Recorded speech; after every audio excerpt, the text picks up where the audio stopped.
Chapter 1. Monday, 2nd of October 2017. Detective Chief Inspector Erica Foster shielded her eyes from the pelting rain as she and Detective Inspector Moss hurried along the south bank, a paved walkway lining the southern bank of London's River Thames. The tide was low, cutting a brown swathe through the silt, bricks and rubbish littering the exposed riverbed. In the pocket of her long black jacket, Erica's radio gave a tinny burst, and she heard the officer at the crime scene asking their location. She pulled it out and replied, "This is DCI Foster. We're 2 minutes away." It was still the morning rush hour, but the day was already darkening, with a gloomy fog descending. They picked up the pace and hurried on past the tall IBM headquarters and the pale, squat ITV Studios building. Here the south bank curved sharply to the right before widening out to a tree-lined avenue heading down to the National Theatre and the Hungerford Bridge. "It's down there, boss," said Moss, slowing breathlessly. On the exposed riverbed, 10 feet below, a small group of people gathered on a man-made beach of pale sand, tucked into the corner where the south bank curved to the right. Erica massaged her ribs, feeling where she was getting a stitch. At just over 6 feet tall, she towered over Moss, and her short blonde hair was plastered to her head by the rain. "You should ease off the cigarettes," said Moss, looking up at her. She pushed wet strands of red hair away from her face. Her plump cheeks were flushed from running, and her face was covered in a mass of freckles. "You should ease off the Mars bars," Erica shot back. "I am. I'm down to 1 for breakfast, 1 for lunch, and a proper dinner." "I'm the same with the cigs," smiled Erica. They came to a set of stone steps leading down to the Thames. They were stained at intervals with tide marks, and the last 2 steps were slippery with algae. The beach was 4 meters wide and ended abruptly where the dirty brown water churned past. Erica and Moss pulled out their warrant cards, and the huddle of people parted to let them through to where a special constable was attempting to protect a large, battered brown cloth suitcase, half buried in the sand. "I've tried to move them all up, Ma'am, but I didn't want to leave the scene unattended," said the young woman, peering up at Erica through the rain. She was small and thin, but had a determined glint in her eye. "You on your own?" asked Erica, glancing down at the suitcase. Through a ragged hole in one end, 2 pale, bloated fingers were poking out. She nodded. "The other special I'm on duty with had to go and deal with an alarm going off in one of the office blocks," she said. "This isn't on," said Moss. "There should always be 2 specials. So you're coming off the night shift in central London alone?" "Okay, Moss," started Erica. "No, it's not okay, boss. These people volunteer. Why can't they pay for more police officers?" "I joined the specials to gain experience to become a full-time officer." "We need to clear this area before we lose all chance of forensic evidence," interrupted Erica. Moss nodded, and she and the specials started to herd the gawking people towards the steps. Erica noticed at the end of the small beach, next to the high wall, 2 small holes had been dug out by an older man with long grey hair, wearing a multicoloured poncho. He was oblivious to the people in the rain and carried on digging. Erica pulled out her radio and called in for any uniformed officers in the vicinity. There was an ominous silence. She saw the man in the coloured poncho was ignoring Moss and carrying on digging. "I need you to move up there, back up the stairs," said Erica, moving away from the suitcase towards him. He looked up at her and carried on smoothing his pile of sand, which was saturated by the rain. "Excuse me, you! I'm talking to you!" "And who are you?" he asked imperiously, looking her up and down. "Detective Chief Inspector Erica Foster," she said, flashing her warrant card. "This is a crime scene, and you need to leave, now." He stopped digging and looked almost comically affronted. "Are you allowed to be so rude?" "When people obstruct a crime scene, yes. But this is my only income. I'm allowed to exhibit my sand sculptures here. I have a permit from Westminster Council." He rummaged in his poncho and retrieved a laminated card with his photo, which rapidly spotted with rain. A voice came from Erica's radio. "This is PC Warford with PC Charles." She could see 2 young officers hurrying towards the crowd of people by the steps. "Coordinate with DI, Moss. I want the south bank closed off, 50 feet in each direction," she said into her radio, then stuffed it back in her pocket.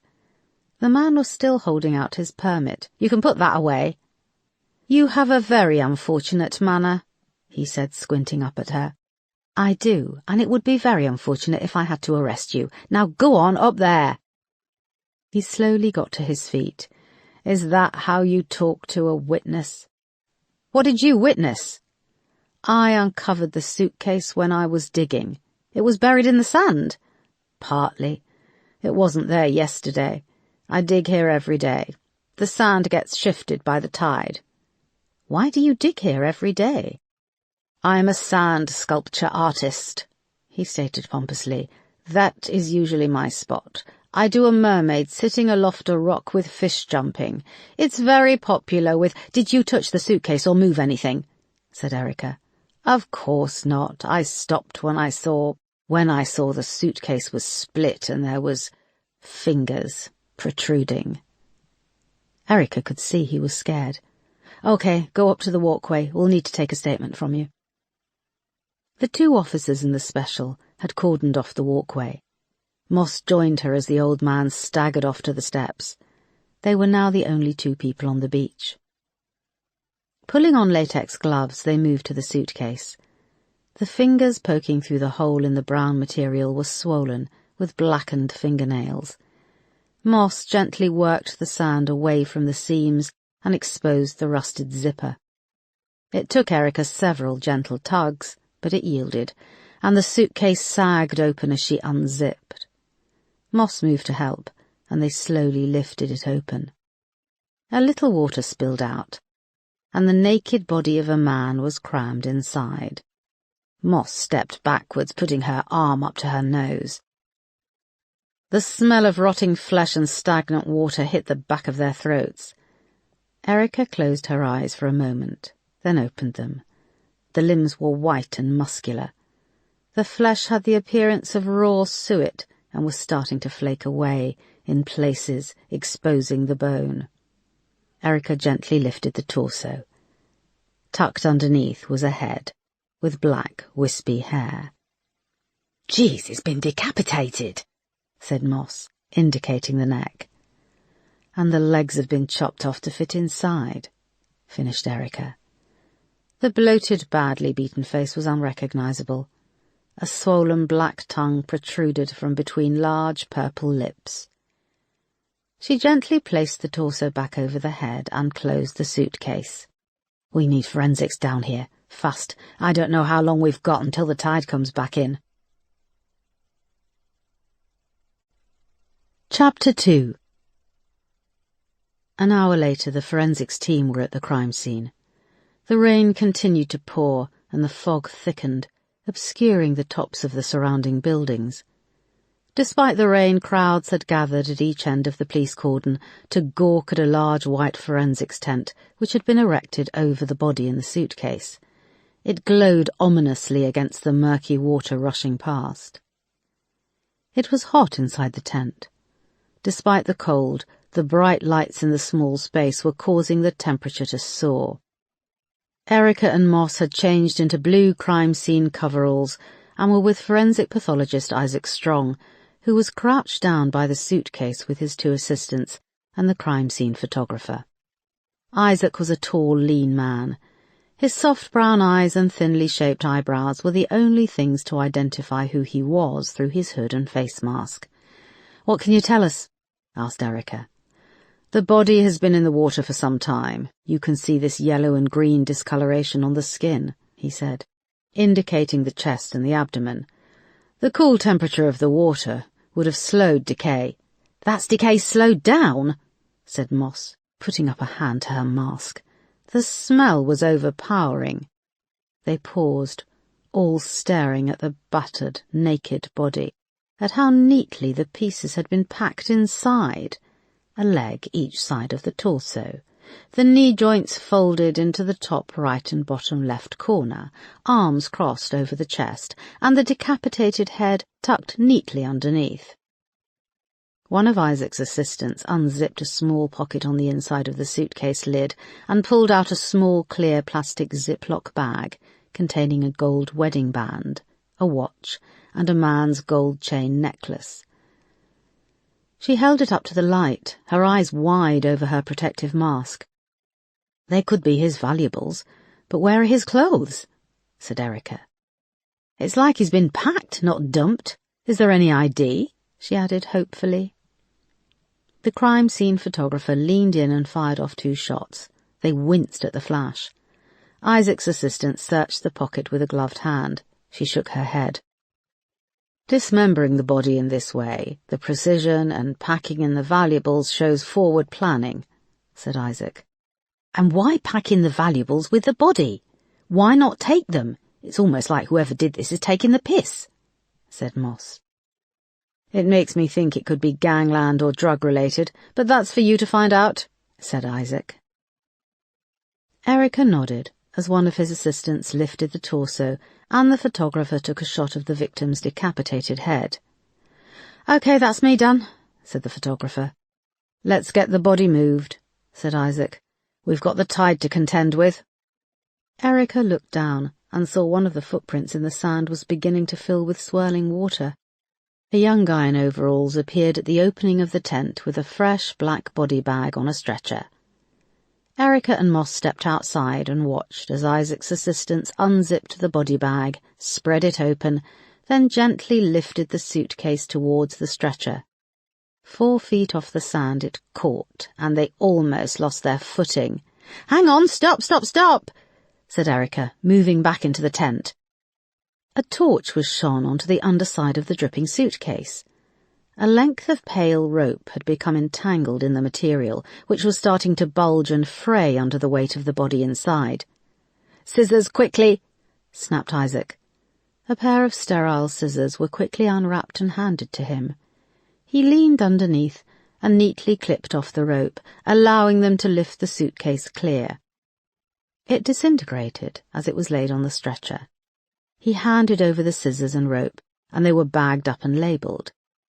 Then the body bag was zipped up, enveloping the suitcase. "I'll be in touch when I've completed the autopsy," said Isaac. He left with his 2 assistants as they started to push the stretcher, wheeling it awkwardly across the sand, leaving deep tracks. When Erica and Moss had handed over their coveralls, they came back up onto the paved walkway of the South Bank and saw Niels Ackerman. The head of forensics had just arrived with his team of 5 CSIs.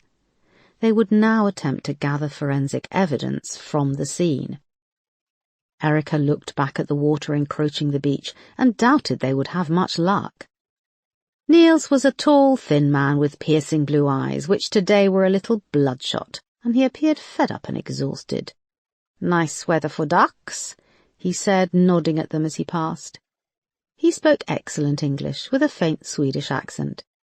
Erica and Moss were handed umbrellas, and they watched as Niels and his team moved across the shrinking beach. The water was now less than a foot from the tent, and was speeding past, swelled by the rainwater. "I never get his sense of humour," said Moss. "Can you see any ducks?" "I think he meant ducks would enjoy this weather, and who says he meant it as a joke?" "But he said it like it was a joke. It's the Swedish sense of humour. I've heard it's really weird." "Anyway, let's focus," said Erica. "The suitcase could have been dumped further upriver and got snagged on the rope as it was carried by the tide." "There's miles of riverbank where it could have been chucked in," said Moss. Erica looked up at the buildings and across the busy water. A barge was chugging past, belching out black smoke, and 2 long, low Thames Clipper water taxis were slicing their way against the tide in the other direction. "This would be a pretty stupid place to chuck in a body," said Erica. "It's overlooked by offices, open round the clock. And you'd have to carry it all the way along the South Bank, past all the bars and offices, CCTV, witnesses." "Stupid is as stupid does. It could be a shrewd place for a ballsy person to dump a body. So many back roads where they could disappear, said Moss. That's not helpful. Well, boss, we shouldn't underestimate whoever did this. Or should I say, misunderestimate? Erica rolled her eyes. Come on, let's grab a sandwich and get back to the Nick. Chapter 3. It was late afternoon when Erica and Moss arrived back at Lewisham Row police station, and they were both drenched from the rain, which hadn't let up. The construction work around the station, which was just beginning when Erica was first assigned to South London, was almost complete, and the 8-storey police station was now dwarfed by several high-rise blocks of luxury apartments. Sergeant Wolfe sat behind the front desk in the shabby reception area. He was a large man with pale blue eyes and a jowly white face, with several chins which spilled over onto the front of his neatly pressed white shirt. A thin, horse-faced girl stood in front of him at the front desk, cradling a pudgy baby boy on her skinny hip. The baby had a huge bag of boiled sweets in his grip and was chewing nonchalantly, watching his mother's exchange with Wolfe. "How long are you going to keep us waiting?"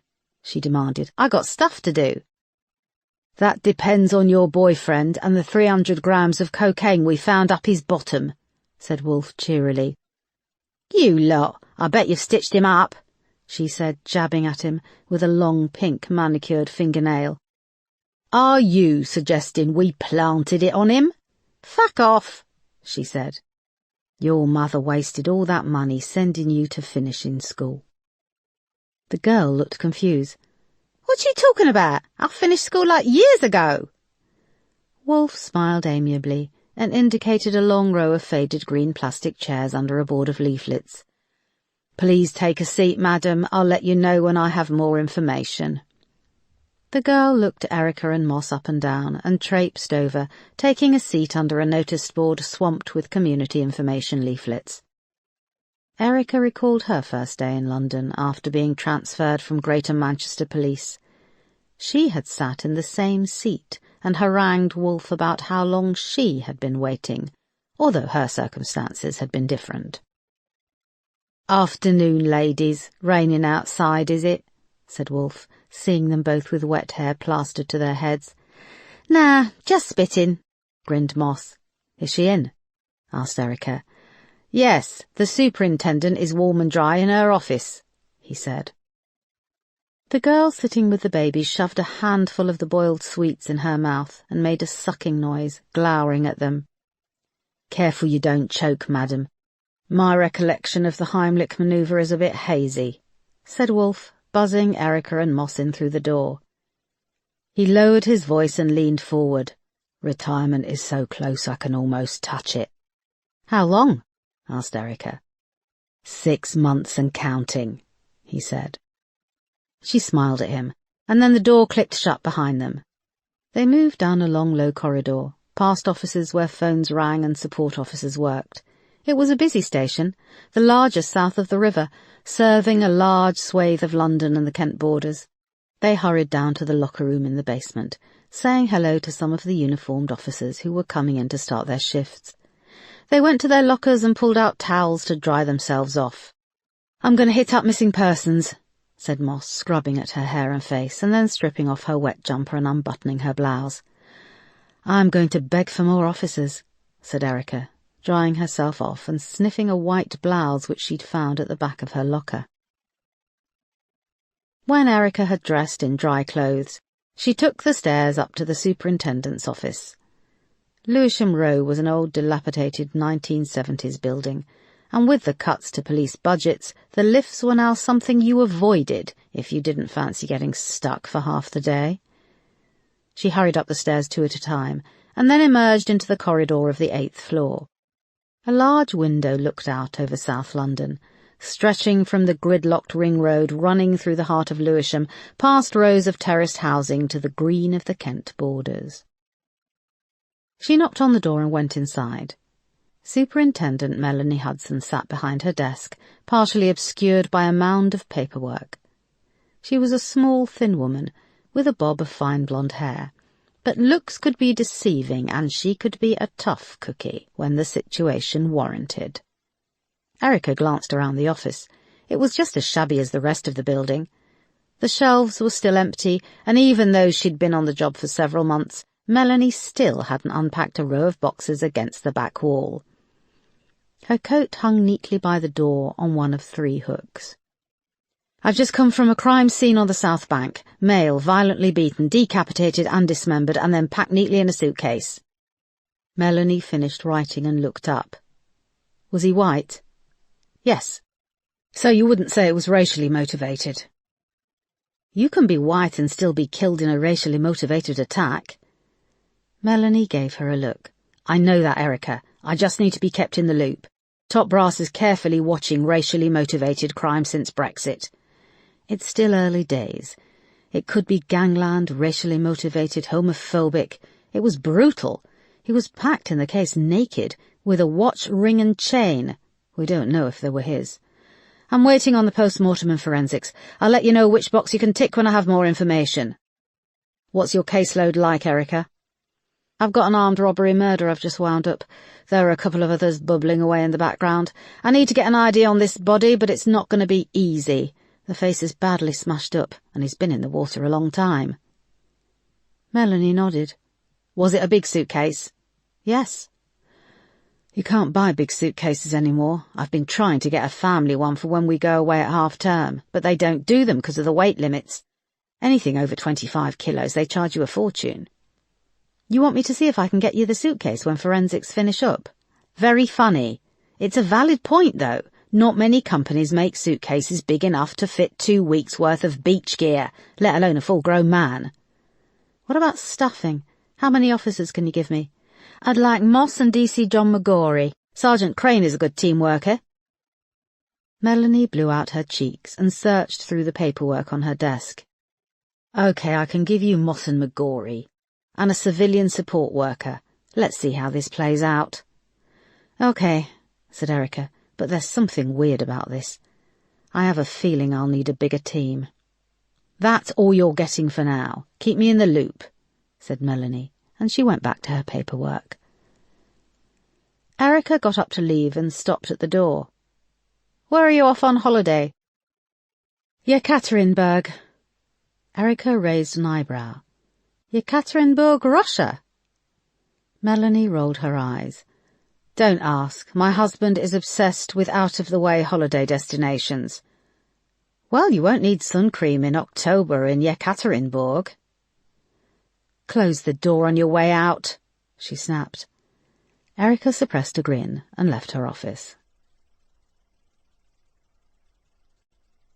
Chapter 4. Erica grabbed a coffee and some chocolate from the vending machine, then took the stairs back up to the 4th floor, where she had a small office. It was nothing more than a box, with a desk awash with paperwork, a computer, and a set of shelves. The rain rattled against a small window looking out over the car park. She closed the door and sat at her desk with her chocolate and steaming cup of coffee. She could hear distant phones ringing, and there was a creak as someone walked past in the corridor. She missed the open-plan offices she'd worked in over the past few years in Bromley Station and West End Central. The 4 walls closing in on her were a reminder it had been 6 long months since she'd last seen the inside of an incident room and had a big case to sink her teeth into. There was an old map of the Thames on the wall in front of her desk, and she hadn't paid it much notice until now. Tearing open the bar of chocolate, she took a large bite and moved around the desk to peer at it. It wasn't an operational map, it was one of those arty ones, a black and white line drawing taking in the full length of the river. The source of the Thames is near Oxford, and it runs 215 miles through London before emerging out to sea at the Thames estuary. Erica traced her finger along its route to where it became tidal at Headington Lock, and on as it wound through Twickenham, Chiswick and Hammersmith, on to Battersea, and then through central London, where they had discovered the body in the suitcase. "Where was that suitcase thrown in?" she said, through a mouthful of chocolate. She thought of the places along the river where someone could throw it in without being seen. Richmond? Chiswick? Chelsea Bridge? Battersea Park? She then thought of the South Bank, heavily overlooked, and there was CCTV everywhere. She shoved the last of the chocolate in her mouth and turned, looking around the tiny office. The polystyrene ceiling tiles above were stained with brown watermarks, and the small shelves were packed with the crap of previous occupants, a small furry cactus, a green plastic hedgehog which held pens between plastic spines on its back, a row of dusty operating manuals for long-extinct software. A niggling voice piped up in her head. Was I wrong not to take the promotion? Everyone had expected her to accept the promotion to superintendent, but it had dawned on her that she would be stuck behind a desk, ticking boxes, prioritizing, towing the line, and, worse, making others toe the line. Erica was aware she had a healthy ego, but it was never going to be massaged by increased power, a fancy title, or more money. Being out on the street, getting her fingers dirty, solving complex cases and locking up the bad guys, these were the things which got her out of bed every morning. Also, feelings of guilt had stopped her from taking the promotion. She thought of her colleague, Detective Inspector James Peterson. He wasn't just a colleague, he was also her boyfriend? No. At 45 years old, she felt too old for boyfriends. Partner? Partners worked in legal firms. Anyhow, it didn't matter. She'd screwed it up. Peterson had been shot in the stomach during their last big case, the rescue of a kidnapped victim. As his senior officer, it had been her decision to go in without backup. He had survived the gunshot wound, and they had saved a young woman's life and arrested a crazed serial killer, but, understandably, it had affected their relationship. Peterson had lost 7 months of his life in painful recovery, and it was still unclear when he would return to work. Erica screwed up the chocolate bar wrapper and pitched it into the wastepaper basket in the corner, but she missed, and it landed on the carpet. She moved over to pick it up, and as she bent down there was a knock at the door, and it opened, bashing into the side of her head. "Jeez!" she cried, clutching at her forehead. Detective Sergeant John McGorry peered around the door. He was holding a file. "Sorry, boss. Bit tight in here, isn't it?" He was in his early 20s and had a handsome face and smooth, clear skin. His hair was dark and cropped short. "You don't say," she replied, dropping the wrapper into the bin and straightening up, still rubbing at her head. "Moss just told me about the body in the suitcase and said I'm being reassigned to work with you on it." Erica went back round her desk and sat down. "Yeah, if you could talk to Moss, she's started on identifying the victim. Where have you been working for the last few months?" "On the second floor with DS Lorna Mills and DS Dave Boone." "Mills and Boone?" she said, raising an eyebrow. McGorry grinned. "Yeah, but it's done nothing for my love life. I've been working late on cataloguing racially motivated Brexit-related crime." "Doesn't sound very sexy," said Erica. "I'm pleased to be reassigned. Thanks, boss." "I'll email you later, if you can crack on with Moss with the ID. That's one of the reasons I came up. I've seen a load of case files over the past few weeks, and one stuck in my mind. A dog walker who found a suitcase by the embankment, Chelsea, when the Thames was at low tide. Inside was the body of a white female, mid-30s, decapitated, dismembered." Erica sat back and stared at McGorry. "When was this?" "Just over a week ago, September 22nd. I pulled the case file," he said, handing it over. "Thanks. I'll be in touch later today," she said. She waited until he closed the door, then opened the file. The crime scene photos were just as grisly as she had seen that morning, but the body was in a much better state, with little decay. The victim was a woman with long, filthy ash-blonde hair. The legs had been dismembered just below the pelvis and tucked in the two ends of the suitcase.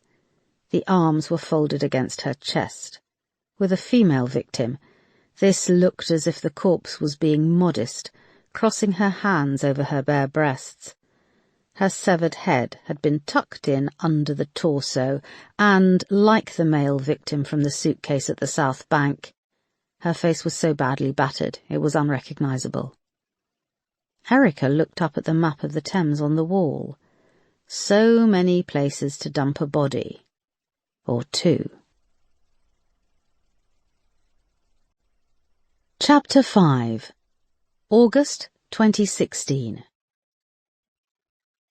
18-year-old Nina Hargreaves heard about the summer job at Santino's fish and chip shop from her best friend Kath. They'd just finished high school, and whereas Kath was leaving for university in the autumn, she had no clue what she was going to do with her life. Nina was a pleasant-looking girl with a strong nose, pale, freckled skin, long brown hair and slightly bucked teeth. She wasn't academic, and her careers advisor had suggested she might try office work or train to be a hairdresser, but Nina hated those ideas. She hated the thought of being stuck in an office. Her mother Mandy worked as a clerk in a local solicitor's and complained constantly, and the thought of working in a hairdresser and being stuck with a load of bitchy women made her feel sick. She'd been picked on enough at school. Nina was already frustrated with the world and her place in it. Her beloved father had died of a heart attack 10 years earlier, and while she and her mother weren't the closest, they'd stuck together. It had been a shock to Nina when Mandy had knocked on her bedroom door and said she wanted them to go out for lunch the following Saturday. "I want you to meet my new friend Paul," she'd said. "A bloke?" Nina had replied, confused. Mandy had shifted awkwardly and perched on the end of the bed. They looked alike, but Nina wished she'd inherited her mother's small nose and perfect teeth. "Yes, Paul is a special friend. Well, more than a friend. He's a solicitor at the firm," said Mandy, taking her hand. "You mean a boyfriend?" said Nina, pulling it away. "Yes." "Your boss?" "He's not my boss. I work for him." "What, so he chased you around the desk and now you're a couple?" "Don't be like that, Nina. I've been seeing Paul for a few months now, and I didn't want to introduce him to you until I knew it was going somewhere." Nina stared at her mother, horrified. She'd teased her over the years about getting a boyfriend, even telling her she should date their handsome, flirty postman, but Mandy had always shrugged this off, saying it was still too soon. "Where is it going?" "Well, I hope at some point he'll move in."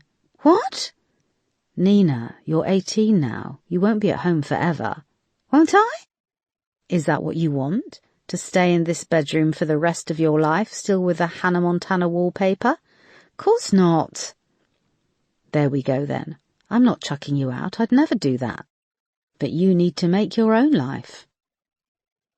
Those words had hung in the air long after Mandy had left her bedroom. So, with nothing else on the horizon, Nina went for an interview and got the job working at Santino's chip shop.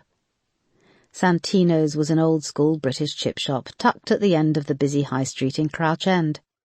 It had a cracked green formica counter lined with jars of pickled eggs, and there was a long row of deep-fat fryers where the battered fish, sausages and scraps were cooked and kept in the glass-fronted warmer above. A few tables were dotted about inside, but Santino's mainly did takeaway, and it was always busy. Shifts lasted 8 hours, and 4 girls worked flat out, taking orders and wrapping fish under the watchful eye of the elderly Mrs. Santino, a fearsome woman with a gravelly smoker's voice. Mr. Santino was quiet in comparison and fried the fish, helped by a couple of lads. Nina didn't meet Max until her 3rd shift. She was at the counter taking an order, when he staggered up to the fry with a huge bowl of chipped potatoes. "Get back," he growled, and as he tipped in the raw chips, boiling hot oil splashed her arm, making her cry out in pain. "I told you to get back," he said, and stomped back to the kitchen holding the empty bowl. Mrs. Santino saw the large blister rapidly forming on Nina's arm and pulled her through to the kitchen, shoving her arm under the cold tap. "I've told you, watch the hot fryer," shouted Mrs. Santino. "I haven't got time to spend filling in the accident book for stupid girls like you. Keep it under the cold water for 15 minutes and you'll take it as your break." Mrs. Santino went back into the front, and Nina felt tears prick her eyes. The huge potato chipper in the corner began to roar as Max and another lad emptied a giant sack of potatoes into the top. She watched Max as he heaved the huge 50-pound potato sacks from the loading bay, piling them up beside the chipper. He wasn't like the other skinny, spotty lads. His body was muscular and filled out. He had a rugged beauty, emphasized by a thin white scar running along his jawline, from his left earlobe to the cleft in his chin. His eyes were beautiful, a strange mix of orange and brown. The sleeves of his t-shirt were rolled up to the shoulder, and the sweat glistened on his tanned skin. He caught her looking and glared at her. "I'm not stupid. You didn't give me the chance to step back from the fryer," Nina shouted above the noise of the chipper. But he ignored her and went out to the loading bay to take his break. Nina carried on working at Santino's throughout July. She hated the job, but she had become infatuated with Max. She discovered he was 27, and he had a bit of a reputation as a bad boy, once coming into work with a huge black eye and a split lip. The more he ignored her, the more Nina rose to the challenge to try to get him to speak. She swapped her Santino's t-shirt for a smaller size and stopped wearing a bra at work, and she started to time her breaks to coincide with his, but he continued to ignore her, grunting the minimal response to her questions and not looking up from the newspaper or his phone. As August came to a close, a gloom descended over her. She had been introduced to her mother's new boyfriend, Paul, during dinner at a local Italian restaurant. He was all right looking, a little fat with a bald patch, and had a bad sense of humour, but she could see her mother was completely in love, and that Paul would soon be moving in. On a Wednesday night in early August, Nina left the chip shop after a long shift and got in the car to drive home. It was a short journey from Crouch End to Muswell Hill, and the roads were quiet. At the junction near the end of the high street, Nina stopped at the traffic lights. She was waiting as an old lady with a shopping trolley slowly made her way across the road when a figure she recognised stepped off the pavement in front and stared through the windscreen. It was Max. He glanced around and then moved to her passenger door and knocked on the window, indicating to her to unlock the door. She found herself pressing the button to release the central locking. Max climbed in and sat beside her. He wore blue jeans, a white t-shirt and a brown leather jacket. His dirty blonde hair hung down to his shoulders, and he had a small cut above his left eye. He smelt of beer and sweat. The lights at the crossing flashed amber, then green. "It's green, drive," he said. She pulled away, and through the back window saw a couple of police officers come running out of an alleyway and look around. Max sank down a little in the seat, pulled a packet of cigarettes from his pocket and lit up. Nina glanced at him, wanting to say that he couldn't smoke, that this was her mum's car, but she was unable to speak. Max was in her car, and it made her incredibly excited. He looked at her, and then wound down the window, resting his arm on the edge. She realised she was just driving, and she'd passed the turn-off leading home. She glanced across and tried to think of something to say to him. His eyes were scanning the road. She'd never seen such incredible eyes. They had depth and glowed almost as if they had embers burning behind them. "Where are we going?" she said, finally breaking the silence. "It's your car, you're driving. Why the hell are you asking me where we're going?" he said, flicking his cigarette butt out of the window. She saw him look around the car, at the stack of old Westlife CDs under the stereo, the Keep Calm and Hakuna Matata sticker on the dashboard, and she suddenly felt embarrassed and uncool. He opened the glove compartment and started to rummage through. "What are you doing?" she asked. He pulled out a pink square of cloth with blue polka dots and raised an eyebrow. "Is this yours?" "No, it's my mum's car, it's hers," she said, leaning over to grab it, but he held it out of her reach. "She keeps her knickers in the glove compartment." "It's for wiping the window." He laughed. "Looks like knickers to me. Did she forget 'em after a date night with your dad?" My dad's dead, she said. Ah, shit, sorry, he said, stuffing the cloth back into the glove compartment. It's okay. She has got a boyfriend, though. He's a real dick. Max smiled and shook his head. The world is full of 'em. You haven't got any gum, have you? No. He closed the glove compartment and looked out of the window at the road moving past. It happened a long time ago, said Nina. What did? My dad dying. It was a heart attack. He peered up at the street signs. Nina could sense he was losing interest, and she was annoyed that she had mentioned it. Drop me here, he said, pointing to a pub on the corner. Nina pulled up at the curb and watched as he put his hand on the door. Where are you going? She blurted. The pub. I've never been in the Mermaid, she said. It looked rough, with a boarded-up window out front. I wouldn't expect a girl like you to go there, he said, opening the door. How do you know what kind of girl I am? You seem to spend all your time at work judging me and giving me dirty looks, and then you jump in my car and expect me to just give you a lift. I thought it was your mum's car. It is, but all I mean is that you shouldn't go around making assumptions about people because they are almost always wrong. She felt her face flush in the silence after she spoke. He looked at her with a wry smile. I'm only going to be a couple of minutes. I've got some business to do. Why don't you wait? Here? Yeah. Where else were you thinking of waiting? Nina opened her mouth and closed it again. Do you have to be somewhere? He asked. No. Okay then. Hang on here for a minute. I'll be back in a bit, and then you can tell me what kind of girl you really are. He gave her that sexy smile again, and Nina felt her legs go weak. She watched as he went into the pub, then pulled out her phone and dialed Kath's number to tell her what had happened. You think he was running from the police? Asked Kath with concern in her voice. I don't know. And what kind of business is he doing in the Mermaid? It's well rough, and they keep getting raided for drugs. Are you trying to spoil this for me? No, I'm a concerned friend. You'll call me when you get home? Nina could see Max was coming out of the pub. Yes, I promise, she said and hung up. Max got into the car, pocketing a large wad of £50 notes. I know I promised you a drink, but I need to swing by the Lamb and Flag and Constitution Inn. Is that okay? He placed a hand on her knee and smiled. She felt a jolt of electricity. Yeah, of course, she said, smiling back. She drove him to the Lamb and Flag and waited outside for 30 minutes. When he returned to the car, he was holding 2 bottles of Heineken.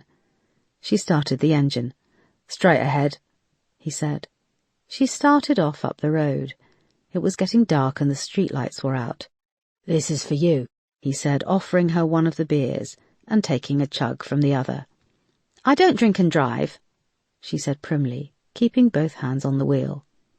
Then don't drive, said Max, raising an eyebrow. Nina could see the road was a dead end. The streetlights were out, and the houses on each side were dark. He leaned over and stroked her hair. Pull over, let's have a drink, he said with a smile. Okay, she said, smiling back. He smelt delicious, a mixture of aftershave and damp sweat. The V-neck of his T-shirt gave her a glimpse of the taut, tanned skin of his muscled chest. She felt as if she could burst with excitement as she guided the car into a spot by the curb and turned off the engine. Max handed her the bottle, and as she took a swig the beer foamed up. She held it over the footwell and wiped her mouth with the back of her hand. Damn it, what a mess! I don't know. I like a girl who tastes a beer. Max leaned over and pulled Nina's face to his, their lips touching. He kissed her softly, then more intense, parting her lips with his tongue. The bottle fell from her grip, but she didn't notice. She was lost, intoxicated with lust and desire. It would be a long time before she found herself again, and then it would be too late. Chapter 6. Tuesday, 3rd of October 2017. Erica woke early to a message from Isaac Strong. The post-mortem on the male victim was complete, and the body of the female victim found in the suitcase had been transferred over to the mortuary in Penge. Moss was appearing in court to give testimony on a knife murder, so she took McGorry with her. He was excited at the prospect of seeing the results of the post-mortem, but this soon evaporated when they entered the morgue, and he saw the pieces of the two victims assembled on the gleaming stainless steel post-mortem tables. Isaac moved to the male victim first, and gently turned over the head.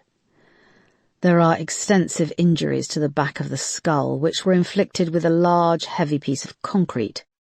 Some of the brain tissue was forced out of the skull cavity by the force of the blows, and amongst this we found fragments of cement. Both cheekbones are broken, as is the nose, and the jawbone in 2 places. Again there are fragments of cement in the skin, indicating the same large, heavy piece of concrete. Isaac moved to the left arm. You can see the skin is starting to flake away from the bone after being in the water for so long. The radial bone is broken, and the ulna fractured in 2 places.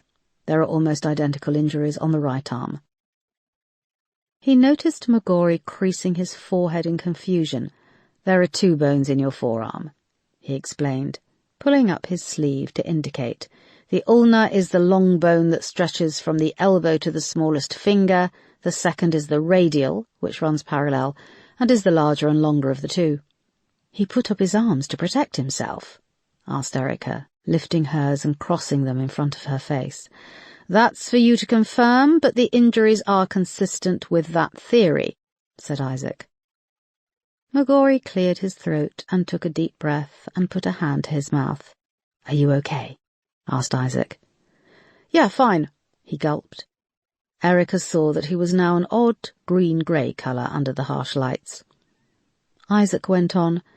Apart from these injuries, he was a healthy young male. No discoloration to the lungs, he didn't smoke, he had very little fat on the liver, a strong heart, very little body fat. Isaac moved to the second post-mortem table, and the body of the young woman. He turned over her head. Her long straw-coloured hair was parted to show the injuries to the back of her skull. Her injuries are almost identical, blows to the back and the crown of the head with a blunt, heavy object, which would have been fatal. The face has been badly battered. Jaw, nose and cheekbones all have multiple breaks and fractures. Again, fragments of concrete were found embedded in the skin and surrounding tissue, but there is one difference to the male victim. She was stabbed in the chest with a long, thin blade. And this could have been what killed her? Asked Erica. Yes, but I can't be sure. The fragments of concrete will now be analysed against samples from the male victim to see if we can link the piece of concrete found in the suitcase with her. Whoever did this went crazy on them, said McGorry, battering them, stabbing her. Although the single stab wound is more precise, said Isaac. Erica nodded. Not only had they suffered painful deaths, but even their identities had been taken from them. Whoever did this wanted to make it difficult for us to identify them. There is still no ID on the female victim after 2 weeks, she said with a shudder. McGorry suddenly retched and clamped a hand over his mouth. Toilet is outside first door directly on the left, said Isaac calmly. McGorry made a dash for it, both hands over his mouth. They heard the door to the toilet slam and then heaving. Isaac went on. With the female victim, her left arm is broken in 5 places. The right collarbone is broken twice. There is also evidence she was sexually assaulted prior to or even after she was killed. Erica closed her eyes against the harsh lights. But when she did, she could still see the outline of the 2 bodies lying battered and dismembered side by side. So many questions were running through her mind. Did they know each other? Were they a couple? If so, which of them died first? Were they together when it happened? When she opened her eyes, Isaac had moved to a storage unit at the back of the morgue. I also found 50 condoms filled with cocaine in the stomach of the male victim. He returned with a clear plastic bag and handed it to her. It was filled with small packages, each the size of a large peanut in its shell. She looked up at him in shock. These were in his stomach. He swallowed all of these, she said. Yes, each one contains around 10 grams of cocaine, packed in a condom, then wrapped in a layer of latex. In this case, the finger of a latex glove. It's very well packaged, and has to be, so that nothing leaks into the stomach. Erica looked back at the 2 bodies, and the long, stitched-up Y-shaped incisions on both the torsos. Was there anything in the woman? No, nothing in her stomach, a little partially digested food. Do you think that he was a drug mule? That's for you to find out. Erica shook her head. It doesn't make sense. Why would someone go as far as killing him and chopping him up, only to leave the drugs in his belly? She looked at the packages and did a quick calculation. This is about £30,000 worth of cocaine. The person who killed him might not have known. Again, yes, I know, Isaac, that's for me to find out, snapped Erica. Do you know how long the bodies were in the water? Difficult to tell. The male victim could have been in the water for a couple of weeks. You can see with him there is maceration, loosening of the skin on the fingers, palms and soles of the feet, and there is discoloration on the chest and abdomen. With the female it's different. She was in the water for a few days at most. Her fingers were in good enough shape to print, and they ran them through the system, but nothing came back. It says on her post-mortem that a large piece of concrete was found in the suitcase with the body. This has been sent to forensics. And the cause of death? In both victims, it was a blow to the back of the head. The lungs were filled with water, but with decapitation the body cavity would have filled up. They stared for a few moments in silence. Okay, thank you, said Erica. They came out into the corridor where John was waiting on one of the plastic chairs with a cup of water from the cooler. He stood up. I'm really sorry, Dr. Strong. Boss, I'm okay with bodies, but when they're in pieces... He put his hand to his mouth again. Go on, get some fresh air. I'll see you out in the car park, said Erica. Isaac cocked his head to one side and watched as McGorry walked off down the corridor and out of the main entrance. The door clanged shut. He's straight, Isaac. Has a girlfriend. I think she wears the trousers. Isaac grinned and sat in one of the chairs. I'm sure she doesn't wear them as good as he does. How old is he? 24. Oh, to be 24 years old again. Erica smiled and nodded in agreement. How's Peterson? With the change of subject, her face clouded over. On his way back, but it's been a long, slow recovery. It will be. People don't often pull through from a bullet wound to the stomach. He's been very lucky, even having had 2 nasty post-operative infections. I know what happened, Isaac. Do you know it's not your fault? Because it isn't. He didn't have to follow you into that crime scene. I am his senior officer. Her voice trailed off, and she tipped her head back against the wall. How does he look? Still very thin. His mother has been looking after him, and she's not my greatest fan. Erica, you know the score with mothers and sons. Yeah, it didn't help that we first met when James was wired up to all those machines in intensive care. Isaac put out a hand and squeezed her arm. Are you sleeping? I manage a few hours a night. Isaac's thin eyebrows knitted together with concern.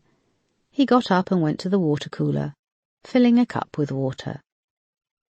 Do you want me to prescribe you something? He said, handing it to her. No way. I can't start a double murder investigation acting like a zombie. He looked at her for a long moment. Okay, but don't be a stranger. You should come over for dinner soon. You look like you could do with a good meal. When I have an idea on these victims, she said, draining the last of the water and chucking it into the bin. I'll be in touch. Isaac watched Erica as she left, concerned for his friend and the way she pushed herself so hard. He was dreading the day she would break in too. Chapter 7. McGorry returned to Lewisham Row, and Erica drove over to the offices of Forensic Science in Vauxhall. It was housed in one of the large glass office blocks overlooking the Thames. She pulled in at the ramp down to the underground car park and then took the lift up to the 6th floor. She buzzed at the door leading into the laboratory and watched through a small glass window as Niels Ackerman emerged from a door at the end of the corridor. She'd worked with him on 3 high-profile cases, all of which had resulted in convictions, but he was still a bit of an enigma to her. He was in his late 40s, with almost translucent skin, and his usually bleached blonde hair was today dyed a bright blue. The little she knew about him was ambiguous. He liked both men and women. Isaac had heard rumours he had fathered a child back in his native Sweden, and Erica had no idea if he was left or right-wing in his politics. None of this mattered, of course, as he was an outstanding forensic scientist. "Good morning, Erica," he said, opening the door. "How was your investigation going with the dead man in the suitcase? We now have a woman in a suitcase, too." "Yes, and that's why I'm here. I figured a visit in person is always better than an email," she said. "Of course, let's go into my office," he said. She followed him along the corridor, past windows into laboratories where CSIs worked, and smaller offices where support staff sat at computers. Police incident rooms were noisy, stressful places, whirling with the stale smell of sweat and take-out food. This was the polar opposite. The atmosphere in forensics was quiet and studious, and there was a delicious minty smell of disinfectant.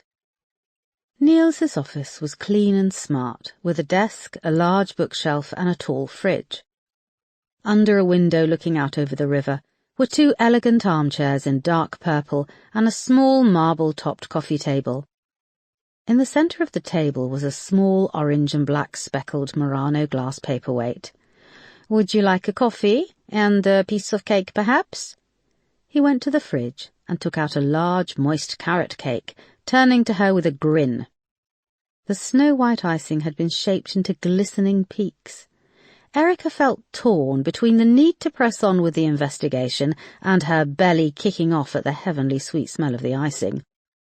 "I haven't eaten all day," he said. "Nor have I," she grinned. "That's settled then. It's harder to work on an empty stomach." He placed the cake on the coffee table, cut 2 pieces and placed them on plates, and put the cake back in the fridge. "Espresso, macchiato, cappuccino, al pacino," he deadpanned, moving to a coffee machine on his desk. "Cappuccino, thank you," she said. He fussed about with a couple of china cups he pulled from a drawer, and Erica went to the small window, which was open a little and letting in a cold breeze. A large boat was travelling upriver, fighting against the current.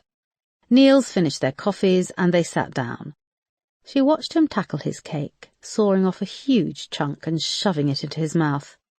His skin was a little sallow against his blue hair, and his nose was running. He pulled out a tissue to blow his nose. "Sorry, allergies," he said through a mouthful of cake, "even this late in the year." "My sister has a terrible time with them," said Erica. She went on to quickly outline the case, and finished by saying that the large piece of concrete found in the suitcase with the female victim could be the murder weapon used on one or both victims. "I know you'll be running the victim's DNA through the National Crime Database," she said. "Yes, we have samples that are due to be processed shortly. I came here to ask if there is anything you can do with the piece of concrete. I've heard in some cases fingerprints have been lifted from concrete." "Yes, it's difficult, but possible," said Niels, swallowing the last big piece of cake. "There's a process called superglue fingerprint fuming. Whenever we touch a surface, we leave fingerprints," he said, indicating his fork before licking off the icing. "A fingerprint consists of various chemicals: moisture, water, amino acids, fatty acids, and proteins. On a flat surface, it's easy to dust for prints, but with an uneven or porous surface, it's more difficult to get a print. So we use superglue fuming, in particular using the chemical cyanoacrylate, which is found in most superglues. We place the object, in this case the piece of concrete, in a sealed container along with a small whale of superglue. It's then heated. The vapors react with the chemicals that are found in fingerprints. This reaction leaves behind a white film that can be photographed or copied onto tape strips. And the chemical cyanoacrylate in the superglue reacts with the acids left by the fingerprint on the object, leaving a visible, sticky white material that forms along the ridges of the print. We can then photograph this or enhance it to get a print. Would it hold up in court? Asked Erica, suddenly feeling hopeful. It's a reliable method. The issue we have here is that the object has been in moving water for several days. But with forensics, you can work with the tiniest amounts of DNA and evidence. Yes, he said, taking a sip of his coffee. We will endeavour to try, I can promise that. Thank you. There is another thing. The male victim was found with cocaine wraps in his stomach. Niels suddenly looked very interested. He was a drug mule. That's what it looks like. There were around 50 of these capsules. I'd like to know if we can lift any kind of evidence from these. Prints? I doubt that whoever packed these capsules would have left prints, but there could be some DNA trapped within the layers of wrapping. That would take some work. As I said, Niels, that's why I came in person. I'm looking at a potential double murder. I need to prove a link, find a suspect, and there is also a dealer out there who is searching for his 30 grand's worth of gear. It's a complex case which could yield more than one arrest. Okay, I can start conducting the superglue fuming test in the next day or so. He rose and went to the computer at his desk. I would need to schedule in the work on the cocaine capsules Friday at the earliest, he said, turning to her. Thank you. I can imagine how busy you are here. Well, take your imagination and triple it, he said, and thanks for the coffee and cake. Coffee and cake in Sweden is like religion. You've now helped me worship at the altar. He grinned, and his nose was running again. He pulled out a tissue to wipe it. You should keep the window shut, if it's allergies, said Erica, and she left his office and made her way back down to the car, hoping Niels would deliver her a breakthrough in the case. Chapter 8. Late afternoon, Erica met with her small team in one of the conference rooms in the basement of Lewisham Row Station. It was dingy, with a large square table and a grubby whiteboard on a stand. Moss was the first to arrive, still dressed in her smart suit for court. She took off her long coat and slung it over one of the plastic chairs. "How did it go?" asked Erica. "Depressing. He had a good lawyer and got off on a technicality. I'm glad there's something else to move on to, another chance to get the bad guy." This could be plural, bad guys. McGorry then entered carrying a tray of Starbucks, and with him was a woman in her early 50s with huge glasses and shoulder-length grey hair. She was very slim and wore a bright red shirt dress rolled up at the sleeves. "I heard you lost your lunch in the morgue," said Moss to McGorry. "Ha ha, it was my breakfast actually," he said, his cheeks flushing. He handed Erica and Moss each a coffee and offered one to the woman. "Oh, thank you, I was going to use the machine," she said, taking it with a smile. Erica introduced herself, Moss and McGorry. "I'm Marta Chapman," said the woman, sitting beside McGorry and taking a legal pad and pen from the large bag slung over her shoulder. "I'm still quite new to the civilian support team here at Lewisham Row." "Glad to have you on the team," said Erica. She and Moss sat opposite, and Moss gave Marta a smile and a nod. "Okay, our number one priority is to identify the male and female victims," she said, opening a file and placing it in the centre of the table. "Niels Ackerman will shortly be running their DNA through the national database, but this is dependent on either of the victims having been arrested previously. I've now got all the Greater London missing person reports from the past month," said Marta.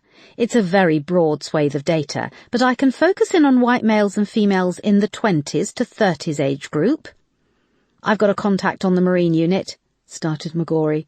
"The bodies were thrown in the Thames 2.5 weeks ago. I could ask if they can do something with tidal patterns. They might be able to pinpoint exactly where the suitcases were thrown in." "Just put some feelers out with the Marine unit. At this stage we have a limited budget and I need to concentrate on identifying the victims. I've already requested forensics fast-track a range of tests which will no doubt be expensive, and I'll get it in the neck for blowing budgets," said Erica. "My big question is, why didn't whoever killed him cut out the drugs at the same time as chopping him up?" asked Moss. "Exactly. This makes me think there's someone out there looking for him, the same as we are," said Erica. "Let's not forget dental records. Oh, shit, I forgot to mention it to Niels." "I can follow that up," said Marta. "No, I'll do it. You concentrate on the missing persons." Marta shifted awkwardly. "I wanted to ask about overtime. I'm happy to put in the hours on this, but there's a freeze on overtime for civilian support staff. After this meeting, I'm going up to talk to the superintendent about it all. I'll get it okayed." Erica checked her watch. "Let's push through for another couple of hours, and then we'll reconvene tomorrow at 9. Thanks." They all got up and gathered their things. Marta and McGorry left, but Moss hung back and waited for Erica as she collected up the case files. "Boss, I haven't heard from Peterson. He said he'd call. Are you two—" "Are we what?" asked Erica, hefting the pile of case files under her arm. "I mean, is he okay?" "I don't know. No, not really," said Erica. "He's still taking a lot of meds, not sleeping much. I've tried to keep up regular visits." "Me too," said Moss. "When was the last time you saw him?" "A week. 10 days ago. I've been busy," she said guiltily. "I thought by now he'd be back, at least doing a few hours of desk-based work. It's been over 6 months since the accident. The doctor says he needs to gain 8 pounds before he can come back to work.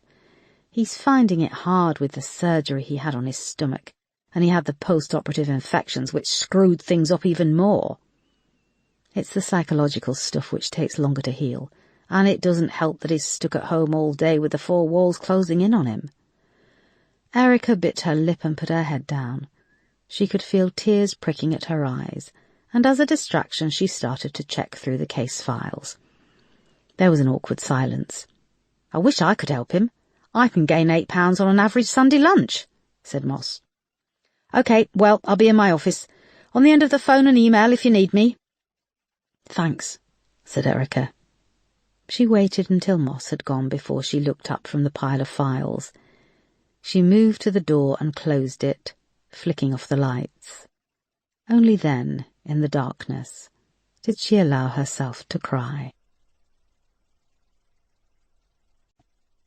Chapter 9. August 2016. Nina started to see Max regularly after that first kiss in her car, but he didn't want to come to her house, and he never invited her over to his place. He would only ever meet her in the evenings or after work, and it was always in her car. She knew she was making headway after a few weeks when he let her pick him up outside his flat. He lived in a small block next to a housing estate in a dodgy area of Crouch End, and he was already waiting for her outside when she drove up, so she never got the opportunity to see inside. Their dates were always the same. First she would drive him to a pub or club where he would vanish inside for 20 minutes and do some business. She never asked what he had been doing inside, although she suspected it wasn't anything good. After this they would stop at an off-licence or a Chinese, then drive up to Hampstead Heath and sit staring out at the setting sun. Then they would have sex. It was mind-blowing, uninhibited sex, and Nina had never experienced passion like it before. Max had a remarkable body and knew exactly what he was doing. Amongst all of the uncertainty in her life, these nights with Max were the only thing that kept her going and made her feel excited. One evening, at the end of August, they were parked up under a low bank of trees on the edge of the heath, and had just had sex when Max asked her if she wanted to go away. The question took Nina by surprise. "Away? You mean on holiday? Together?" They were lying naked on the back seat of the car. Nina was resting her head on his chest. "Yeah, where else do you go away?" he said. "I dunno. I've heard of people going away to the convent," she said, tracing her fingers over his chest. No, you get sent away to the convent, he laughed, and that certainly wouldn't be you. You cheeky bugger. People go away to prison all the time. Do you know anything about that? There was a nasty silence. He pushed her hand away from his chest and sat up. Max, I was joking. It wasn't fucking funny, he growled, grabbing his t-shirt and yanking it over his head. Sorry, I didn't think you'd been to... she started. He leaned into her face. A dim orange glow was coming from a streetlight further down, but his eyes seemed to glow in the darkness. What do you think I am? You think I'm some fucking lowlife? Nina crossed her arms over her naked breasts and shrank away from him. No, I think you're gorgeous. You're the best thing in my life right now, and I would never think that of you. It was just a joke. Max stared at her for a long moment. All the warmth had left his eyes, and it made goosebumps stand up on her arms. Max, I'm really sorry. It was honestly just a joke. He raised his arm, and she flinched, but he leaned across and retrieved her t-shirt from the footwell. Sit up, he said. She sat up, not taking her eyes off him. Lift up your arms. As she did, the shadows played across the inside of the car, and Nina felt a shift in the atmosphere. Max shook the t-shirt out and placed it over her head. When I was 15, I got caught up in some shit, he said. She lifted up her arms and let him hook them through the sleeves. He smoothed the material, running his hands over her breasts, breathing heavily, squeezing them through the fabric. It's okay, Max. It's all okay. She felt afraid, but didn't want him to know this. She kept eye contact as he kneaded her breasts through the material. He went on, his voice low and even. I was working in Camden Market, selling t-shirts on a stall, and this guy asked if I could give him and his mates a hand loading up some boxes in the back of a van. It was early on a Saturday, and quiet, so I did. There were about 25 boxes. They weren't heavy.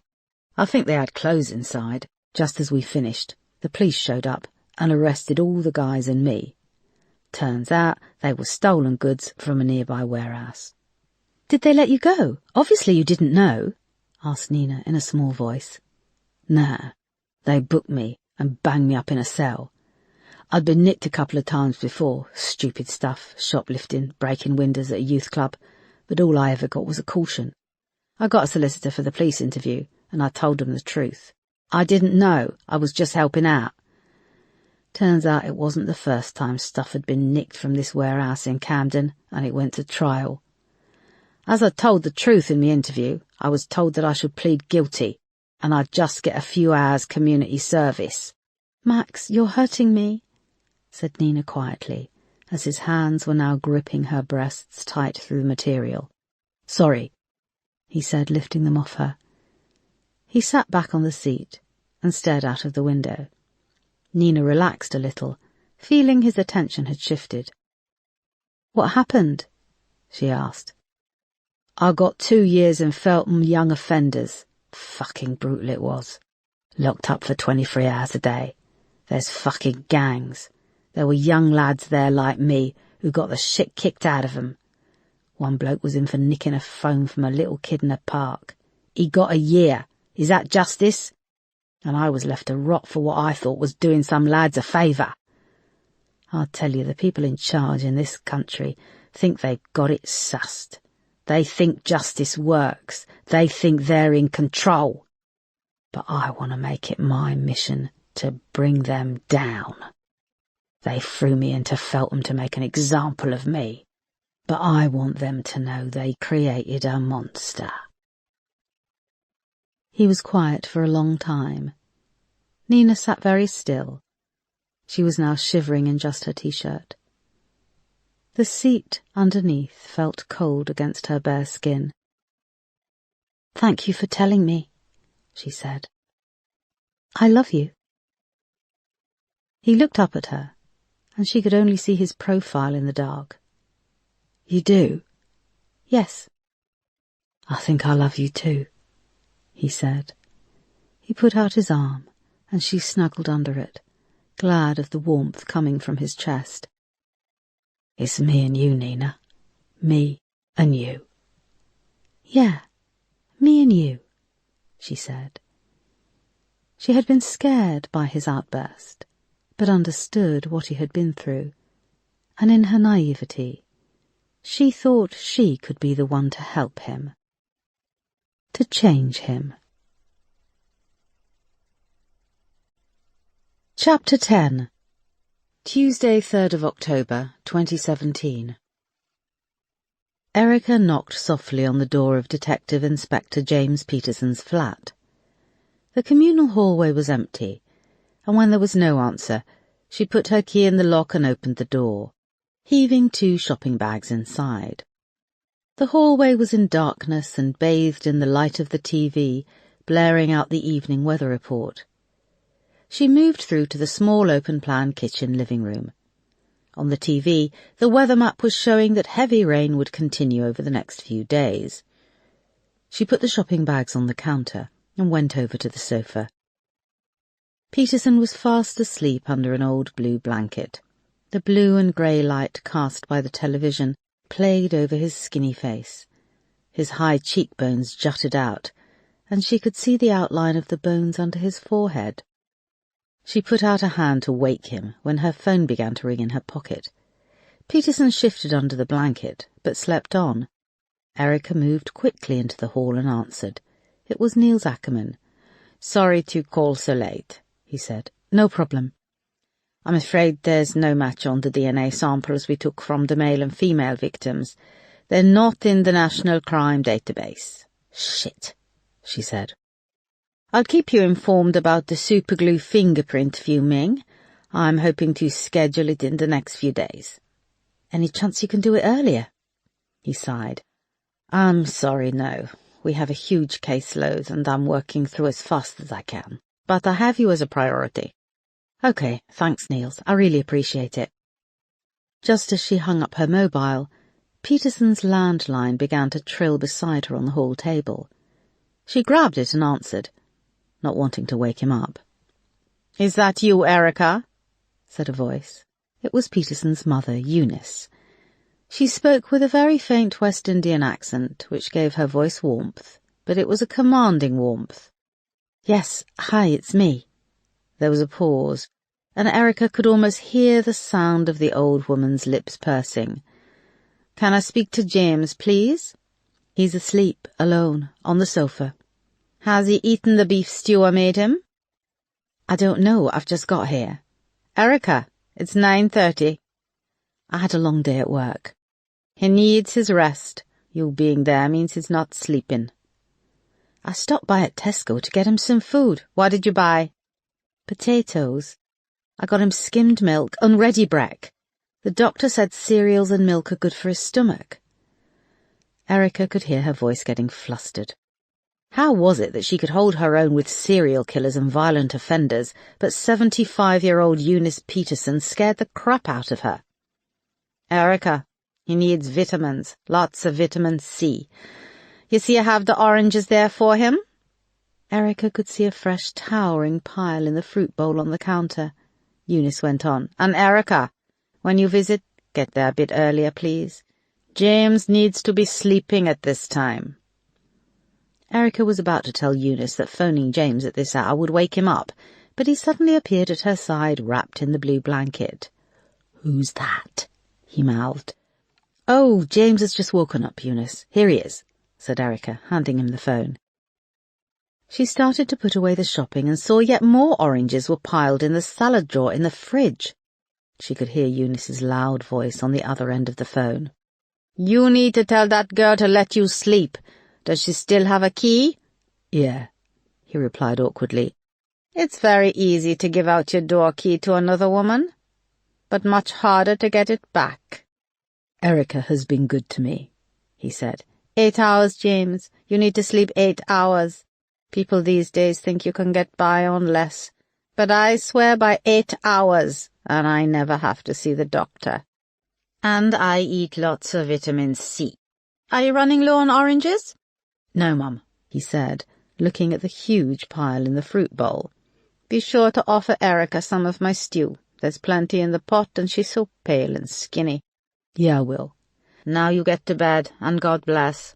Night, love you, said Peterson, putting the phone back in its cradle on the counter. Your mother doesn't really need to use the phone, does she? She could just shout across London. Sorry about that, he said. You hungry?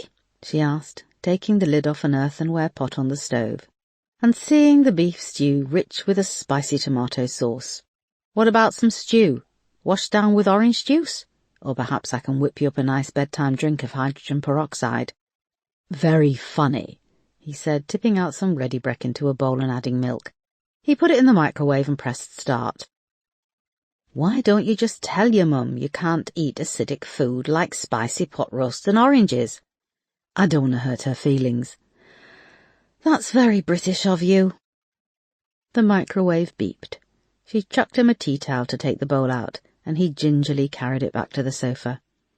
Erica heated herself a bowl of the pot roast and joined him. Newsnight began on the TV. Do you want my key back? He shook his head and blew on his cereal.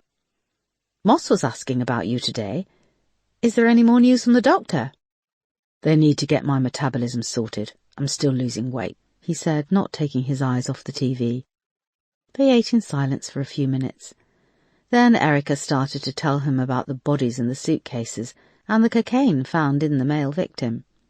He shook his head. His thin face reflected in the light from the TV. There's this girl who sees my gastroenterologist, he said.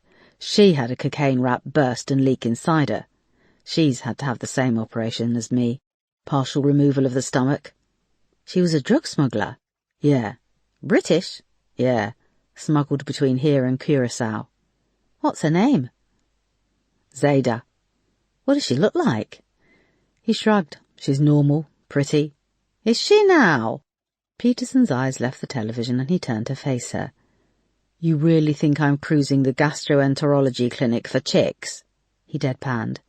Erica laughed. No, it's not a very sexy place. So, this Zayda, how long was she smuggling? I don't know. Was she charged? Peterson shook his head. She'd already dropped off the stash, if you know what I mean. But one of the packets burst and left her with poisoning, so technically she was classed as an overdose. He saw the gleam in Erica's eyes. And let me guess, you want to speak to her. Does she know you're a copper? Yes, are you ever not at work, Erica? I'm only asking about this Zayda because it's relevant to my case. I don't usually talk about work when I visit you. Oh, you visit. You know what I mean. He got up off the sofa and threw the bowl in the sink. Erica followed. You've hardly touched that. And one thing your mother is right about is that you need to eat. I'm not hungry. You have to make yourself eat, James, or you're not going to get better. I feel sick the whole time. Constant nausea. I could cope with actually throwing up. And everything I eat tastes wrong and makes me want to heave. That cereal tastes like onions. Onions that have been cooked and are on the turn. So give me a break about not wanting to eat it, he shouted. He went back to the sofa and lay down. Erica took the bowl from the sink and scraped the contents out into the bin. He spent a few minutes shifting under the blanket, and then he was still. She quietly tiptoed around, washing up and tidying. She checked his medication was ready in its little daily dispenser. She boiled some eggs and peeled them, leaving them in the fridge with a pack of plain cooked chicken and a loaf of wholemeal bread. When she went back to the sofa, she could see he was asleep, and she knelt beside him. When they first met during a murder investigation 5 years before, he had seemed so tall and vital and full of life. He was 6 feet tall, but he looked so small under the blanket, his legs tapering away to nothing. She leaned over and gave him a kiss on the forehead, but he didn't stir. Please, God, help him to get back to the person he was, she said to herself. Then she tiptoed away and let herself out of the flat. The air was clear and cold when Erica arrived home, and the car park outside her block of flats was empty. She took a long hot shower, and then wrapped herself in a towel and came through to the living room to pour herself a glass of wine, filling a small tumbler. She pulled open a drawer, where a framed photo lay on top of a sheaf of utility bills. A handsome blonde man grinned back at her. In the picture he was sitting in an easy chair by a window. Sun streamed behind and caught in his fair hair. It was her husband, Mark, who had died 6 years before. She had been his senior officer when they had taken part in a drug raid in Outer Manchester. The intel had been bad, and Mark, along with 4 other members of Erica's team, had lost their lives.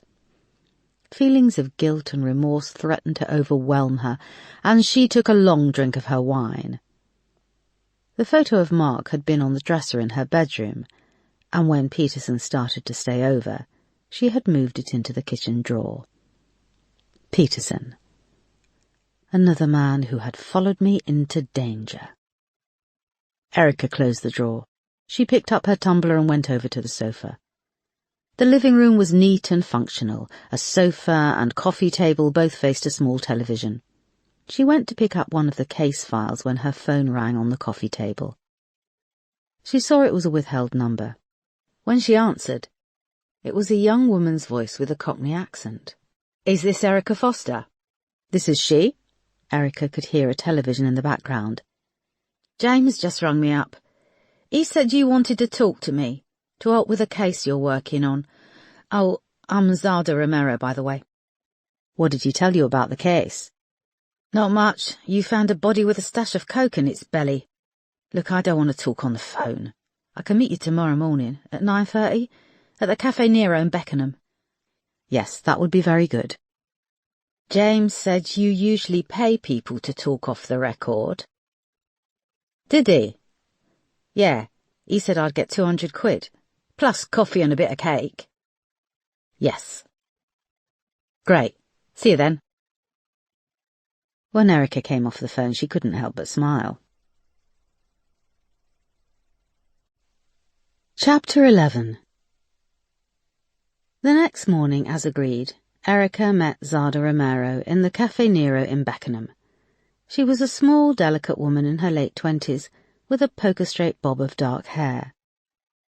"You don't look much like a copper, more like one of them foreign tennis players," she said when Erica returned to their table with coffee and cake.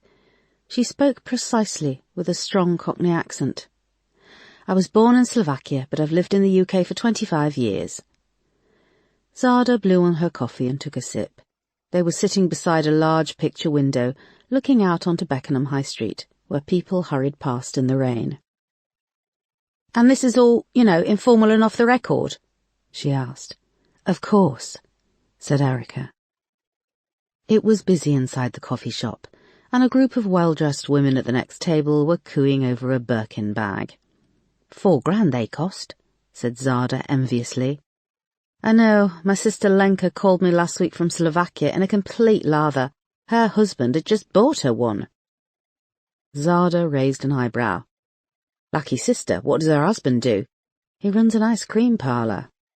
"He must have to sell a lot of Mr. Whippies to get her that." Erica shook her head.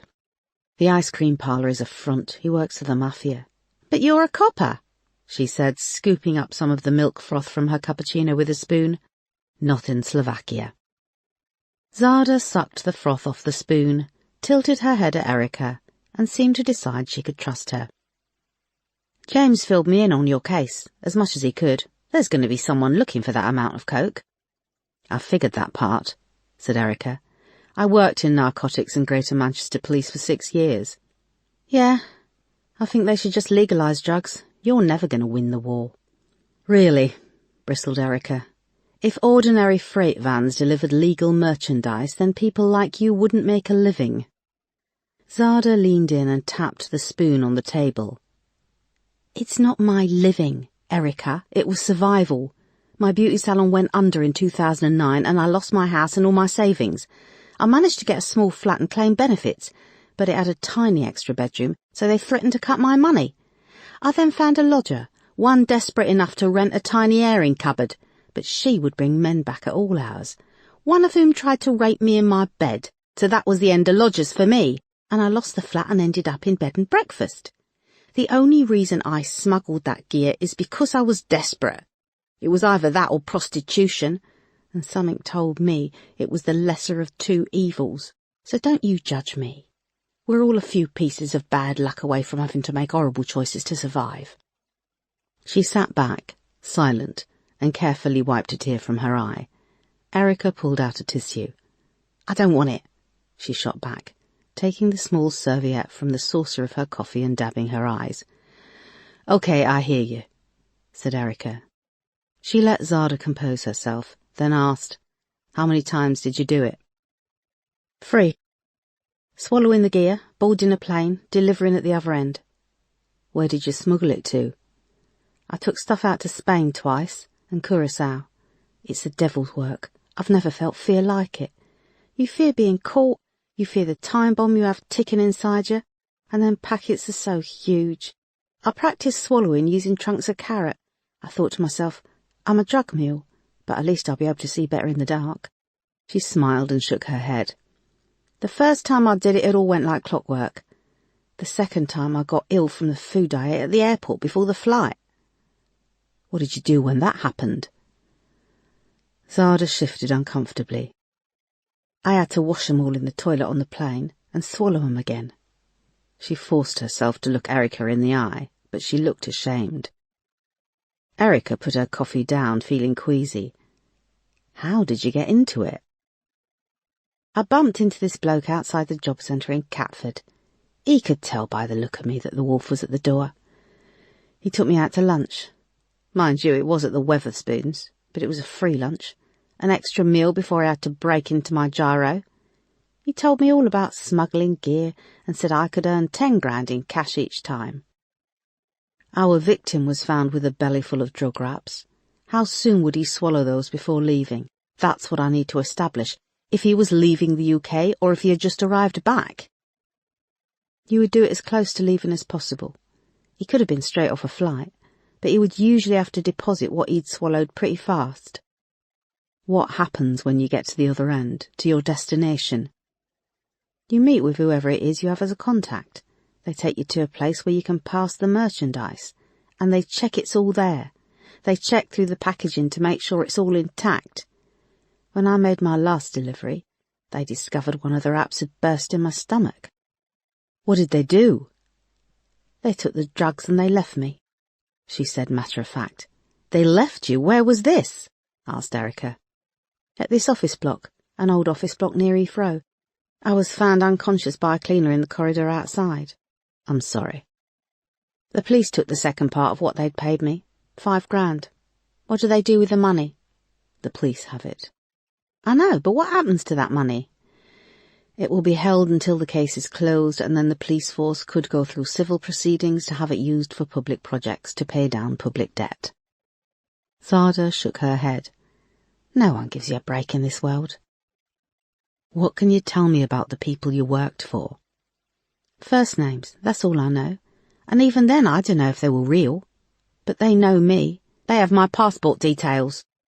"I promise you, no one will know we met. How did they contact you?" "They phoned, always withheld numbers. One guy called himself Zoot. He sounded quite hippie-ish. Another guy was Gary." "Would you be willing to work with an EFIT artist to give us likenesses of the people in this smuggling gang?" "I thought this was off the record." "It is, but I'm looking for a murderer, and you might have information that can help the investigation. You can come into the station, or we can send someone to your flat. Again, it's confidential." "Nah, sorry, I don't want to take the risk. I've just got myself settled into a good place." Erica nodded and took a sip of her coffee. "Did they get the guy who tried to rape you?" "No." "This person has killed 2 people that we know of." Zada wiped another tear with the little serviette and nodded. "Thank you. I'll set it up," said Erica, and she pulled out her phone to make a note. "You know he loves you, James," said Zada. Erica looked up at her. "What?" "James." Erica was taken aback. "He's talked about his private life when he was at the hospital. When you meet on a hospital ward, both wearing stoma bags, there isn't much embarrassing stuff you don't want to talk about." "Oh." "He wasn't indiscreet or nothing. But we talked about wanting to live life to the full after nearly dying. He's almost 40. He wants to settle down. He really wants kids, and you don't. You probably know this already. Do you want children with him? Erica hit back. I can't have kids, she said, so you're safe. Erica picked up her bag and pulled out an envelope, sliding it across the table. It's all in there, 200, and I hope you will stick to what you said about working with the EFIT artist. Zada took the envelope. I didn't mean to upset you. Thank you for meeting with me, said Erica, trying to keep her voice even, and she left the cafe. It was only a short walk to where she'd parked her car at the Marks and Spencer around the corner, but she was soaked. She got in and slammed the door. He really wants kids and you don't. The words rang in her head, hitting her just as painfully. She tipped her head back against the seat and looked at the blur of rain on the windscreen, distorting the grey sky and the surrounding cars. Her phone rang and she saw it was Neil's. She took a deep breath and answered. Is this a bad time? He asked. No, said Erica, feeling the irony. I have an ID on your 2 suitcase victims, he said triumphantly. What? I thought you ran their DNA through the National Crime Database and nothing came back. I did, but I've been trying something new, which could be seen as a little unorthodox. However, it's given us a considerable hit rate in the past couple of years. What is it? I contacted the private DNA database, used by several genealogy websites. People tracing their family trees can now apply for a DIY DNA test kit. It arrives in the post and they do a saliva swab and send it back. The genealogy database gave us a positive hit on the DNA from both of your victims. I'm emailing all the details over to you now. Chapter 12. Erica returned to Lewisham Row Station and went to see Superintendent Hudson in her office, explaining she had an ID on the 2 bodies. Melanie leafed through the case file on her desk and picked up the passport photos they now had of the 2 victims. I need a bigger team. This is a double murder. I need more officers, said Erica. Melanie held up the photo of the drug wraps taken from Thomas Hoffman, neatly packed like unshelled peanuts in the plastic bag. Erica, it's the amount of cocaine involved here. The male victim was a drug smuggler. I think we should pass this over to the narcotics unit. This looks to me like a dealer who has pissed off his boss, she said, sitting back in her chair. What about the woman? Said Erica. Melanie shrugged. She's the girlfriend that got in the way. No, he wasn't killed for drugs. The drugs are nothing to do with this, said Erica, exasperated. And we can't just assume she was the girlfriend. These murders took planning. Whoever did this needed to lure them to a place where he could kill them and chop them up without being seen. Their faces were battered to avoid identification, and after all that, whoever did this left the drugs. If this was drugs-related, a rival dealer or the head of the smuggling operation would have taken them. Melanie sighed and looked at the 2 sets of crime scene photos, the bodies and the suitcases. Erica picked up the enlarged passport ID photo of a thin young woman with large green eyes and a small sharp nose. Her skin was clear and shiny, and she had long blonde hair. The female victim is 24-year-old Charlene Selby. She comes from a rich middle-class family. She picked up the second passport ID photo of a man with dark hair, olive skin, brown eyes and a round acne-scarred face. His thinning dark hair was greasy and combed back from a high forehead. The male victim is 34-year-old Thomas Hoffman. He's a widow with no criminal record. Erica, I've just been looking at the same photos as you. They're a white, middle-class, hard-working couple. You know how these things play in the press. This has Daily Mail headline written all over it. You're threatening to go to the press? No, I'm saying that you don't want to kick this case into the long grass with hundreds of others that the narcotics team are trying to solve. It could bite you in the arse, Mum. Melanie raised an eyebrow and looked at the photos again. She shook her head. OK, fine. I'll give you an expanded team, incident room and uniform resources with further approval. Thank you, said Erica, gathering up the photos and stuffing them back in the file. "But I want to know the moment anything changes, and if this crosses over into a case for narcotics, you won't be obstructive. You will hand the case over. Understand?" "Absolutely. I won't obstruct you, or anyone," said Erica. Melanie saw the light shining in her eyes and the rush of excitement as she left the office, slamming the door. "Famous last words," she said. An hour later, Erica's expanded team assembled in the large open-plan incident room in Lewisham Row Station. Sergeant Crane, a young sandy-haired officer in his mid-30s, was moving through the crammed-in desks to give out copies of the case file. McGorry was sitting opposite Detective Constable Jennifer Knight, a dark-haired officer in her mid-20s who Erica had worked with before, and Detective Constable Brian Temple, a handsome red-haired young Scotsman who was new to the team. 3 civilian support workers, 2 young men and a young woman, were working with Marta Chapman to assemble all of the evidence on the large whiteboard on the back wall of the incident room. Moss was sitting at a computer and finishing up on a phone call. Erica went to the whiteboards at the back of the room. "Okay, good afternoon, everyone. Our male victim is 34-year-old Thomas Hoffman," she said, indicating his passport ID photo pinned up next to the crime scene photo of his badly beaten face.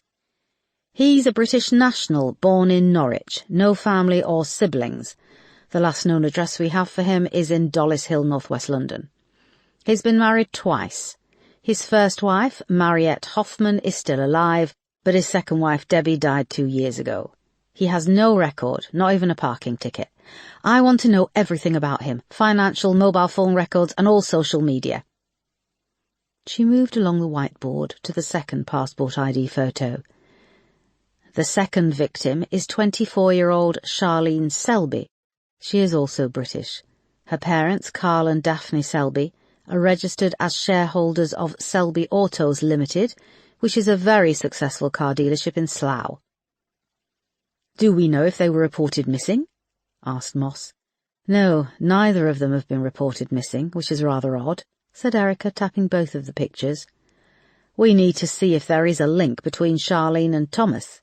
Did they know each other? Were they mixed up in something similar? Were they dating? Was Charlene Selby living with Thomas Hoffman?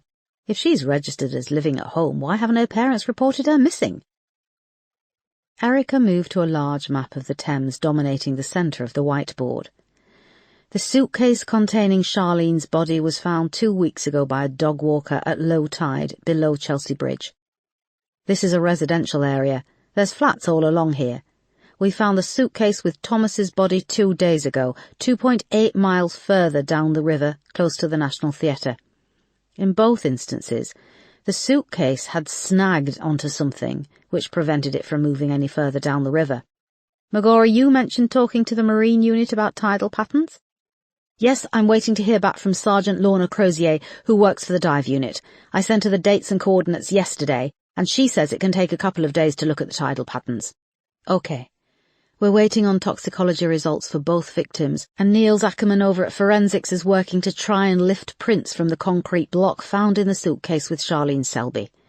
I believe this could be the murder weapon, and a link between the 2 murders. We need to follow up every lead," finished Erica. "It's all up for grabs at the beginning, and remember—" The team finished her sentence in unison. "There are no stupid questions." Erica grinned. "Glad to know you actually listen to what I'm saying." "I think it would be a good idea to put out some feelers to the narcotics unit and see if they are aware of any ripples running through the drug-dealing community," said Detective Knight. "If there are rumours of a missing 30 grand stash." "Agreed," said Erica. "I'll leave that with you. Sergeant Crane will take things from here." The room sprang to life as Crane stood up and started to allocate tasks to the officers and support staff. Erica went over to Moss. "You're with me. I want to inform the next of kin today," she said. "Thomas Hoffman doesn't have any living relatives," said Moss. "But he has an ex-wife, and I think ex-wives are often a great source of information." #no filter, grinned Moss. "Let's hope so." Chapter 13. Erica and Moss took the train from Lewisham to London Bridge, and then a Northern Line tube up to Old Street. A police car was waiting for them by Moorfields Eye Hospital, and it was a short drive out to the Pinkhurst Council estate. It always struck Erica how the landscape in London could change in the space of a few roads, from multi-million-pound flats and office buildings to a virtual ghetto. Mariette Hoffman lived in a tall grey tower block, one of 5 towers making up the Pinkhurst estate in north-east London. They pulled into an empty potholed car park, where a gang of lads stood in a circle next to a burnt-out car. Their brightly coloured hoodies and tracksuits were a menacing splash of colour against the grey sky and concrete. "I'll let you down as close as I can," said the uniformed officer driving, a squat middle-aged man with a greying beard. "I've been to these flats before. You usually have to wipe your feet on the way out." "Good job we've got an unmarked car," said Erica, seeing the group of lads were looking around and taking notice. He parked next to a row of 3 large rubbish bins. Mariette lived on the 2nd floor, and Erica and Moss took a set of stairs up to a long concrete corridor open to the air. As they passed the flats, there were sounds of babies screaming and people shouting. The kitchen windows were to the side of each front door, and Erica slowed as they passed a tiny girl in pink sitting on the draining board, pressing her tiny hand against the grimy glass. Behind her was a young woman smoking a cigarette. When she saw them pass, she moved forward and let the blind down. "She thinks we're social workers," said Moss in a low voice. They came to the door at the end of the corridor and knocked. After a moment, a large, bedraggled woman in her early 50s, with a halo of messy black curly hair, opened it. She wore a faded red tracksuit and marigold gloves, and in one hand she held a yellowing toilet brush. Next to the front door, they could just see the inside of a small, grubby toilet. "What?" she said, looking Erica and Moss up and down. "I'm Detective Chief Inspector Erica Foster. This is Detective Inspector Moss," said Erica, as they flashed their warrant cards. "Can we come in, please?" "What's it about?" she said, wiping her forehead with her sleeve. "It's about your ex-husband, Thomas Hoffman," said Erica. "Let me guess, he's dead," she said, still clutching the toilet brush. "Please, can we come in?" "All right, but wipe your feet and take off your shoes," she snapped, standing to one side to let them in. They found it hard to get their shoes off in the cramped hallway, and were mindful of Mariette standing over them with the filthy toilet brush. She lined their shoes up neatly on the mat and replaced the brush, closing the toilet door. She took them down a small hallway, past a staircase, a closed door, and into a small living room. It was beautifully clean, but the furniture was dated. A low sideboard of pale wood was dotted with fussy doilies and ornaments. A small box television sat in the corner, with a bowl on top filled with seashells. Through a white net curtain a window looked out over the estate. The faded worn carpet bore the marks of a fresh vacuum, and the room had an overpowering tang of pine air freshener. On the wall above a beige sofa hung a black and red military-style majorette's cap, with a shiny black peak, red velvet pillar-box top, and gold braiding. Underneath were 2 hooks which held a silver baton. "Have a sit down," said Mariette. Erica and Moss sat on the sofa. She perched gingerly on a small armchair beside them. Still wearing the rubber gloves, she took a pack of cigarettes from the pocket of her tracksuit and lit up, exhaling with a loose, phlegmy cough. "So, what is it?" "I'm very sorry to tell you that your ex-husband was found murdered," said Erica. "You could have told me that on the doorstep," she snapped. "This doesn't seem to be a shock to you." "Oh, doesn't it? You don't know what I'm thinking. Anyway, are you telling me that every time you inform someone that their relative is dead, they break down in floods of tears?" "No." "There you go, then." "How did you know we were here to inform you of your ex-husband's death?" asked Erica. "It was a guess, obviously. I'm not psychic. If I were, I'd make a fortune and leave this bloody estate." "If it was a guess, you must have suspected something." "He told me he was going to smuggle some drugs." she said, tapping the cigarette ash into a heavy crystal-cut ashtray on the coffee table. "How did it happen?" "We don't know all the details. 2 days ago his body was washed up on the banks of the Thames. It had been dismembered and was stuffed into a suitcase," said Moss. "A suitcase?" repeated Mariette. "Yes." "You sure?" "Yes, we attended the scene." Mariette shook her head. "He was such a large bloke. Someone got hold of a suitcase big enough to fit him?" Moss looked at Erica, who nodded and took over. "I'm sorry to say that Thomas's body had been dismembered and placed in the suitcase." "That explains it." Mariette nodded, tapping the ash off her cigarette. "You can't buy big suitcases anymore. I went to Benidorm last year and we were only allowed 10 kilos. If you wanted extra, you had to pay a fortune." She took another drag on her cigarette and stubbed it out in the ashtray. Erica went to ask her a question, but Mariette heaved herself out of the armchair. "I'll need a cup of tea after hearing that. You two want one?" Yes, thank you," said Erica. She headed off to the kitchen, pulling down the hem of her sweater over her backside. They listened as she moved around the kitchen and the kettle boiled. "What the fuck?" said Moss in a low voice. "She finds out her ex-husband has been chopped up and stuffed in a suitcase, and all she can talk about is how tough it is to go abroad with the weight limits." "He was her ex-husband." "I know, but most people at least pretend to care." "Is it really that hard to buy big suitcases? The superintendent said the same thing." "Yes, it is."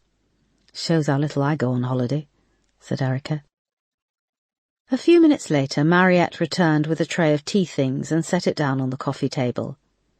She noticed Moss looking around at the majorette hat and baton on the wall. "I was a spinner for 5 years, she said, pouring tea into china cups.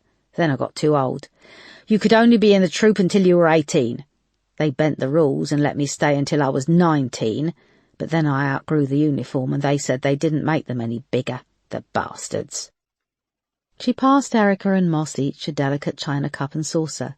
They took a sip, unsure of how to respond. "When did you last see Thomas?" asked Moss. Mariette lit another cigarette and sat back with her tea, exhaling smoke. 3 weeks ago. Today's the 4th of October, so 3 weeks ago would make it Wednesday, 13th of September? Mariette thought for a moment.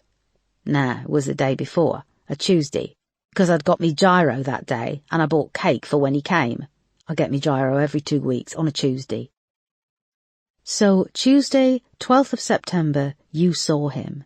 Is this when he told you about the drugs? Asked Erica. Yeah, he'd been signing on for a long time. They'd made him attend one of them job training clubs. What was he being trained in? Asked Erica. Mariette gave a loose, phlegmy laugh. Bugger all! The government call it training. In reality, they pay some private company a fortune, who lock 'em up in a room for 3 months, searching for jobs, and bully 'em into signing up for factory jobs with 0-hour contracts. That's where he met She hesitated. Met who? Asked Erica. Some bloke or other. He asked Tom if he wanted to make an easy 10 grand. Who wouldn't turn that down? Tom was desperate to get out of the shit and pay off some debts. He'd had a rough few years. Did he tell you this bloke's name? Asked Erica. Nah, he wasn't going to start naming drug dealers. So this bloke was a drug dealer? Asked Moss. I suppose so. Why would a drug dealer be signing on? I presume for the money, and as a front. I don't know the ins and outs. So this bloke asked Thomas if he wanted to earn 10 grand smuggling drugs. That's what I said. Mariette was becoming flustered. Did Thomas say where he would be going and how this smuggling would work? Mariette put up her hands and cigarette ash fell on her legs. I didn't want to know. Okay? Look where I live. There's bloody druggies everywhere. I've got that shit on me doorstep. I didn't want him talking about it in here. Erica could see she was shutting down on them, so she changed tack. Can I show you a photo? She asked, balancing the cup and saucer on her leg to reach into her pocket.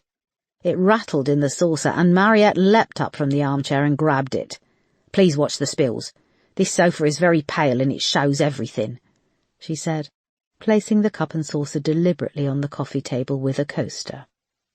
"Sorry, of course," said Erica. She retrieved her notebook and passed Mariette a photo. "She's pretty," said Mariette. "Who is it?" "Her name is Charlene Selby. She was also found dead, her body dismembered and stuffed in a suitcase." They watched Mariette's face, but she remained impassive and passed the photo back. "That's awful." "You never saw her with Thomas?" asked Erica. "No." "He didn't talk about her?" "No." "Was she involved with his smuggling?" "We can't share that information. Do you know if Thomas had a girlfriend?" "He didn't. He'd have told me. He'd have boasted about it." "Do you mind me asking why you two got divorced?" "He was obsessive. I felt suffocated by him. He was jealous and he could be violent. I thought I was better than that," she said. "Why did Thomas have a rough few years?" "He got married again. Debbie her name was. Nice girl. A bit plain, a bit of a doormat, but she took the edge off him. She worked in the office of a haulage firm in Guildford. One day she went out into the yard to talk to one of the drivers and didn't see a lorry coming. Puff. Died instantly. So did the baby. She was pregnant. Tom went to pieces. He couldn't afford the mortgage on his own.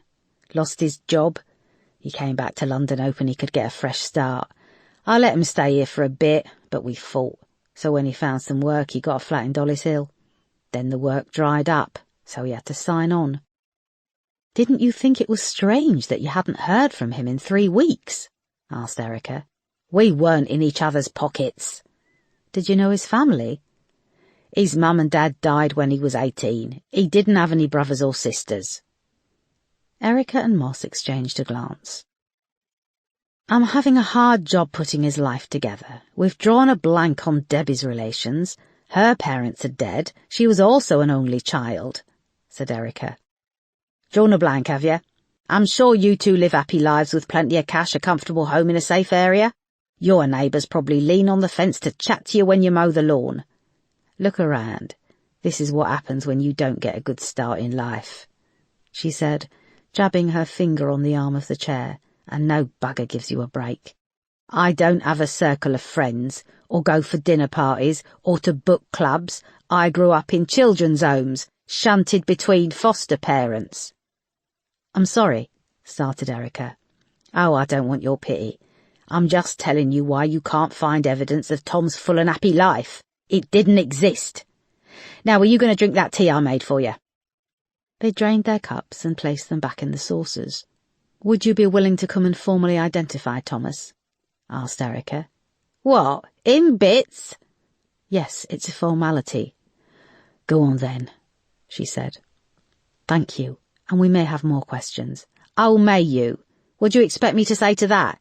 If you've got questions, you'll ask 'em." Mariette watched from behind the net curtains in her kitchen window as Erica and Moss walked across the car park. The group of lads was still huddled around smoking, and they turned to look as they climbed into the waiting car. Even though it was unmarked and they were in plain clothes, they could smell coppers a mile off. When the police car had driven away, Mariette went to the landline in the hall. She picked up the receiver and dialed a number. Chapter 14. "What did you think of Mariette Hoffman?" asked Erica, when they were in the car and heading away from the estate. "She was honest, brutally honest," replied Moss, "but we shouldn't be disarmed by her apparent honesty and willingness to talk." Erica nodded. Interesting she kept Thomas's surname, even though they were only married for a year, and it ended acrimoniously. "Is it? Maybe she couldn't face the bureaucracy, especially if she's long-term unemployed and it could have stopped her benefits." "Why did you keep yours?" asked Moss. Erica was taken off guard. "Shit, sorry boss, I wasn't thinking. It was a genuine question." "It's okay. My maiden name was Boldishova." "How'd you say it?" "Boldishova. Erica Boldishova." "It's very Slovak. And difficult to say after a couple of rum and cokes." Erica smiled.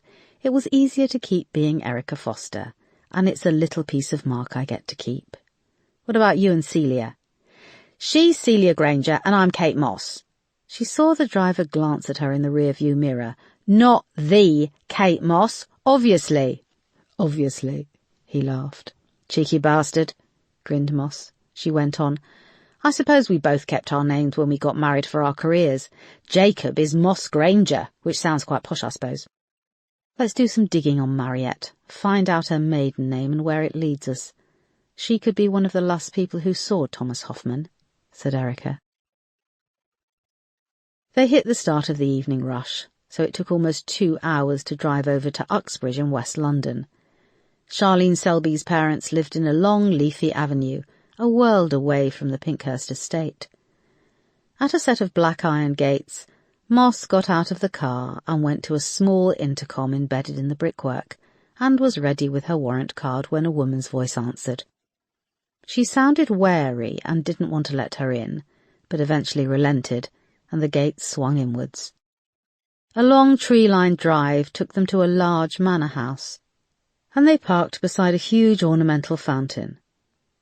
It had started to rain, and even though it was blurring the surface, Erica could see huge koi carp swimming lazily on the bottom. A woman opened the front door. She was in her late 50s, elegantly dressed, with overly tanned skin and short bleached blonde hair. She had a very detached manner. "Good afternoon. Are you Daphne Selby?" asked Erica. The woman nodded. "I'm Detective Chief Inspector Erica Foster, and this is Detective Inspector Moss. May we come in?"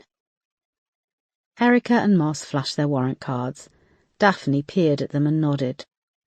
They stepped into a large double-height hallway with a winding staircase. The rain rattled onto a small stained glass cupola above. She took them through to a large airy living room, where an open fire was burning low, lots of dark wooden furniture and a chintzy sofa and armchairs. A tall middle-aged man was working with a screwdriver to release a huge pull-down cinema screen. He wore tan slacks and a salmon-coloured V-neck sweater, and like his wife he had a deep tan. "The police are here," said Daphne. His face dropped when he saw them, and he leaned forward to shake hands. "It's Charlene, isn't it?" he asked. "Please, can we all sit down?" said Erica. "Can I confirm you are Justin Selby?" He nodded. "Just tell us straight away. Don't lead us around the houses. It's Charlene, isn't it?" he said. His face was turning red, and tears were forming in his eyes. Daphne reached out and took his hand. "Yes, I'm afraid your daughter was found dead," said Erica.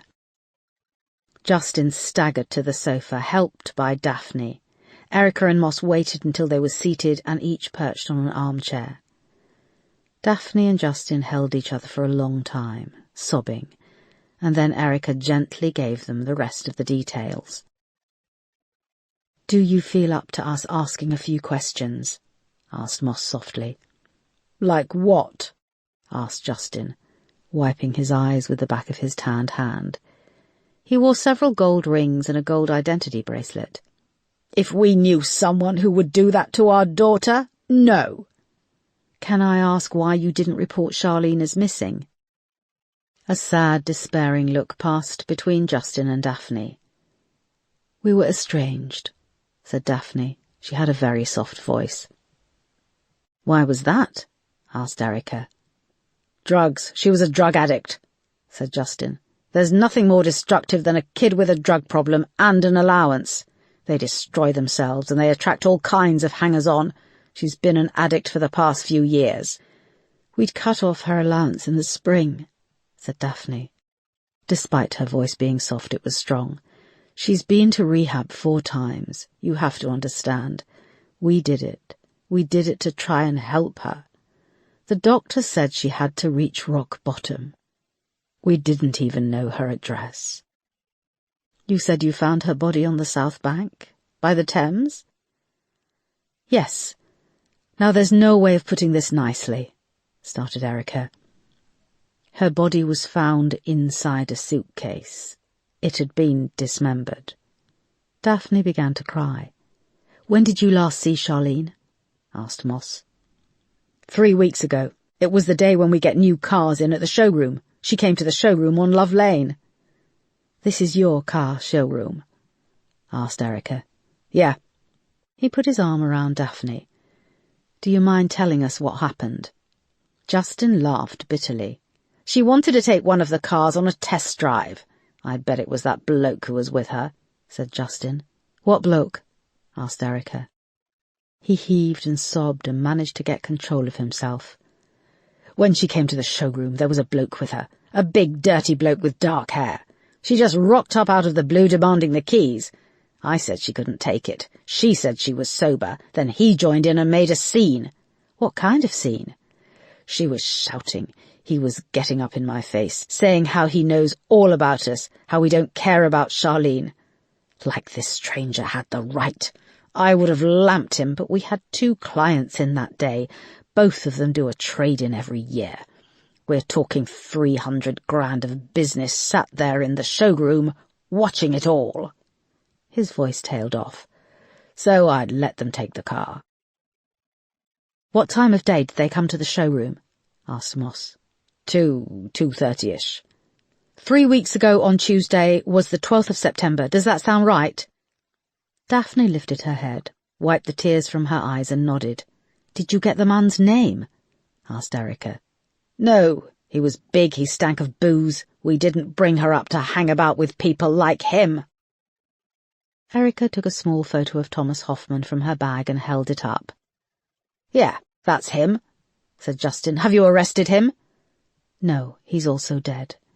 We also found his body in the river, in a suitcase, undismembered, just like Charlene, said Erica softly. There was a long silence. Did Charlene say why she wanted to take the car? Asked Moss. She just said she fancied taking it for a test drive, said Justin. Is this something she did often, take out cars for test drives? It was something she used to love doing when she was learning to drive, when she was 17. Of course, back then she wasn't drinking or taking drugs.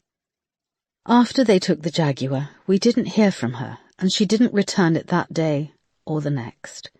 We found it abandoned 3 days later outside the gates of the car showroom. That would be Friday the 15th of September? Asked Moss. If she said 3 days later, then that's what it is, snapped Justin. Daphne put her hand on his arm. The keys were left in the ignition. The upholstery was stained. It was a mess. Someone had been sick in the back. Did you call the police? Asked Moss. At this, Justin became angry. No, I wouldn't call you lot for my own daughter. We knew she'd bring it back. And you have no idea why she took it for so long and where they went? Daphne shook her head. And what did you do with the Jaguar? Asked Erica. We had it cleaned, but it's still a bloody mess. We're waiting to have it reupholstered, in the hope we can still, said Daphne. She started to sob. Justin waved his hand dismissively at them, dropping his head to hide his tears. Let's give you some space, said Erica.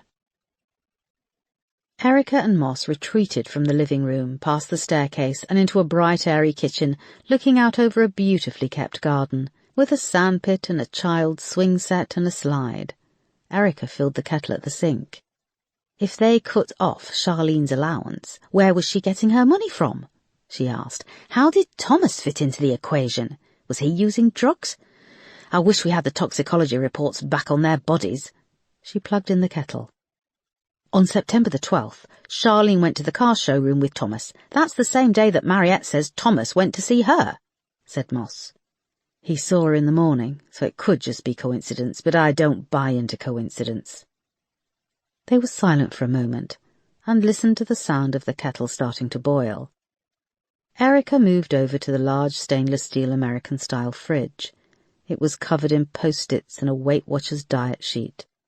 There were pictures of Daphne playing with a tiny boy and girl on the swings and slide in the back garden, and in another she was pictured hugging the children in a restaurant. Above it was written, Granny's 60th. There was a wedding photo of a thin-haired man in a suit with his bride. That must be Charlene's brother. And the grandkids?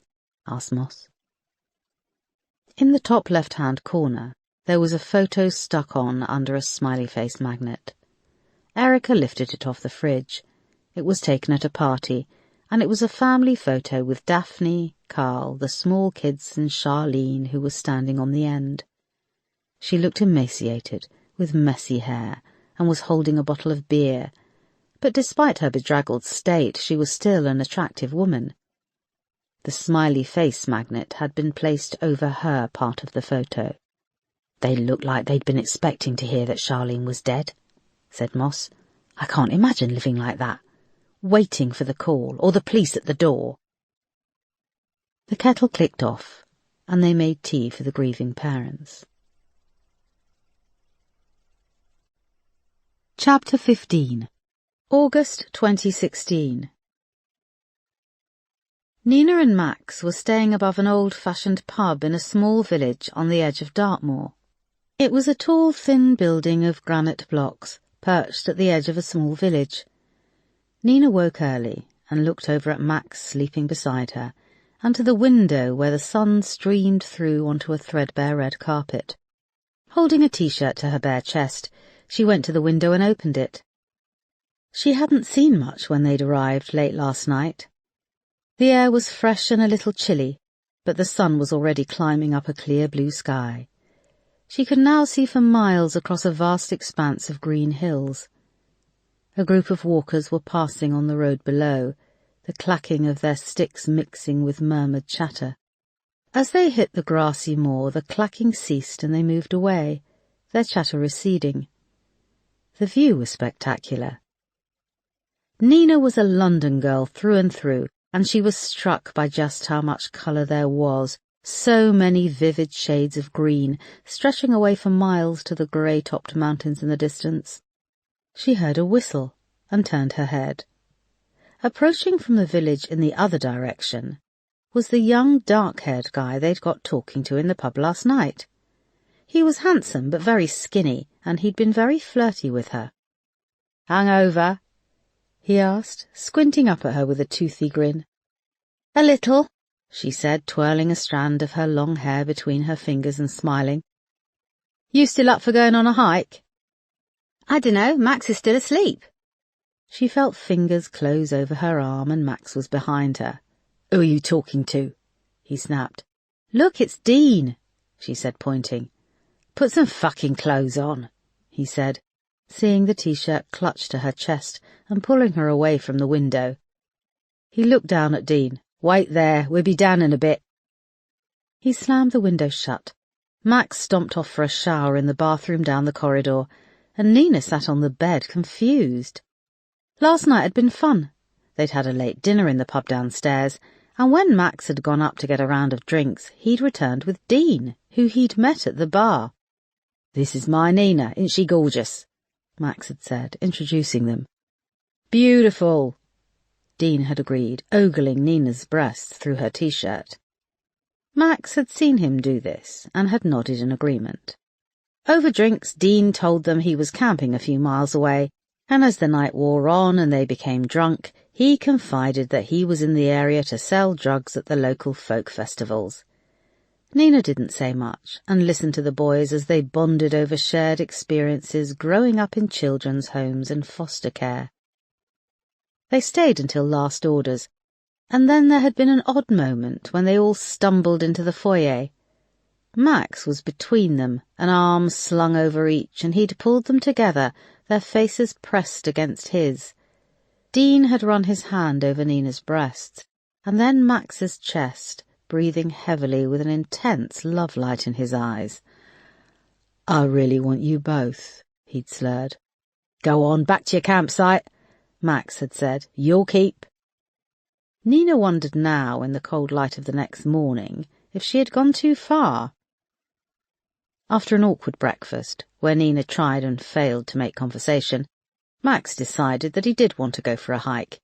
He told Nina to go and pack their rucksacks, and he went outside to see Dean. When she came back down 15 minutes later, she found Max and Dean waiting for her on a bench outside the hotel. They were killing themselves laughing, but stopped when she reached them. "Everything okay?" she asked, handing Max the larger of the two rucksacks. He pulled it onto his shoulders. "Sure, everything is tickety-boo," he said, and they both burst out laughing again. "Tickety-boo? Who the fuck says tickety-boo?" cried Dean, slapping his leg. When he laughed, it exposed his large teeth and sticky pink gums. Max reached down and picked up a small bottle of whiskey from under the bench and took a slug. It was already half empty. "Oh, I see what's making everything tickety-boo," grinned Nina. Max offered her the bottle, but she shook her head. They set off down from the pub and over the moor. They had to cross a bridge over a small river, and then Dartmoor spread out in front of them. Max said there was a secluded little waterfall he wanted them to see, and they hiked for several miles. The boys polished off the rest of the whiskey, and soon the conversation moved to sex, and in particular the sort of stuff they'd done to women. Nina felt uncomfortable, so she fell back a bit and watched the scenery. The moor was beautiful, and it was hot, but a light breeze pushed banks of cloud across the sky, and the sun kept vanishing and reappearing, casting everything in a bright, steely glare. Just after midday, they came to a deep dip in the moor and followed a thin path down to where a waterfall seemed to emerge from the rocks and tumble down into a small, deep pool surrounded by large boulders. The boys were now red in the face and sweating from the heat and the booze, and they all drank from the waterfall. Max then took them to a creased seam in the rock, a little way from where the water cascaded. You couldn't see it from the top of the dip. He shrugged off the rucksack and disappeared through a slim gap in the rock, about 2 feet wide and very tall. "Come on, you two," he said, popping his head back out. Dean placed his rucksack on the rocks and went in after him. Nina reluctantly followed. A couple of steps into the gap, the light faded, and she had to feel her way along, the rock on either side brushing her shoulders. As her eyes adjusted to the light, the small passage opened out into a large cave with a domed ceiling. It was very dry inside, and the walls and floor were smooth. It was cool and protected from the heat. "Can you feel that?" asked Max, putting a hand up to a hole in the ceiling. Nina moved over to them and looked up. The hole in the ceiling was black, and she couldn't see where it went, but she could feel cool air flooding down onto them. "I think this is where the water used to come in thousands of years ago, and it made this cave. See how the floor is smooth but full of ripples?" "It's well cool," said Dean. "If I was ever on the run, this is where I'd hide out," joked Max. Nina stepped away from the cool air and looked around. There was a pile of sticks and ash where someone had lit a long-ago fire, and to one side, where the smooth rock bulged out and created a platform, there was graffiti. She shivered. Max appeared at her side and slung an arm around her neck, pulling her into his chest. Dean was standing a few feet away from them and stared. Max put his hand out to Dean and pulled him in under his other arm. Nina could feel herself pressed against the two men. Max squeezed them together tighter, and she felt a tingle of excitement and allowed herself to be sandwiched between them. Her chest pressed against Max, and she felt Dean's tall, wiry body pushing into her back, and a growing hardness pressing against her buttocks. "You two fancy a swim?" she asked. "Okay, babe, whatever you want," said Max. They broke apart and came back out of the cave into the blazing sunshine. The boys were brazen and stripped off all their clothes, leaping from a low, smooth rock at one side of the waterfall and into the deep pool of water below. Nina self-consciously took off her trousers until she had on her underwear and t-shirt. Max was doing backstroke in the pool, and Dean broke the surface, his dark hair slick against his head. "The water feels much better naked," shouted Max. "Really?" "Yeah, it's so cold and fresh," said Dean. Nina took a deep breath and stripped off her t-shirt and then her underwear. She moved to the edge of the rock and looked down into the water. It was very deep and clear, and she could make out several large boulders in the deep blue depths. "Come on, jump," shouted Max, slicing at the water and splashing her. Nina screamed as the cold water hit her, then held her nose and jumped in. "It's freezing!" she gasped, breaking the surface a moment later, her long dark hair slick against her head. She doggy-paddled out to the boys, but the water was painfully cold, so she turned and swam back, pulling herself back out and onto the long, flat rock. "Come on, wimp!" cried Max, splashing her again. "No, it's fucking freezing!" She shivered, crossing her hands over her naked body. She unrolled a rug from her little backpack and slung it around her shoulders. "There's more whiskey in the side pocket of my rucksack. It'll warm you up," shouted Dean. Nina found a small bottle and undid the cap, taking a long sip. She lay in the sun, drinking the whiskey and watching the boys splash and fight in the water. She felt a pang of desire as they wrestled naked in the water, Max wrapping his legs around Dean, putting him in a headlock. He held him under, and then, just as Nina screamed for him to stop, he let go of Dean, who came to the surface and launched himself on Max. A little while later they heaved themselves out and onto the rock. But they didn't put their clothes on, and lay naked beside her, forming a neat line. Nina, Max, then Dean. Drops of water pooled on their taut bellies, and Nina shrugged off the blanket and tipped her head back. There was a silence as they looked at each other. Max leaned over and kissed Nina. She hesitated, then kissed him back. She could see that, unlike Max, Dean was circumcised, and he put his hand down and started to squeeze his penis. "You embarrassed, Nina?" asked Max, stroking his fingers across her belly and pushing them down between her legs. She tensed as she saw Dean was now masturbating. "I don't know." She shrugged and sat up a little, crossing her arms over her chest and closing her legs. "Okay. What if I did this?" said Max. He leaned over and kissed Dean, who responded enthusiastically. Nina's mouth dropped open and she laughed. The boys started to grope at each other, hands exploring each other's bodies, and this excited Nina. Max reached out his hand and pulled her between their writhing bodies.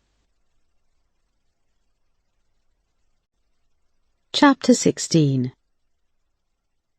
Nina had sex with Max, while Dean watched them hungrily. When Max pulled away from her, they were covered in sweat. He smiled and stood, leaping over her into the water. She lay back, catching her breath, and wiped strands of hair away from her face. Dean was still watching her. He was still hard, and he had a wild look in his eyes. Nina sat up and covered herself with a corner of the rug. "No, I'm sorry. This was fun, but I don't want to," she said. He moved towards her with a predatory look in his eyes. His gangly naked body suddenly seemed obscene. Nina looked over to the pool, but Max had dived under the water. There were just ripples spreading out across the surface. "Sorry, no, Dean," she said, putting one arm out and crossing the other over her naked body. He was masturbating furiously and kneeling over her. His eyes were crazy, unfocused. He placed a skinny knee between her legs. Just before he prized them apart, she saw blood pouring out from a cut on his knee. "No!" she cried, trying to get up, but he pushed himself on top of her, and she felt a stab of pain as he penetrated her and started to roughly thrust in and out. His face had changed, and he was no longer the funny, gangly guy. His lips were curled back, showing those pink gums. His eyes were wide, and on his thin face the veins threaded across his temple were pulsing. His hands gripped her upper arms painfully, and she could feel her hip bones slamming into the sharp rock underneath. Nina tried to see past him to the pool, but she couldn't see Max. Dean pounded into her harder, and as she tensed, the pain was terrible. What had been daring and exciting a few short minutes ago was now terrifying. Just as he lifted one of his hands off her upper arm and started to squeeze at her throat, Nina suddenly felt the pressure ease as Dean's body seemed to lift away from hers.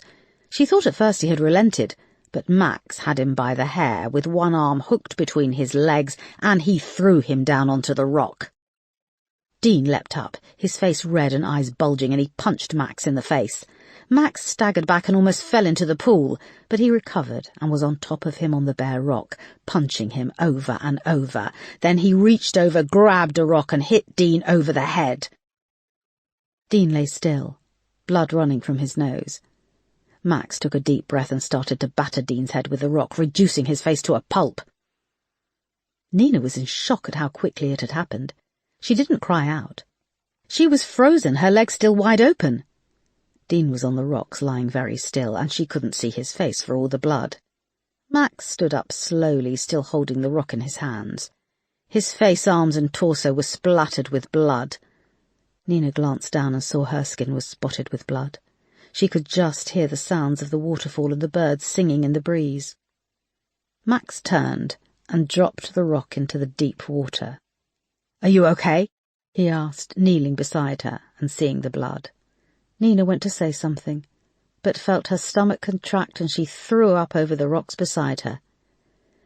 Max dived in and washed himself off, breaking the surface and scrubbing at his bloody knuckles. He heaved himself back out onto the rock, dripping wet, and helped Nina up, and holding on to her arms he lowered her into the water, then pulled her back out, perching her on the edge of the rock. She shivered. "He was hurting you. I did it to protect you," he said in a matter-of-fact way. "No, no, no," whispered Nina. She looked back at Dean. He was still, and underneath all the blood, his body now looked like wax.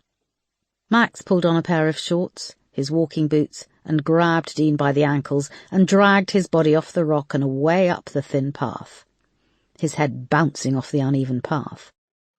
Nina leaned over and threw up again, the little she had left in her stomach spreading out over the clear water. Her next memory was of being dressed and walking along unsteadily behind Max, his bare back now red from the sun. Then she seemed to zone out, and the next thing she heard was the sound of running water. Max had stopped by an ancient stone drinking trough beside a high pile of rocks. A metal pipe had been rigged up to catch the spring bubbling up from the rocks, and it poured into the deep trough, overflowing onto the grass. Max leaned down and drank, and pulled Nina over to drink too. "You okay?" he asked. "I don't know," said Nina. He stroked her long hair away from her sweaty face and kissed her softly, then lifted her up and placed her in the stone trough. Water slopped over the edges, and she felt relief as she sank inside. When her shoes touched the bottom, the water level was at her shoulders. "Hold your breath," he said, and he pushed her head under. The cold water hit her scalp and she opened her eyes and could see down to the bottom, to the chisel marks in the rock when it was sculpted hundreds of years before.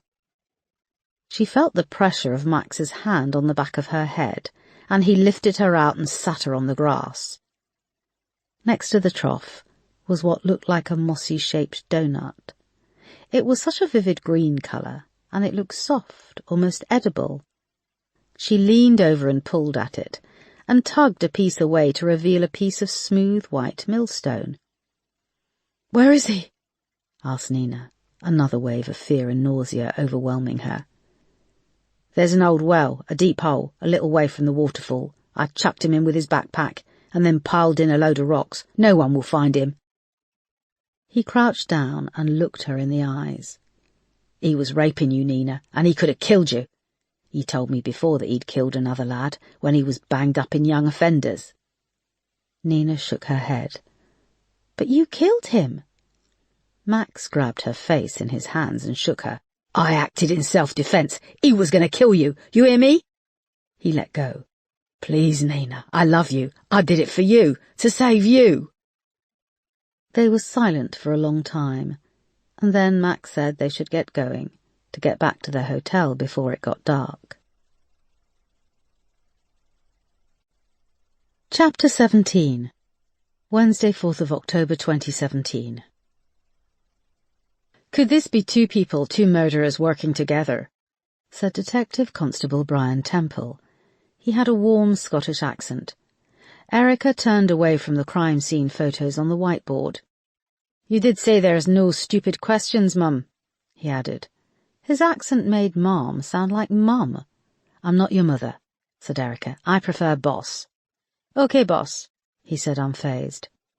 But it's true, there are no stupid questions.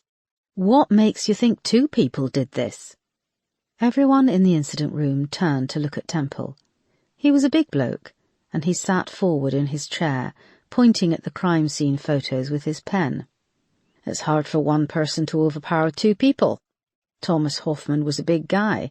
Charlene Selby was a woman. No offence, ladies, but you are in some ways the weaker sex. There were a few cold looks and snorts from the other women in the incident room, Moss, Marta, and DC Knight. He's making a valid point, said Erica, and indicated he should continue. Thomas and Charlene have no marks whatsoever on their bodies to indicate they were shot or drugged or tied up. Charlene was stabbed, but we don't know if this was before she was battered to death. Toxicology results show that she had high levels of cocaine and heroin in her blood, which could have made her easier to subdue, said Erica. She was a habitual user. Her parents have confirmed this, said Moss. And Thomas Hoffman was clean, apart from the drugs in his belly, but he wasn't a user, said Temple. So it takes us back to my theory of 2 people. What if 2 people picked them up in a car, took them somewhere quiet and quickly overpowered them? A lock-up, perhaps? Why would they go willingly to some lock-up? Asked Moss. Zada, the woman I spoke to who'd smuggled drugs into the UK, said that dealers expect people to drop off their stash immediately after they land, said Erica. They usually meet them and take them to a place to do this. In her case, it was a rented office block near Heathrow. That could explain them going willingly to a lock-up, said McGorry. Who says that Thomas Hoffman was smuggling drugs into the UK? What if he was all prepped and ready to smuggle them out? Added Moss. Then, whoever killed him might not have known the drugs were in the body. There's too many ifs, buts and maybes for my liking, said Erica, moving back over to the whiteboards and looking at the large map of London and the river. We need to find out if Thomas and Charlene were booked on a flight in or out of the country. I've put in a request, said Moss. Erica paused and sighed.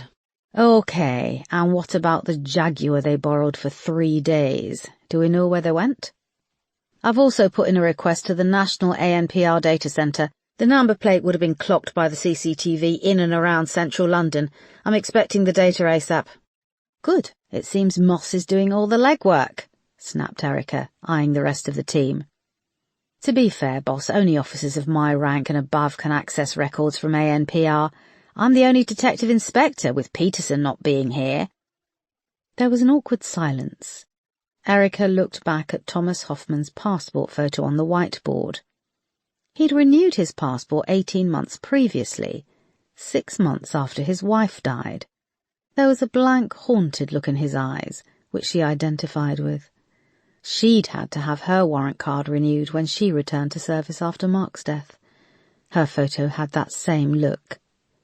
She then thought of Peterson and wondered what he was doing.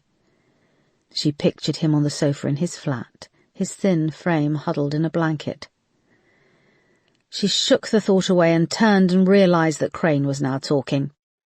Thomas Hoffman's Facebook profile was pretty sparse, he said. There were very few updates. All he seemed to do was play games online, but this does give us the link to Charlene Selby. They met through Facebook 3 months ago, playing the Candy Crush Saga game online. They started to communicate through Facebook Messenger. They seemed to share common ground, in that they were depressed, unemployed and unmotivated. They discovered they lived close together, Thomas in Dollis Hill, and Charlene was sleeping on a friend's couch in Willesden Green. They exchanged phone numbers and then stopped talking through Messenger. We're still waiting on their mobile phone records so we can access their text messages. Who was the friend Charlene was staying with? Asked Erica. Another druggy, a woman and her boyfriend, said Crane. Someone from uniform called around earlier today, but they were pretty out of it and barely remembered her. Some of Charlene's stuff was there, and it's being sent over to forensics before we release it to the family. Okay, and Mariette Hoffman, who's been looking her up? DC Knight put up her hand. Born in 1963 in Cambridge, no qualifications, she spent most of her life on benefits, with sporadic jobs in retail and a couple of factories. In fact, the DWP is where we got all of her information, going right back to when she was in her early 20s. She's been arrested once for drunken and disorderly. That was in 2004 on New Year's Eve in King's Cross. She and Thomas Hoffman had a fight at a bus stop and she smashed a shop window. Uniform picked her up and she was let off with a caution. However, she owns her flat on the Pinkhurst estate. She was a council tenant, but bought it for £18,000 with the right to buy scheme. She had a mortgage for half of that, but paid it off 7 years ago, although she claims not to have worked full-time for the past 20 years, so I'm not sure how she got hold of a £9,000 deposit and was able to pay off the mortgage. She should have declared it to the DWP. Could be a case for benefit fraud. OK, let's keep that to one side in case we need to bring her in, said Erica. It was late and she could see her team was weary after another long day. OK, let's finish there and we'll meet back here at 9 a.m. tomorrow. The team started to collect their coats and there was a burst of chatter as they left the incident room. You fancy a drink? Asked Moss as she pulled on her coat. Thanks, but I've got a few things to follow up on, said Erica. I need to chase up Niels Ackerman over at Forensics. I'm still pinning our hopes on the superglue fuming tests. I'm going to carry on tonight when I get that data through. Try and find where that Jaguar went. Good, said Erica, starting to sort through a pile of folders on one of the desks. And I'm sorry I mentioned Peterson. Why? It was a valid point. You are the only officer on the team with a DI rank. OK, well, don't work too hard. We'll be at the Weatherspoons if you change your mind, said Moss. OK, night, said Erica. As the last of the team cleared out of the incident room, she picked up the phone and called Niels. He answered immediately. Hi, Niels, I'm just chasing up the superglue fuming test on the piece of concrete.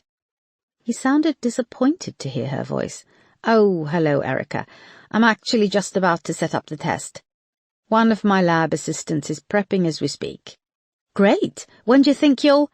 Erica, I told you already, this takes several hours, and even then I don't know if there will be enough fingerprint residue to give us anything, he shouted. She was surprised at the outburst. He always seemed so calm and collected. OK, she said, can I remind you that this is the first time I'm inquiring about this, and you did say, I know what I said, he snapped. There was silence on the end of the line. Erica resisted the urge to argue back. Are you OK, Niels? Yes, fine. I'm just a little stressed. Budgets, workload. I'm sorry, Erica. OK, well, I hope the test goes well, she said. I will contact you the second I have anything, he said, then hung up. Erica replaced the receiver and looked around at the incident room. Resources must be stretched if cool, calm, unflappable Niels is flipping out, she thought. She decided to go for that drink after all. She grabbed her coat, switched off the lights, and headed out of the station to join Moss and the team at the pub. Chapter 18. Niels Ackerman stood in his office for several minutes after the phone call with Erica, taking deep breaths. He gripped the side of his desk as a wave of dizziness and nausea passed. He was shivering, and a sheen of sweat covered his skin. His nose began to run, and he moved to the sink in the corner of his office, yanking out a length of blue paper from the dispenser, blowing his nose and wincing at the pain. He was shocked at his reflection in the mirror. His skin was sallow, and he had dark circles under his eyes. The small stainless steel soap dispenser glinted in the light, and he went to open it, but there was a knock at the door. One of the CSIs, Rebecca March, was waiting in the corridor. She was a small woman with long mousy hair, plaited at the nape of her neck. Everything is set up to start the superglue fingerprint fuming, she said, and then frowned. Are you okay? Yes, he said. Allergies still bad? He nodded and retrieved his ID card from his desk. It's very strange you're still getting symptoms. Shouldn't the pollen season be over now? I have a very high sensitivity. Pollution is also a problem for me. I've just taken another antihistamine, he said, pulling the lanyard over his head. They came out of the office and headed down the corridor past a glass wall looking into one of the laboratories where members of his team worked. They came to a set of double doors at the end. Niels glanced across at Rebecca as she used her access card to open them, but she seemed focused on the upcoming job. They emerged into another corridor, and Niels used his card to access a door on the left. It led to a small prep room, with a large sink, storage cupboards, and a window looking out into a testing lab. In the centre was a large square perspex chamber. They washed their hands at the sink, and then pulled on fresh crime scene coveralls, face masks, and latex gloves. When they were ready, Niels nodded from behind his mask, and Rebecca opened the door into the testing lab. Niels moved to a bench along the side wall and picked up the large evidence bag containing the piece of concrete. He checked the adhesive seals hadn't been tampered with. Rebecca opened one of the perspex panels of the chamber and prepared a tiny silver foil tray, adding several drops of superglue. She placed it on a trolley, along with a small plastic container of water. Niels joined her and stood the piece of concrete on a three-pronged frame beside the silver tray of superglue, so that all areas would be exposed to the fuming process. Several dark patches showed where blood had soaked into its porous surface. "Let's hope we get something off it," said Rebecca. "It's been in the water for a long time, but I always live in hope," agreed Niels. They backed out of the chamber and closed the perspex panel. Niels bent down and set a timer on the side of the chamber to 30 minutes. When he straightened up and turned, he saw Rebecca was staring at him, her eyes narrowed above her mask. "I think you're bleeding," she said, indicating the mask around his nose with a gloved finger. They left the lab and came back out into the small prep room. Rebecca removed her overalls, mask and gloves and placed them in a plastic evidence bag. Niels pulled off his face mask and saw it was spotted with blood. He wiped his nose on the sleeve of his coveralls, and it left a smear of blood. Rebecca was now watching him with a concerned look on her face. "Are you okay?" "The allergies, they make my nose bleed," he said. "I'll have to write a note about this in the file when we submit our overalls in the evidence bags," she said. He moved to the sink and pulled out a paper towel, wiping his nose. Her eyes moved from the bloody spotted tissue to his face, watching him closely. "You look really ill." "I told you I'll be okay," he snapped, binning the tissue. She held out a fresh plastic evidence bag and watched as he stripped off the coveralls and placed them inside with the gloves and bloodied face mask. She was about to seal it up when Niels said, "I can finish off here." "I'm supposed to record and bag these up." He took the evidence bag from her. "Rebecca, I'm sorry to snap at you. We're all working so hard. You didn't get a full lunch break, did you? I can do this. Go and grab 20 minutes. A flicker of concern passed over her face. "Please help me be a good boss," he said, smiling and trying to remain calm. "Okay, thank you," she said, still a little unsure. He kept the smile on his face until she'd gone. When he heard the double doors outside buzz and click shut, Niels removed the bloodied face mask from the evidence bag and stuffed it in the pocket of his trousers. He grabbed a fresh mask from the packet, scrunched it up a little, and stuffed it in the evidence bag. He peeled off the plastic on both bags and sealed up the adhesive labels, signing Rebecca's name across both seals. The corridor was empty as Niels hurried to his office, shaking and sweating. When he got inside, he locked the door. He checked the blind was down, covering the small strip of window in the door, locked it, and went to the soap dispenser above the small sink. He lifted off the metal housing, and in the cavity where the liquid sachet of soap usually sat, there was a small bottle of pills. He took the bottle and a sheet of paper from the printer, and sat at the marble coffee table. His hands shook as he took the lid off the bottle, folded 2 tablets in the sheet of paper, and crushed it with the Murano glass paperweight. He funneled 2 bumps of powder onto the back of his right hand, and snorted them with each nostril. He slumped in the chair, tipping his head back, allowing the familiar rush to come over him, dizzying euphoria threatening to overwhelm him and make him black out. Chapter 19. Early the next morning, Erica, Moss and McGorry were in one of the viewing suites at Lewisham Row, watching a tape from the CCTV cameras outside the showroom of Selby Autos. The black and white image on the screen showed a view from the main entrance. The camera was mounted high above the gates, and a chain-link fence entwined with bunting stretched away, lining a quiet road surrounded by trees. "So, here we are. Road is quiet. It's 9:03 a.m. on the 15th of September, said McGorry. A moment later, a small Jaguar came weaving along, briefly mounted the grass verge before it passed the camera and came to a stop beside the chain-link fence. Charlene Selby emerged from the driver's side, unsteady on her feet and scruffily dressed in a long skirt. She stopped to reach inside and pull out a large handbag. A figure emerged from the passenger side, wearing shorts, trainers, and a hooded top with the hood up, but whoever it was kept their head down. "Shit, we can't see the face. Is that Thomas Hoffman?" asked Erica. "No, he gets out behind," said McGorry. On cue, a large lumbering man got out of the back seat, finding it difficult emerging from the small, low car. The wind blew his wispy hair, and he caught his foot in the seat belt and almost went flying, but managed to right himself. He turned and looked up and down the road. "Okay, that's Thomas Hoffman," said Erica. He wore shorts, a dark T-shirt, and he bent back down inside the door to get a carrier bag. "And who's this?" asked Moss, as a fourth figure got out of the rear door.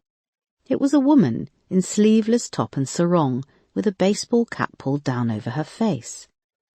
Long dark hair spilled from underneath. She also kept her head down, and under the baseball cap her face was in shadow. She moved round the car and jogged a little way to catch up with the figure in the hoodie who was walking up the road. He put a hand on her backside as they walked away. Charlene hung back and waited for Thomas. She pointed the key fob at the Jaguar and the lights flashed twice. They moved off to join the woman in the baseball cap and figure in the hoodie who were now waiting up the road. "Okay, they all stand here for 2 minutes, said McGorry, and they watched the tape. "But no view of their faces," said Moss. He shook his head. "We can't enhance, the tape is too blurred." "Blurry CCTV seems to be a running theme on our investigations, doesn't it, boss?" said Moss. Erica nodded and rolled her eyes. On the screen, a minicab sped past the abandoned Jaguar and came to a stop beside the four of them waiting. The figure in the hoodie leaned into the car window, seeming to say a few words to the driver, and then got in the passenger side. Charlene hurried over to the back door and got in, followed by the woman. Thomas was left to limp round to the back door on the other side of the minicab. "Can we run it back to when Thomas Hoffman gets out of the car and show us a close-up on his face?" asked Erica. McGorry quickly rewound the tape. "Yes, freeze it there and zoom in." The image was blurred, but they could see on the close-up Thomas Hoffman had bruising to his face. "Who are these other 2 people?" asked Moss. "A young woman and perhaps, well, probably a young man," added McGorry. "It's the first we've seen of them," said Erica, "and they look like they could be friends with Thomas and Charlene." "And it adds weight to Temple's theory that 2 people could have bumped them off," said Moss. Erica gave her a look. "Sorry, killed them." "That minicab driver would have got a good look at them all," said Erica. "Check out minicab firms in the local area and see who was driving that car." Chapter 20. Niels Ackerman arrived at work late the next day, telling colleagues that he had been to the doctor about his allergy problems. They feigned concern, and some tilted their heads in sympathy, but no one questioned him further. Did they really buy it that this terrible appearance, trembling hands, and sweaty face were plant allergies in central London in October? There were no allergies. He had been a functioning drug addict for several years. It had started 10 years ago during his gap year in America, when he'd hurt his back in a surfing accident, and a doctor had prescribed the highly addictive painkiller Vicodin. This had been the beginning of a long and slippery slope to where he was today. He went straight to his office, locked the door, and flipped up the silver soap dispenser. He shook out 3 pills into his hand and went to one of the easy chairs at the marble table. He crushed the pills and snorted 2 huge bumps of the white powder off the back of his hand. Niels slumped back in the chair in his office and wiped his nose. It felt red raw inside. He stood swaying a little before chucking the scrunched-up paper into the bin. He put the pill bottle back into the soap dispenser and saw it was almost empty. He grabbed his phone off the desk and called Jack, a young guy who had been his dealer for the past few years. "It's Niels, can I come by later?" he asked. "To pay me?" said Jack. He hesitated. "Not today, I need more stuff. I have until the end of next week, as per our arrangement." "Things have changed, I need the money today," he said, his youthful voice full of disdain. "Jack, we go week by week, you know this." "Yeah, well, my boss is withdrawing credit and calling in what's owed after a couple of customers defaulted. Well, defaulted is the wrong word. Overdosed. Dead junkies can't pay their debts, so I'll need you to pay up." "I'm not a junkie," said Niels through gritted teeth. Jack laughed. It was a hollow, mocking laugh. "You owe me $2 grand. "I'm good for it," said Niels. "You better be." "Jack!" "No, you listen, Niels. You are a fucking junkie, and shit has got serious, so I need that money by the end of the day." "But—" "I know you earn good money, Niels, so it shouldn't be a problem, should it?" Jack hung up, and Niels stood there shaking, staring at the phone. He felt a warmth flooding in his nose, and grabbed some of the blue tissue from the dispenser just in time to blot the blood trickling from his nostrils. He tipped his head back to try to stem the flow, but after a few minutes he had to resort to packing his nostrils with tissue. Niels grabbed his ID pass and left the office. He walked out of the underground car park and into the cold air. The Thames was quiet and sparkled in the weak sun. It only took a few minutes to walk round to Vauxhall bus station, which was busy, and he lined up to use the cash machine. When he got to the front of the line, he tried to withdraw £500. The screen flashed up that he didn't have available funds. He tried his other 2 credit cards, but they were also declined. He could hear tutting, and saw there were a couple of builders in mud-splattered overalls waiting behind. "Mate, you going to be long?" scowled one of them, his hands shoved deep in his pockets against the cold. "Sorry, just one more moment," said Niels. The builder rolled his eyes. Niels inserted his bank card, keyed in his pen, and requested £500. The cash machine seemed to mull it over for a long time. A cold wind blew around the wall of the station, and people hurried past. The machine beeped, and it flashed up on the screen that he didn't have available funds. "What?" he cried. He pressed the option to check his balance. £1,000 had been debited on top of his mortgage payment and the minimum payments for his credit cards. How could he have forgotten his loan repayment was coming out? With shaking hands, he took his card and staggered back to work, not noticing the looks on people's faces as blood dripped down the front of his white shirt. When Niels got back to his office, he changed his shirt, splashed his face with cold water, and repacked his nose with tissue. He searched through his wallet, but he had nothing. He did some quick maths to work out how long it was until payday, but a huge chunk of his salary would be swallowed up with loans and repayments. There was a knock at the door and he opened it, still holding tissue to his nose. Rebecca was outside. "Afternoon, sir," she said, her eyebrows furrowed. "Still having problems?" He forced a smile and blotted his nose. "Yeah. I have the superglue fuming results back on the murder weapon. The test didn't give us anything. There were no fingerprints." Chapter 21. There was a depressed atmosphere in the incident room when Erica relayed the news that Niels hadn't been able to lift any prints off the piece of concrete. It was a long shot, but I thought that they could work with such minute amounts. I thought there would be something left on it. Her voice tailed off. "What about blood residue on the concrete?" asked Moss.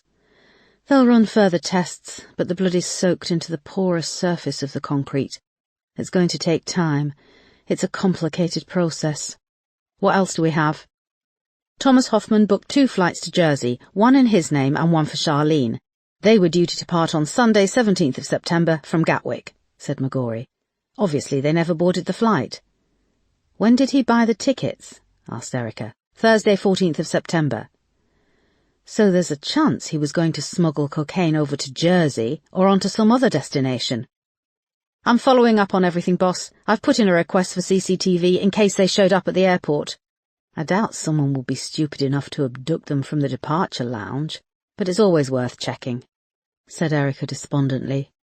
"Moss, how are we doing with the number plate data from National ANPR Data Centre?" "I've been sent a vast spreadsheet which I'm having to work through," said Moss. "It's good and bad. Good because the Jaguar was driven all around central London during the 3 days it was taken from Justin Selby's car showroom, and its number plate was caught on hundreds of cameras. Bad because I have to collate the data and put together a route and a pattern. But I'm on it." Erica looked around at the faces of her team and tried to think of something, anything, that would rally them and keep things moving. But she couldn't. Her mood was as low as theirs. They had also tracked down the minicab driver who'd picked up Thomas, Charlene, and the unidentified man and woman outside Selby Autos, identifying the cab company from a logo on the side of the car. The driver was a Samir Granter. A woman who worked in the dispatch office said he was on holiday to Australia with his family and she didn't know when he would be back. She was also unaware of where Samir had driven the 4 passengers, as they didn't keep a record of addresses. She'd given them Samir's mobile phone number, but it was the middle of the night where he was staying in Melbourne and he wasn't answering. Erica looked at the clock. It was almost 6 p.m. "OK, let's leave it there, everyone," she said. "Go home and get some rest. We'll meet back here at 8:30 tomorrow morning." The team started to make their way to the door, coats in hands, saying good night. Moss stopped by Erica's desk. "Seeing as we're finishing early, boss, why don't you come over for dinner?" Erica looked at her watch. "Thanks, but I'm going to stop here. In a few hours it'll be morning in Australia, and this Samir could be our lead on this unidentified man and woman seen with Thomas and Charlene." "You look pooped, boss. Come back for a bite to eat, and then you can carry on working. I have to crack on with the number plate data. We eat early, and Jacob would love to say hello to his Aunt Erica." "He calls me Aunt Erica?" "Yes, he's always talking about you. He drew a picture of you last week at school." "That's sweet." "Well, you know the score. Kids' pictures aren't the most flattering. You had 9 fingers on each hand, and you were as tall as our house, but the thought was there." Erica laughed. She checked her watch again and was tempted to get out for a few hours, but she knew tonight she wouldn't be the best company. She couldn't stop thinking about the case. "Thank you, but maybe next time. If I come over, I'll get stuck into the wine and the night will be gone. Let's do it soon, though, and say hello to Celia and Jacob." "OK, take it easy, and I'll let you know when I've cracked the data." She smiled, and picking up her coat, she left the incident room. Erica went over to the whiteboard and drank in the silence for a moment. She looked over the photos and the maps, and once again she had that familiar feeling that it was all getting away from her. If she didn't make some headway soon, there was a person, or people, who were going to get away with murder. "Can I have a word, Erica?" said a voice. She turned and saw it was Superintendent Hudson, and she was holding Starbucks. She joined her at the whiteboard and handed her one of the cups. "Thanks," said Erica. "I saw the report from Niels Ackerman, no prints or partial from the concrete block." Erica shook her head and took a sip of her coffee, savouring the taste. "I'm hoping to talk to the minicab driver later and find out if he can tell us anything about the 2 people with Charlene Selby and Thomas Hoffman.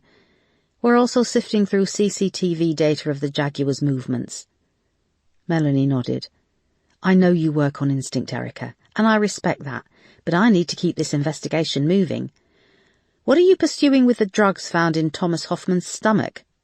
"I keep saying the person who killed Hoffman wasn't involved in drugs," said Erica.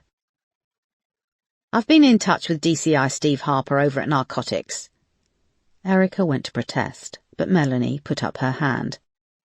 Last night, his team raided a drug factory in Neasden. They seized equipment for drug manufacture, raw chemicals and materials used in packaging drugs and smuggling. I need you to submit the drugs you found in Thomas Hoffman's stomach to forensics to run tests on the drug packets. They did run tests on the packets. They just ran the basics. I need them to do specific batch tests on the materials used to wrap the drug packets and see if we can match them with the materials seized from this drug factory. DCI Harper's team made 4 arrests last night. These men are now in custody, and we could have a shot at proving the drugs in Thomas Hoffman's stomach were cooked up and packaged by them. Are you taking me off this investigation? Said Erica. Of course not, but I have to open it out. We have to share this evidence, as there is a potential overlap with your murder investigation. Double murder investigation. Melanie took a deep breath and tried to stay composed. That is something still up for debate. Can you please arrange for the drugs found in Thomas Hoffman's body to go over to forensics in Vauxhall? I've called ahead. Neil Zackerman and his team are aware they need to be fast-tracked. If you've arranged it all, why are you asking me? Snapped Erica. I wondered why you'd shown up with the good coffee. It's called professional courtesy, said Melanie. You should practice it. Enjoy your coffee. She went off, leaving Erica alone again in the incident room. Chapter 22. Niels had been pacing his office for hours. He'd watched through the small window in his office as the sun sank down the sky, and then as the stars came out above the Thames. He was shocked at the turn of events with Jack. When he'd first started buying gear, it had almost been like he was making social calls to Jack's flat in Camberwell. They would chat about politics or sport. He'd sometimes have a cup of tea before they exchanged cash and merchandise.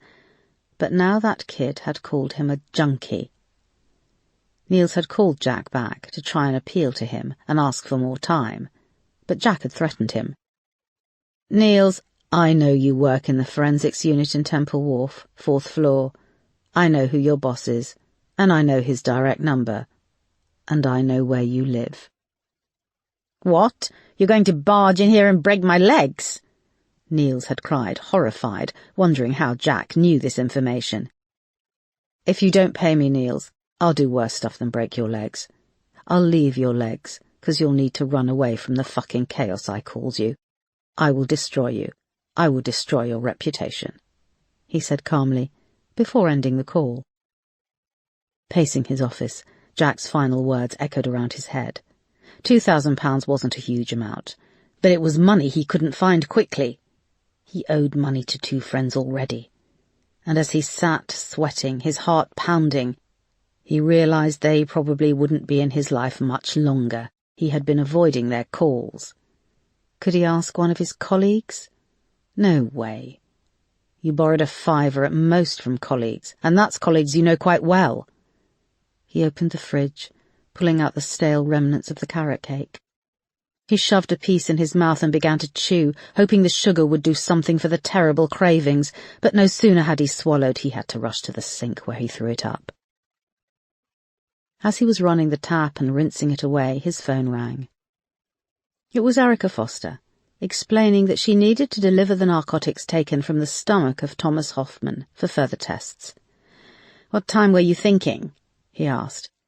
"This is urgent, so I could be there in the next hour, hour and a half, depending on the traffic," she said. Niels gripped the phone. An idea had pricked the back of his mind. "If you make it 2 hours, then the lab will be ready to put them through immediately." "Okay, thank you." "My shift will be over," he lied, "but one of the team will run the first round of tests. There's a safety deposit box just inside the underground garage. Put them through the slot." "Thanks, Niels," said Erica. He came off the phone with the plan fully formed in his head. It was terrible and bold. Narcotics came in and out of the lab every day. They were strictly controlled when they came in and had to be accounted for when they went out again. However, it wasn't unusual after hours for narcotics to be dropped off in the safety deposit box downstairs. He looked at his watch. In 2 hours, Erica would be dropping off a bag of cocaine wraps with a street value of £30,000. She would be driving up to the safety deposit box. What if someone came along on a motorbike and snatched them from her? The location of the forensics lab wasn't widely known to the public, and the location of the safety deposit box had been flagged before as being far too open and public. He put his head in his hands and gave a low groan of despair. Had it really come to this? For the first time he realized, deep down, that he was a junkie. He needed to get help, but he needed to do this. He could clear his debt and move on. Turn over a new leaf. Start again. He grabbed his phone and called Jack. "About fucking time, this better be good or—" "Please listen," said Niels, his voice shaking. "If you do exactly what I say, you'll get your money back with a huge profit. But you have to promise me that this is done without anyone getting hurt." Chapter 23. It was late when Erica went down to the evidence room. It was housed in the basement of Lewisham Row, on the opposite side of the building to the cells, and even after so many years in the force it gave her the chills. She spoke to the young officer working the small desk by the door, who took the serial number from her and vanished off down the rows of shelves. The low room was lit harshly from above, and the lights shone off the young officer's brown hair as she moved along the crammed shelves. They were crammed with evidence bags in all shapes and sizes, containing knives encrusted with blood, clothes neatly folded and spattered with bodily fluids, lengths of rope, blunt heavy objects, delicate items of jewellery. There were even children's toys. The toys affected Erica most, along with all the evidence bags stuffed with women's underwear. The different sizes and styles rendered all the more sinister by their ripped and soiled state. The evidence room contained the answers to so many crimes, the scientific link between victim and perpetrator. The officer located the clear plastic bag of drug wraps on a shelf at the back and returned to the desk. There were 2 labels stuck over the opening of the bag, which had been signed by Erica and Isaac Strong, their signatures overlapping the adhesive sticker, so that if the bag was opened and tampered with, it would be impossible to reseal and line up with a complex web of writing. Erica checked it was intact and spent a few minutes filling in forms before she left the evidence room. She emerged into the main corridor housing the canteen, staff locker rooms and weapons store. She passed Sergeant Wolfe coming out of the canteen with a steaming cup of tea. "You're not on the hunt for a digestive biscuit, are you? I nabbed the last of 'em," he said, holding a little packet. "I've got something much stronger," she said, holding up the evidence bag of drugs. Wolfe cast his eye over them. "I'll stick to digestive biscuits." Erica passed another couple of uniform officers coming off shift, and then reached the door of the weapons store. She pressed the bell and looked up at the camera mounted above it. A second later the door clicked and opened. She had her warrant card ready and requested a baton and a taser. As a weapons-trained officer, Erica was registered to operate a taser. She signed for both and checked that the taser was charged before slipping it into a leather belt with the baton. The traffic was light as she drove from Lewisham, through Peckham and Camberwell. She could have easily sent a junior officer to drop off the evidence bag, but delegating wasn't something that came easy to Erica. She wanted to keep on at Niels to make sure her face was fresh in his mind. She was going to put in a request for a complete forensics test on the Jaguar from Selby Autos. Charlene's parents said they'd had it cleaned, but it could still give her fingerprints and DNA. The problem was time and resources. Forensics was overworked and lacked the resources to process evidence quickly, and keeping herself on Niels's radar could help. There was a little traffic at a junction near Kennington, and she came to a halt behind the line of cars. Erica checked that the central locking was activated. The narcotics were in a Tesco bag for life on the passenger seat, the jaunty picture of fruit and veg at odds with what was inside. The lights turned green, and she moved off again, past Oval Tube Station, following the road around the high walls of the cricket ground. The few cars in front peeled off just before the one-way system, cutting behind Vauxhall train station to Nine Elms Lane. When Erica emerged onto the road beside the Thames, she didn't notice the black Range Rover with tinted windows, which was parked up in the shadows next to the high curved wall separating Nine Elms Lane from the Thames flowing past below. She slowed and indicated to turn left, where a slip road led down to the underground car park and drop-off for the forensics lab. The headlights of the Range Rover lit up on full beam, and it lurched forward with a squeal of rubber, crossing the opposite lane and appearing up close in her rearview mirror. "What the hell?" she said, as the Range Rover came level with her bumper and blinded her with a flash of headlights. Instinctively she accelerated and missed the turning for the slip road.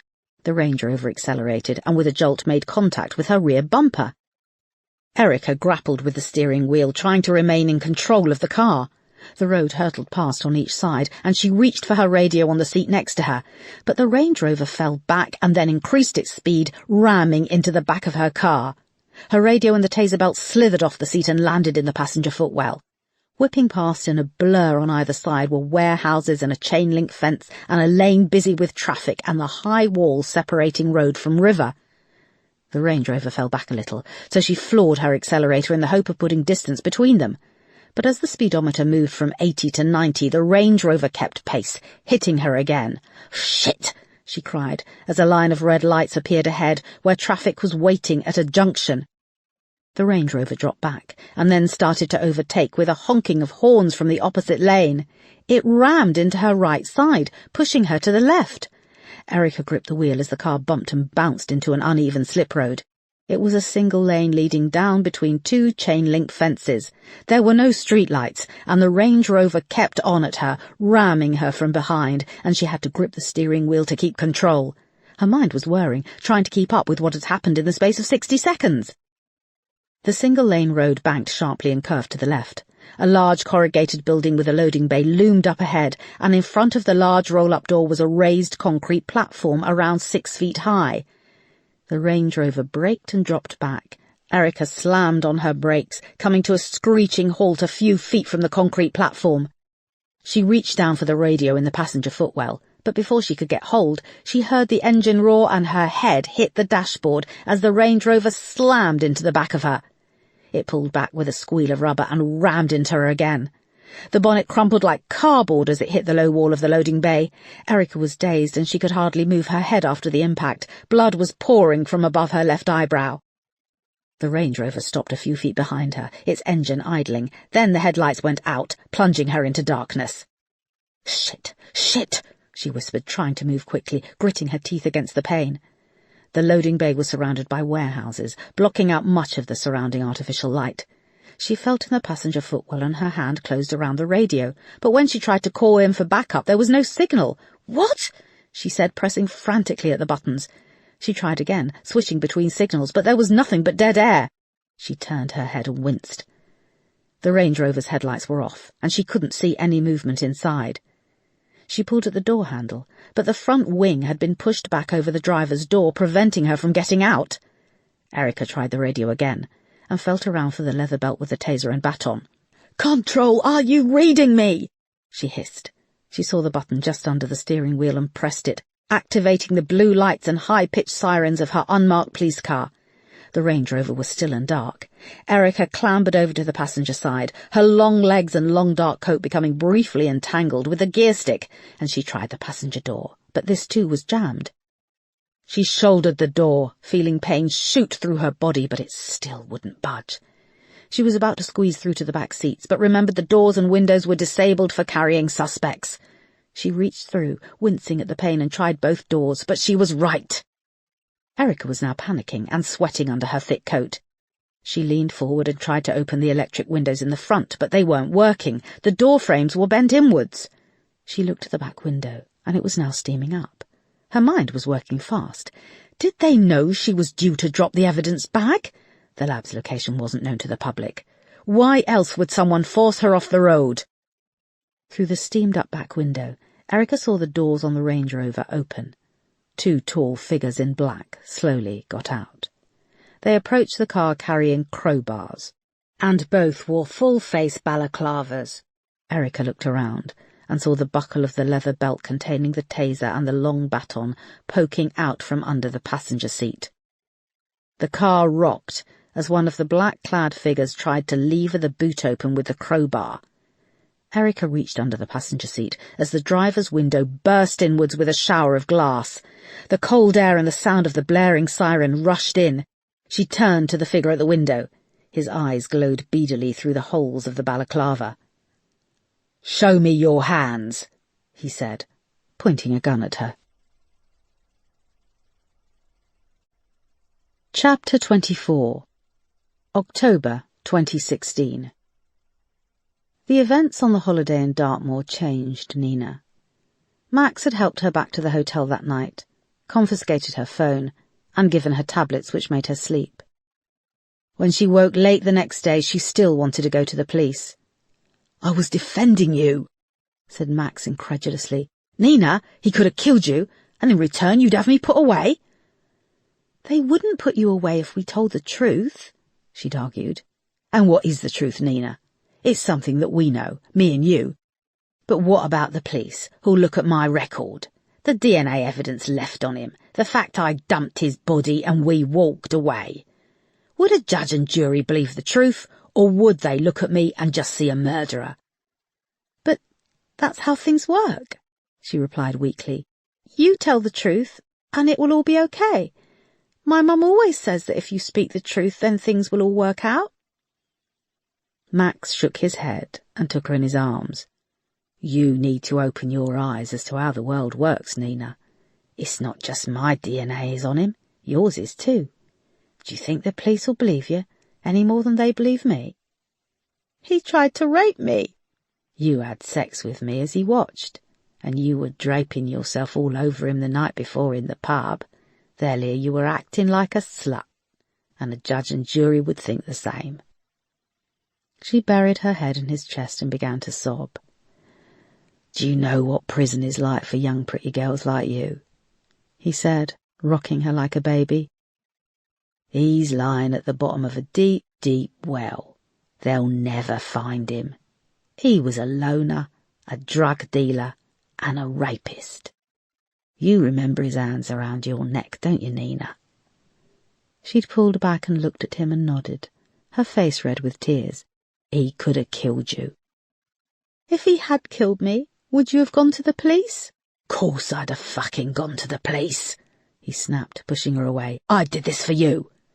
He leaned in, whispering, "I killed a man with my bare hands for you, and you want to turn me into the police, and then you ask if I would chuck your body down that well." "No, Max, I didn't say that." "You're so fucking stupid. Here I am, standing before you, a man who loves you, who would die for you, who has killed for you." "Max, I'm sorry," she sobbed, now hysterical, going to him and grabbing at his clothes. "It's obvious that's not enough for you. So then fine, go to the police, walk away. Good luck out there in the real world. All they'll see is a slutty little bitch." "I won't go, I promise, please. I can't cope, I need you. I love you. Let's just deal with it. I'll deal with it." Nina gave a lurching sob and had to run to the sink in the bathroom so she could be sick. Max followed and held her hair back. "It's okay," he said soothingly. "You just bring it all up. We'll move on. Stuff like this happens in life, and you have to move on. Move forward. We have each other, don't we?" She'd wiped her mouth and looked up at him through bloodshot eyes. "Yes," she said. "It's just you and me, Nina. You and me against the world. Say it." She nodded. "It's you and me against the world." When Nina arrived home, she just wanted to curl up in her bedroom and shut out the world. However, her mother informed her Paul had moved his stuff in, and he would now be living with them. The house immediately took on a different feel. It had been Nina and her mother for as long as she could remember, but she found Paul creepy, and the way her mother desperately fawned over him was embarrassing. The house felt alien with his belongings everywhere. Hearing the low murmur of his voice when she was upstairs in bed, and the smell of his cheap aftershave aggressively filling the house. On the first morning, Nina had emerged from the bathroom wrapped in a small towel, almost bumping into Paul, who was waiting to go in. He wore just boxer shorts and an old white t-shirt. "Morning, Neen," he smiled, his eyes lingering over her body. "Morning," she'd replied, and went to move past him, but he'd blocked her way. "You don't mind if I call you Neen, do you?" he said, his eyes moving down to the curve of her body under the towel. "I suppose not," she'd said, avoiding his gaze and clinging onto the towel, wishing it was longer. "I won't ask you to call me Daddy," he'd laughed. Mandy had appeared at the top of the stairs with a stack of fresh towels, and Paul had immediately dropped the sleaziness, stepping back. But Mandy had seen the tableau and decided it was Nina who was overstepping the mark. "Go to your room and put something on," she'd snapped. Nina had hurried off, her blushing cheeks not helping her cause. That day, she'd visited Max's bedsit for the first time. It was at the top of an old terrace house near King's Cross, looking out over the train tracks. It was tiny, but clean, with a kitchenette in one corner and a tiny bathroom in another. His collection of books took up one wall, a mixture of titles about philosophy and history. He had made them eggs on toast with hot mugs of tea. They had eaten it on their laps in front of the glow of a 3-bar electric fire, listening to the rain hammer down on the roof, and Nina had felt safe next to Max. She felt as if she'd been spat out into the world. She no longer had the routine of school. She felt like the cuckoo in the nest at home, and all of her close friends had gone away to university. All she had was Max. Over the next few weeks, as the weather turned bad and the nights drew in, Nina spent most of her time at Max's bedsit. Despite what had happened in Dartmoor weighing heavily on her mind, it was a blissful time, and they grew very close.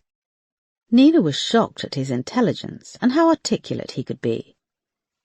She realized that she might have more qualifications, but in comparison, she was uneducated and ignorant of the world. Max talked about world governments and history. He talked about conspiracy theories and his obsession with the Illuminati. "We're all just pawns in a huge game. No one cares about us, Nina. No one cares about you, apart from me. We're all just maggots writhing around in the shit, and a small group of people, the corporations, the elite, they control us." He went into more details about his childhood, of being abandoned by his mother when he was tiny, and the terrible time he'd had growing up in children's homes, and how he'd been sexually abused by several of the staff when he was 9 years old. "You have to fight for everything in this life," he'd said. "I fought for you when Dean wanted to rape you and take your life. So is me killing him wrong, or is that right?" "I suppose if you look at it like that, it's right," Nina had replied in a small voice. "Course it is. Think of all those politicians who start wars. What are wars?" "It's when one country does something bad to another." Max had shaken his head and stood pacing the room, animated. "Nina, wars are about money, about selling weapons and gaining power. Do you know how many politicians own companies which manufacture products for war? I can show you examples in so many books. Those same politicians declare wars for personal interests. They kill thousands, if not millions of innocent people, and they are never held to account. We're all brainwashed to think that war is noble, that soldiers who go up and fight are doing it for their country. Poor bastards. The soldiers are noble, sure, but what they are fighting for isn't. And I defended you, Nina. I took one miserable life to protect you, and I could be locked away for 20 years and left to rot in prison. How many other women might Dean have raped and killed? Nah, there is one rule for the elite and another for us, the fucking maggots. I refuse to be one of the maggots. I refuse to writhe and be subservient." At the end of October, They were fired from their jobs at Santino's for not showing up on several occasions. Nina had been fed up of working there for some time, but she'd kept the job partly because her mother insisted on her now paying housekeeping. It was another turning point for their relationship. Max invited her to move into the bedsit, and they both started to claim the dole. Nina felt free and happy for the first time in months, and she believed that she and Max had a real future, that she had found the one. And then they went to Blackpool. Chapter 25. Friday, 6th of October 2017. Erica could see that the gun pointed at her was a Smith & Wesson with a homemade silencer. The sirens on her unmarked car continued to blare, and the small loading bay was lit up by the flashing blue lights. "Hands in the air!" he shouted. His full pink lips poked obscenely through the hole in the balaclava. Erica raised them slowly from her crouching position in the passenger seat. "Open the boot!" shouted the voice. It was male and well-spoken. "Do it, or I shoot you!" "The button is next to the steering column," said Erica, not taking her eyes off him. "You want the drugs?" "Yeah, now open the boot!" he shouted, his voice shrill. "They've just assumed I put them in the back," she thought. She was crouched in an awkward position on the seat, and the Tesco bag for life containing the narcotics was underneath her legs. There was a squeal of metal as the other man used the crowbar on the boot. "Who are these two?" she thought. "This is amateurish stuff, all for 30 grand's worth of gear. Even if they cut it with baking soda, they could sell it for a few grand more, but they were risking a lot." They were wearing balaclavas, and she couldn't identify them. This meant there was a chance they would leave her alive. "Come on, quickly, open it, and shut off the sirens," he shouted, twitching the gun to the steering wheel. "I need to bend down to get to the button underneath the steering column," said Erica. "Fucking do it!" The scraping of the crowbar continued at the back, and in the split second that the man in the balaclava glanced back to the other man and let the gun drop a little, Erica lifted the taser she'd concealed behind her and fired it at his neck. The sirens masked the bang and the charge as the wire hook shot out and caught in his skin. He went rigid and hit the floor. Keeping hold of the taser, Erica moved across to the driver's seat and climbed through the window. The man lay on the floor and she removed the magazine from his gun and pocketed it, limping around to the back of the car where the second figure was now in a panic, clawing at the boot with a crowbar. "Hands in the air!" she shouted. He looked up, dropped the crowbar and reached for the back of his trousers. "Hands where I can see them," she said, pointing the taser at his chest. "You fucking bitch," he said through the balaclava. Erica angled the taser down to his crotch and fired it at his balls. He screamed and went rigid, hitting the ground. "That'll teach you to call me a fucking bitch," she said, rolling him over onto his front, retrieving the Smith & Wesson handgun tucked under his belt and pulling out the magazine. She searched his pockets and found a small black key fob. It was a close-range signal jammer used to block radio and mobile phone frequencies. She then moved to the rear passenger door and smashed the window with the butt of the gun. Reaching in, she pulled out 2 sets of cuffs. She went to the first man, cuffing one of his hands, and dragged him over to a long, low metal railing by the loading bay, where she cuffed him to the lowest bar. She pulled off his balaclava. He had sandy blonde hair and a smooth, round face. He stared up at her, dazed. She did the same to the second man, dragging his limp body over to the railing and cuffing him to it. She also yanked off his balaclava. She was surprised to see how young he was. He barely looked out of his teens. She then found her radio and called him for backup, moving to the Range Rover to check that it was empty. She pulled the keys out of the ignition. She came back and flashed her warrant card at the 2 men. "You are both under arrest. You do not have to say anything, but it may harm your defence if you do not mention when questioned something which you later rely on in court. Anything you do say may be given in evidence." It was only then, when the adrenaline began to leave her body, that she started to feel the extent of her injuries. The older man with the sandy hair attempted to spit in her face, but he didn't have the energy. Erica had to resist the urge to beat him with the baton. She knew if she started, she wouldn't be able to stop. Chapter 26. March 2017. Nina had fallen out with her mother, and as a result of this, they no longer had a car. Max heard from a mate of his in Blackpool who had a car going cheap, so they decided to make a holiday of it. As Nina suspected, Blackpool in late October was very cold and very windy. The guest house they stayed in was a bit rough, and even with the windows shut the curtains in their dingy room gently billowed in the draught. But it didn't matter. They were on the Golden Mile, and at night the illuminations shone through the net curtain, playing coloured lights over the ceiling above their bed. Nina loved to be by the sea. They woke early on Saturday and spent the day on the Mile. They played the slot machines, ate hot fish and chips out of the paper, and ventured down onto the beach to paddle in the freezing sea. They were due to pick up their new car that evening, and before they left, Max paid for them to go all the way up Blackpool Tower and see the glass walkway. It was shortly before closing, and they were the only ones to go up on the last tour. It was quiet at the top, and Max took Nina's hand when they walked out onto the clear glass walkway. People moved on the promenade far below, and the sea stretched out to the horizon, with the pier reaching out from the prom. "It's like we're floating above it all," said Nina, gripping the railing and crouching down to her knees. She lay face down. She could feel the wind buffeting the tower, and far below the dragging sound as the breaking waves pulled shingle back from the shore. Max knelt down and joined her, and they lay with the tops of their heads touching. Directly below, 2 women walked with empty pushchairs, and their 3 small children ran around them like tiny satellites. "Look at them all down there," said Max. "Like tiny toy people," said Nina. Max turned his head to her. "Writhing like tiny maggots is what I think. Teeming, blindly wriggling, blindly breeding, just about surviving. Insignificant. They're all oblivious to how the world really works. Take those 2 women. If they knew how the world really works, they wouldn't have given birth. Do you ever wonder if your mother considered aborting you?" Nina turned to him.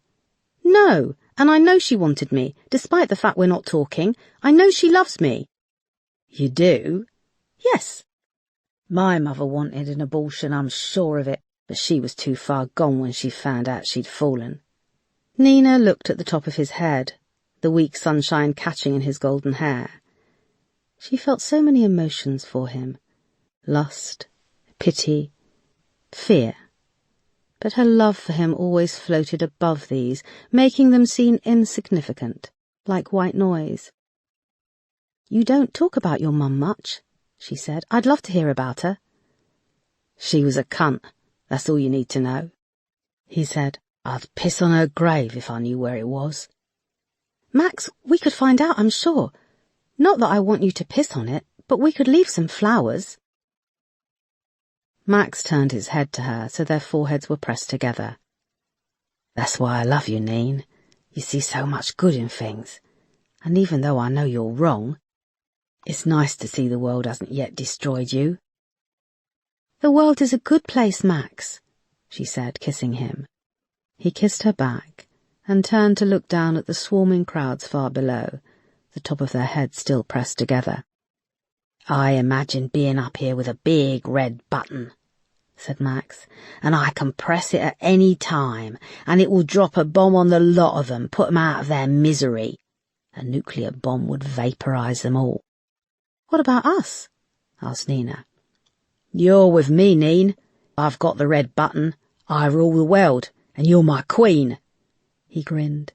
It was a malevolent grin, devoid of warmth. Nina went to say more, but was interrupted by a young lad coming to tell them that the tower was about to close. Max rolled over onto his back and checked his watch. "I'll make it 4 minutes too, so we've still got 4 minutes, said Max. "My watch is set by GMB, said the lad. He was young and slim with buck teeth. Max got up. "GMB? "Yeah," said the lad. "And what does GMB stand for?" asked Max. "I don't know. All I know is that it's time for you both to go. We're closing." Nina got up from the glass walkway. "It's GMT, you moron. Greenwich Mean Time," said Max. "Come on, let's go," said Nina, pulling at his arm. Max eyeballed the young lad, who noted the crazy look in his eyes. His head shrank back into his neck and he smiled awkwardly. What are you smiling at? Nothing, said the lad. He now looked scared. Come on, Max. You think something's funny? The lad shook his head. And for the record, dickhead, we're still on British summertime, BST, said Max. If Nina hadn't been so afraid of him kicking off, she would have laughed. Did it really matter that this lad, who was probably on minimum wage, didn't know the difference between GMT and BST? And Max's watch had been running slow, so the lad probably had the correct time. She finally pulled Max away, and they took the lift down to ground level and joined the teeming masses. They walked back to the guest house to collect their bags, and then took a bus out to an estate where Max's mate lived. Nina had been nervous about meeting Max's friend, worried what he might think of her, or if she might come across as stuck-up or uncool. But it was a quick transaction. A tall, scaly-looking lad with yellow teeth and bad skin met them outside a terraced house and took them to a small Renault, which looked a treacly brown colour in the dark. Max peered through the windows, and then he climbed into the inside with the lad and revved the engine, their faces elongated in the shadows cast by the interior light. Then they came around to the bonnet, and the lad shone a torch as they peered in. And that was it. Take it easy, love. The lad winked at Nina as he loped back to his house with a wedge of folded-over £50 notes. How much was it? Asked Nina, as they put the bags in the boot. 1,500 quid, he said. They got in, and she saw it was clean and neat, and there was a CD player. It's nice. It's more than nice. It's a fucking bargain. Why was it a bargain? Ask me no questions and I'll tell you no lies. He grinned and leaned across and kissed her. It was a long journey home, and there was heavy traffic on the M40. So they came off the motorway and took the back roads. They were on a quiet country lane near Oxford, with no street lights or cat's eyes in the road, nothing but the outline of the tarmac in front. Nina was dozing off, lulled by the motion of the car, when suddenly a dark figure stepped out from the side of the road. They hit it at full speed, and in a blur it rolled over the bonnet, up the windscreen, then off the back of the roof. Max hit the brakes and the wheels screamed. The car skidded to a halt in the opposite lane, stopping close to a ditch. "You okay, sweetheart?" he asked. Nina said she wasn't sure. She'd hit the dashboard and her nose was bleeding. Max took the corner of his T-shirt and he dabbed her nose. "You're bleeding too," she said, pointing to a cut on his chin. They climbed out of the car, and it was so dark and quiet, just the sound of the engine ticking over. There were no houses or buildings, and trees and undergrowth lined the road. Their tall black shadows loomed ahead in the light cast by the headlights. 100 yards up the road, a man lay on his back. Max took out his phone and activated the torch. He had a beard and was wearing black, a big coat with baggy trousers and plimsolls. His body was twisted at a funny angle, with his right arm under his back. His face was bloody, and he was wheezing, blood spattering over his lips. Nina went to help him, but Max put out his hand to stop her. "Can you hear me?" he asked. The man swallowed with difficulty. "Yes," he finally croaked. "You were waiting for a car to kill yourself?" He nodded and winced, tears forming in the corner of his eyes. "We need to call for an ambulance," said Nina, taking out her phone. Max grabbed it from her and slid it into his pocket. "What are you doing?" "He needs help. Max, this man needs an ambulance." The man on the road was now making a terrible whining, gurgling noise. Max crouched down and put 2 fingers to the man's neck. "His pulse is pretty strong," he said, patting down the man's body, searching under the folds of the long coat for his pockets. "Geez, his hip bone is poking through his trousers," said Max, pulling a face. Nina saw the flash of white and red poking through the material of the man's trousers. He screamed and blood oozed from his mouth as Max reached under him into his back pocket and retrieved a battered black wallet. "Give me my phone, we have to call for help," said Nina. Max stood and circled the man, who started to plead in gurgling, whispered tones. Max went to the grass verge and scrabbled around for a moment. He came back, holding a large, flat rock. "You can make it stop," said Max, holding it out to Nina. "He wanted to kill himself, but he couldn't even do that properly. If we were to call an ambulance, that's not what he really wants. He looks pretty screwed, probably won't walk again. They'll keep him alive, but he won't have the strength to end it. I respect him for calling it quits. I wish I was going faster." He hefted the rock from one hand to another and started to laugh. "The one time I stick to the speed limit." Nina was confused and in pain from the whiplash. The blood on her chin felt cold. The man tried to sit up, but the oversized clothes bundled around him and his injuries gave him a disturbing, jerky movement. He was watching Max through his wide, bloodshot eyes. He shifted onto his side with a scream and started to crawl and pull away towards the grass verge. "Oh, no, no, no," said Max. He placed the rock down on the road and grabbed one of the man's legs and dragged him back. "Please, no, no, no," shouted the man, and he vomited blood. Max pulled out a packet of cigarettes from his pocket and lit one. He exhaled and started to go through the man's wallet, pulling out his driving licence, peering at it.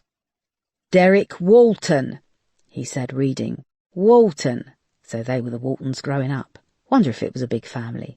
Wonder if they care about him. Probably not. He fished around in the wallet. No money, though, and he's got a card to say he's diabetic. He put the cards back in and stuffed the wallet in his pocket. Nina was rooted to the spot. The man had pulled himself a few feet away from them again. Max went over and pressed his heel into the ankle on the same leg that the hip bone was poking out. The man howled. "Max, stop this!"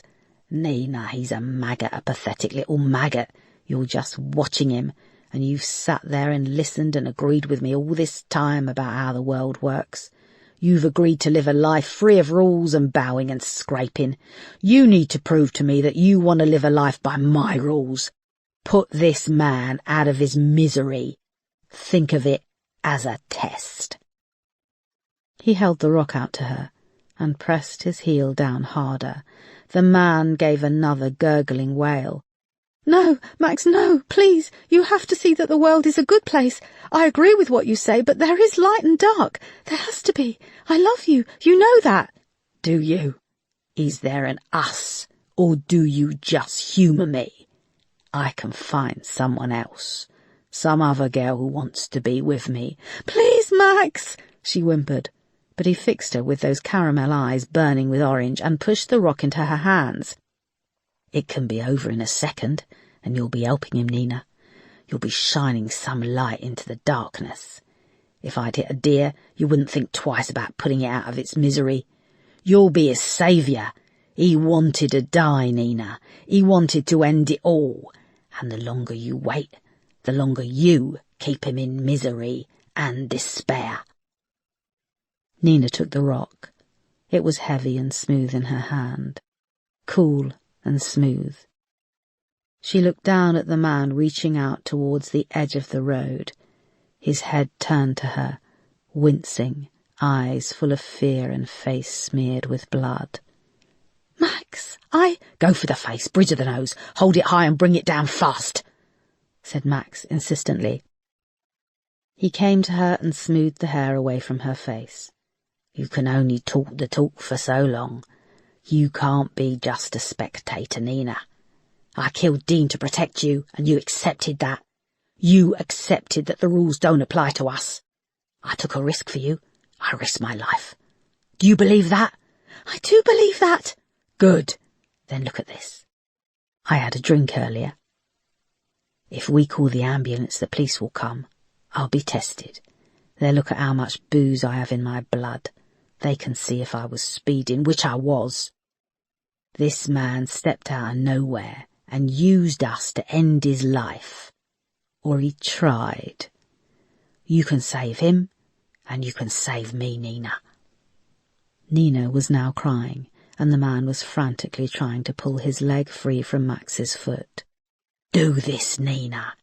Do it now, as an act of compassion and humanity. An act of love. Step up. Be with me forever." He pulled Nina down to her knees beside the wailing man with eyes wide open, and he turned the rock over in her hands. "Lift it high and bring it down fast. Here we have a maggot who knows what he is and has tried to end it. Don't take that from him, Nina. Be a good person. Stand high with me, above the petty rules. End him. End him." Nina suddenly cracked and raised the rock high in the air. She brought it down on the man's face with a crunch. She lifted it again, a wail bursting from her mouth, and hit his head with a wet thud. The man was still. Max lifted his foot away and stepped back. "Look at him, Nina. Look how you saved him," he said. As Nina looked down at the man's ruined face, the moon sailed out from the clouds and made the blood black. He took the rock from her shaking hands. "Go back to the car," he said softly. Nina stumbled back along the road and stopped to throw up on the grass verge. She wiped her mouth with her sleeve and climbed into the car. She put the heater on and sat shivering for a few minutes. All she could see was her reflection from the interior light. Her face seemed long and grotesque, like she was in the hall of mirrors at a fun fair. The door opened a few minutes later, and Max was covered in blood. It spattered his t-shirt, his face and arms. "What did you do?" she croaked. "I made sure no one will find him. There was an old drainage pipe in the ditch. I pulled him in there." He led her out of the car and around to the boot. There was a large bottle of water, and he heaved it out, stripping off his t-shirt. Something in Nina took over, and she held the bottle high and poured the water all over him as he washed the blood away. He shook his long wet hair and grinned. Then he took the bottle and washed her face so tenderly. She took off her bloody t-shirt, and he poured the water over her body. "I baptize you," he said with a smile. They found a towel and change of clothes in their bags. When they were back in the car, Nina had an odd, disturbing feeling. It was a rush, a high. She had proved herself, proved to Max who she was and that she was his. He looked across at her and smiled.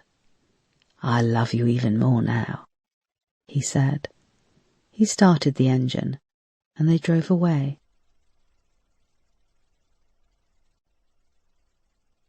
Chapter 27. Saturday, 7th of October 2017. Erica knew she was dreaming. This was the first time she'd been aware of being inside a dream. She was back in her hometown in Slovakia, and it was late on a summer day. The heat had lost its fierceness, and the sun was setting in her direct line of vision.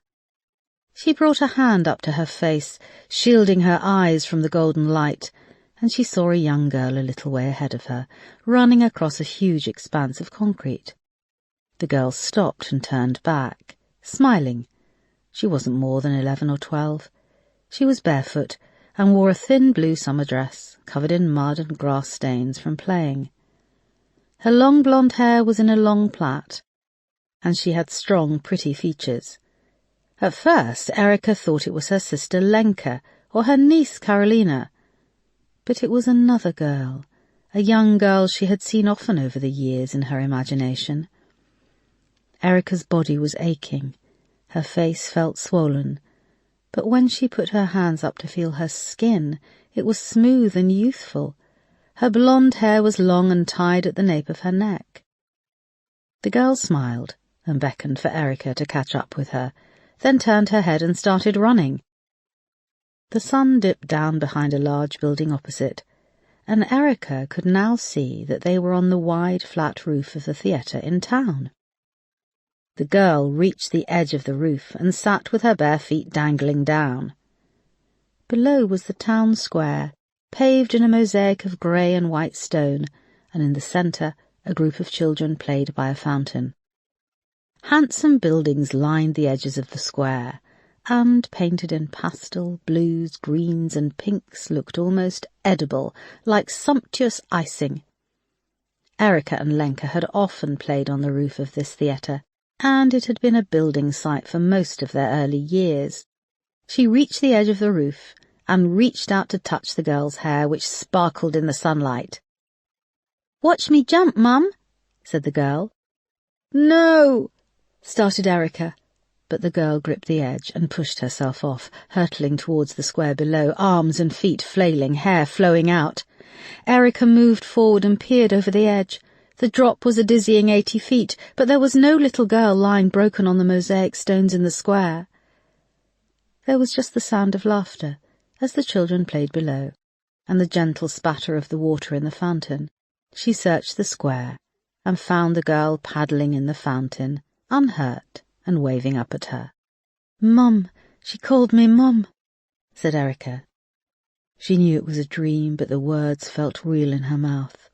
She could smell the summer air and the little girl, the way she smiled. It was the combination of Mark's face and hers. It was the baby, the girl she had decided not to keep. And even though she knew she would wake up soon, she just had to see her. She had so much to say to her. The golden light blurred as her eyes filled with tears, and a terrible sob worked its way up from her chest. Erica hurried to a doorway to the side of the roof. She wanted to say sorry and hold the girl. She hurried down the bare concrete stairs inside. The half-built theatre was just as she remembered growing up, playing in the concrete building site. When she emerged out into the square, it was winter. There was a foot of snow covering the ground, and the Christmas market was in full swing. Erica looked back. The theatre was now complete, with glass in the windows and a poster for the Christmas show. She turned back to the fountain and saw it was now covered over with wooden boards and a nativity scene, and beside it was a huge Christmas tree. The little girl was dressed in a bright red winter coat, standing by the nativity scene. A group of people moved in front of Erica, blocking her view, and she pushed through them. "I'm here! Mum's here!" she shouted. But her voice couldn't carry across the noise and crowds. A Christmas carol was playing in the bleak midwinter. The crowd parted just a little, and Erica saw the girl again, looking around, lost. Erica pushed her way through the people, laughing and drinking mulled wine, and approached the nativity scene. The girl now had her back to Erica, and the hood was up on her red coat. "It's okay, I'm here, Mum's here," said Erica. But as she put her arms around the girl, the coat crumpled. There was nothing inside. Erica gripped it harder, but all she had in her hands was an empty red coat. She put the material close to her face and breathed in, but all she smelt was antiseptic. Everything began to fade. The square, the Christmas market, the music and the smell of hot food, and it was replaced by a cold numbness. Erica opened her eyes, and the inside of a hospital cubicle came into focus. She didn't feel pain, and she was lying on a soft bed, almost floating. Her vision sharpened, and the soundtrack of the A&E filled the air. Feet moving past, the low murmur of voices, the swish of a curtain, pills rattling in a tray. She lay for a few minutes, breathing, tears flowing, aware that she had been dreaming, but shocked at what her subconscious had inflicted on her. The curtain opened and a tiny doctor came in. The woman can't have been more than 4 feet tall, and she looked washed out with grey hair and a stern face. The only colourful thing about her was the hot pink stethoscope around her neck. "How are you?" asked the doctor, unhooking the clipboard containing her notes from the end of the bed. Erica put up her hand to wipe tears from her chin. "You tell me," she croaked. She saw there was a drip in the back of her hand. "Shit, why's that there?" "Morphine," said the doctor, leafing through the notes. Erica saw that her other arm had a plaster cast from the hand to the elbow. "You've broken your right wrist, fractured a rib, and you'll probably start to feel the severe whiplash when the pain meds wear off. You also had a nasty gash above your left eye. I'm a dab hand with my butterfly stitches, so any scarring will be on the line of the eyebrow."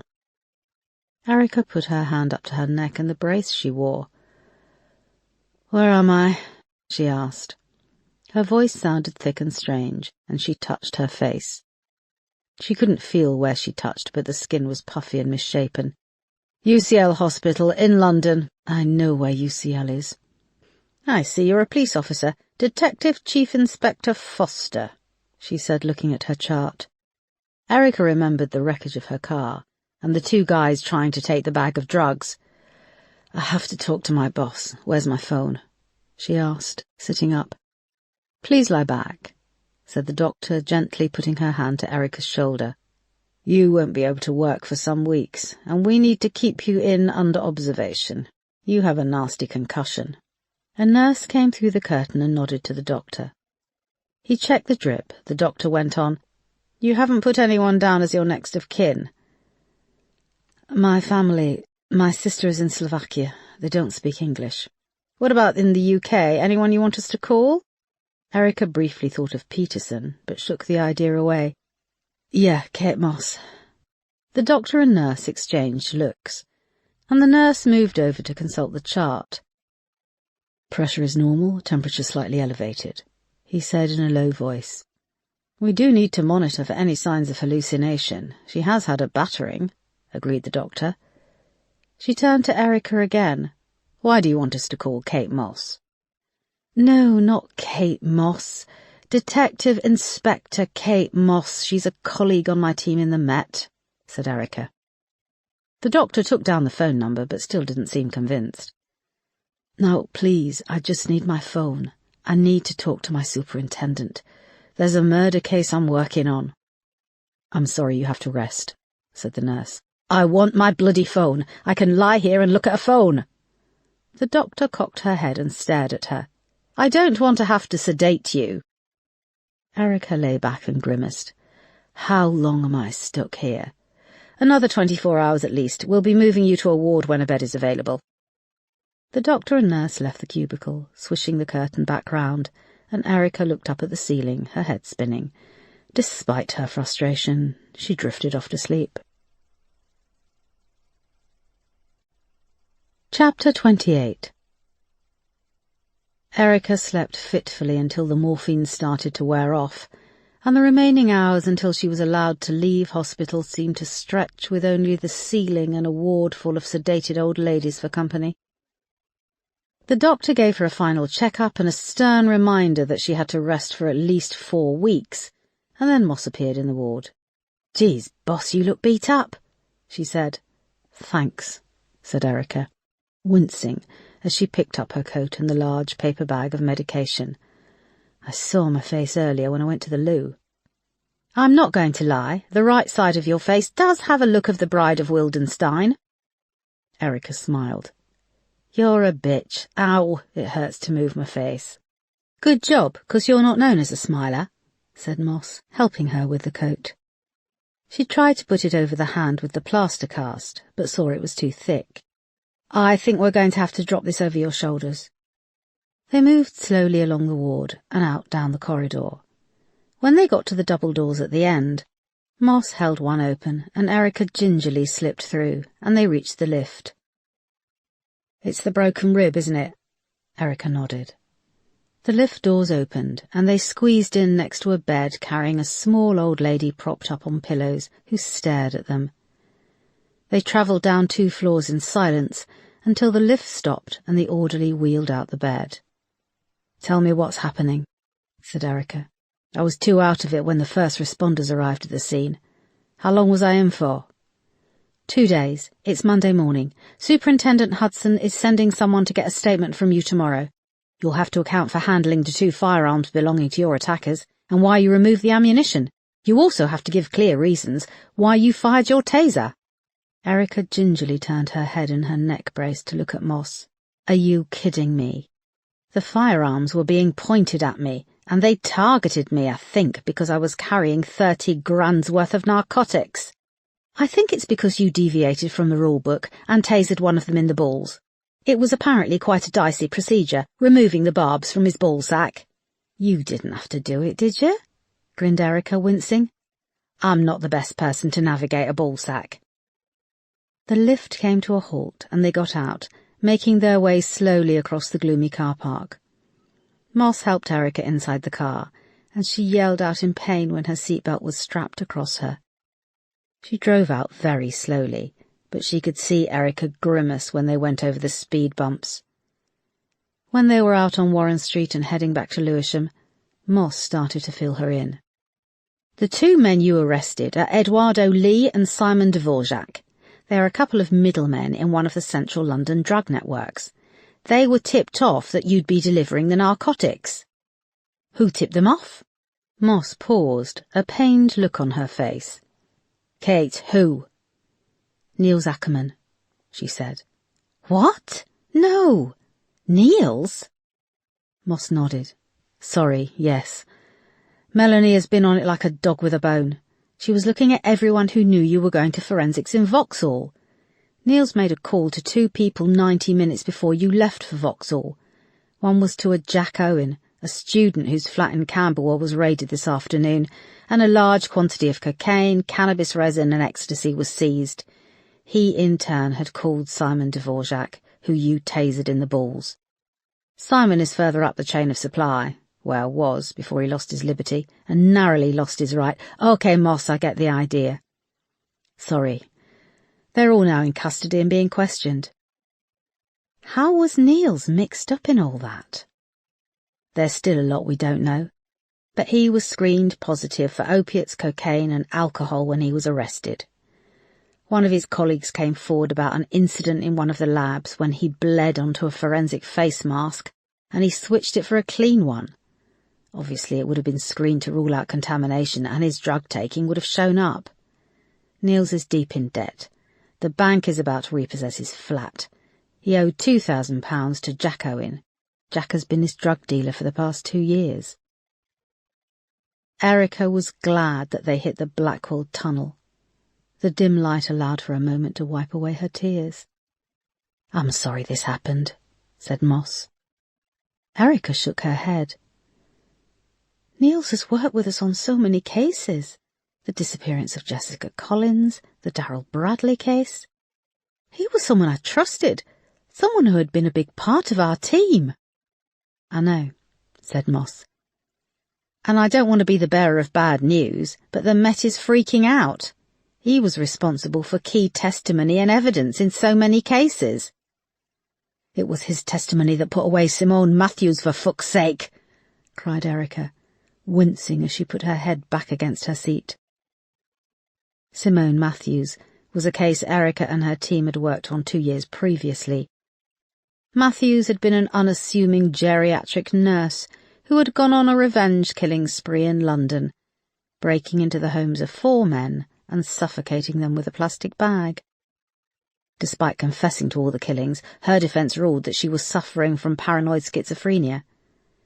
Niels and his forensic team had pulled off an extraordinary forensic examination so they could link Simone Matthews to every crime scene.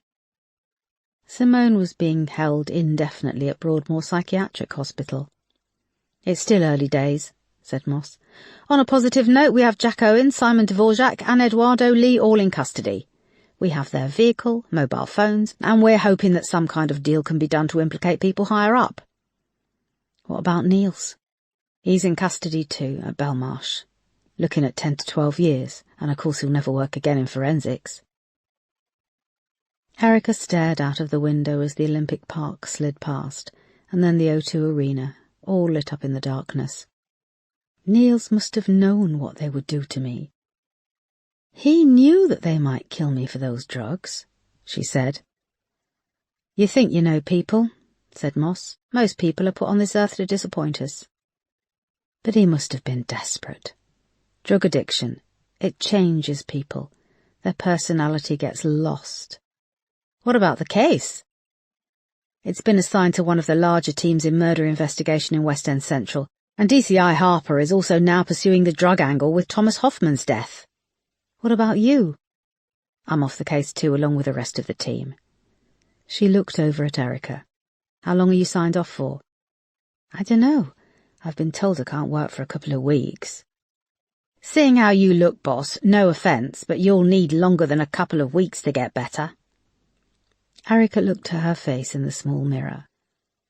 One side was puffed up as well as her bottom lip, and a large black bruise was starting to form. The gash above her eye was covered with a blood-spotted bandage, and her eye was red with burst blood vessels. You need to take it easy. I bet you're going to be signed off for at least a few weeks. Enjoy some much-needed time off. Time off, said Erica with a shudder. The words were alien to her. Yeah, take it easy. Acquaint yourself with morning telly. I also let Peterson know. I hope that's okay.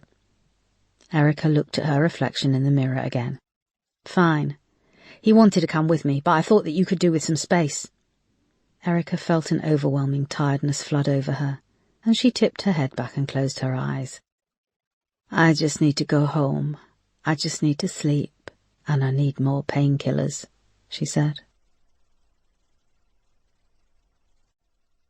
Chapter 29. Friday, 11th of August 2017. Me and Max are living together.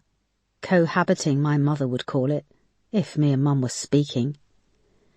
We've got a council flat on the ground floor of a tower block in Kennington. I've never lived this side of the river. It's dodgy. Loads of lads hang around selling drugs, but I feel safe when I'm with Max. I don't know if he's had words with them or if they know him, but they give us a wide berth. There's black iron bars on all the windows. All the ground floor flats have bars, but ours has been redone inside. The sofa and chairs in the living room are new, so is the kitchen and the bathroom suite. The front door opens out over the car park, and when I'm washing up at the window, people walk right past in the corridor. The bedroom window looks out over a main road, but there's a little bit of the London skyline. I can see Big Ben. Our mattress isn't new, though. I don't understand why the council made the effort to redecorate the place but give us someone else's mattress. There was a brown stain on it. I hope it's tea. But Max turned it over and the other side was pristine. After everything that's happened, it's a big step to properly live together. I'm happy. I have to be. We haven't had any visitors, as I'm not talking to Mum, or Kath, or anyone else.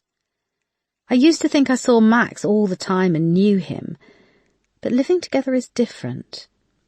Most days he's out from early until late, doing business, he says. I've never asked him what he does. That sounds crazy, doesn't it? Even as I've written it down, and I'm looking at the words, it's naive of me not to have asked him. When we worked at the chip shop, I assumed that was his job. But it was part-time, and he always seems to have cash. Like the big wedge of cash he had to buy the car in Blackpool. It's drugs, I'm sure of it. He's involved with drugs, but he doesn't take them. He's proud of the fact he doesn't take them. He doesn't really drink either.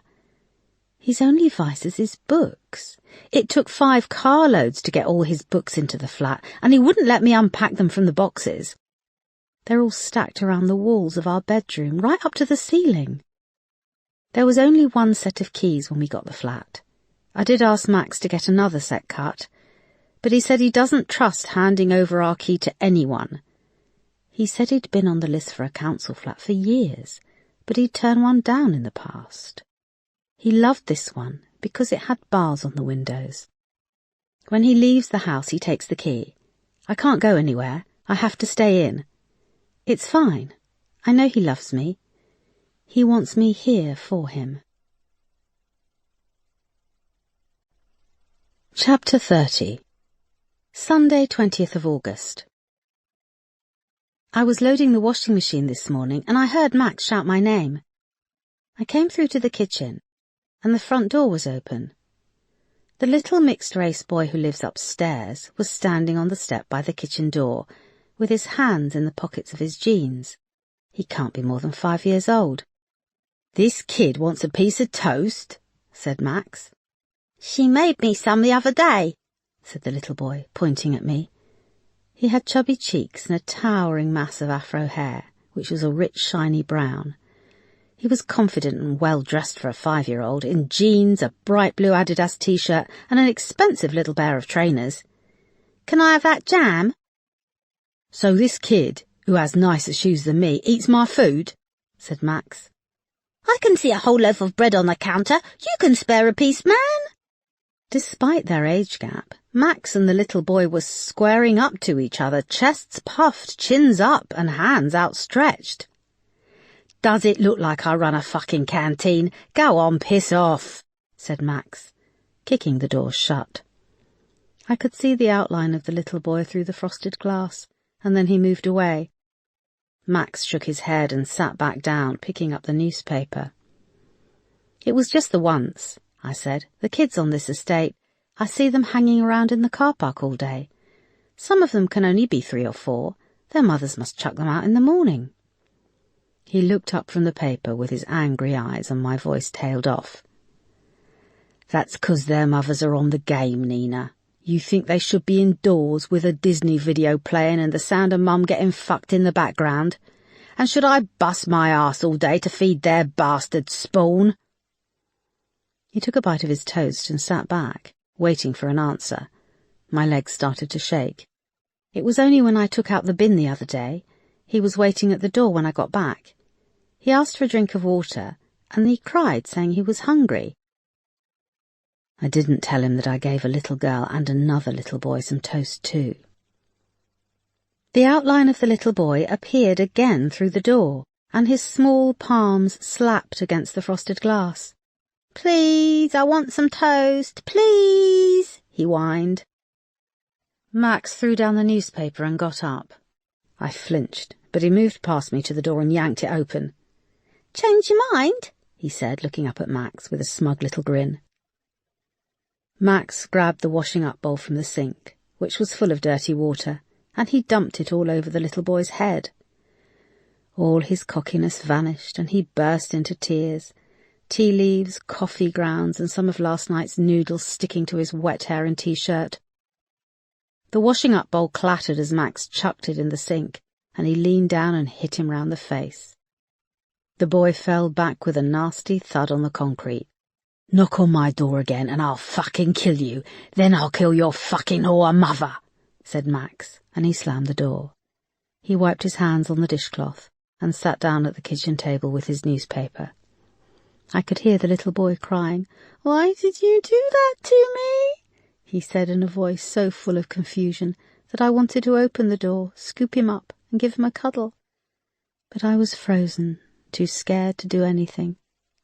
"Don't just stand there. Make me another cup of tea," said Max, his voice dangerously quiet. I did as I was told. The cries finally subsided outside, and I poured him some fresh tea. I wanted to put the radio on, but I knew that when Max was in one of his moods, it was best not to do anything or make sudden movements. It was safer to blend into the background. Part of me felt relief that the little boy had borne the brunt of his outburst and not me. Is that cowardice or survival? Lately I'm wondering if they are the same thing. There was a scrape of his chair as Max got up, and without looking at me, he picked up his keys, wallet and phone and left, slamming the door. I watched his outline through the frosted glass as he turned the key from outside, locking me in. Chapter 31. Tuesday, 10th of October, 2017. It was a grim afternoon. The sky was almost black and rain was lashing against the window. Melanie Hudson had called on Erica with a uniformed officer, who had just taken a formal statement. The officer had just left, and Melanie decided to stay afterwards for a more informal chat and check everything was okay. "You know you have my full support," she said, perching on the edge of the sofa in her smart skirt and jacket, her blonde hair sleek and neat. "Taking a statement from you is a formality, Erica. I know you were in a terrible situation, and that your life was in danger. I am proud of how you dealt with the situation." "I was just doing my job. Am I under investigation?" asked Erica. Her voice was thick and a little slurred. The lights were all on in the living room, despite it being early afternoon, and the brightness seemed to intensify the bruising that had blossomed across her face. She shifted uncomfortably in her armchair. She was finding it hard to sit, lie, walk, and pretty much do everything else. No, you're not under investigation, said Melanie. We're signing you off for a month, that's to begin with. You'll need to keep us posted with what the doctor says. But I've been informed that you may need longer to recuperate. And I just want to say to you, that's fine. There will be no pressure to return until you feel able. Moving forward, let's keep communicating. I'll need a couple of weeks, said Erica, putting up her hand with the cast to wave the suggestion away. Melanie nodded sympathetically, deciding not to press the issue further. She looked around Erica's flat, at the sparse furnishing, the mess in the kitchen, piles of dirty dishes, and overflowing rubbish bin. Do you need any help? What? Home help, like some old biddy? That's not what I meant. You're offering to wash up. Melanie's eyes shifted back to the sink, and Erica wondered mischievously for a moment if Melanie would actually do her washing up if she asked. No, I'm fine. You could take the cellophane off this, she said, pulling out a packet of cigarettes from the side of the armchair. Of course. Melanie took the packet, peeled it off, and opened the box, handing them back. You want one? Asked Erica, teasing one into the corner of her swollen mouth and lighting it with her good hand. For a moment, Melanie looked like she was going to say yes. No, thank you. I gave up 6 years ago, willpower and cold turkey. Lucky you, she said, exhaling with a wince. Who has the case, the double murder? It's been passed over to DCI Jackson, said Melanie. She saw a teacup on the coffee table overflowing with cigarette ends. She got up and went over to the kitchen. Never heard of him. What are you doing? Looking for an ashtray. Try one of the drawers. Melanie opened the top drawer with a photo of Mark. She paused for a second, but didn't say anything, closing it quickly. She carried on searching until she found a cut-glass ashtray in the bottom drawer. She came back, and Erica took it, balanced it on the armrest, and tapped the ash off her cigarette. You need to make sure DCI Jackson has the ANPR data that Moss was working through, the traffic cameras. I don't want it getting lost in the cracks. The case files and everything to do with the investigation are all being passed over, said Melanie. I will supervise the handover. Okay, and there's a cab, a mini cab. Erica paused, losing her train of thought. She took another wincing drag on her cigarette. Melanie waited patiently for a moment as she put her hand to her forehead, trying to remember. Have you ordered a mini cab? What? No, it's the bloody pills they've got me on. They're making my brain fuzzy. I'm still talking about the case. There was the cab driver, minicab driver who picked up Thomas Hoffman and Charlene.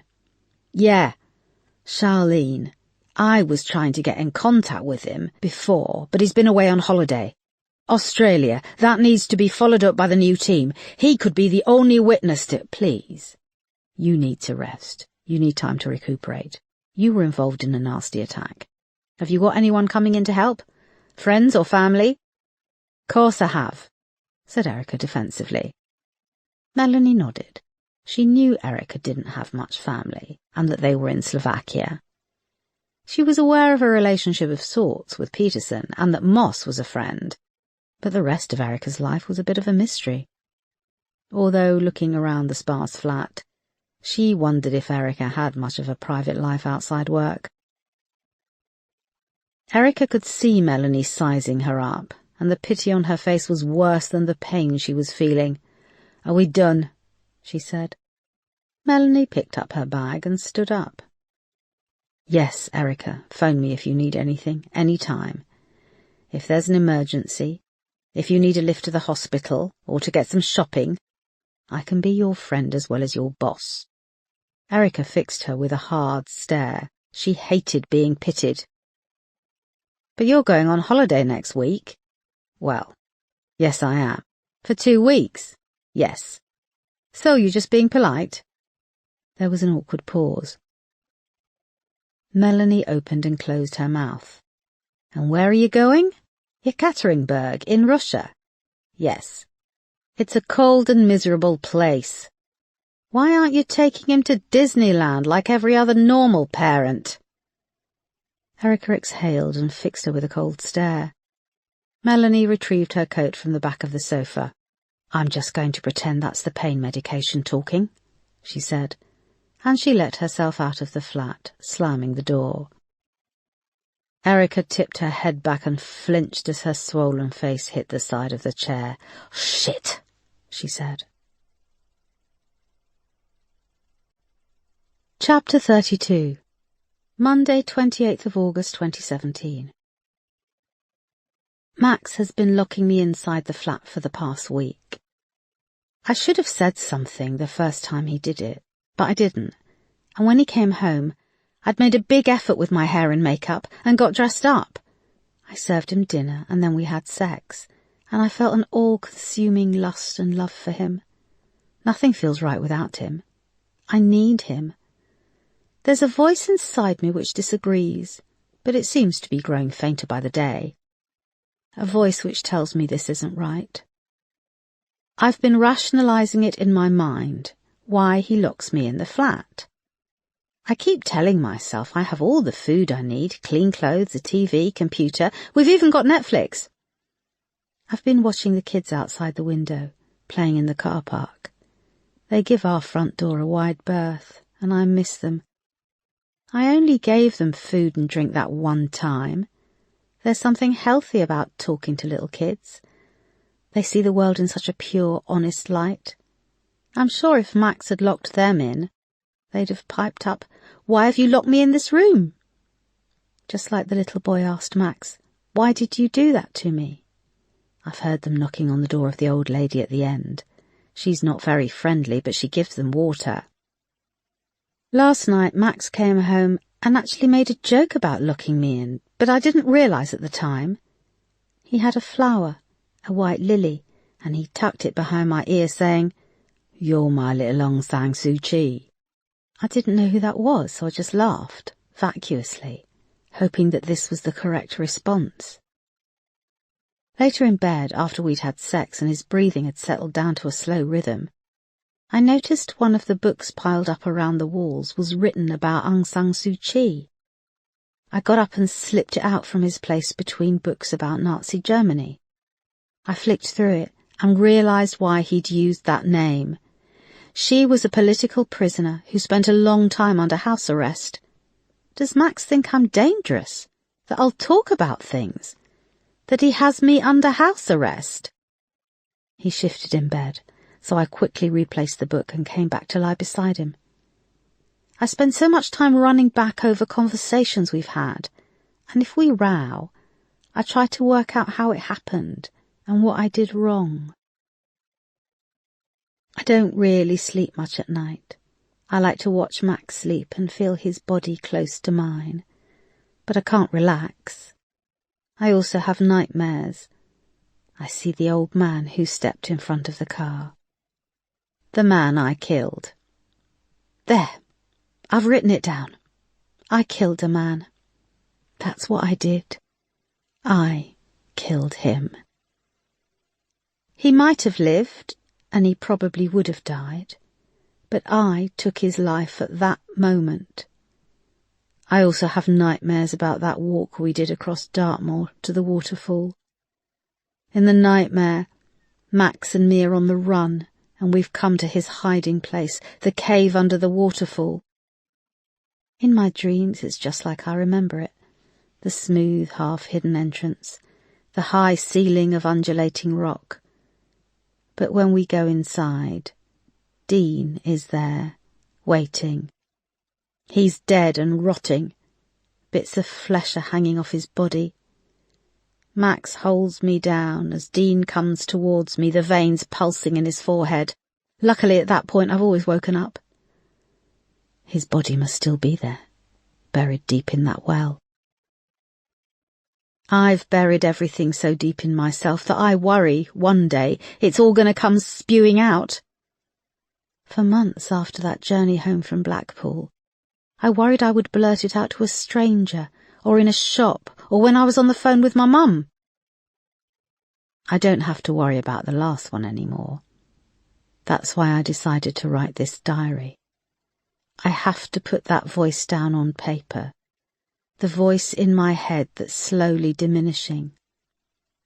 I'm terrified, but I'm in love, and this person who I put my soul into, who I can't live without, is someone I don't understand.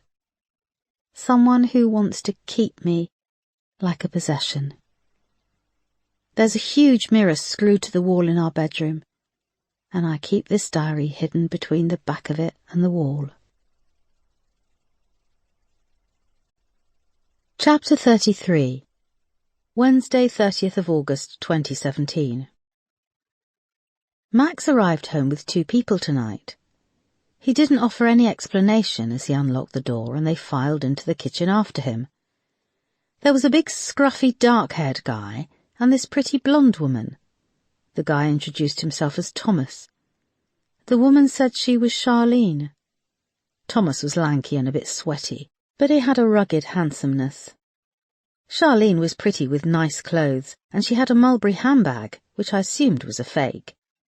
Max took them through to the living room and told me to make some drinks. What kind of drinks? Tea? I asked. Nah, something stronger.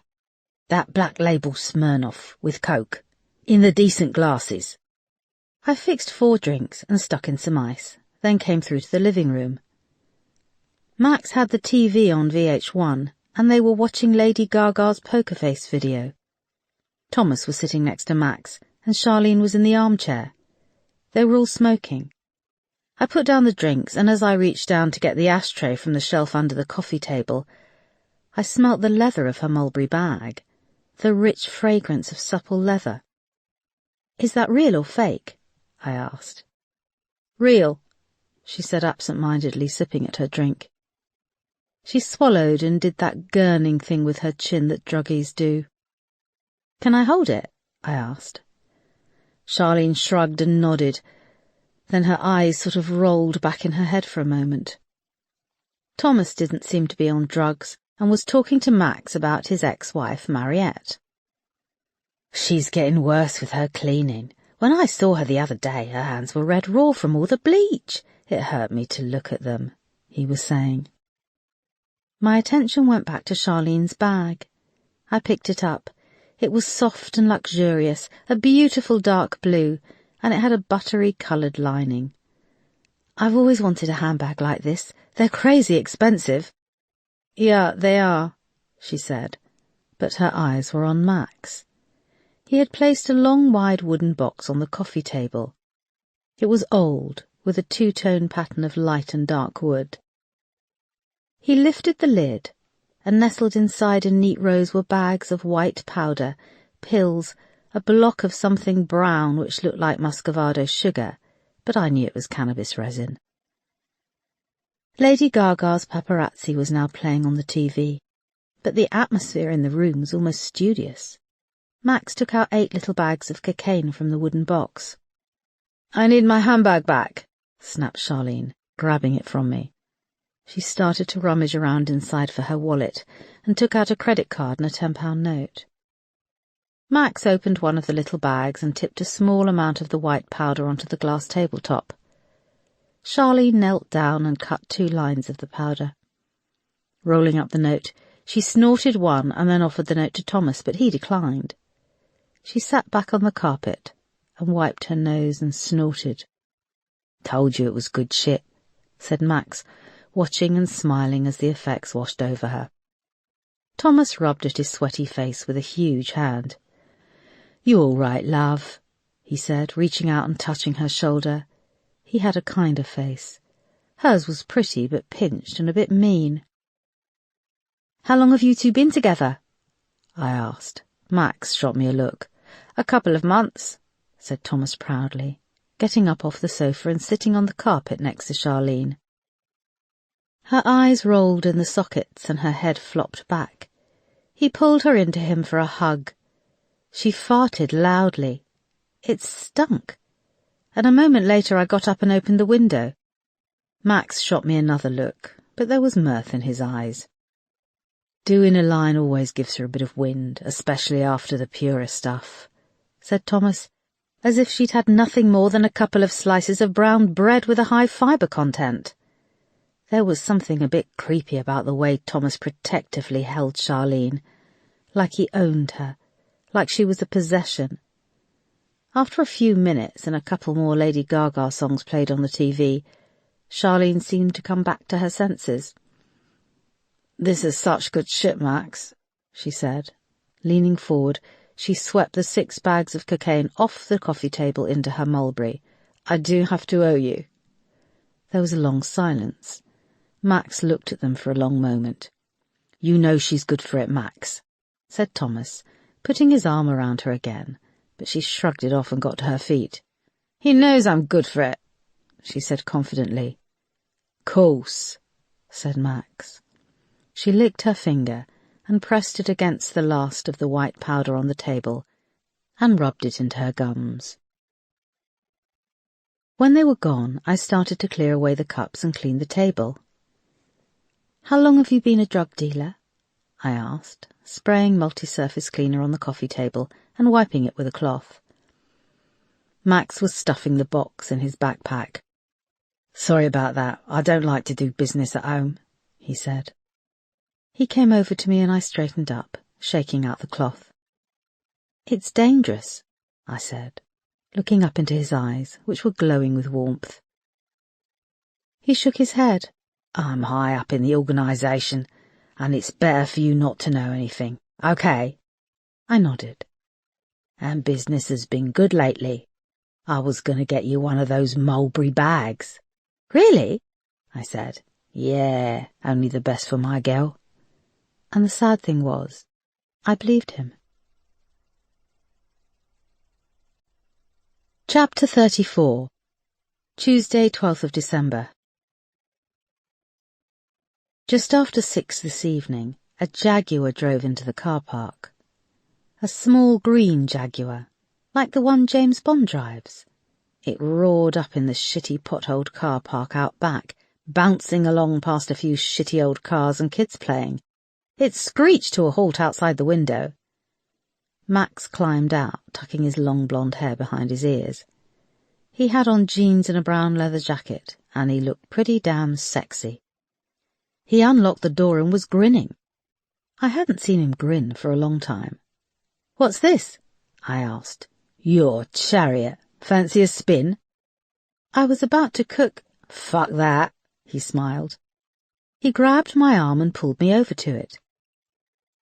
Several of the neighbours had come out to their balconies and were staring, and the younger girls in particular, the pram faces who give me dirty looks, were so jealous. He opened the passenger door and I got in. It was so new and luxurious, with leather seats, and the dashboard was made of a polished wood. We drove through Kennington and up into central London. I was struck by the smell of the leather. Supple leather. It turned me on, and Max too. I could see he was getting hard on his trousers. But when I put my hand there, he took it gently and placed it back on my leg. "Later, I want to do something first," he said. We drove up to Primrose Hill, and the sun was setting as we parked up, looking out over London. He unclipped his seatbelt and went to the back, returning with a wicker hamper. "What's this?" I said. He helped me to push my seat right back, and he placed it in the footwell at my feet. Inside was a bottle of champagne with 2 of those long, thin glasses. There was cheese and olives and crackers, and a lavender-coloured cardboard box filled with cakes, the posh types that glisten with fresh fruit on top. My mouth dropped open. "You catching flies, Neen?" "No, I'm just shocked. Happy shocked," I added quickly. He squeezed open the champagne with a pop and filled the 2 glasses. The foam rose quickly in one of them, and he leaned forward and sucked it up with a slurp and then belched.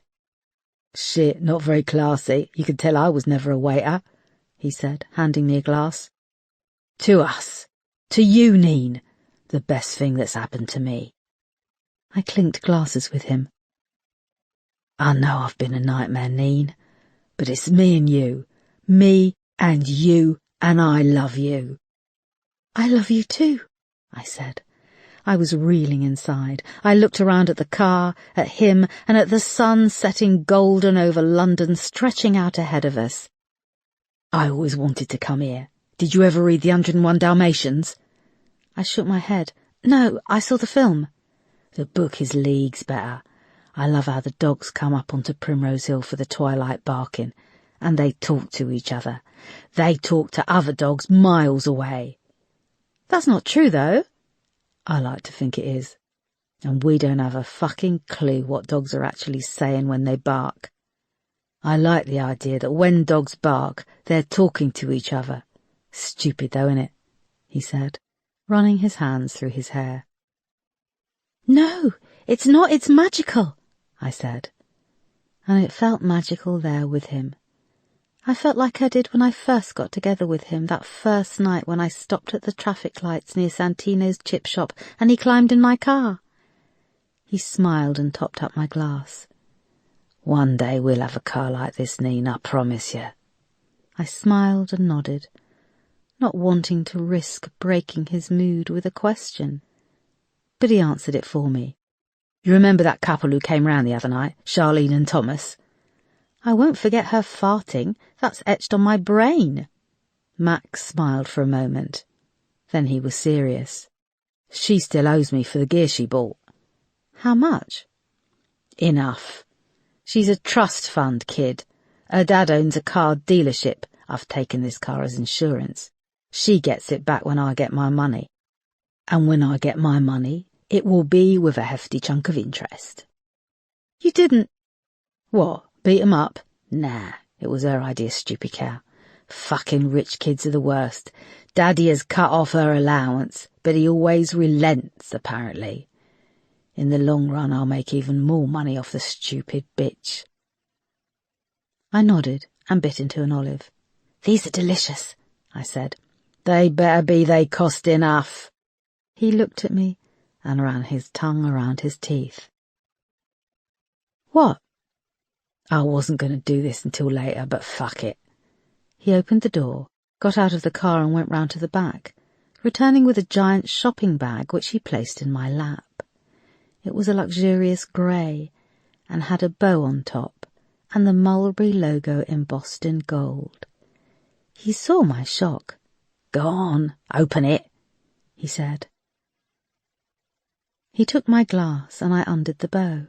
Inside was another box, and when I lifted the lid and pulled away the tissue, there, nestling inside, was a mulberry handbag in red. I took it out, pouring the material, the folds of soft fabric. I put it to my nose and inhaled the fresh leather. The lining inside was cream. Oh, Max, this is real? I asked. Course, he said, smiling. I hugged it to my chest and felt such joy. And you should look inside, in the pocket. I dived in and searched the lining, finding the pocket and pulling out a silver key. It's for the flat. I'm sorry. I've kind of been a bit crazy lately about sharing everything with you. I don't trust people easily, and I trust you. I felt a huge wave of love and relief. I launched myself on him, covering his face with kisses. He started the engine and we drove off and found a quiet road with a dead end. He told me to take off all my clothes and get on the back seat. The leather felt incredible on my skin, and as he pressed his warm body onto mine, I truly believed that everything would be okay. I tried to hold on to this feeling for as long as I could. Chapter 35. Friday, 15th of September. The Jaguar has been here for a few days. This is a rough block, but I can tell that everyone is scared of Max. Each morning we've got up and there it is, still shining in the car park, untouched and in pristine condition.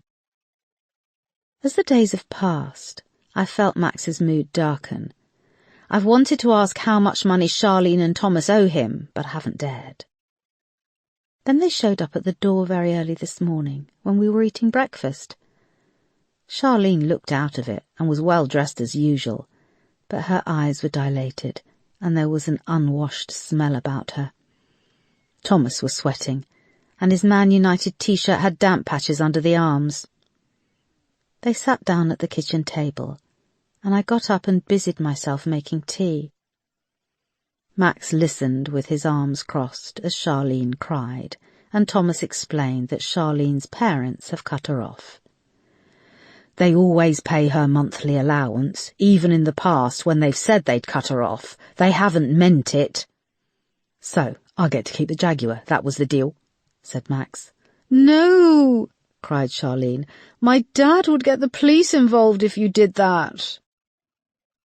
So that car you left, as insurance against what you owe me, is worthless, said Max.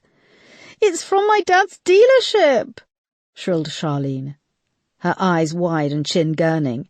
He's minted, a millionaire. Max, I can get the money from him. But they've cut you off. She was lost for words and turned to Thomas, but he looked at the floor. So what are the chances of them handing over £6,000? 6,000? The gear was only 2,000, said Thomas. Max tilted his head, and I could see them both shrink back. He got up, and I moved out of the way as he opened the cutlery drawer and took out a large carving knife. Grabbing an apple from the bowl, he came back to the table. Charlene and Thomas couldn't take their eyes off the blade. "I need my money," he said softly, the knife glinting as he sliced and twisted, the red peel growing in a long ribbon from the flesh of the apple. "Nah, you're not going to sit there crying. You're going to come up with a solution, fast." "Max, that's why we came here," said Thomas, forcing a smile to his lips. He had beads of sweat on his forehead, and his large hands were shaking. He put them under the table. Charlene rummaged around in her bag. "Max, I have a key to my parents' house," she said, holding it up. "There'll be a waiter there at my brother's looking after his kids. They always keep money in the house. I know the combination for the safe. And there's jewellery." Max put a piece of the apple in his mouth and chewed slowly. Her eyes were wide and she gave him a manic smile. "What if I gave Nina my mulberry bag?" she added, holding it up. It was now scuffed and a little grubby. I went to say something, but Max put up his hand. "Nina is not having your scraggy old bag as part payment. She's got her own." "Yeah, I've got my own bag, in red," I said. Charlene lowered her head and looked like a beaten-up dog. She started to cry again. "I'm immune to druggies' tears," said Max. "But we will come and collect the 6 grand you owe."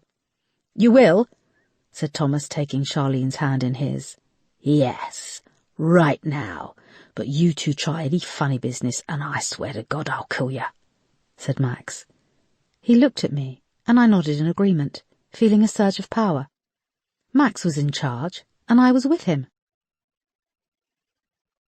It took a few hours to get over to Slough, where Charlene's father had his car dealership. We parked the Jaguar outside the front gate and got a minicab to her parents' house. I thought this was all too risky, but Max said that where rich people were concerned the rules were different.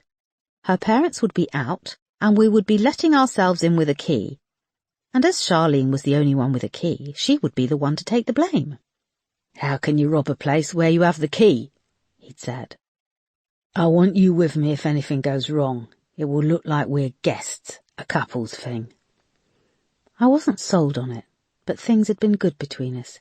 He'd given me the bag, and the memory of that picnic on Primrose Hill was still warm in my stomach. When we got to the house, it was seriously posh. Iron gates, a long driveway.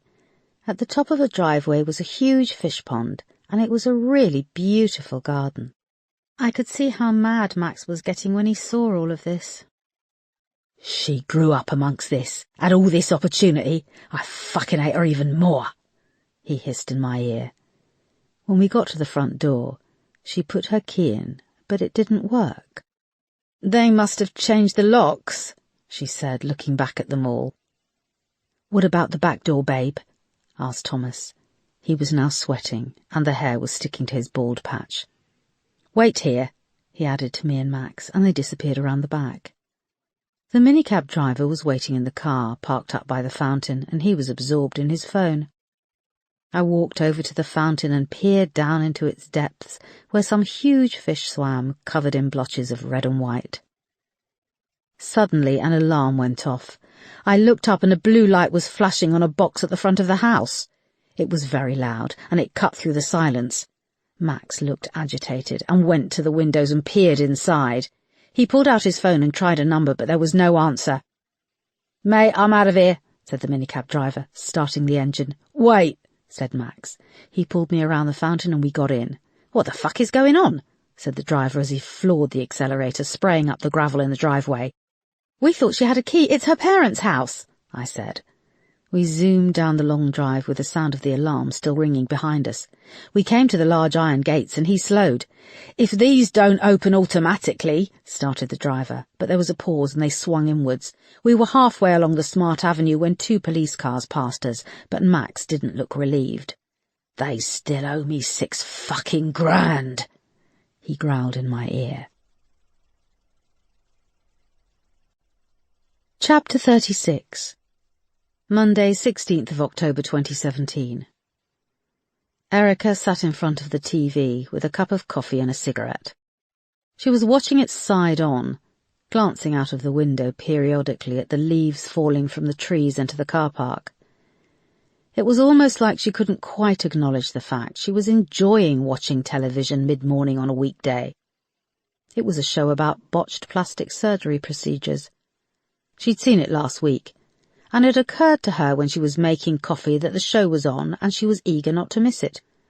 She lit up another cigarette and grimaced as on screen a woman was showing the 2 plastic surgeons how her butt implant surgery has gone wrong, leaving her with one cheek bigger than the other. A week had passed since she'd been discharged from the hospital, and she was feeling a little more like herself again. The swelling had gone down on her face, and she was able to manage the pain. Moss had called around a couple of times with food, and despite Erica's protests had cleaned up a little, done a load of washing for her, and even been shopping for fruit, ready meals and cigarettes. "I'm happy to help, but I draw the line at putting you in the shower and washing your naughty bits," she'd said on her last visit. It had been the first time Erica had laughed, and with her cracked rib, it had really hurt. The surgeons on screen were about to operate on the woman's vast misshapen bottom when the front doorbell buzzed. She heaved herself out of the chair with a wince and shuffled through to open it. She was surprised to see Peterson outside. "Hello," he said. He was holding a casserole dish. "Hi." "Ouch, Moss said you'd been in the wars." He peered at the bruising on her face, and she put her hand with the cast up self-consciously. "Did she?" "Yeah, she's been keeping me in the loop. You broke your wrist?" "And fractured my ribs." He was dressed in blue jeans and a smart black winter coat with a red scarf. He was clean-shaven, and his face was still thin, but he seemed to have more energy. "Come in," she said, standing to one side. "Are you going somewhere?" he asked, stepping into the hallway and seeing a suitcase by the front door. "Yeah, I'm going to see Lenka in Slovakia, stay with her for a bit, see the kids. The baby is now walking. Well, she's not a baby anymore. I've been signed off for a few weeks and I'm going a bit crazy, so I thought it would be a good time to go." They came through to the living room. The woman on screen was lying face down on the operating table, and the surgeon was pulling a large silicone implant from one of her buttocks. Erica picked up the remote and switched it off. The flat was silent, and they could hear the wind whistling around the building and the rustle of the piles of dry leaves being whirled around the car park. I've never spent so much time in this flat. I didn't realise how dead and quiet it was during the day. "Tell me about it. When are you off?" "This afternoon." He put the casserole dish down on the kitchen counter. "So this is no good." "I can freeze it. Mum made it. She sends her love." There was an awkward pause. "Can I make you a coffee?" "I'm fine. Do you want one?" she asked. "Still can't have it," he said, patting his stomach lightly. They were both still standing, and Erica indicated for him to sit. "I've thought about you over the last week, in the silences in this flat." She shook her head. "That sounded more morbid and weird than I meant it to. I've been thinking about all those weeks and months you were stuck at home. Now you see how it feels." "Yeah, even though I saw what you were going through, I didn't get it. I'm sorry, James." "Erica, we've been through this." "But I want you to know how sorry I am, about everything." She gave him a smile and then winced. The side of her face was still sore. He smiled back. "Can I just get a water?" "Sure." He got up and moved to the kitchen, finding a glass and filling it. She thought how different he was from the last few weeks. He was moving normally and had a spring back in his step. He sat on the sofa, took a sip of the water, and then had to push aside a pile of books and magazines to find a spot on the coffee table for the glass. "You seem better," she said. "I am. The doctor says I've turned a corner. I've started eating properly. My appetite came back with a bang a few days ago, and the difference is remarkable. I'm sleeping again. Having regular bowel movements," he added, jokily putting a hand to the side of his mouth and pulling a face. "I never realised how important these things are to your well-being and happiness until they were gone." "That's great. When do you go back to work?" "Still a few weeks, but I'm still taking it easy. I hope to start training in the gym soon. Low-impact stuff." He noticed her arm in the cast resting on the side of the armchair. "I didn't come here to gloat or anything. I came to repay the favours." "What favours?" "You came to see me all those times. You brought food, and you dealt with my bad moods." "Those weren't favours, James. I came as— well, it doesn't matter now." "My girlfriend," he said. "Yeah, although I think I stopped being that to you long ago." Peterson didn't say anything, and he looked past her out of the window. Erica wished she'd left the TV on. The wind moaned and wailed as it blew around the corners of the building. "You don't want to—" he started. "Get back together?" He swallowed and rubbed his hands awkwardly. "Erica, I thought we were just friends." "We are, but thanks for the update.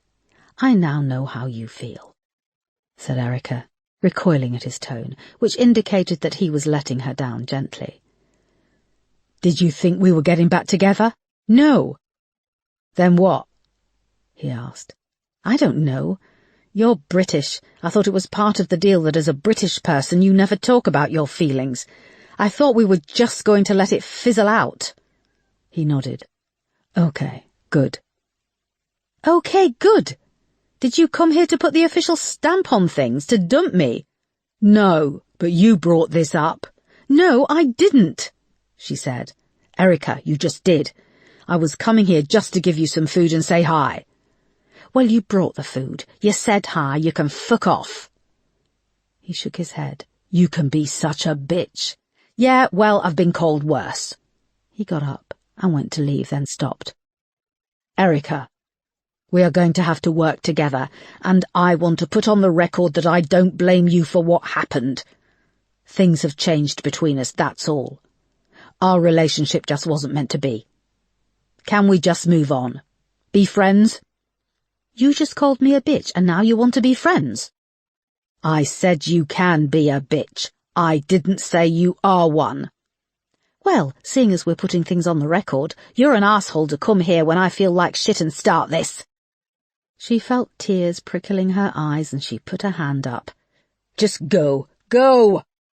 He stood his ground for a moment longer, went to say something, but then changed his mind and left. Erica looked at the clock and willed the hours to pass. She wanted to get away, to leave everything behind for a while. It was all too much. Chapter 37. Saturday, 16th of September 2017. Max has heard nothing from Charlene and Thomas. He came home late last night, drunk and demanding food. I gave him a plate of pasta.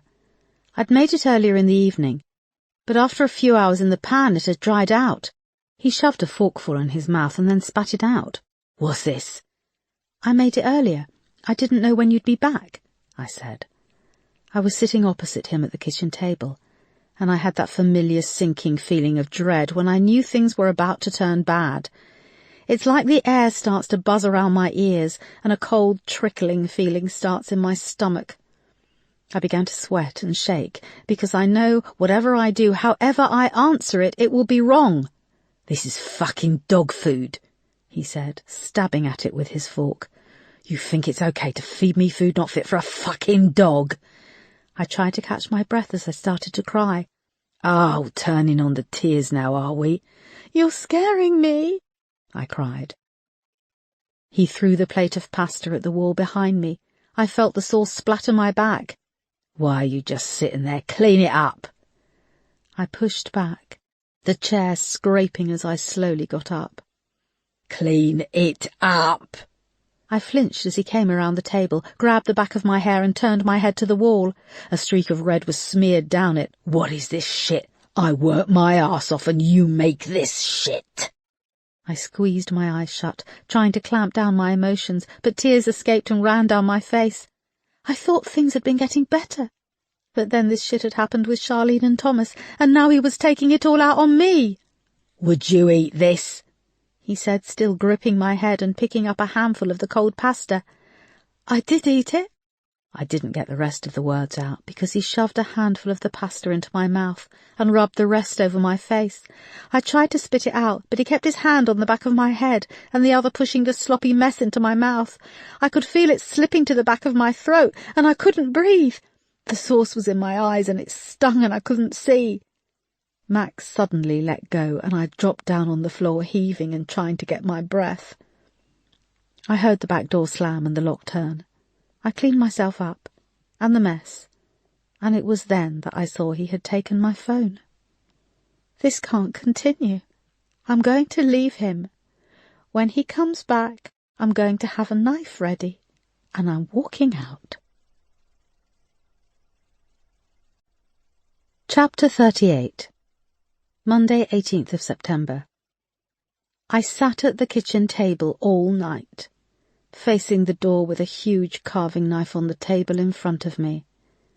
But Max didn't come back. In the early morning sunlight I got up and made some tea, and saw the neighbours outside starting to go about their business. The old lady down the hall went past with their shopping bags. The kids started to play, and my panic eased. Sunday went by so slowly, and then the sun began to set. I worried how I would get out if there was a fire, how I would escape. The iron safety bars are screwed outside each window like a cage. The back door is made of stout wood with safety glass in the window. There is no way out. At 3 in the morning I woke up with a gasp. I felt about in the bedsheets and found the handle of the carving knife. Rain was slapping against the window, and I jumped as thunder cracked and rumbled. I came out of the bedroom with the knife held out in front of me. The living room and bathroom were empty. I came into the kitchen and got a drink of water. I sat at the table in the dark, listening to the storm. The lightning flickered, illuminating the walls. Then I heard the sound of a car pull into the car park. It bounced over the water-filled potholes, and the headlights shone through the blinds, casting a grid of light above my head, before it slid along the wall. It was replaced by a dim red light. The car had turned around. The red lights intensified and the hum of the engine got louder. I got up, thinking that the car was going to reverse through the kitchen wall. I poked my finger through the blind and saw the car was parked up with the boot inches from the back door. Max got out. He was drenched. I let go of the blind and stood braced with the carving knife held out in front of me. My hand was shaking as I heard the key scrape in the lock, and the outline of Max appeared through the frosted glass. The key turned and the door swung open. Thunder cracked loudly and the rain echoed on the concrete walkway. I moved towards the door, and Max had his back to me opening the boot. He turned. "Jeez," "What are you doing, Neen?" he whispered, seeing me with the knife. He looked genuinely confused as to why I would be pointing it at him. His clothes were soaked through, his long blonde hair hung wet around his shoulders, and he had a smear of earth on his cheek. His eyes had lost the psychotic coldness from the previous evening, and he looked scared. "What are you doing?" I said, keeping the knife pointed at him. "I need your help, please," he whispered, putting up his finger to his lips. "Put your coat on and give me a hand." I was so weirded out by his change of mood, so relieved to see him, that I came back inside and pulled on my long coat, belting it up over my pyjamas. I put a baseball cap on my head, and still holding the knife, I came back towards the kitchen. I stopped in the doorway. I could see the boot of the car was open, and Max had his arms under the shoulders of a man's body and was dragging it into the kitchen. He dropped it in the middle of the floor and went back through the door. The head bounced off the lino and the arms flopped out. I recognised the grubby jeans and football t-shirt before the face. It was Thomas. Max put his head around the door as there was another crack of thunder and lightning. "I need a hand," he said, as if it were shopping bags he had in the car. I walked past the body and outside into the corridor. The windows along from us were dark. I joined Max at the rear passenger door of the car, where he was pulling out the body of Charlene. "Help me with the legs." "No," I said, shaking my head, and came back inside. A moment later Max followed and dumped Charlene's body beside Thomas. "I'm just going to put the car back where it normally goes," said Max. He closed the door and left me with the two bodies. I felt like I had experienced death and trauma over the past few months, but nothing prepares you for the surreal experience of having two dead people laid out in your kitchen. I wanted to laugh.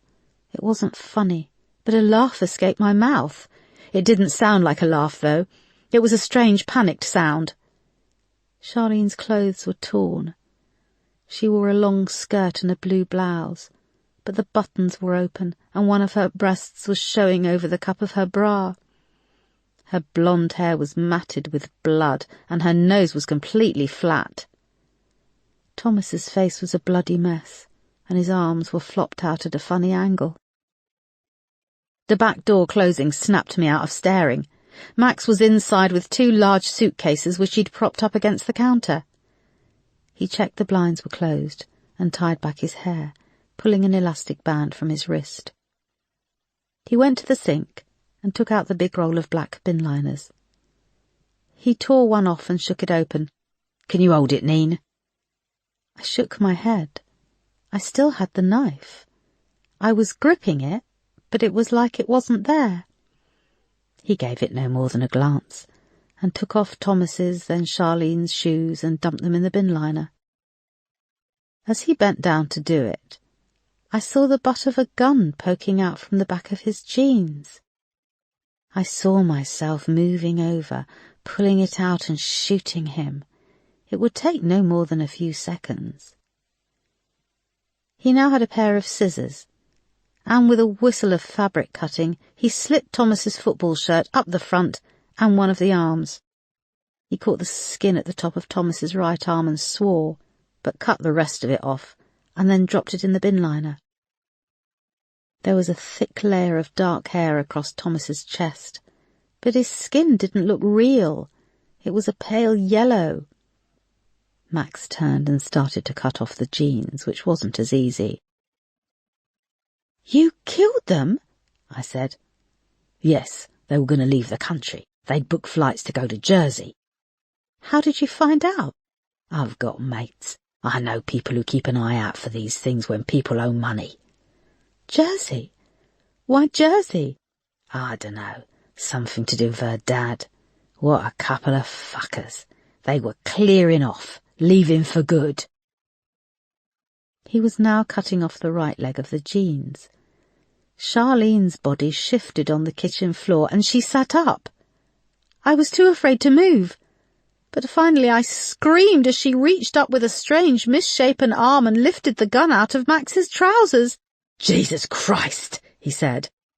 Charlene was sitting up and trying to move her legs. One of her eyes was swollen shut, and she transferred the gun to her unbroken hand, which shook as she pointed it at Max. There was a deafening bang. I'd never heard a real gun go off, and the force of it threw her arm back. But she made a strange moaning sound and held the gun up again, pointing it shakily at Max's chest. He looked at me, and I realized I still had the knife. I knocked her arm away and sank the long blade of the knife between her breasts up to the hilt. She struggled under me, but I pushed her back onto the kitchen floor and sank the knife in deeper, up to the hilt, twisting it until she was still again. "Geez, Neen," said Max, looking at me in awe as he retrieved the gun and checked the bullets. I ran to the bathroom and threw up in the sink. I locked the door and took a shower, staying under the water for a long time until I was numb from the cold. When I went back in the kitchen, Max was mopping a vast pool of blood off the floor, and there was a meat cleaver in the sink. A bin liner by the sink contained Thomas and Charlene's clothes, and by the front door sat 2 bulging suitcases. Blood was oozing from the bottom of both. "We need to clean this up, then dump the suitcases in the river before it gets light," said Max. I was shocked at how in control I now felt. "Okay," I said. "What about the gunshot? It was loud." "The police would have been here by now, and this is a rough estate." I nodded and took the mop from him. I had killed Charlene to save Max's life. She would have shot him in the chest. I no longer felt like a victim. I felt in control, and for the first time I felt I was Max's equal. Things had happened to me that I would never be able to come back from. I would never be able to go back. I had to move forward, and I had to survive. "I know a place by the river. It's quiet and there are no cameras," I said. It was almost 4 in the morning when we loaded up the suitcases and drove out to a run-down industrial estate in Battersea Park. It was an old print works I used to visit with Dad when I used to go with him on his deliveries during the summer holidays. Dad delivered fizzy drinks all round London. We parked at the side of the crumbling office blocks and heaved the 2 suitcases to a small jetty next to the river. There was very little light, and the water was an expanse of black. We dumped the suitcases with Thomas and Charlene's bodies in the river, throwing them as far out as we could.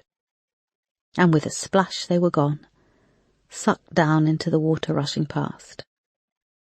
Max put his arm around me, and we stood there for a long time watching the water.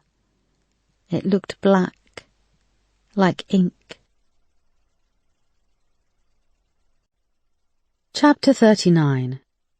Thursday, 2nd of November, 2017. It was early evening as Erica climbed down from the back of her brother-in-law's Jeep Cherokee. It was high up off the ground, and stepping down from it seemed to aggravate her cracked rib, which was almost healed. With her good arm, she helped out her niece Carolina and nephew Jacob. Despite the dark, cold evening, the car parked outside the cemetery was busy, and she told them to keep close. They were dressed in their best clothes, as was Erica. A group of old ladies walked past in smart black coats, gold jewellery and coiffed hair. They each held a large plastic green wreath with vivid coloured flowers and joined the end of the line waiting to file in through the cemetery gates. Hundreds of tea lights and votive candles blazed next to a statue of the Virgin Mary embedded in the wall beside the gates, and Erica could see a carpet of candles glowing inside. The 2nd of November was celebrated as All Saints' Day. It was an important day in Slovakia, and in the early evening the crowds were pouring into the cemetery. Erica's sister Lenka appeared around the car, pushing the buggy with 2-year-old Evka, who was dressed in a smart black winter coat and black bobble hat. "Look at your face!" cried Lenka to Jacob, who had a smear of chocolate on his chin. She pulled out a hanky and spat on it. "Mommy!" he shouted, pulling away. My face is clean, added Carolina. Jacob, come here. You're not going to Grandma's grave with a messy face. Here, said Erica, pulling a packet of makeup remover wipes from the pocket of her coat. These don't have spit on them. She crouched down and Carolina helped her open the pack and pulled one out. Erica still had her right wrist strapped up in a plaster cast. She gently wiped her nephew's cherubic face, and he crossed his eyes and stuck out his tongue, making her laugh. Erica's brother-in-law, Marek, came out of the car to join them, talking on the phone. He was a huge, imposing man with a shaved head, but he had kind brown eyes. He'd put on a black suit for the occasion, and Erica thought how well he scrubbed up. Just as he ended the call, his phone rang again. The ringtone was Gangnam Style, and it cut through the sombre mood. "This is a luck," hissed Lenka. "It's business," he said, rolling his eyes, but he took the call and moved off up the car park. "This is one of the most religious days of the year, and he's doing business beside a graveyard." "Yes, he's selling a lot of ice cream in November," muttered Erica, giving Lenka a look. She finished wiping Jacob's face, and he gave her a gummy smile with his 2 front teeth missing. "Don't you start," said Lenka. "I like you being here, Auntie Erica," said Jacob. "Please, can you stay forever?" Erica had been staying with them now for a couple of weeks, and she had been made to feel part of the family. Of course she was part of the family, but she'd forgotten how things worked in Slovakia. Families rubbed together, often arguing, but were always honest with each other, and that honesty was underscored with love and loyalty. Erica thought back to when Mark's relations would come to stay. It was always a time when everyone was on their best behaviour, and it was exhausting. Jacob and Carolina were looking up at her, waiting for an answer.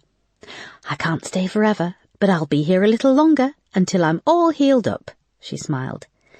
"Tell us again how you fought those 2 men with guns," cried Jacob, grabbing her hand. "How did it feel to shoot them?" asked Carolina.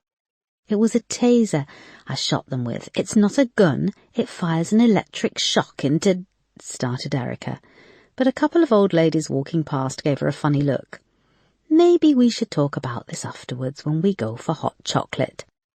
"Daddy's got a gun. He keeps it in a Batman lunchbox," said Jacob. "That's enough talk. Let's get moving," said Lenka, as she took a wreath of flowers and a packet of tea lights from the back of the jeep. She shoved the wreath at Marek, who was still on the phone. "Have you seen her belt?" mouthed Carolina. Erica looked at the belt on Lenka's coat. The buckle was emblazoned with the words "Gold Digger." "She doesn't know what gold digger means," added Carolina. "Take these candles," said Lenka, handing the tea lights to Carolina. "It's a brand, a very exclusive brand. I got it from Bratislava." "A gold digger is a woman who sleeps with a rich man just for his money," piped up Carolina. Erica stifled a smile. Lenka wasn't listening. She went over to Marek and told him to get off the phone. Then they made their way into the cemetery. It was the biggest cemetery in the town of Nitra, and stretched away for several acres with a carpet of lights twinkling into the far distance. It was crowded with people moving amongst the gravestones, and Erica looked at the candles in coloured jars and ornate glass holders as they passed each stone. The trees above still had the last of their autumn leaves, and the light from the mass of candles was reflected with a warm orange glow. They walked in silence for a few minutes, and then found the gravestone for Erica and Lenka's parents. It was simple, with grey marble and gold lettering. František Boldiš, 1950 to 1980. Irina Boldishova, 1953 to 2005. Lenka lay the wreath of flowers on the marble, and the kids set to work clearing away the candles, which had burnt down, and replacing them. As Erica helped Jacob light a small tea light and drop it into one of the votive candle holders, she looked at the names written in gold on the stone. She had been 8 and Lenka 6 when their father died. He was a distant memory, and Erica could only recall snapshots of him in their childhood, when he came home from work at the plastics factory with a pocket filled with sweets, A holiday when they went camping beside a lake, and they took it in turns to sit on his shoulders as he walked out into the deep water. The memory was still vivid in her mind of the night there was a knock at the door of their flat. A policeman was outside with the building manager. Erica could still hear her mother's wails when they informed her that he'd been killed in an accident at the factory. Lenka had been too tiny to understand, and Erica had taken her to their room, and they'd played with dolls for hours and hours, not knowing what to do. Over the next 10 years, Erica and Lenka had watched their mother descend into alcoholism.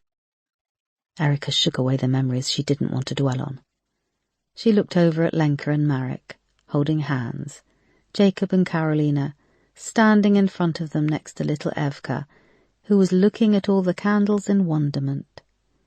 They were the picture of a happy family, all bathed in the soft glow. Erica left Slovakia when she was 18, running away from her unhappy childhood and the terrible relationship with her mother to find a better life, a new life in England. In the light of the flickering candles, she thought about her life in England over the past few years, of losing Mark, how she had to fight every day at work to get the job done. Then she thought of the case she'd just been working on, of her last meetings with Melanie and Peterson.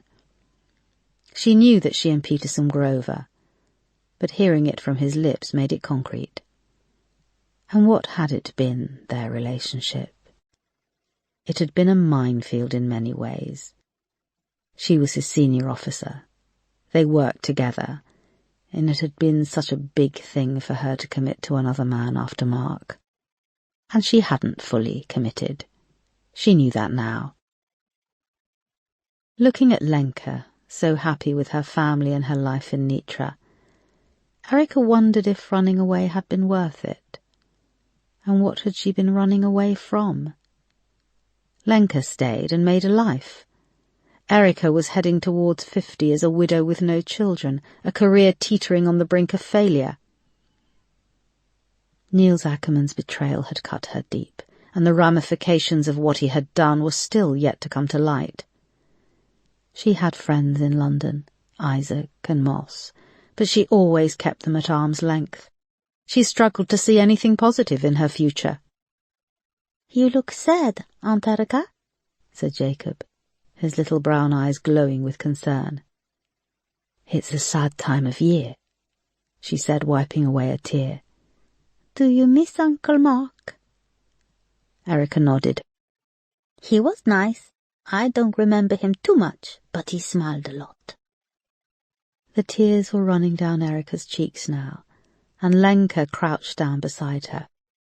"It's okay," she said, putting her arms around her. Erica sobbed into her sister's shoulder, and she gripped her arm and buried her face in the soft material. Marek beckoned to the children, and he took them for a walk to give them privacy. Erica cried for a long time. She cried for the people she'd lost, and for the life she felt she'd wasted. "It's okay, moja zlata," said Lenka, stroking her sister's short hair. "It's okay. You're not alone." Erica's tears finally subsided, and she felt better. No one was staring because this was the one place where it was acceptable to cry. Lenka gave her a tissue. "You know, you can stay for as long as you like." "I know. Thank you. But my life isn't here anymore. I have to go back at some point." "Come on, let's get these candles lit and go for some hot chocolate in town," said Lenka.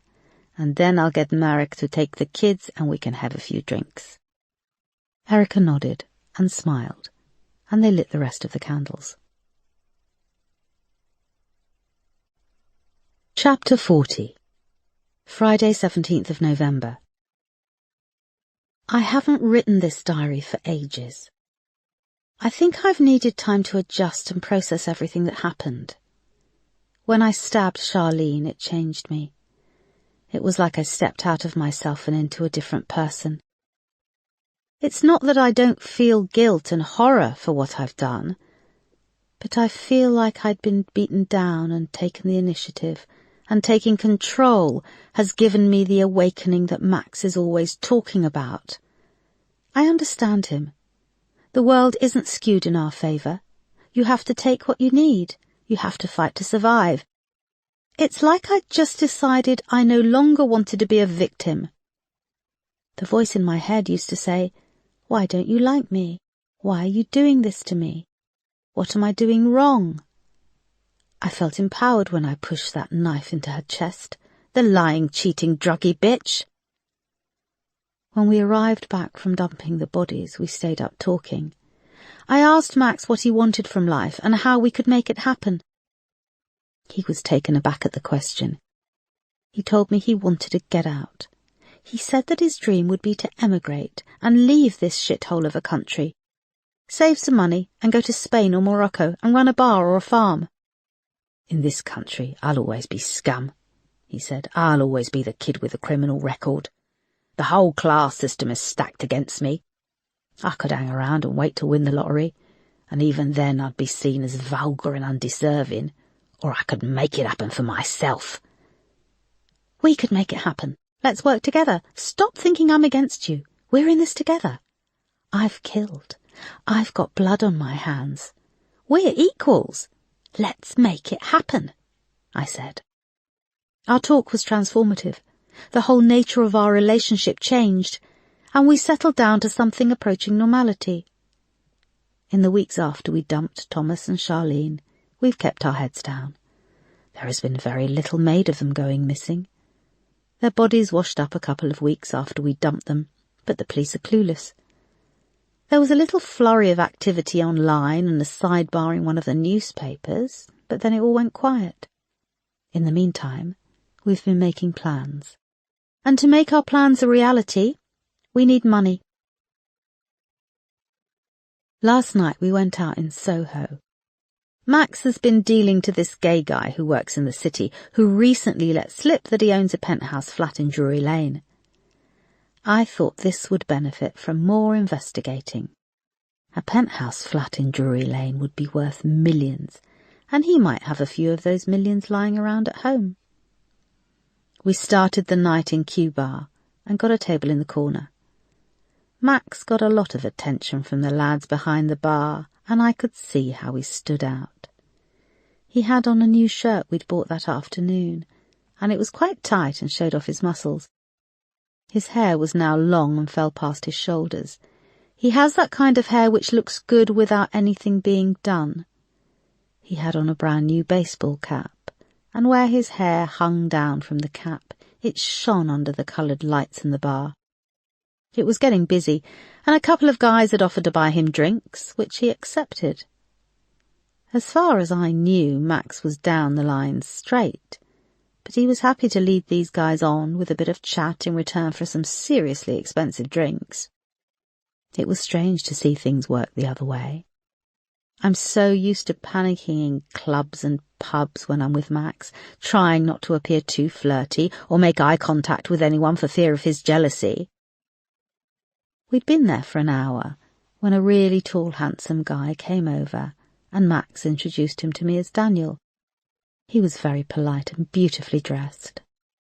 He went to the bar and returned with a nice bucket with Cristal champagne and 3 glasses. I waited until he'd poured us each a glass and taken a sip, and then I excused myself and went to the ladies' loos, giving Max a chance to ply Daniel with drink. When I came back, Max was pouring them the last of the bottle. "You boys are thirsty?" I smiled.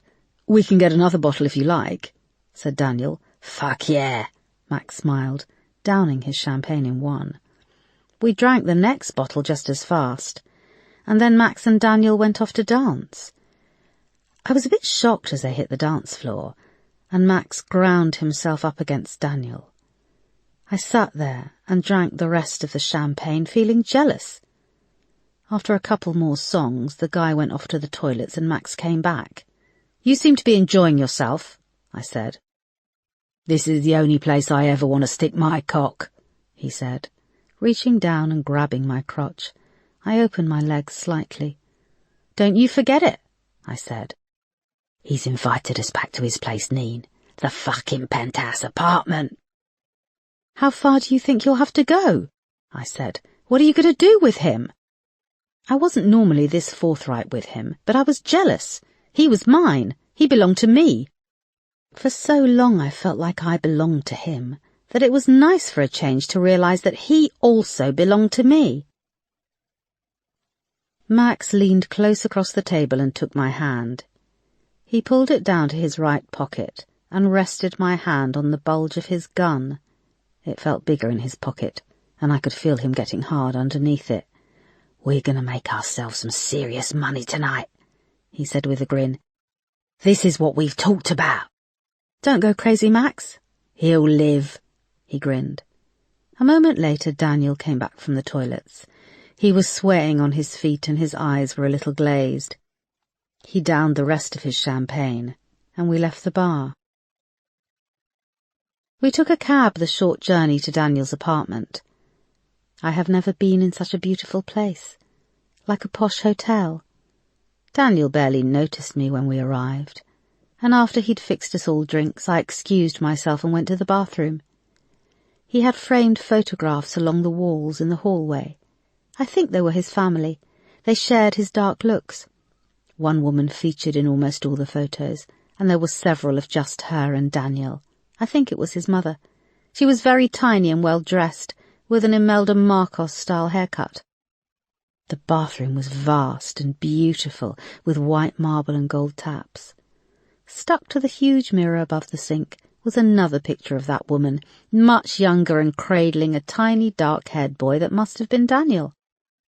I stared at it and my reflection for a long time. I wanted to have a tiny baby to hold on my lap, and I missed my mother. She was never overly affectionate, and we were never close, like those Mediterranean families. But I would have given anything to go back in time to before all this, before things changed, before I changed. I looked at my reflection in the mirror. I ran my fingers through my hair, which now fell past my shoulders, and I adjusted my cleavage. I thought how good she looked, the woman in the mirror staring back at me. I didn't recognise her as me anymore. When I came back into the living room, I found Max sitting astride Daniel on the floor beside a huge L-shaped sofa. They both had their shirts off, and I thought they were getting it on. Then I saw Max's nose was bleeding, and he had his hands tight around Daniel's neck. It was all happening with very little noise, just a few soft gurgles and gasps from Daniel. "Geez, help me here, will ya?" said Max. I froze. "Neen, get the gun out of my pocket." I moved closer, and one of Daniel's legs thrashed out and flipped a huge silver bowl of potpourri from the glass coffee table. The red pieces scattered all over the blue carpet. I pulled the gun from Max's pocket, and as I had it in my hands, I thought, what if I shot Max? What if I shot him, and then told Daniel all about my life, that I've been the victim? He had money. He might reward me for saving his life. "What are you waiting for?" shouted Max. He was thrown back and Daniel got to his feet, his face purple, and the belt from Max's trousers wound around his neck. He staggered back and landed on the glass coffee table, which cracked underneath him. Max lunged forward, picking up a large ashtray and hitting him over the head. Daniel went limp after the first blow, but Max kept on hitting him, over and over. The blood started to spray up the walls, and it glistened off the ashtray and spattered the ceiling in graceful arcs. "Enough! That's enough!" I shouted. Max hesitated, the bloody ashtray held above his head. He turned and looked at me. I pointed the gun at him. "That's enough. Now we need to move fast. Put the ashtray down." Max obediently did as he was told, and placed it down on the pale carpet. He came towards me, and his hand closed over the muzzle, and he lifted it from my hands. "Find me a knife." I went to the kitchen and found a meat cleaver in the drawer. I took it back to him. He had pulled Daniel onto the floor and was stripping off his clothes. "I'm going to get washed up," I said. I took a shower in that amazing bathroom, but I placed the photograph of the baby and the young mother face down on the sink. I came out of the shower and wrapped myself in a huge towel. The master bedroom had its own balcony and terrace with a view out over the city. There was a walk-in wardrobe with a polished wood floor, filled with elegant clothes and shoes, winter coats, hats, and even gloves. I started to search through the closets, looking in the drawers, through the clothes. Then I saw where the shoes were lined up along one side of the walk-in closet, and underneath there was a tile in the wood floor shinier than the rest. It came up easily, and underneath was a cavity with a little black safe. The safe was open, and inside were blocks of cash, £50 notes, all neat and pristine with those little paper sleeves keeping them together. Written on each was £5,000. There were 4 in total, £20,000. Max appeared at the door covered in blood. He saw the packets of money laid out on the floor, and his eyes lit up.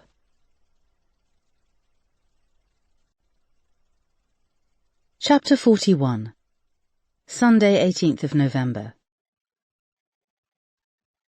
The atmosphere in Westminster's CCTV control centre was quiet and studious.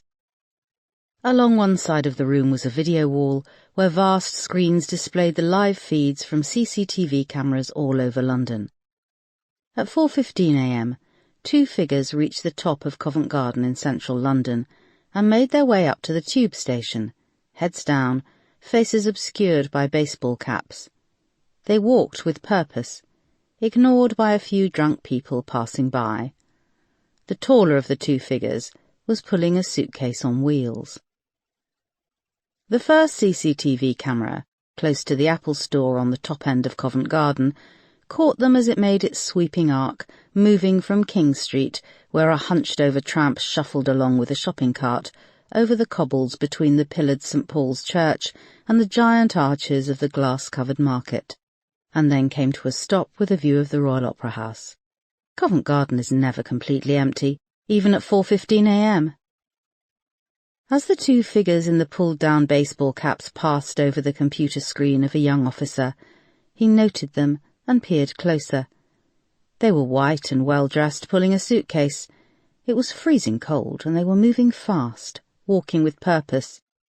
The officer on duty in the control room passed them off as people travelling, on their way to catch an early flight, and he turned his attention to another of the live video feeds. The 2 figures carried on walking up the cobblestones towards Covent Garden tube station. The shutters were down on the ticket hall, and it wouldn't open for another hour and a half. 2 indistinct humps of material and clothes indicated people sleeping rough against the grille. The officer in the control room had seen the 2 people bed down at 2:30 a.m, when the pubs and clubs had kicked everyone out, and it was safe to find a spot to grab a few hours' sleep. He had checked back on them over the past few hours, peering at them on his screen, but they remained still. The temperature had dropped below 0 every night in the past week, and he had watched 2 days ago as an ambulance had been called by a member of the tube station staff when she had found a young woman frozen solid in her sleeping bag. He sat back in his chair. The couple with the suitcase were now near the entrance to the tube station, moving fast with their heads down. They must be eager to get inside, he thought, and then turned his attention to a group of lads who had appeared in the video feed at the bottom of his screen, weaving drunkenly up King Street. He missed the moment when the couple dumped the suitcase. They did it fast, leaving it beside one of the sleeping homeless. Then they kept walking and carried on their journey up towards Charing Cross Road. Halfway up Longacre, the 2 figures left the young officer's computer monitor. He was now concerned about the young lads weaving their way up to Covent Garden Tube, and they appeared on the computer monitor of another operator in the control room. She peered at them over her coffee, but only saw 2 people in a hurry to get home in the cold. Her attention was diverted when the young man called her over. The lads were now trying to force their way into the front entrance of the Apple store. She left her computer. On the screen, the 2 figures reached Charing Cross Road and boarded a night bus. Chapter 42. Cat Marshall had been homeless since the summer. She was only in her 40s, and this time last year she'd been in arrears on her rent and facing unemployment. She'd thought then that the wolf was at the door, but it was nothing compared to losing your home. She'd spent 6 months sofa surfing and drinking heavily, until one by one her friendships started to tank. At the end of June, an acquaintance had reluctantly let her sleep in her old second-hand car in the driveway. It had been the last thread connecting her to the real world, and an address she could use to claim benefits. A few days later, the house burnt down, and her second-hand car was caught in the blaze. Cat was pulled out by paramedics and spent the night in hospital for smoke inhalation. She was discharged the following day with nothing. She'd lost her bank cards, her phone, passport, and most of her belongings. She'd spent several days in hostels, but as each day passed she became filthier and more despondent. She'd often walked by homeless people on the street and wondered why they drank filthy, cheap alcohol, and now she found out. It was the only means of escape. That night she vomited spectacularly in the reception of the hostel where she'd been staying and was swiftly ejected, beginning her life on the streets. Cat was frozen when she woke by the shuttered doors of Covent Garden tube station. She could hear shouting, but she was used to shouting. When she opened her sleep-encrusted eyes, there was a police officer in protective gear pointing a gun at her head. She shifted and felt the cold jolt through her body, and she felt she was wet. "This is the police. Get up and put your hands in the air," shouted the voice projected through a loud hailer. "Keep your movements slow." She did as she was told, bringing up 2 filthy hands from the warmth of the sleeping bag. The cold air stung. She didn't fear the gun, nor was she scared that police vans were parked up on the cobbles, and the area around the station had been cordoned off. She instinctively looked for where the wetness had come from. She'd made the mistake in the past of bedding down out the back of one of the big hotels, close to a heating vent which pumped out hot air. One of the hotel workers had doused her with filthy washing-up water. This had been back in November, and the cold had nearly killed her. "Get up, now!" said the voice through the loud hailer. It was eerily quiet, and just starting to get light, but there was no one around. Cat started to move, easing her aching body up and out of the sleeping bag. The rags she tied over her head and under her chin were coming loose. Then she saw the big black suitcase parked beside her.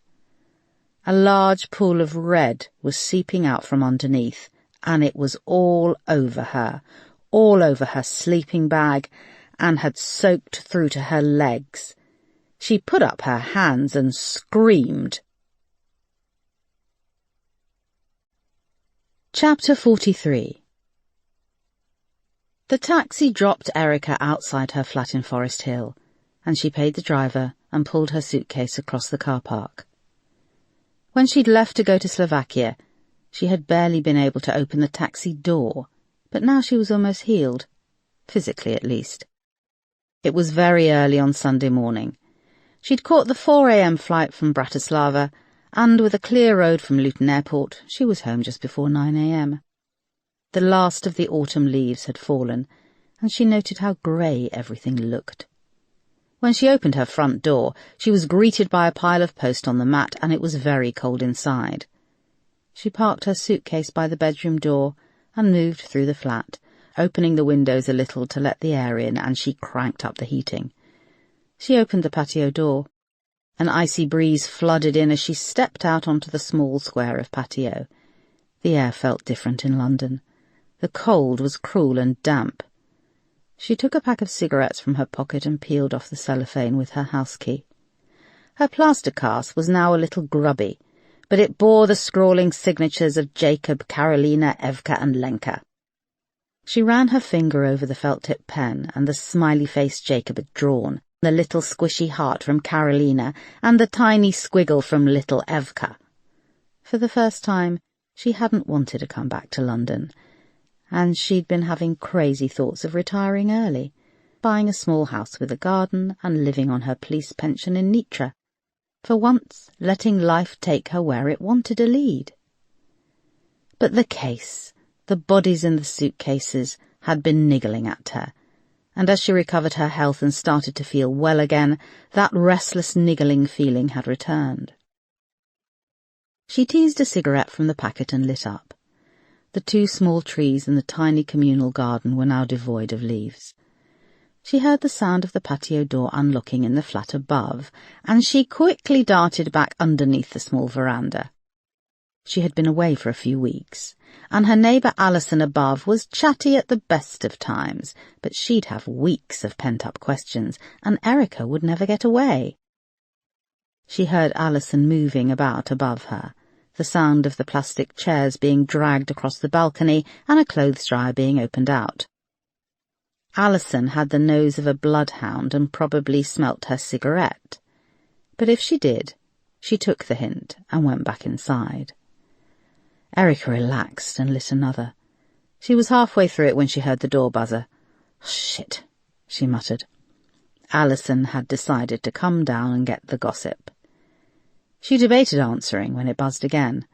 Stubbing out the half-smoked cigarette on the bottom of her shoe, she slipped it back in the packet. When she opened the front door, she was surprised to see Commander Paul Marsh, dressed head to toe in Marks & Spencer menswear and holding a box of chocolates. "Bloody hell, it's you," she said. "Thanks, is that all you can say?" He smiled. Erica and Mark had met Marsh when they were all police trainees back in Manchester, but Marsh had always been a career policeman and had risen rapidly in the ranks. He was a handsome man, and at 6 feet 3 inches he was one of the few men who was taller than her. "Sorry, I thought you were my chatty neighbour. Come in." He leaned over and gave her an awkward peck on the cheek, and she stood to one side to let him in. "Can I get you a drink?" asked Erica, taking the chocolates. "I have black coffee, tap water." "You got anything stronger?" he asked as they came through to the living room. "Vodka, but it's not even 10 o'clock on a Sunday morning." "I have news," he said. "I've been reinstated." Erica stopped rummaging in the freezer and stood up. "Did you go to tribunal?" "No, there was no evidence. Well, nothing concrete. So my gardening leave has come to an end after nearly a year, reinstated with a clean record." "What an excellent use of taxpayer money," said Erica, locating an ice-encrusted bottle of vodka in the back of the freezer and filling 2 shot glasses. She handed him one and they clinked and took a sip. "Congratulations." Marsh had been suspended by the Met's new assistant commissioner, the much-feared Camilla Brace Cosworthy. During his time as borough commander, he had turned a blind eye to the activities of the Gadd family, who ran an import-export business in London. In return for this, the Gadd family would share valuable information about criminal networks in the capital. Marsh had merely been following the lead from his predecessors, who had all found the arrangement to be beneficial. But Camilla had seen an opportunity to flex her muscles in her new post, and Marsh had been suspended. "I'll be coming back to Lewisham Row, working out of there as borough commander of Lewisham, Greenwich and Bromley," he said. "Wow, things changed so quickly. I'm pleased for you." "How about you?" he said, looking at the cast on her wrist. "I don't know. I have to see the doctor tomorrow." "I heard about Niels Ackerman." He shook his head. "You were lucky to get out of that carjacking alive." "Well, I did, and that's a good enough reason to have another to celebrate," she said, downing the rest of her vodka and grabbing the bottle, refilling their glasses. He smiled and they clinked and took another drink. "That tastes good." "Why didn't you take the promotion, Erica?" he asked. The change of subject took her by surprise. "I could have used you as my superintendent. This Melanie Hudson seems a bit wishy-washy." Erica thought back to her last meeting with Melanie and felt guilty. "She's not wishy-washy.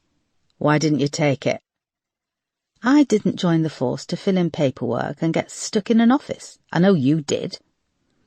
Marsh let that comment roll off his back. "You have to play to your strengths, Erica. You could have had real influence. Top brass aren't all the corrupt bastards that you think we are." Says the man who's been reinstated due to lack of evidence. "Ouch," said Marsh, draining his glass. Sorry, it's just I've seen the reality of life, she said, holding up her plaster cast. I've spent years trying to change things, trying to fight against the system.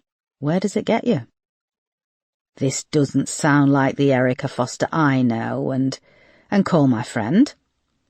It won't be long before the murder cases I worked on with Niels are reopened, and I'll have no control over it. And there was a double murder case I was working on before I got carjacked, and I've no doubt some other team is making a pig's ear out of it. Anyway, nothing I can do. She took another sip of vodka and looked at Marsh over her glass. He seemed to be back to his old self. He had been through a lot with the suspension, and he was separated from his wife and 2 small girls. What's happening with you and Marcy? We're getting back together, making another go of it, he said, his face breaking into a smile. She wants to try again, so do I, and I think it's best for the girls. Officially, I'm moving back in tomorrow. Tomorrow is the day when we start afresh. He held out his glass. One more tiny one, he said. She nodded and topped them up. I need a cigarette, she said. They took their drinks out onto the small patio. Erica lit up a cigarette and was surprised when he accepted one. I didn't know you smoked. I'm just enjoying myself before you go back to your wife. Marsh closed his eyes. The situation is so fucked up. I love Marcy. You know I love her. Erica nodded. And my girls, they mean the world to me. But it was Marcy who went off and slept with that bloke, the handsome 26-year-old art student with the floppy hair. I could have coped with her and any other guy. I think she's come back to me because of the money. The moment I got reinstated, she wanted me back. Do you know that for sure? I don't know. I'm not young like him. I can't make her laugh like he does. He encouraged her with her hobby, painting. They even did a joint exhibition. Paul, I don't want to speak out of turn, but Marcy's paintings are bollocks, said Erica. He looked at her in surprise. Really? Really? All that modern bollocks, stapling soiled nappies to a canvas, selfies at the Saatchi gallery. It's very easy just to splatter a canvas with paint and call it art. Did she sell any of it? That one she did in red reminded me of a crime scene. Her dad bought that one for £500. 500 quid? Geez, don't artists have to earn the right to charge the earth? Until then it's just bollocks with a hefty price tag. Marsh started to laugh. She picked up the bottle of vodka and filled his glass. They looked at each other for a long moment, and Marsh leaned over and kissed her. She put the bottle down. He pulled her close, and she responded, kissing him urgently. His hands moved across her back and pulled her t-shirt from her jeans, and he ran his fingers up her back. She felt his chest muscles against her breasts, and her nipples hardened. They moved inside, still kissing, and they collapsed onto the sofa, their hands all over each other, and she unbuckled his trousers. The front door buzzer cut through the silence. Marsh pulled back and they looked at each other, breathless and shocked. It rang out again, longer. Erica put a hand to her mouth, stunned at what had happened, and how she had been lost in the moment. Shit, shit, he said, jumping up, doing up his trousers and smoothing down his hair. It's probably my neighbour, the buzzer droned again. Paul, I don't know what just happened. I should go, he said, moving to the hallway. Erica followed, tucking in her clothes. Marsh pulled open the door, and Moss was outside in her long black coat. Her freckled cheeks were flushed from the cold. Boss, you'll never guess what has just happened, she started. Then she saw Marsh. Oh, hello, sir. I was just heading off, said Marsh. I'll see you, Erica. He nodded at Moss, and he was gone. She looked after him as he hurried out of the communal entrance to his car, then turned back to Erica. It's really good to see you. Good to see you too, said Erica, trying to regain her composure. You want to come in? I heard you were back, and I just had to come and get you. Get me? Yeah, I've just had a call. Another body has been found stuffed in a suitcase outside Covent Garden Station.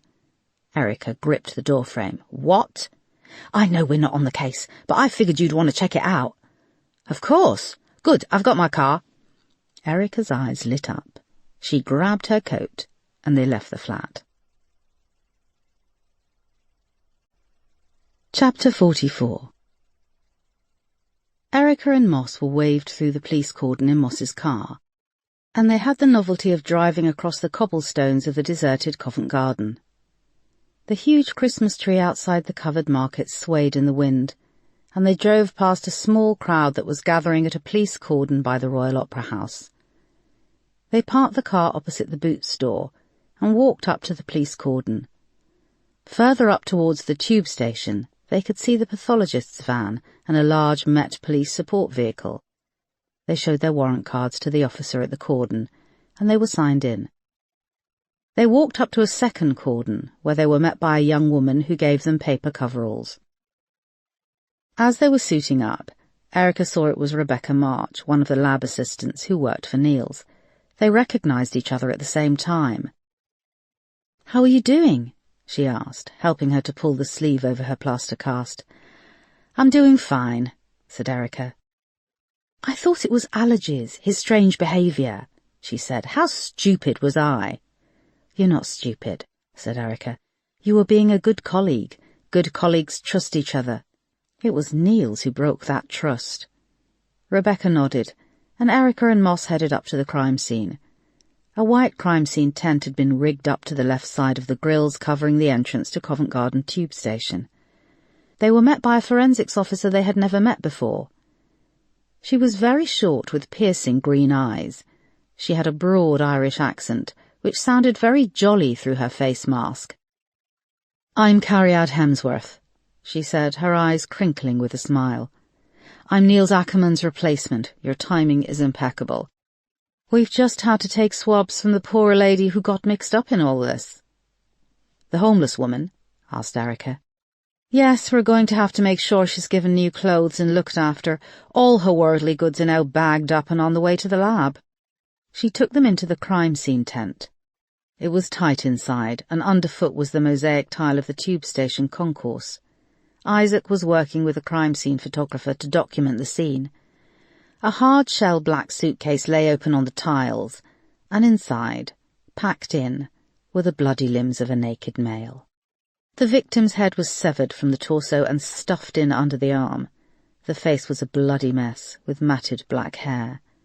Beside the case was a vast slick and smear of blood, now congealing and glistening under the fierce lamps clipped into the roof of the tent. "Hello," said Isaac, seeing Erica and Moss and standing. The photographer took a last picture and then skirted around the blood slick and squeezed past them out of the tent. "What a strange place to see you again after being away." "Yeah, we'll have to have coffee," said Erica, adding with a smile, "Good to see you."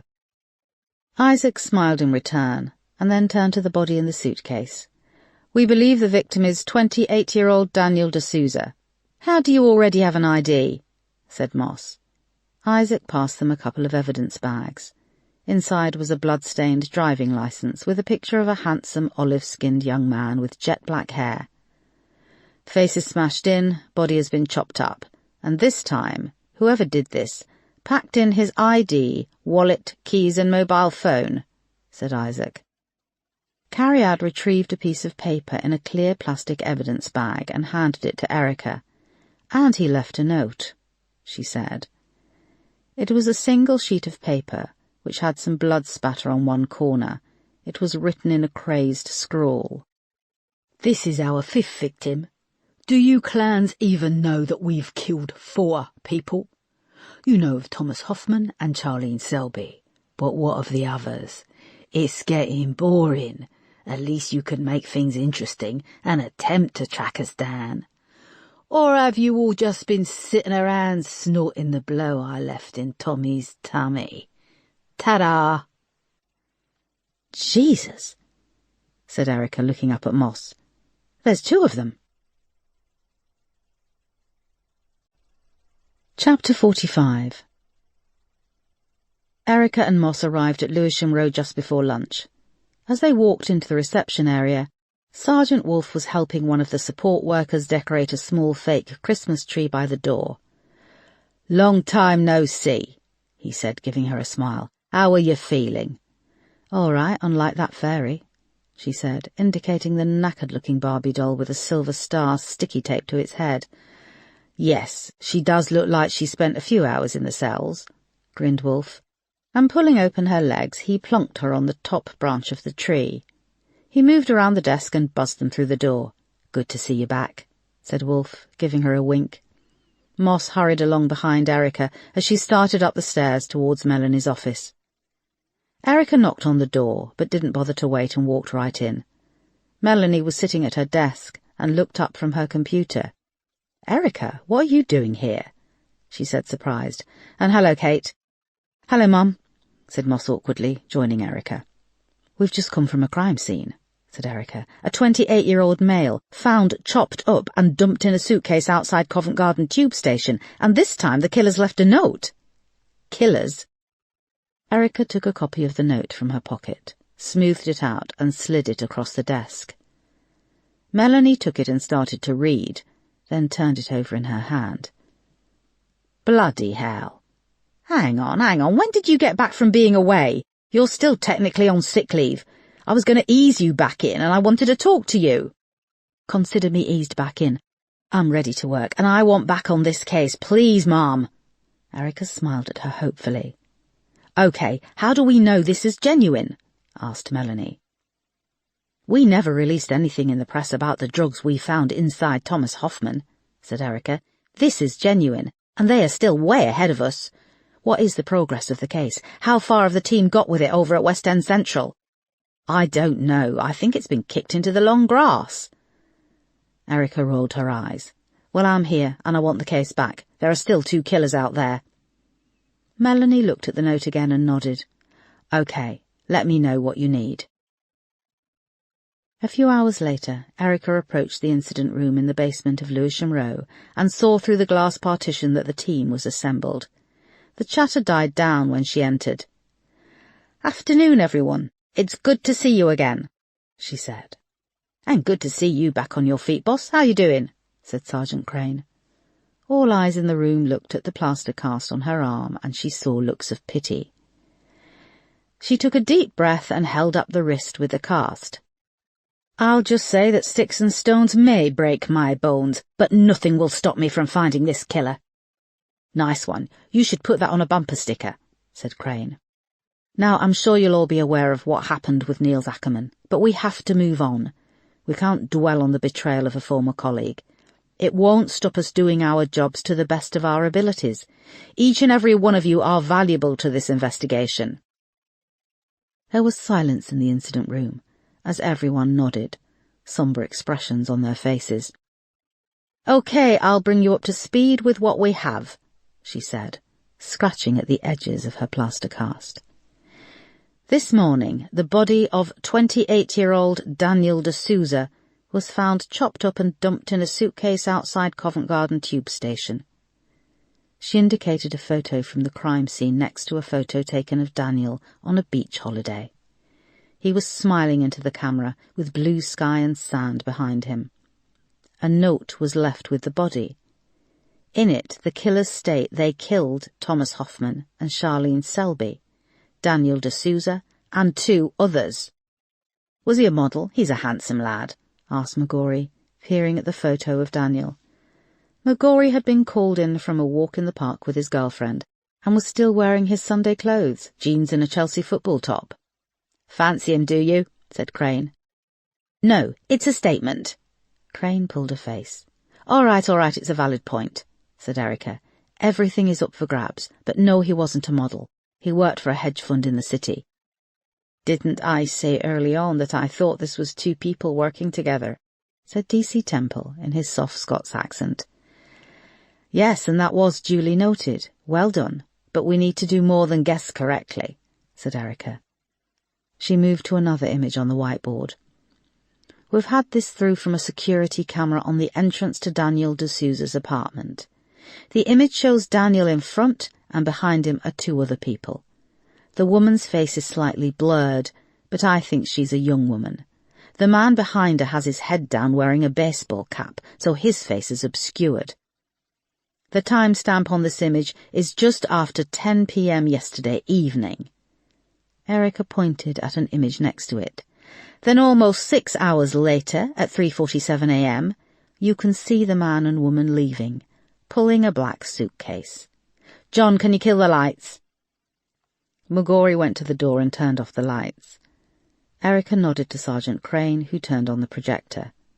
A black and white CCTV video feed showing Covent Garden appeared on the whiteboard. This is taken 14 minutes later, 4:01 a.m. Here we have the two figures with a suitcase making their way up to Covent Garden tube station.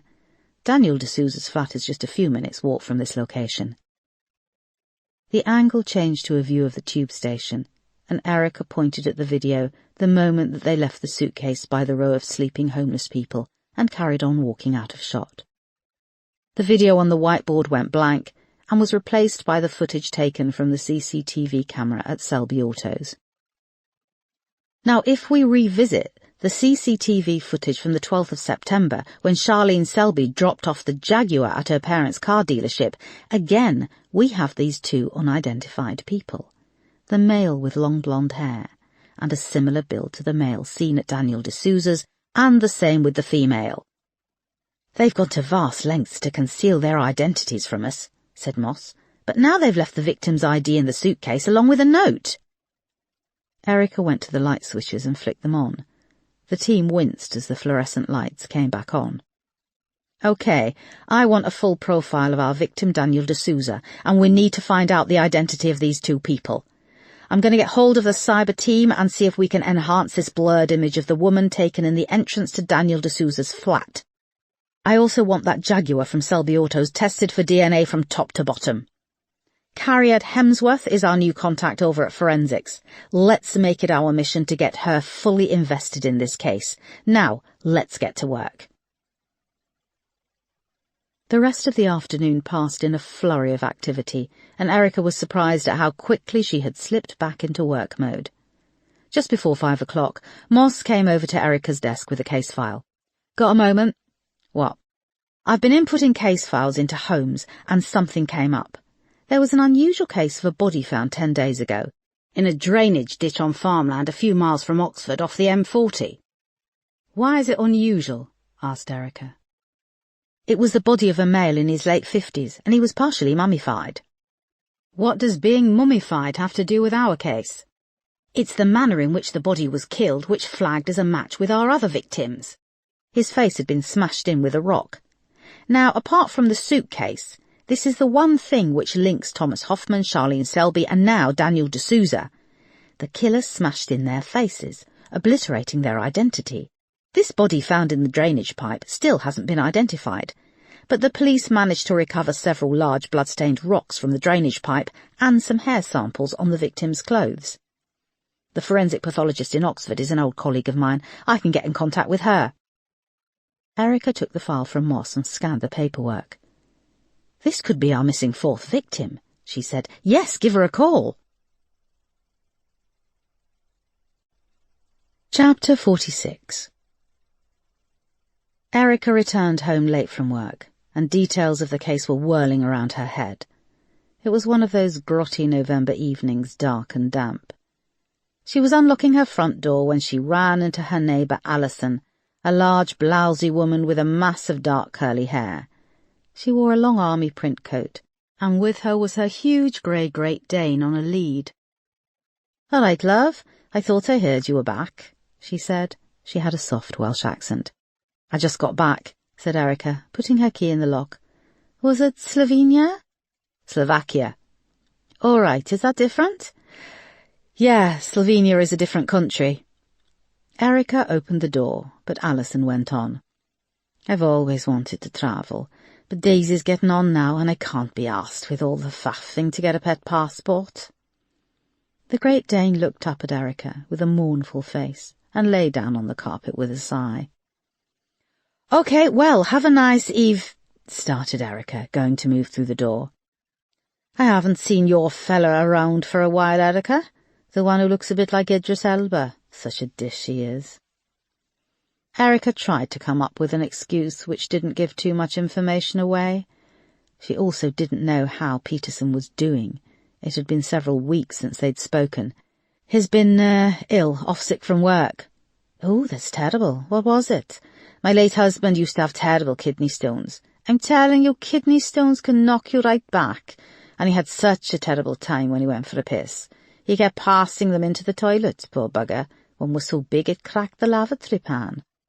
It wasn't kidney stones. Oh, that's good. And how about you? I see you've buggered up your wrist. How'd you do that? Do you play tennis? No, the cast should be coming off soon. There was a microsecond lull in the conversation, and Erica tried to dart indoors, but Alison went on again. We had the right problem when you were gone. Fiona, the landlady, needed to get access to your place to have the gutters cleaned, but we didn't have a key. Have you met Fiona? No. She's a hard-faced cow, I tell you, and she looks worse now she's lost weight. Did you know they hypnotised her to think she had a gastric band? Did they? Yeah. They tricked her subconscious into thinking that she had one, even though she knew she didn't. She lost 6 stone. I'm thinking about doing it myself. I've been back on the Rivita for a fortnight and not lost a pound. Alison, I've got to go, snapped Erica. Okay, she said, blinking in surprise at Erica's tone. I'd better be off myself. I'm late for my pole dancing class. Erica looked between Alison in her winter coat and the Great Dane lying on the floor. I do the class where we can bring our pets. It gets me out of the house. I don't have anyone who can look after her. I'm all alone in the world. The perpetual smile which had been on Alison's lips during the conversation fell for a moment. I'll see you, Erica, ta-ra, and she went off with Daisy loping behind her. Erica went inside and closed the door behind her. She rubbed her face and went through to the living room. The 2 shot glasses from that morning were still on the coffee table. It seemed like days ago that Marsh had been over. She thought of what had happened between them and cringed, and then she thought of what Alison had so freely admitted, that she was all alone in the world. It made Erica feel uncomfortable. She thought about herself, and how good it felt to be back at work. Work was an addiction, something she couldn't do without, but she had a little voice at the back of her head, asking what she would do in 10 years' time, when she'd be under pressure to retire. She took off her coat and poured herself a drink. When sat down on the sofa, she pulled out her phone and went to call Peterson. She stared at his number for a long time, then put her phone down, opened her computer, and carried on working on the case. Chapter 47. The next morning Erica's buzzer rang shortly after 7, and she went out into the car park. It was still dark, and the potholes were filled with icy puddles. Moss was waiting outside in her car, and Erica hurried over and climbed in, savouring the warm air. I hate early mornings this time of year, said Erica, as they pulled away into the empty dark street. It feels like the middle of the night. She scratched at the edges of the plaster cast. When's it coming off? Asked Moss. It was meant to be today, but I cancelled my appointment. It's so itchy. You should use a knitting needle to get at the itch. Do I look like someone who owns a knitting needle? Said Erica. You make sure you go to see the doctor. I rebooked it. One day won't hurt. Moss shrugged. Health should come first. Erica shot her a look and changed the subject. How do you know this forensic pathologist? What's her name? Patty Kaminsky. We dated for a time when I was training and she was in medical school, said Moss. Did it end amicably? Kind of. I ended it, but it's all water under the bridge. I've arranged for us to go to the crime scene first. So the perfect location to meet an ex, said Erica. Moss grinned and rolled her eyes. Talking of exes, have you heard much from Peterson? No, not since before I went away. There was something in the way Moss was avoiding eye contact, which made Erica think there was something else. Have you seen him? Yeah, is that okay? Why wouldn't it be? You're my mate, he's my mate. I just want us all to be mates, or for me to be mates with you both. It's fine, I'm not one of those people who'll ask you to choose, said Erica. Good, she grinned, looking relieved. Do you know when he's coming back to work? Could be soon. He's going to talk to the superintendent this week. He's put on lots of weight. He looks good. Well, I mean healthy good. Do you fancy the radio on? Yeah. Moss leaned forward and switched it on. The Today programme blared out, and they spent the rest of the journey listening to the news. It took them a few hours to drive up to Oxford. It was just getting light as they came off the motorway and started to weave their way through the surrounding villages. So many of the cottages already had Christmas lights in the windows, and there were nativity scenes dotted around the ancient churches. It always struck Erica how England changed when you escaped the boundaries of the M25 motorway. It was a world away from the hustle and bustle of London. I think it's just coming up here, said Moss, looking at the GPS on the dashboard. Yes, here's the church she mentioned. They pulled off the road into a small car park by an ancient stone church with a round tower. A small red Porsche sat in the corner, and it flashed its lights. Moss's phone rang on the hands-free, and she answered. Good to see you're on time, came a plummy voice. Don't get out of the car, it's fucking freezing. I'll take us in convoy. Then she rang off. The Porsche's engine roared to life, and it pulled out past them. Behind the wheel, Erica could see a woman with a chalk-white face and scarlet lipstick. She lifted a finger from her steering wheel. She sounds posh, said Erica. She comes from old money, said Moss. I hate that expression, old money and new money. So a person who works their arse off and becomes rich is vulgar, but someone who is bone idle but inherits wealth from a distant aunt is thought of as superior. Sounds about right. This bloody country, said Erica, shaking her head. Moss found it hard to keep up with the red Porsche which roared off along the road. They passed fields and a couple of derelict outbuildings. The road then banked down, and when they turned a corner the fields spread out around them in several shades of brown and black in the winter sun.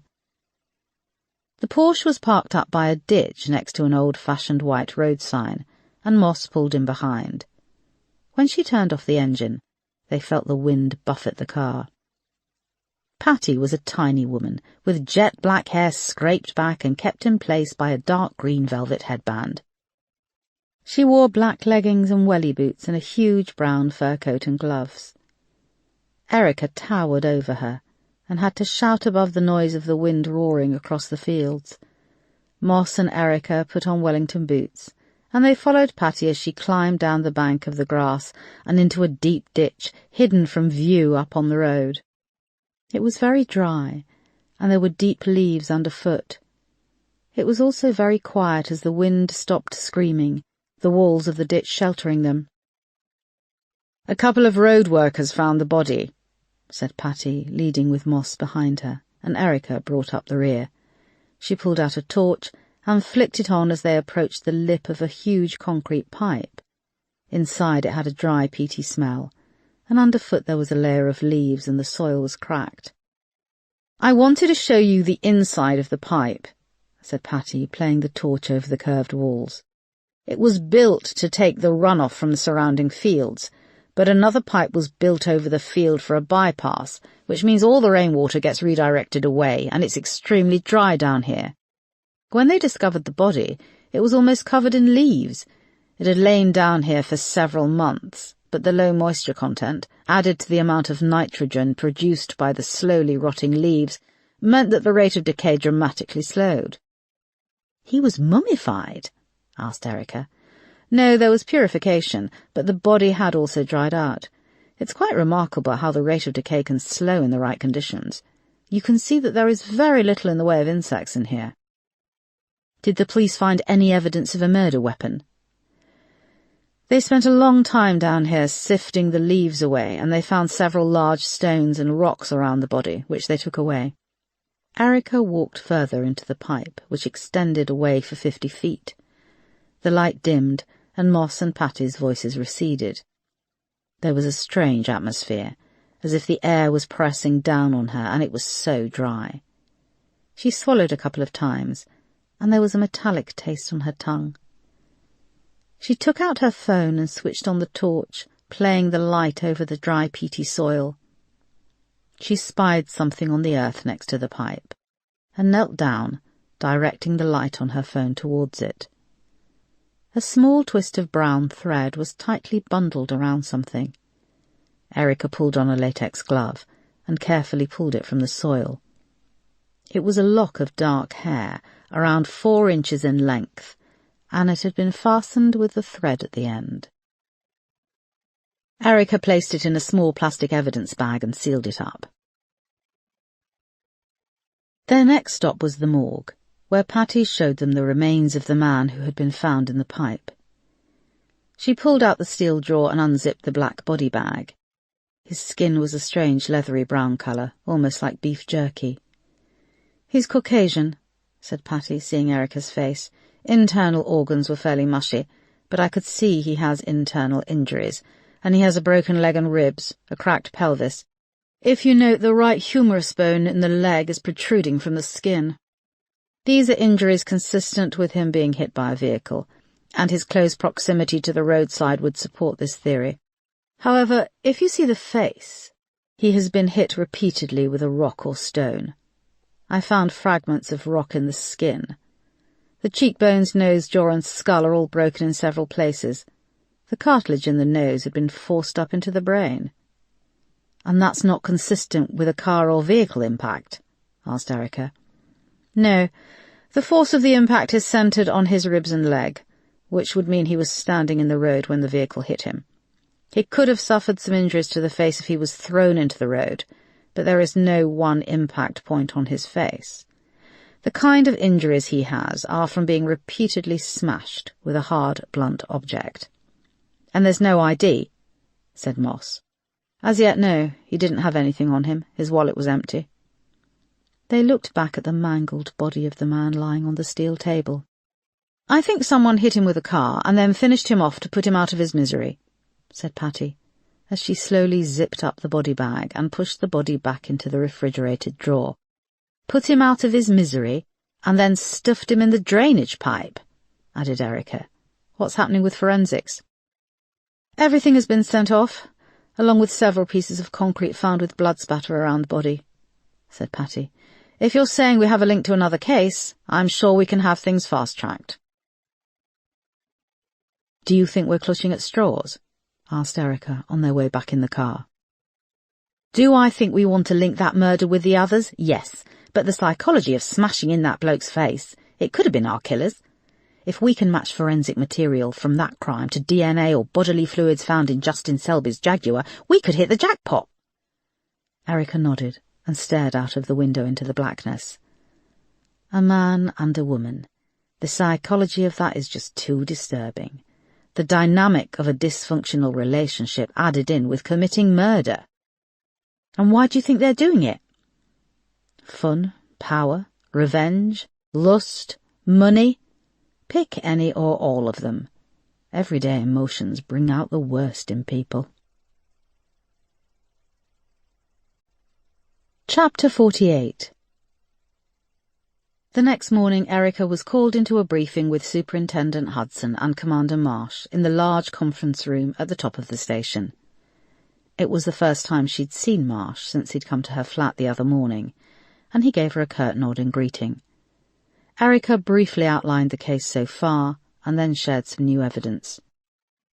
"We now have an enhanced image of the woman who came back to Daniel D'Souza's flat," said Erica, holding up a CCTV image which clearly showed the young woman's face. "And there's nothing workable from the CCTV of the male?" asked Marsh. "No.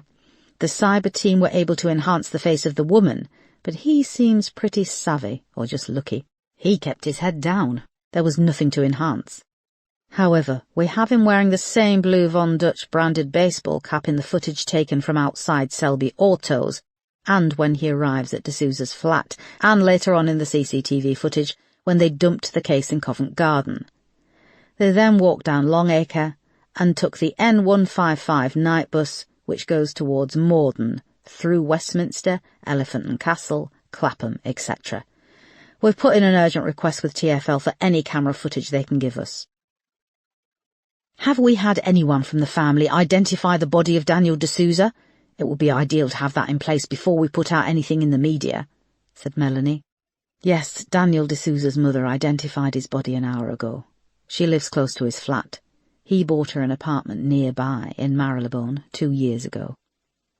Marsh picked up the photos taken from the crime scene, of the blood-spattered body parts in the suitcase, and of his bloodied, smashed-in face. Erica, how can we be sure that this is Daniel D'Souza? His mother has formally identified the body. The body was heavily mutilated and left unrecognisable. Do we need to run any DNA to be sure? Asked Marsh.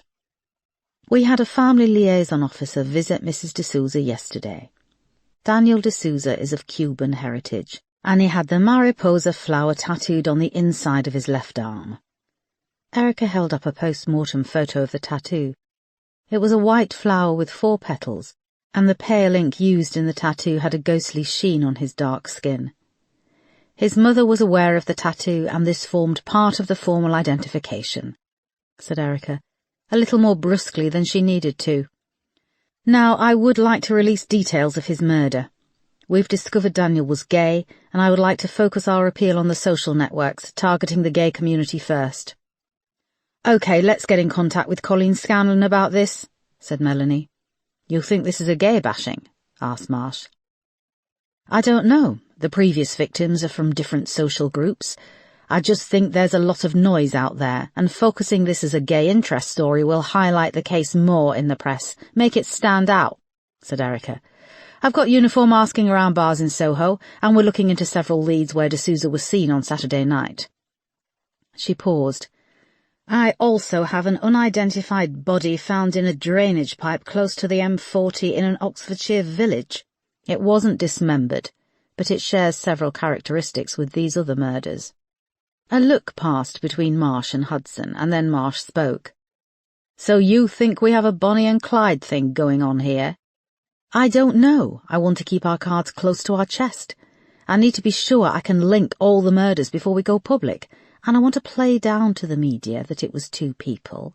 I want to lead with the photo of the woman. I'm waiting on forensics from the Jaguar taken by Charlene Selby from her parents' dealership. I also want to talk to a minicab driver who picked up all 4 of them in Slough. It seems that during my absence, when this case was handed over to DCI Harper at Narcotics, nothing was done. It was kicked into the long grass. But the case did give them a valuable break on a sizable drug network, said Melanie. No, me being attacked by 2 low-level drug dealers gave them a valuable break, snapped Erica, holding up the plaster cast on her arm. There was an uncomfortable silence in which Marsh and Melanie busied themselves in the paperwork strewn out on the desk. Yes, well, I'm sure all things are in hand to do with that, said Marsh. Erica had to stop herself from rolling her eyes. And Erica, just make sure that your team doesn't get involved in nicknames, talking about Bonnie and Clyde, Thelma and Louise. The press love to pick up on these things. I think you need to give my officers credit, sir.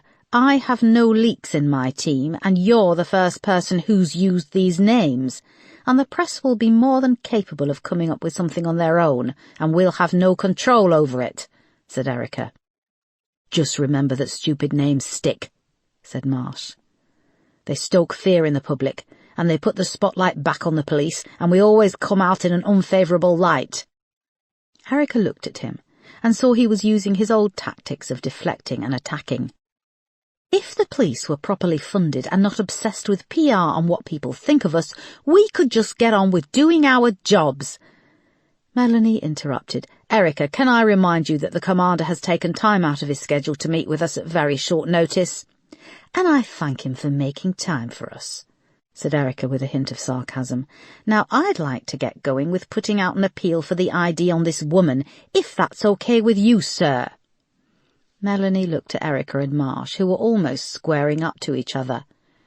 Is there anything else you would like to say? Asked Hudson, turning to Marsh. He locked eyes with Erica, and she could see his emotions bubbling away behind his eyes. He had lots more to say, but it wasn't to do with the case. That's all, thank you, Erica. Keep us posted, said Marsh, and she left the office. Chapter 49. Later that afternoon, Erica and her team were working in the incident room when McGorry said she had a phone call. Erica took it at her desk. It was Carriad Hemsworth from Forensics. Erica, hi. Our tests are now complete on the Jaguar. We've identified 5 sets of fingerprints. Charlene Selby, Thomas Hoffman, Justine Selby, as I would expect, him being the owner of the car showroom. There were also 2 other sets of prints which could be consistent with the 2 other people seen exiting the car. The atmosphere in the incident room was very rowdy, and Erica waved her arm for them to quieten down. Harriet went on. Forensics also took prints from Daniel D'Souza's apartment. The same 2 sets of unidentified fingerprints were present. We got a partial thumb and index finger. Erica punched the air with her plasticast, and the incident room went quiet, watching. I've also had a call from Patty Kaminsky, my colleague working in Thames Valley Police, Oxford. You met with her yesterday concerning an unidentified body. Yes. Her colleague did a superglue fuming test on 2 of the large rocks recovered with the body of the unidentified male in the drainage pipe, and it yielded a usable thumbprint. It matches one of the prints that is present in the Jaguar and at Daniel D'Souza's apartment. Erica gripped the phone. Would the prints stand up in court? We have a 12-point match on all of the prints. We're also running additional tests for DNA on fingerprint residue and swabs, but this will take a little longer. Thank you, started Erica. There's more, said Cariad. We had a DNA match back from the lock of hair you found in the drainage pipe. It's a woman called Rachel Trevelyan. She lives here in Oxford. She's 45 years old and was arrested for ABH back in 2009. She was swabbed for DNA when she was arrested, but the charges were dropped. I'm sending all of this over in an email. Her address is in there too. Erica came off the phone and relayed the information to the team. There was a whoop and a cheer. You were right, boss, said McGorry with a huge smile on his face. You had a hunch the murders were linked, and they are. Moss punched the air, and Crane nodded and gave her the thumbs up. Okay, this is a very strong development. Strong development? That's fucking brilliant, said Detective Temple, his Scottish accent somehow making the F-word more palatable. I say strong development because we still need an ID on our 2 main suspects, said Erica. Colleen Scanlon has just emailed, said Moss. She's now got everything ready to release the CCTV image to the media, and hopefully they will go with it on the early evening news bulletins. She's also posting on social media. She's leading with the information that Daniel D'Souza was gay. It's not explicitly stating this was a hate crime, but the details are compelling and should hopefully grab people and get them sharing and commenting on their news feeds. Erica and the team stayed in the incident room until the report had gone out on the BBC London early evening news. A contact team was ready on the telephone switchboard at Lewisham Row, but the phones remained quiet. Erica decided to call a short break to get some food and made her way down to the reception area where Sergeant Wolfe was just finishing up his shift and handing over to another officer. What happened to the Christmas tree? Asked Erica, seeing it had vanished from the corner of the reception area. Don't tell me someone complained about us having a religious symbol on display. Nah, he said, shaking his head and pulling on his coat. They brought a crackhead in for questioning the other day, and this crackhead was left in reception. He started eating the baubles. You're kidding? He shook his head. He ate 2.5 strings of tinsel before I noticed, and that was only because he was choking. Luckily I pulled the tinsel out before he lost consciousness. Erica bit her lip. Sorry, it's not funny. It is, but it's a shame. The tree really brightened things up in here, he said. It seems like anything nice in this world is destroyed or taken away from us. They emerged from the station onto the steps. It was freezing cold, but the sky was clear. Ah, well, good night, he said. Haven't you got a car? No, I take the train. It's much easier on the DLR. He wound his scarf around his neck and went off to the station. Erica started walking across the car park, past a large blue space cruiser in Marcia's parking space. As she looked in the window, she saw Marcia's wife Marcy inside. She waved awkwardly and went to carry on, but Marcy wound down her window. Hello, Erica. It's been a while, she said. Marcy was a similar age to Erica, but oozed an almost ethereal beauty with her creamy, blemish-free skin, long dark hair and beautiful face. Erica moved over to the car and saw 2 young girls in the back seat arguing over an iPad. Can you two share? You both want to watch Peppa Pig, so I don't know what you're bickering about, snapped Marcy over her shoulder. The little girls were identical twins, with long dark hair and the beginnings of their mother's good looks. Sorry, Erica, it's always a bit of a madhouse. How are you? I heard you had a run-in with some nasty men. Erica bristled a little at the way Marcy reduced what had happened to her to Enid Blyton proportions.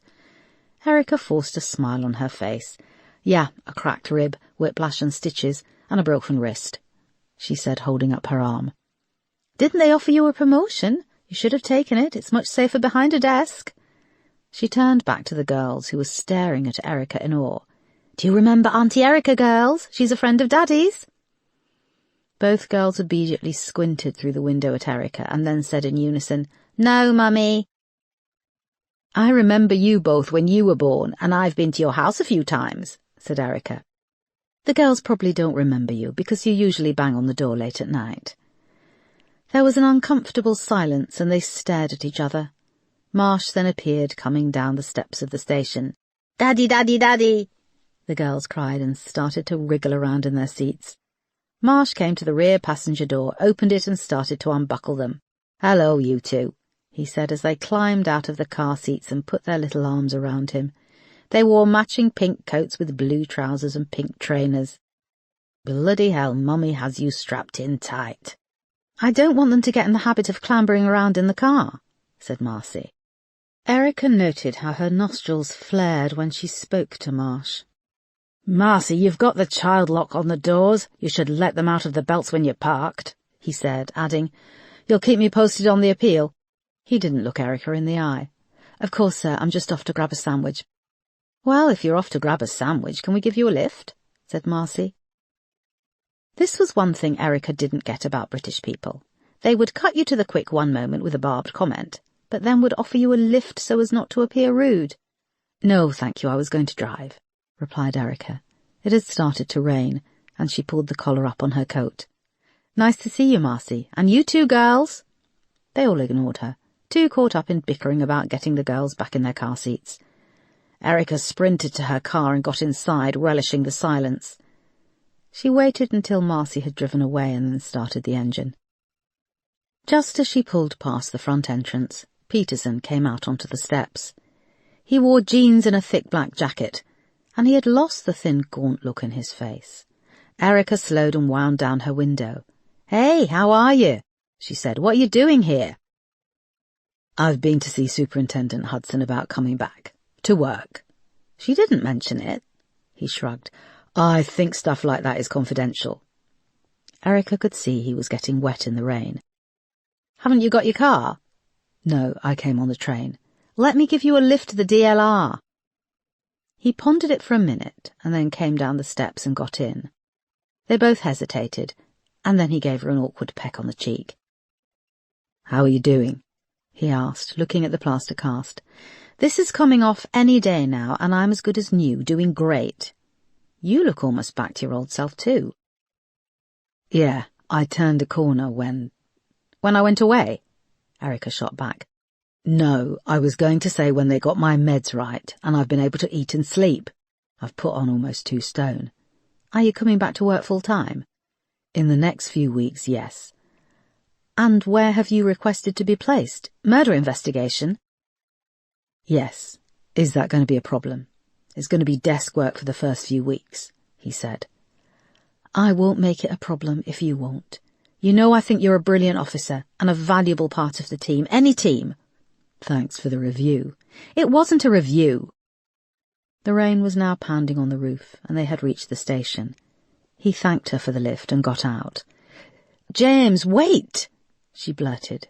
He ducked down in the rain, peering through the car door. Can we be... We can be friends, he said, the rain rapidly turning his coat a darker shade. That's what you were going to ask? Can we be friends? Yeah, I think it will be easier. It's easier just to let things go. And I know Moss will be pleased. He nodded and blinked against the falling rain. Look, I have to go. Okay, bye. He slammed the door and ran off to the awning of Lewisham Station. Erica watched until he went inside. She was pleased to see him looking like his old self, and was pleased they had agreed to be friends. But that was easier said than done, working together with all their baggage. Her phone rang, making a jump. It was Moss. "Boss, where are you? We've had a positive ID on the girl." "I'm just around the corner. Who is she?" "Anina Hargreaves, age 19. "And you think it's right? That the ID is reliable?" "It should be. It was her mother who called the hotline number." Chapter 50. It was very late when Nina Hargreaves' mother Mandy arrived at Lewisham Row. Erica and Moss took her up to the conference room on the top floor of the station, and they got one of the uniform officers to go out and buy some decent takeaway coffee. "Thank you for coming in to talk to us, Mrs. Hargreaves," said Erica. There was a large sofa in the corner by the window, and she indicated for Mandy to sit. Erica and Moss turned two of the chairs around from the long table and sat opposite. At this stage, they wanted the chat to be as informal as possible. Erica hadn't yet ruled her out as having valuable information, but the best way to get people to talk was to have them relax. The officer arrived with cappuccinos and handed them out. "Thank you," said Mandy, taking the cup and cradling it in her hands. She was a small woman, in her 50s, but she wore her dark hair very long past her shoulders. She had clear olive skin and was very beautiful. She wore blue jeans and a tight black jumper, and looked much younger than her years. "What made you call us?" asked Erica. Mandy took a sip of her coffee. "Because I think my daughter will be safer in custody." A look passed between Erica and Moss. "You saw the details of our inquiry?" Mandy nodded. "My neighbour saw it on her Facebook page, the picture from a CCTV camera. She knocked on my door and I went over, watched it on the BBC London News with her." "Your daughter is wanted for questioning in relation to a murder." "I know." "Now you positively identified her from this image," said Erica, pulling the image from a folder. Mandy took the print out and bit her lip. "Yes, she looks thin. We also believe that Nina has been involved in the deaths of 2 other people, and may have been involved in, or witnessed, a third." Mandy gave a gasp and then broke down. Her hands shook so badly that her coffee spilled out onto the floor. "I'm sorry, so sorry." "It's okay," said Moss, grabbing some napkins and helping her clean up. Mandy took one and wiped her eyes. Her mascara had started to run. "I've been estranged from Nina for almost a year now. It's not like she went off the rails. Her dad, my husband, died when she was 11, heart attack. He was a delivery driver, and I'm sure it was all those long hours and fast food. Nina was my little tower of strength. I was the one who crumbled to pieces, and she was there to look after me, perk me up. She's my only child." "How did you become estranged?" asked Erica. "After she left school, all her friends went to university, but she was lost. She didn't know what to do with herself.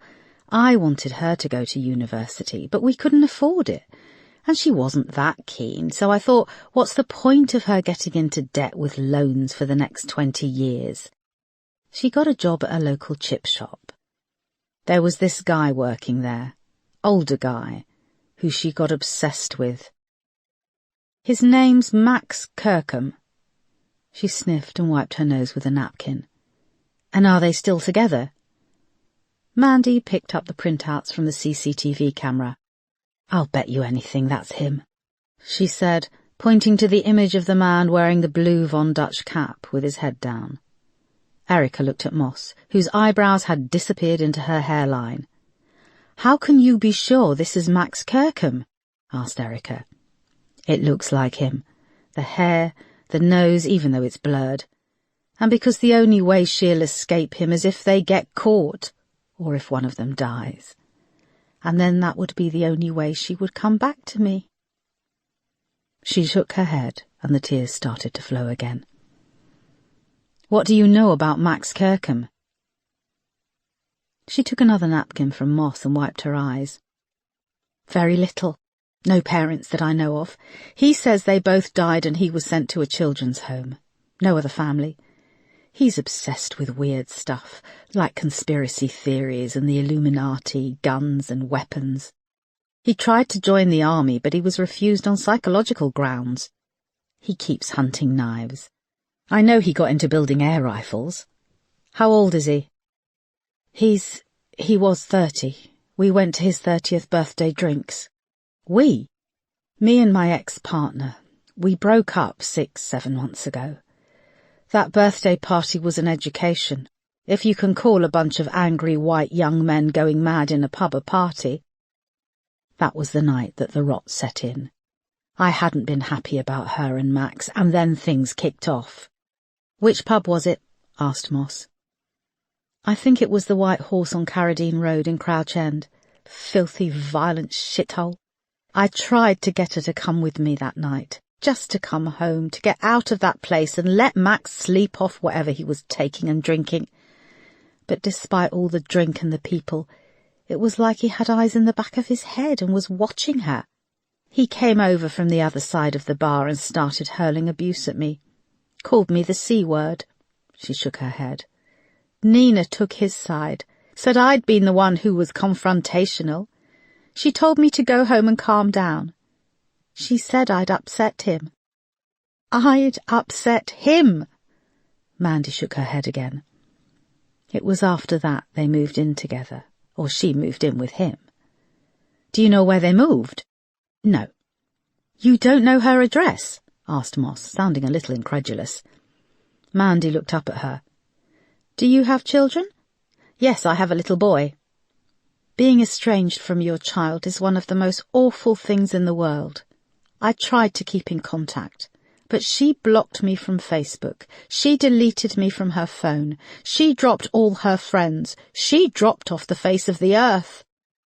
I did hire a private investigator at one point, but he was hopeless and cost me the earth. He couldn't find her. Her friend Kath managed to find her through a friend of a friend and looked at her Facebook profile, but she'd stopped updating it. Does that satisfy you that I'm not a heartless bitch?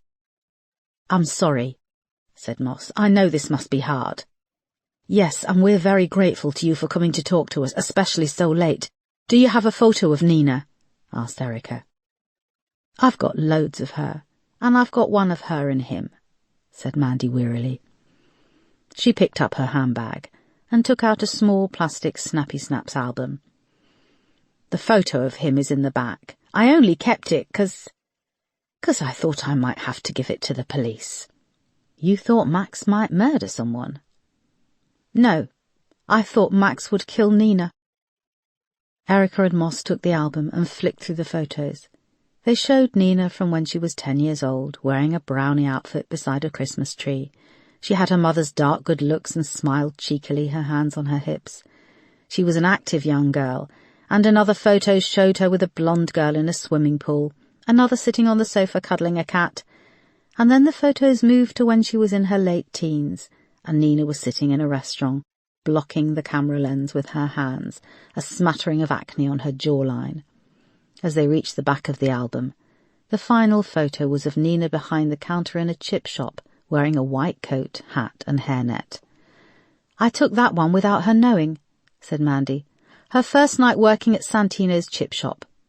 That's where she met Max. When was this? Asked Erica, holding up the photo. August last year. How long did she work there? A couple of months. They both got fired for not turning up. Then they signed on. Although Max deals drugs on the side. That's his real income. Erica found a photo tucked in the back of the album. It was taken by a car in a sunny street with terraced houses. Nina sat next to a handsome lad with long blonde hair. She wore small pink shorts and a white t-shirt. Her feet were bare and her long hair tied back. She had her arm hooked through his, and her head was turned to him. He wore football shorts, a sleeveless t-shirt, and a baseball cap. Can we use this photo? Asked Erica. Yes, that's why it's there. There was silence for a moment. Officers, what's going to happen to Nina? She's not herself. She's been brainwashed by him. She's scared, and I think he's been asking her to do things under duress. I just want her to be safe. Do you take that kind of thing into account if you catch him and her? Yes, it is something we will take into account, said Erica. Moss glanced at her, and they both knew that she was telling Mandy what she wanted to hear. There was a knock at the door and a young female officer entered. "Mandy, this is Detective Constable Kay Price," said Erica. "She'll take you home and will be our point of contact." "That's it?" "Yes, it is for now. We'll let you know as soon as we have any more information." "Nice to meet you," said Kay, smiling and shaking her hand. "There is one more thing," said Mandy, as she got up to leave. "One of the last times I spoke to Nina, she was on holiday with Max. They were in Devon, and she called me from a phone box. I don't know if her phone was dead. She said she'd been attacked, and Max had done something about it." "How do you mean, done something?" "She hung up and I called back. I called 192 to try and find out where the number was, and it was just a phone box by the motorway which leads to Oakhampton.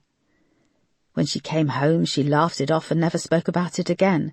She said they'd been drinking, but it didn't sound like she was drunk. She sounded—" "How did she sound?" asked Erica, putting a hand on her arm. "In the grip of terror. Absolutely terrified." She started to cry again. "I haven't slept properly in months. I stopped living my life. My relationship crumbled. I saw on the news what they did to that bloke. So I'll either see my daughter across a table in a prison visiting room or on a mortuary slab. Either way, it will be some kind of resolution." Erica looked across at Mandy and thought how sad and defeated she must feel to say this. Chapter 51. The armed response team arrived in Kennington very early the next morning, just after 5 a.m. Erica and Moss were stationed in a support van around the corner from the front entrance to the high-rise block of flats. It was a grimy 1970s building, tucked away in the maze of houses stretching away from the tube station and the Oval. It made up the Wallace-Simpson estate, and 3 other blocks rose up to form a grid of 4. They had traced Nina Hargreaves and, in turn, Max Kirkham through the benefits office to a 1-bedroom flat on the ground floor of Baden-Powell House, and Erica had rapidly put together an armed response team to arrest them both. Neither of them had been named in the media coverage the previous night, but there was still a chance they could have seen it and run. It was freezing cold in the support van, and Erica and Moss were watching on a screen as the firearms team moved into place, surrounding the building. The team was 12 strong and headed by D.I. Parkinson, a determined woman with red hair.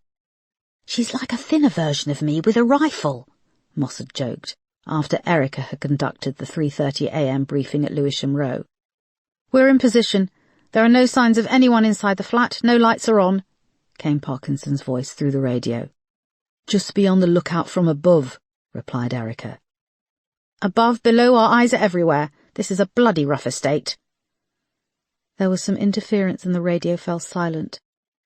Erica wasn't directly in command. It was down to D.I. Parkinson, but this was the first armed response team Erica had been closely involved with since she was an officer in Manchester, and she was extremely nervous. There was another burst of interference, and Parkinson's voice came booming through. "We're activating our cameras." There was a monitor set up on the desk in front of Erica and Moss, and it lit up with 6 screens. "Geez, the wonders of modern technology," said Moss. Each video feed was being beamed wirelessly from the lapels of the armed response team. The night vision footage was tinged with green and a little grainy, but they could see 3 slightly different angles of the large floodlit car park filled with a smattering of parked cars. Another feed showed the doors of the first-floor flats stretching away along a concrete hallway, and the 4th and 5th were being beamed to them from a little way along the street and looking at the opposite side of the building. This was a new development for policing. Body-worn camera technology had only been rolled out to the Met's front-line officers 6 months previously, and this was the first time Erica and Moss had seen it in action. "Okay, we're moving in," said D.I. Parkinson. The grainy footage on the top row of images shook as the team stealthily moved forward. The front door moved closer towards them on the screens. 2 other video feeds showed a view along the concrete hallway, where 2 officers were stationed either side of the communal staircase. As well as night vision cameras, 3 members of the armed response team had been equipped with night vision goggles. This had been questioned earlier in the evening during an emergency meeting with Marsh and Superintendent Hudson. "This is a busy block of flats. The flats are very small with communal lighting," Marsh had argued. "There are floodlights in the car park, and London is heavily light polluted." Erica had then told them about the interview with Mandy Hargreaves, and how she had told them about Max's obsession with the army and weapons. "We don't know what we're going to find, and we can't wait to go in until daylight," Erica had argued. "You do realise that night vision goggles have been approved for some pretty crazy stuff. Staffordshire Council have used them in the past to catch dog walkers who didn't pick up after their dogs. And police in Swindon used them to catch a gang of allotment robbers. This is a multiple murder investigation." Marsh had relented and authorised the use of night vision goggles. On the monitor, Erica and Moss saw the team approach the front door of the flat, the images steady as they moved slowly.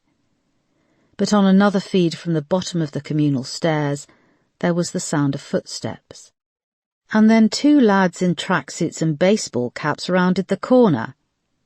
They were very young, and their eyes opened wide with fear at the sight of the armed response team. "Go back up and get back inside," hissed the officer. On the screen they saw a gloved hand signal for them to go back up the stairs. The lads turned and dashed back up the steps. "Oh, here we go," said Moss, indicating another video feed showing an officer at the front window of the flat. "The kitchen opens out straight onto this main corridor," said Erica. The image on screen went dark as the officer peered through the window. There was a long pause and a burst of static and murmuring. The 4 video feeds at the front door suddenly pulled back, and they saw the building rapidly receding through the video link. "What's going on?" asked Erica. "Can you hear me?" "Everyone fall back immediately," came D.I. Parkinson's voice through the radio. "I repeat, fall back immediately. It looks like an explosive device has been rigged up in the kitchen on a large table. It looks like a small explosive grenade, and it's connected to a wire." "Shit," said Erica, turning to Moss. "We need to evacuate the building and get the bomb disposal unit down here fast," said Parkinson. Chapter 52. It was just after 7:30 a.m. when Mariette Hoffman entered Bunhill Field Cemetery and walked towards the gravestones. The sun was just coming up and lighting the sky with blue and gold. The tall trees were now bare, and her white trainers looked grubby against the carpet of orange and red leaves covering the grass. She carried a bag of shopping and another small carrier bag with cloths and cleaning supplies. It was a calming place amongst the surrounding chaos, and the sounds of the traffic were muted. Mariette loved the early mornings, when the day was fresh, new and full of opportunity. She'd bought a scratch card, and it sat in the shopping bag with milk, butter and nice wholemeal bread. The thought of it filled her with hope. She was going to pay her respects, and then go home and make herself a nice strong cup of tea and a couple of rounds of hot buttered toast. Then she'd try her luck with the scratch card. Last month at the Tesco Metro, she'd watched as a woman had won £500 on a quid scratch card, and she'd looked pretty well off in the first place. It was now a new month, and surely it was time for someone else to have a chance. Even 100 quid would be a gift from God. The cemetery was tucked away less than a mile from Mariette's ground-floor flat on the Pinkhurst estate. She was a regular visitor, and liked to lose herself amongst the moss-covered gravestones. There were even some ornate tombs with carved marble and topped with angels and cherubs, and she'd often stop to read the inscriptions dating back to the 1800s. There were young women who'd died of consumption, babies who'd only lived for a few days and then succumbed to yellow fever. She'd scattered Thomas's ashes a couple of weeks back on the grass by a row of benches. She was too poor to afford a plot or a headstone, and she'd had to ask the council for financial help just to have him cremated. She didn't give the benches more than a glance, then took a left down a gravel path. At the end of a long row, next to a thick oak tree root pushing up underneath the path, was a square headstone of simple black granite. Embossed in gold letters were the names of her mother and father. They had bought one of the last family plots before the cemetery was closed for new burials. It was full up, like the rest of London. Mariette put her bags down and took out a small dustpan and brush. Unclipping the brush, she set to work sweeping away the wet leaves covering the base of the headstone. Then she took out a cloth and wiped it down, running it carefully over the gold lettering. May Jean Kirkham. Died the 1st of the 2nd, 1981. Derek Kirkham. Died the 23rd of the 3rd, 1982. There, all clean and tidy. She straightened up and rested the cloth on top of the headstone for a moment, breathing in the cold morning air. She'd assumed she'd be alone this early in the morning, but she saw a flash of colour behind a tree in the next row. Max appeared from behind it, with a young brown-haired girl in tow. They both wore baseball caps pulled down low, and Mariette thought how skinny and exhausted the girl looked. Max hurried towards her, ducking through the headstones. He was carrying a rucksack, and so was the girl. "All right, Mum," he said. Mariette pursed her lips and chucked the cloth back in the bag. "This is my girlfriend, Nina." "I saw her photo on the news last night," said Mariette, looking Nina up and down. "You look fatter in your picture. It suits you." Nina didn't know how to reply to that. "Hi, it's nice to meet you. I didn't know—" "Didn't know he had a mother?" "He never told me," said Nina. "I gave him up. Did he tell you that? Had him adopted. Then all these years later he found me. Though he should have stayed lost if you ask me." She picked up her bags and walked off. Nina gave Max a pained look. "Now what the hell are we going to do?" she hissed. Max shook his head and smiled, and then ran to catch up with Mariette. He walked alongside her and unhooked one of the straps on his backpack. "I can give you $5 now, in cash, and another 5 when we leave," he said, taking one of the bundles of 50s out.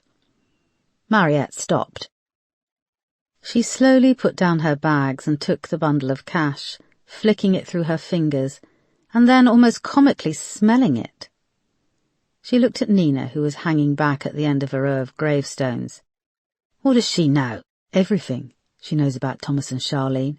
She's the one who finished off Charlene. Mariette pursed her lips and tilted her head, looking Nina up and down. "She looks a bit wet to me. Posh spoilt girl.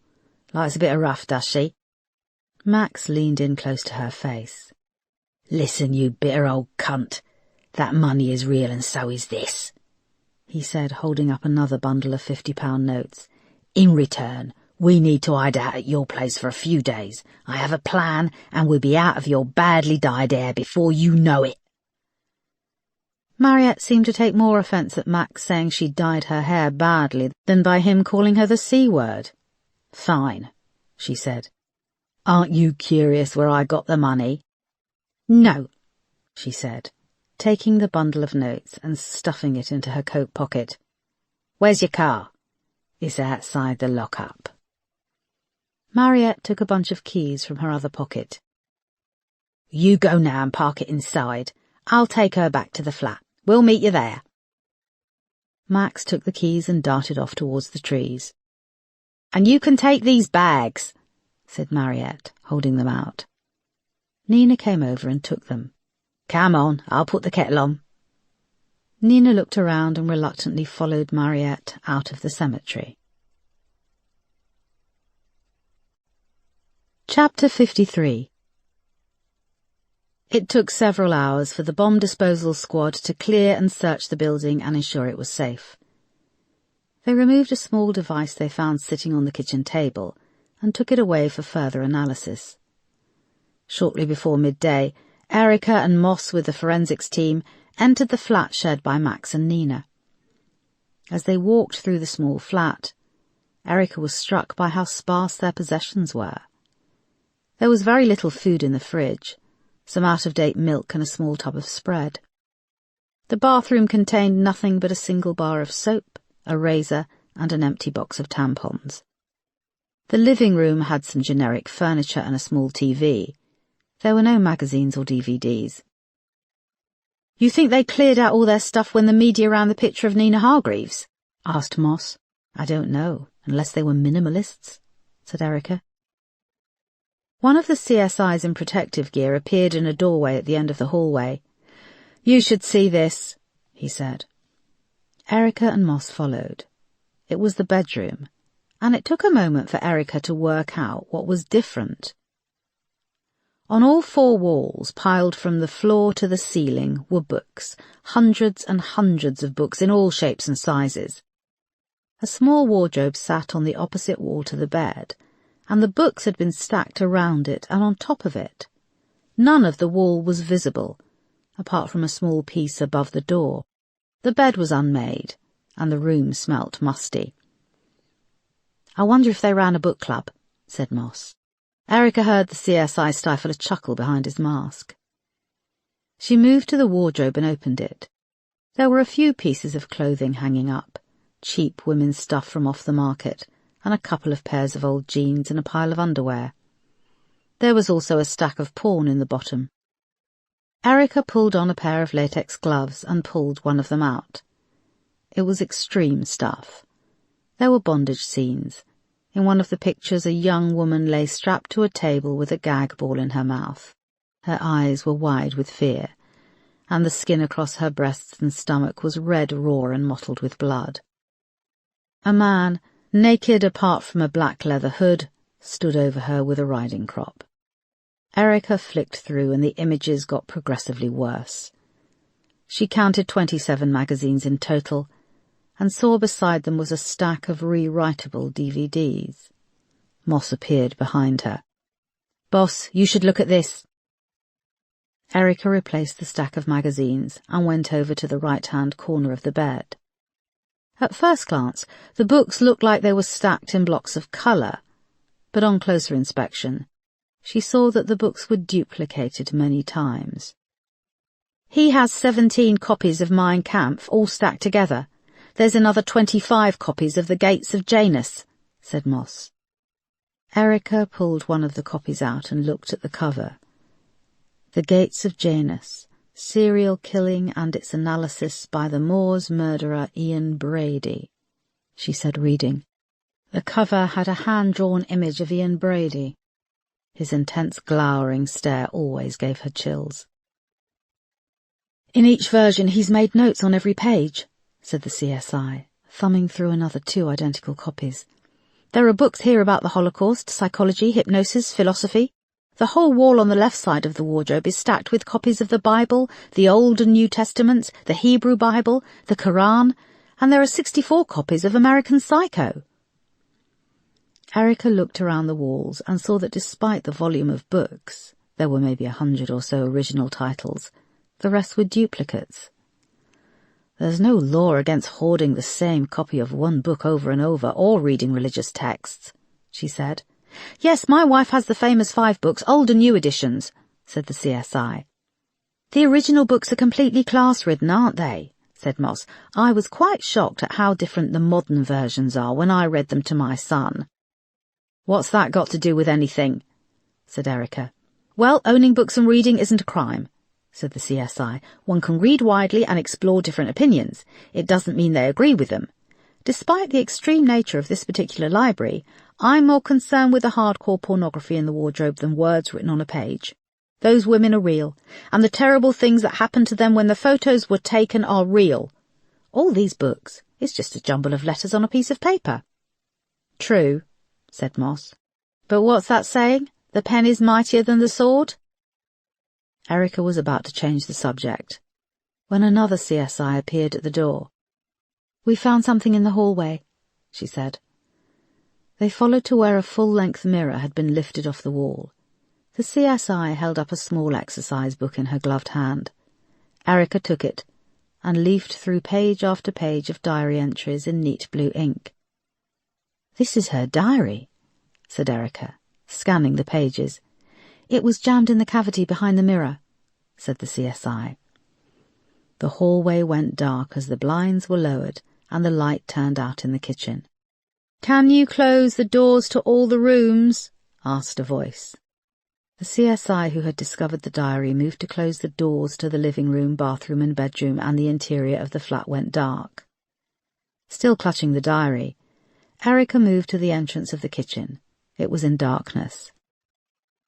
There was a click, and the room was bathed in violet UV light. One of the CSIs knelt on the floor beside the back door, holding a flat UV lamp.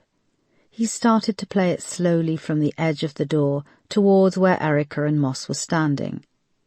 The light dispersed in an even layer until he hit the centre of the room, and the UV bulb picked up the brightly glowing residue of a massive pool of blood. It extended several metres out across the middle of the kitchen, and there was blood spatter residue all up the cupboards, over the fridge, and up part of the wall. "Jesus, it must have been a bloodbath in here," said Moss. Chapter 54. Later that afternoon, Erica was unexpectedly called into a meeting at the new Scotland Yard building in central London. She arrived alone and was shown straight up to the conference room on the top floor. When she entered, everyone was assembled. At the head of a long polished table was the Assistant Commissioner of the Met Police, Camilla Brace Cosworthy. She was dressed for battle in a beautiful powder blue designer suit and a chunky gold necklace. Her nails were painted red to match her lipstick, and her blonde hair had recently been cut very short and parted to one side. Moss had coined this haircut the Machiavellian bob.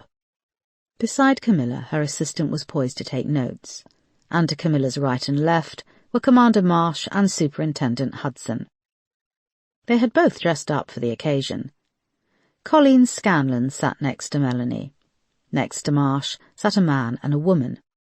They were a similar age to Erica and were dressed in very expensive suits.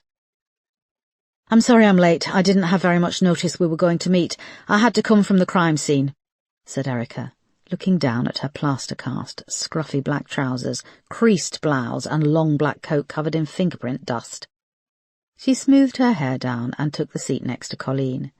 She nodded at the man and woman opposite, but they ignored her. "Don't worry, Erica, you're right on time," said Camilla in her usual patronising tone. "Now, can we get started?" Erica looked to see if the man and woman opposite wore name badges, but there was nothing. She wondered why Camilla hadn't introduced them. She thought they must be important, because tea and coffee had been provided in china cups, with a milk jug and sugar lumps in bowls, brown and white. After being up all night and most of the day, Erica was parched, so she poured herself a steaming cup and dropped in 2 lumps of sugar. Melanie opened the meeting and outlined what had happened in the early hours of the morning with the raid on the block of flats in Kennington, and she confirmed that the device found in the kitchen wasn't a terror-related explosive. "Thank you," said Camilla. "Now, if I can firstly address the events leading up to the armed response unit going in. The problem I'm having with all this, Erica, is that you went in there, perhaps with insufficient intelligence?"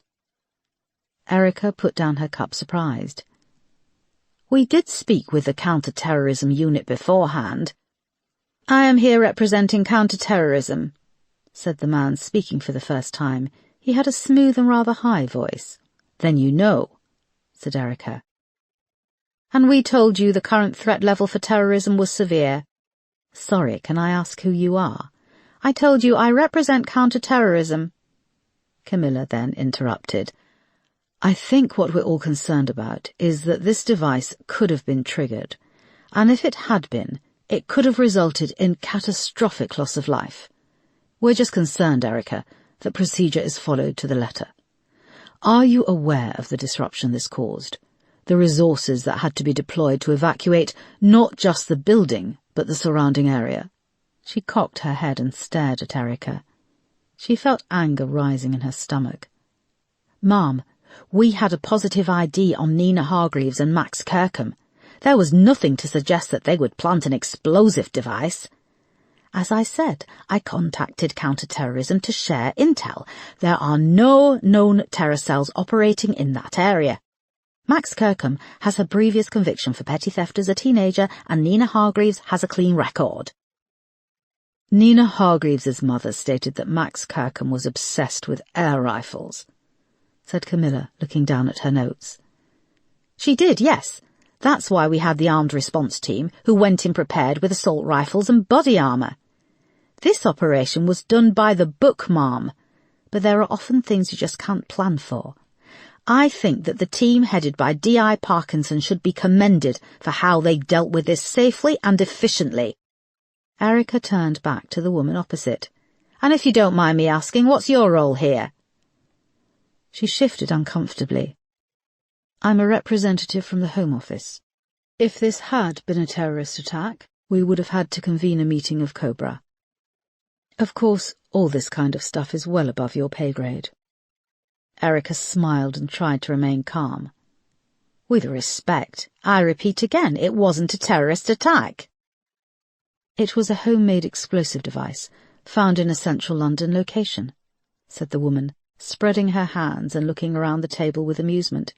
"Kennington is a densely populated area of the capital. What if it had been a chemical weapon or a nuclear device?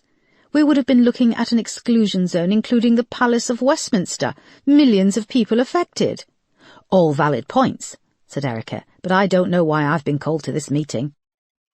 "Erica," started Marsh, fixing her with a grim stare, but she went on, "which has taken me away from a multiple murder case. Now, if you all want to talk about the nuts and bolts of what happened last night, fine.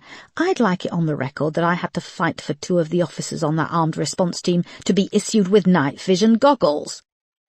"Erica, this is not the forum to start dictating requests for police equipment and budgets," snapped Camilla. "With respect, ma'am, perhaps it is. I feel that the officers who work the beat don't have the opportunity to voice those concerns. Night vision goggles retail at about £300 a pair, and there is a shortage of these in the force. Now, if those 2 officers hadn't been equipped with night vision, they would have battered down the door to that flat, detonating the device, and most likely they would have been killed. And as the unnamed lady opposite me states, the device could have been anything, a dirty bomb or a nuclear device. So my point is that officers need to be properly equipped. No one wants to read in the newspaper that for want of £600 the centre of London is now a nuclear exclusion zone and no longer habitable. But of course, as you say, this is far above my pay grade."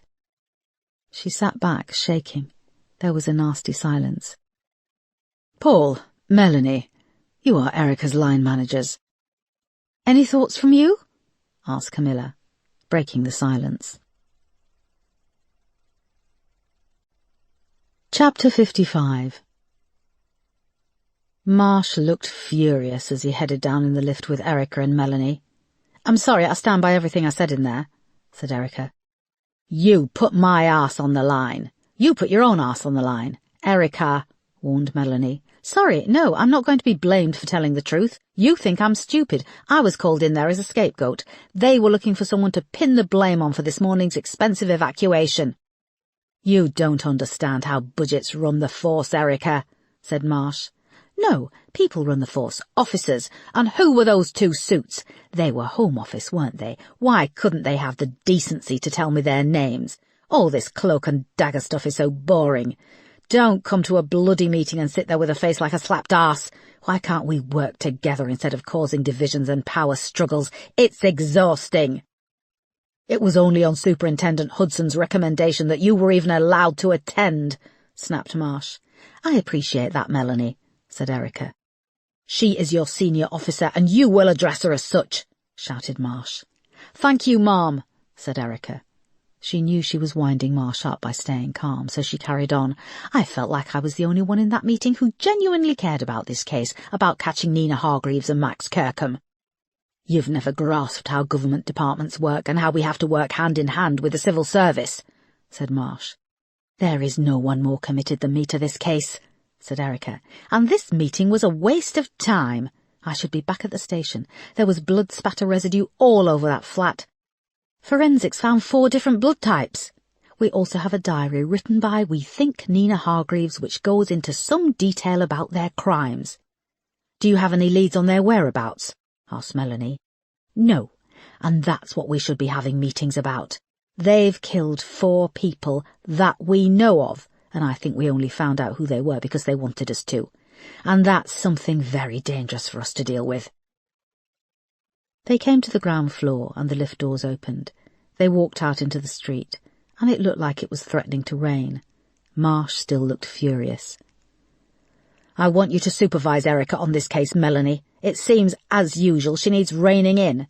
And in future, Erica will not attend meetings with senior management. Yes, sir.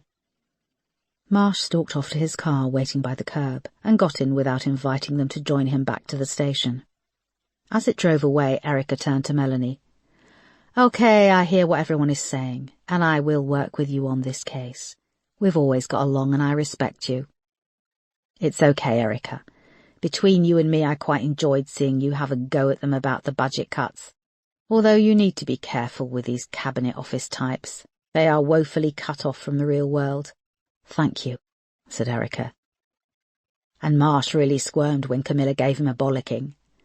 I think Marsh misses the old assistant commissioner. He knew how to flatter and manipulate Oakley.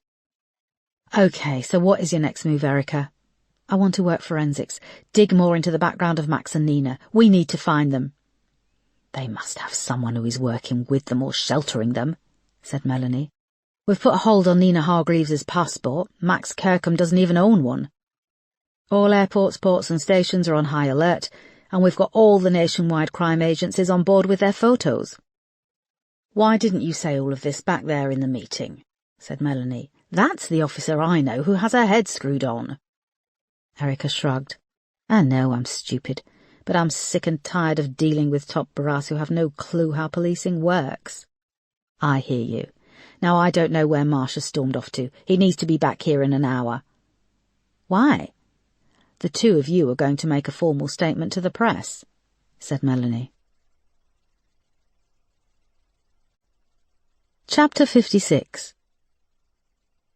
It was early evening, and Nina and Max were in front of the mirror in the cramped bathroom of Mariette's flat. Max was perched on a stool, and Nina had just finished shaving his head with clippers. Geez, my head feels cold, he said, rubbing his hand over the short stubble and leaning into the mirror. You look good. You've got a nice-shaped head. And you, my darling, give very nice head, he said. He stood, unzipped his flies, and started to push her down. Max, no! I keep hearing your mother walking past the door, and there's no lock.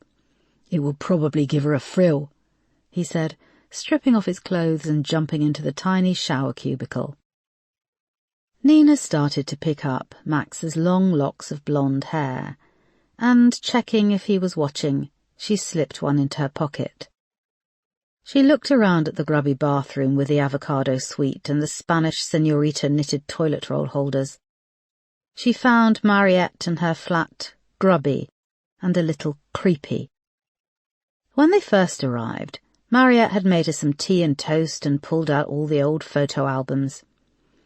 Nina had assumed this was to show her some baby pictures of Max, but every one of the 10 photo albums contained pictures of Mariette as a majorette in marching bands and competitions.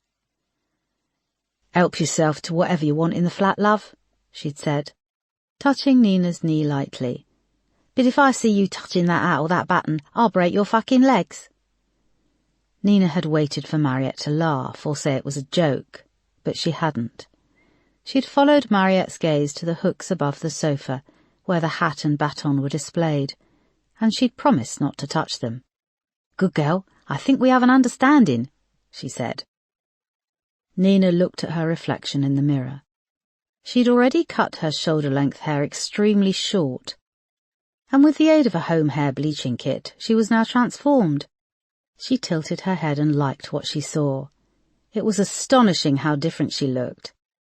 Max finished in the shower, and he opened the door, reaching out for a towel. She handed him one and he stepped out onto the carpet. "So, what do you think of my plan?" he said, watching her in the mirror. Nina chewed her lip and looked at herself in the mirror. "Let's do it, but promise me one thing. They don't get hurt." "I promise you no one will get hurt," said Max. He opened the towel and pulled her against his growing hardness. This time Nina couldn't resist, and she sank down and took him in her mouth.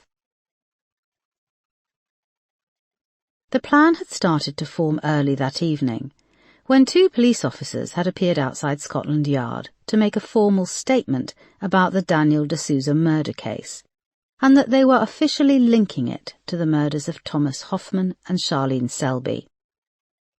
Max had Googled the officers and read with interest everything about Detective Chief Inspector Erica Foster, how she had lost her husband during a drug raid, and there was a profile about her written in the Daily Mail a few years previously, when she had caught the serial killer Simone Matthews.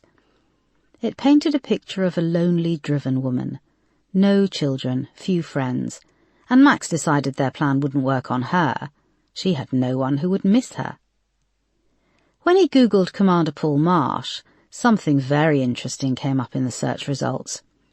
It was a small piece in a South London local newspaper, dated 2015, and it told how Commander Marsh had taken part in the Hillyfields fun run in aid of comic relief.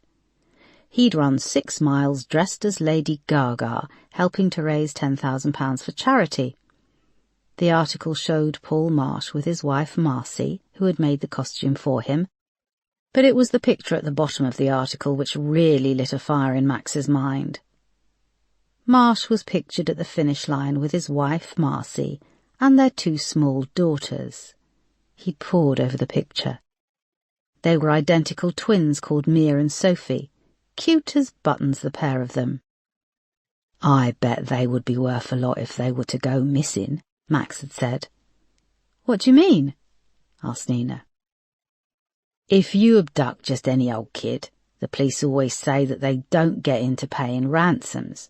The police won't pay a ransom in a kidnap situation, but abduct the kid or kids of a senior police officer, and I bet it's a whole different ballgame." Chapter 57. The next morning, Nina and Max started to put their plan into action. Commander Paul Marsh wasn't on Facebook, but Marcy was, and even though her account was locked right down, it still showed the things that she had liked. One of these was the Acorns Nursery in Hillyfield, South London. They did a name search online and found Paul and Marcy's address. They lived on Hillyfields Road, which was less than a mile from the Acorns Nursery. Another online search revealed that the Acorns Nursery was looking for a part-time childminder. Max knew the advantages of having a nice white girl with a middle-class voice to put people at ease, so he got Nina to phone up and ask some general questions about the job. He crouched beside her and listened in to the conversation. Nina spent the first few minutes chatting to the secretary at the nursery about her past experience, and when she had established a rapport, she started to fish for more information. "A friend of mine's kids actually come to the nursery," said Nina. "I didn't want to mention her right away and put you on the spot. It's Marcy Marsh. She says her twins love it there." The secretary gave a slight pause on the end of the phone, and Nina waited to see if she'd guessed correctly. "Oh, yes, they're so cute," said the secretary. "Sophie and Mia. And they really are identical. You probably know Marcy dresses them in the same clothes, so we often have trouble telling them apart." Max was listening in beside Nina, and he put his thumbs up. "Yes, whenever we go shopping and she sees a little girl's outfit, the first thing Marcy asks is if they have 2 in stock." "Too much," mouthed Max. Nina nodded. "OK, well, I'd love to apply for the job. What days are you hiring for?" "It's Monday, Tuesday and Wednesday." "That's great," said Nina. She paused and decided to go for it. "That would mean I get to see the girls too." "Yes, well, they're here every day except Thursday. Marcy has them in just the 4 days a week. She likes to spend Thursday with them." Yeah, she does. OK, super. Look, I've downloaded an application from your website, so I'll fill it in and get it back to you. What's your name again? Asked the secretary. It's Kelly. Kelly Louise Treadwell, said Nina. OK, Kelly, I'll look out for it. Good luck. Nina replaced the receiver. They were quiet for a moment. They'd taken the phone upstairs to the landing, and they were sitting on the carpet outside the bathroom. You are a fucking genius, said Max. I don't know about this, said Nina, feeling sick. She was shocked how easy it had been to find out the information. Even if we did do it, how the hell are we going to walk up to that nursery and get those twins to come with us? And Marcy will be there. No, she won't, said Max. I'll make sure of it. You said no one would get hurt. No one will, but she's our biggest problem, Marcy. We'll find a way of you pretending to be the new nanny, and you can pick up the kids. We just need to keep being inventive with this. We'll need to get hold of Marcy's mobile phone, and you'll have to find a way to imitate her voice. Good old-fashioned espionage. He smiled and leaned in to kiss her, but she pulled back. You have to promise me that we just kidnap them. We don't lay a finger on them. I'm serious, Max. Course, Neen. This is 2 little kids. I'd never hurt kids. We'll take 'em for 48 hours, tops. They'll be safe and warm. And how old are they? They won't remember this in years to come. We'll take some board games and sweets. Nina stared into Max's eyes, which seemed so earnest. He took her hand. This is our ticket to a new start, a new life together. Once we have the money, we're gone. I'm done with breaking the law and living on my wits. I want a fresh start away from this fucking shithole of a country with its class system, everything being rigged in favour of the rich. Don't you want to go away and make a new life together? Nina gripped his hands and nodded. Yeah, but promise me again. No one gets hurt. You have my word, I promise. Do you really think it will work? Yes. We have absolutely fuck all to lose, Neen, and that puts us in a very strong position. It makes us dangerous. Mariette came clattering out of the living room downstairs, dragging the hoover behind her. Are you two finished on the blower? Can I do the carpet? She said, peering up at them. Bloody hell, yes, said Max. As she brushed past the front door, the edge of the hoover pipe caught on the curtain across the front door and pulled it open. Light streamed in from the corridor outside. Watch that fucking door! Max shouted, pulling Nina further back along the landing. No one can see you up there, said Mariette, chucking down the hoover and making a show of pulling the curtain back. No one gives 2 shits about you. She dragged the hoover up the stairs and stopped at the top, catching her breath. Max leapt up and slapped her around the face with the back of his hand. She fell forward onto the landing. I'm giving you 10 grand, okay? You keep the curtains and your mouth shut. He kicked her in the stomach and she cried out in pain. Then he went to the bathroom, slamming the door. Mariette groaned and rolled over on her back, holding her stomach. Nina went to her and helped her up.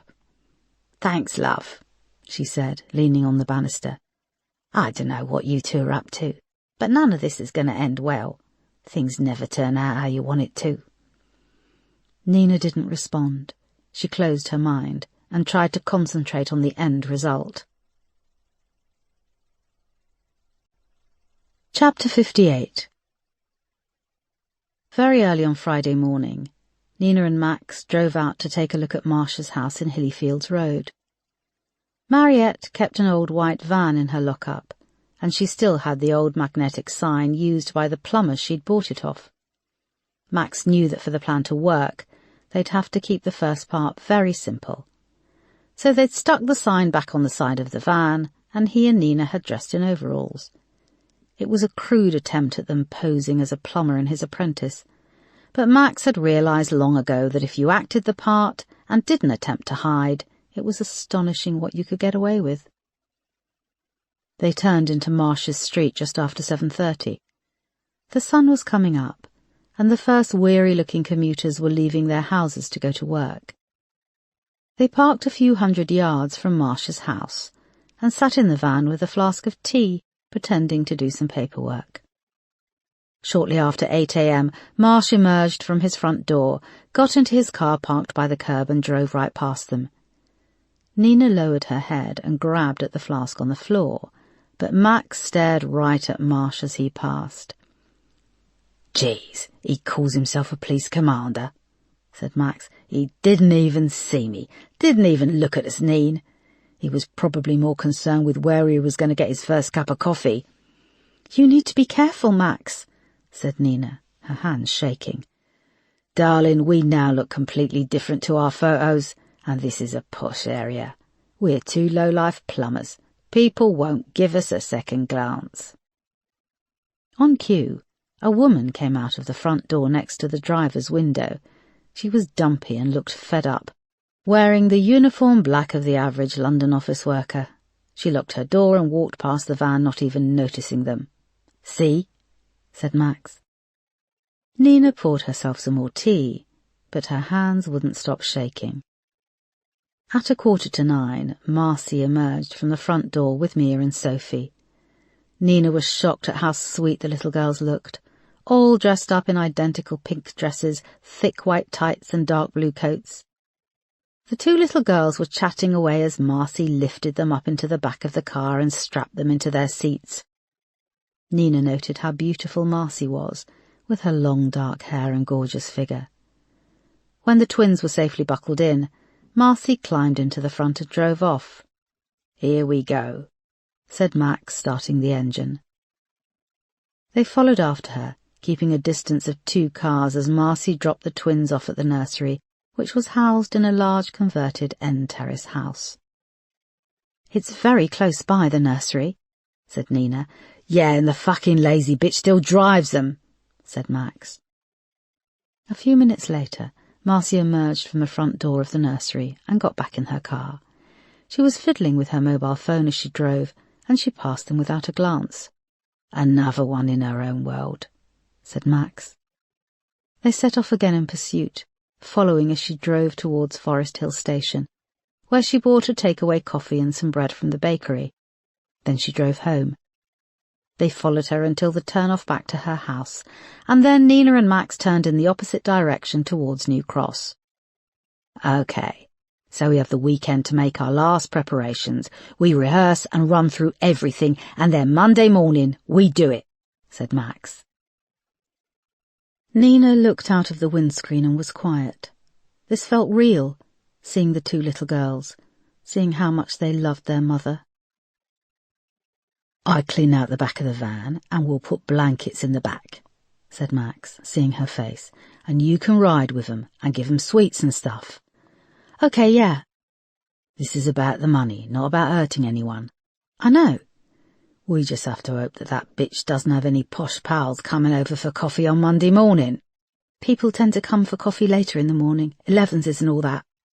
"Well, I wouldn't know about that. We didn't get 11s in the children's home," said Max pointedly. They drove the rest of the way back to the Pinkhurst estate in silence. When they arrived back at the lock-up, Max parked the car inside, and when the door was shut, he changed the number plates on the van. Chapter 59. It was very late, after a long and frustrating weekend. Erica sat with Isaac Strong in her tiny living room, and between them they had just demolished a huge curry. Isaac had seen how tired and hungry Erica had looked on the news report a few days earlier.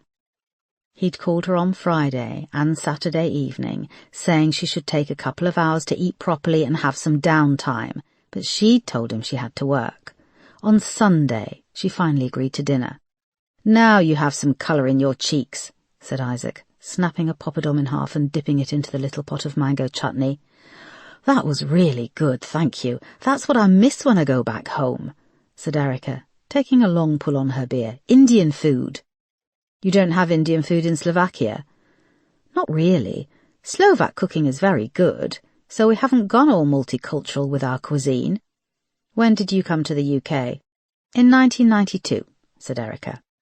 "So you came just at the tail end of our nation's terrible cuisine," he laughed. "You should have seen the stuff I used to eat growing up. Fish fingers, chips, minced beef stews with very little taste. I didn't see my first avocado until I went to medical school. My parents weren't very adventurous with food," said Isaac, laughing. "Where did you grow up?" said Erica. "In Suffolk, in a small village near Norwich. My mother used to fry everything, and it always tasted good. But after Dad died, she was more of a drinker than a foodie," said Erica. "She was an alcoholic?" "Yeah, but the only person she harmed was herself. She never got violent. She held down a job. Anyway, let's talk about something else. Fancy a cigarette? I've been craving one all day." She grabbed a packet of cigarettes and a lighter from the kitchen drawer, and they pulled on their coats and went out onto the small patio. It was freezing cold and threatening snow. The clouds hung low and glowed orange from the light pollution in the city. They smoked in silence for a few minutes, looking out at the buildings stretching away over the tops of the trees. "If you were a serial killer, and the police knew who you were and where you lived, where would you go?" asked Erica. "That's an interesting question. Sounds like a game." "I asked this in the incident room earlier today, because we're getting desperate. Max Kirkham and Nina Hargreaves have just vanished." When I asked the question, Moss thought the same as you, like it was one of those games, who would you most like to sleep with? "Definitely Jason Statham," said Isaac. "What?" "He's who I'd most like to sleep with." "Who's he?" "Oh, come on, Erica. Haven't you seen The Transporter and Transporters 2 and 3? Shaved head, excellent body." "No, I don't seem to get much of a chance to watch films." "Okay, who would you most like to sleep with, apart from the people you work with?" "There's no one I work with who—" She noticed Isaac raising an eyebrow. "Okay. I'd most like to sleep with, Daniel Craig." "Oh, please, you're such a public servant, Erica. You want to sleep with James Bond." "Not James Bond, Daniel Craig. Anyway, shut up about that. I'm being serious about the question. Where would you go if you were a killer on the run?" "Well, I wouldn't knock on your door, 'cause you'd slap a pair of cuffs on me quicker than you can say octopussy. I suppose I'd go to my parents, or I would try to get abroad." "Max Kirkham hasn't got a passport." "Could he get a fake one?" "Yes, I suppose so." "When they killed Daniel D'Souza, emptied the safe at his flat, his mother didn't know how much cash he had in there, but she said he would often keep several £1,000s. And it depends if Max knows people who can get him a good forgery. And then they'd have to get 2 passports because we've put a stop on Nina's."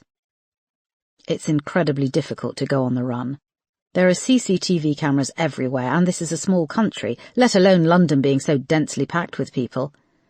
I'd definitely change how I look. I'd go blonde. Or ginger. In the movies, when people are on the run, very few of them opt to go ginger," said Isaac. They heard a creak from above, and then Alison's voice came over the top of the balcony. "Sorry, loves, I was just hanging out my smalls, and I heard what you were saying." "Hi, Alison," said Erica. "I agree with whoever you are, the man with the lovely smooth voice." "Hi, I'm Isaac," said Isaac, moving out onto the grass and waving up at Alison. Erica joined him and waved, and then they ducked back under the awning. "Jason Statham is lush," said Alison, "but if I'd murdered someone, I'd go to my mum's house in the Gower. She'd keep me safe." Erica rolled her eyes at Isaac. "OK, thanks, Alison," she said. "I saw you on telly last week, Erica. I didn't know you'd been working on that murder case. I hope you catch them soon. I don't like the idea of 2 killers working together. Must be easier for them if they join forces. Ta-ra!" "Night," said Erica and Isaac. They heard the balcony creak above them and her patio door close. "She sounds nice," said Isaac. "Just 'cause she called you the man with the lovely smooth voice," Erica grinned. He waggled his thin eyebrows. She offered him another cigarette and they lit up again. Erica lowered her voice. "Mandy Hargreaves came forward and gave us the ID on her daughter, so Nina's not going to go there. We've also had her under surveillance for the past couple of days. There's been no contact. Nina has no siblings or other relatives. We've also got her ex-best friend under surveillance, but nothing there either." "What about Max Kirkham?" asked Isaac, exhaling smoke from the corner of his mouth. He's an orphan. He grew up in a children's home in West Norwood. Mother is deceased. And just how thoroughly has that been checked? I had someone on my team check and they gave me the information. Isaac waggled his finger comically. The Erica I know would have checked that out for herself and made sure she'd seen a death certificate. Max sounds like a man with a checkered past. He's also a man of limited means, but people who grow up poorer can often have much stronger family bonds. Have you seen a death certificate? No, but I trust my team. They're all very thorough, said Erica. You trusted Niels Ackerman. I didn't look at it like that. The trust was implied, like I trust you and your judgment. Have you heard any more about him? Asked Isaac. No, I'm tempted to go and visit him in Belmarsh. Look him in the eye and, I don't know. I don't know what I'd say. He betrayed me and so many people. But I've worked in drugs units for long enough to see that drugs take people over. They steal their personalities. Maybe it's the wine talking, making me extra forgiving. Isaac smiled. I don't know if it's the wine talking, and I know he's a vicious mass murderer, but don't you think Max Kirkham is quite sexy? No! You've obviously had more wine than me, she grinned. They stubbed their cigarettes out and went inside. But you're right about Max's dead mother. I need to check it out. Chapter 60. Nina and Max spent the rest of the weekend planning and preparing for Monday. They cleaned out the white van, filled it up with diesel, and filled an extra 10-litre diesel can, stashing it in the back. Mariette was sent out on 2 trips to the supermarket, and returned with enough canned and dried foods to fill a large rucksack. On Sunday morning, Max sent her out on one last shopping trip to central London with a stack of the stolen cash. She returned late afternoon. Can you mind my carpets? She said as Max and Nina carried all the bags through to the living room. Did you get everything? Asked Max. Yes, and in return I want my second payment of £5,000. Despite the cold weather, she was covered in a sheen of sweat which made her makeup run. Tomorrow morning I'll give it you bright and early, said Max. He then started to work through the items in the bags, pulling them out as Nina crossed them off a list. Camping stove, 4 thermal sleeping bags. Why do you need 4? There's only 2 of you, said Mariette, blotting at her face with a tissue, then watching as it was all unloaded onto her carpet. Max ignored her. 3 pay-as-you-go mobile phones, plus 2 extra batteries. We should put these all onto charge, Neen. OK, she said, writing it all down. It took me a bloody age to get all that, and everywhere is teeming with Christmas shoppers. It's not even December. Why don't you fuck off and make some tea? Snapped Max, glaring at her.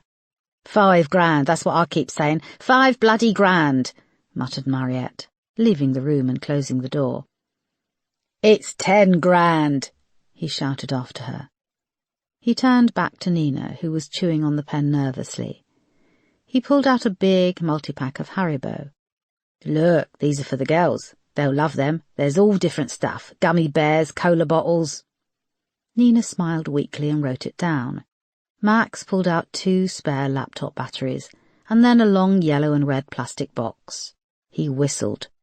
Geez, she even made it to the camping supply shop, he said, opening the box and taking out 2 long yellow cylinders with what looked like a red screw-on cap at each end. 2 long-range rocket-propelled distress flares. I thought the stupid cow might come back with a pair of distressed flares or bell-bottom trousers. Nina watched him examine the long plastic cylinders. How do they work? You hold it with this bit at the top, he said, indicating an arrow, and you unscrew this bit at the bottom. He twisted one end. The lid came off, and a small length of string fell down. And you pull. It fires a burning rocket 300 foot in the air. He carefully replaced the cap and screwed it tight. This, Neen, is the key to our escape. And there's another one as backup, OK? She nodded. And your mate, can you trust him? I trust him, 'cause he knows he's going to get a big wedge of the ransom money, and that's the best kind of trust. Nina looked at everything strewn across the rug. I can't believe we're doing this. Max carefully put the distress flares back in their box and then turned to her. We are doing this, Neen, he said. We're doing this for us, for a chance at a future together, not this miserable existence with no money, no hope and no prospects. The odds are in our favour. This is our time, and we have to take this opportunity with both hands. No one will get hurt. Nina looked into his eyes, and for a moment she almost believed him. Nina didn't sleep much that night.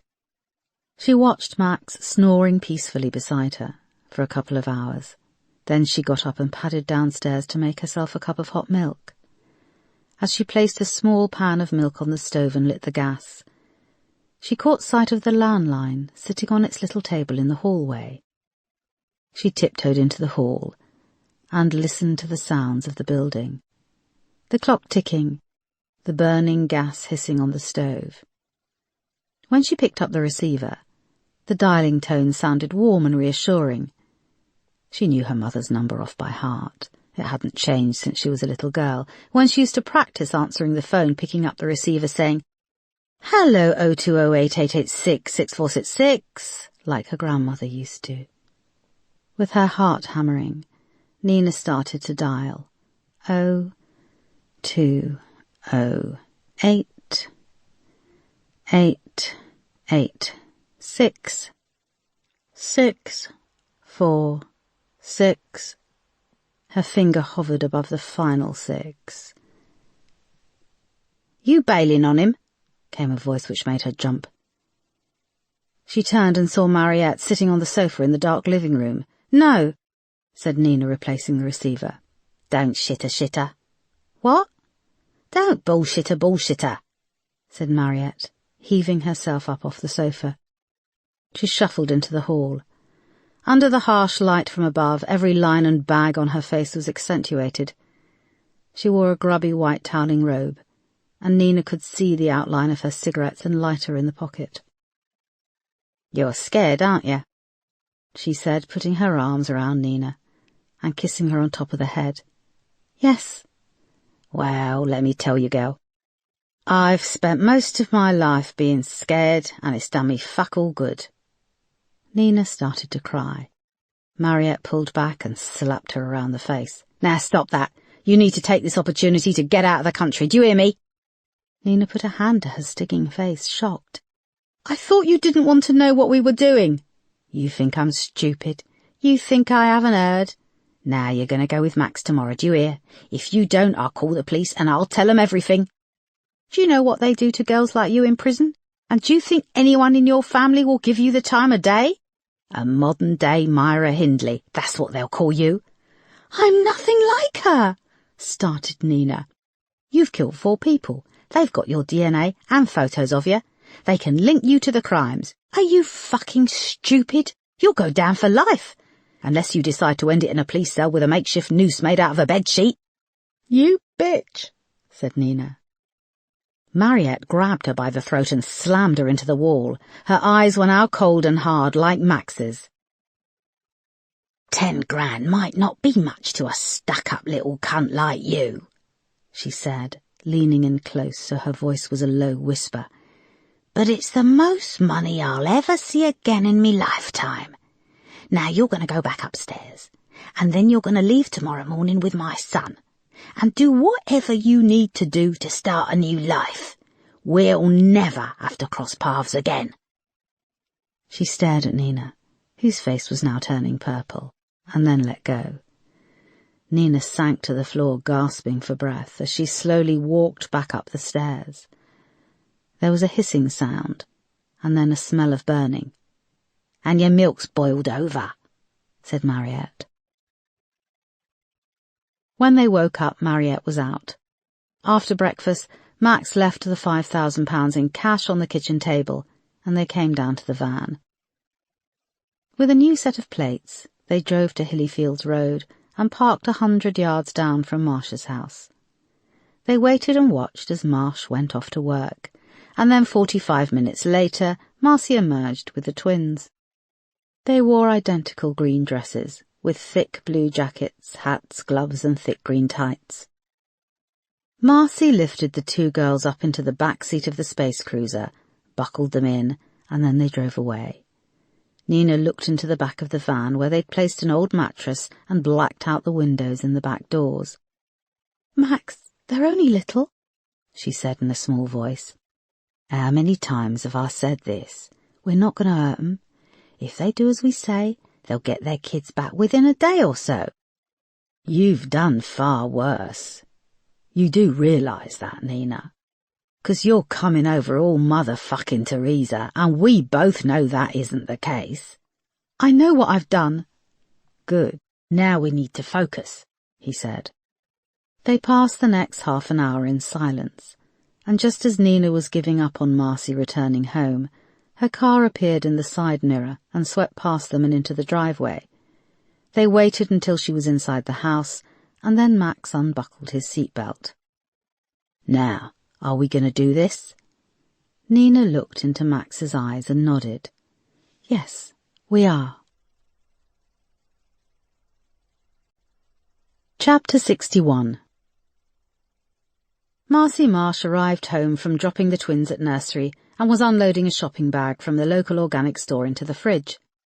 She'd brought some lovely ripe brie, crusty bread, and a bottle of organic white wine. She wouldn't tell Paul that it was organic. He despised Ponzi wine, as he called it. She shuddered when she thought that his favourite wine was Blue Nun, something he hid from his friends and colleagues, and he always made her keep a bottle in the fridge for when he came home from work. She went to put the wine in the fridge when she saw his bottle of Blue Nun in the inside door and lifted it out. It was almost empty. She smiled and closed the fridge door, taking both bottles of wine to the sink. She tipped the last of the Blue Nun down the sink and then opened the bottle of organic white. She was just smiling to herself and putting a funnel into the top of the Blue Nun bottle when the doorbell rang.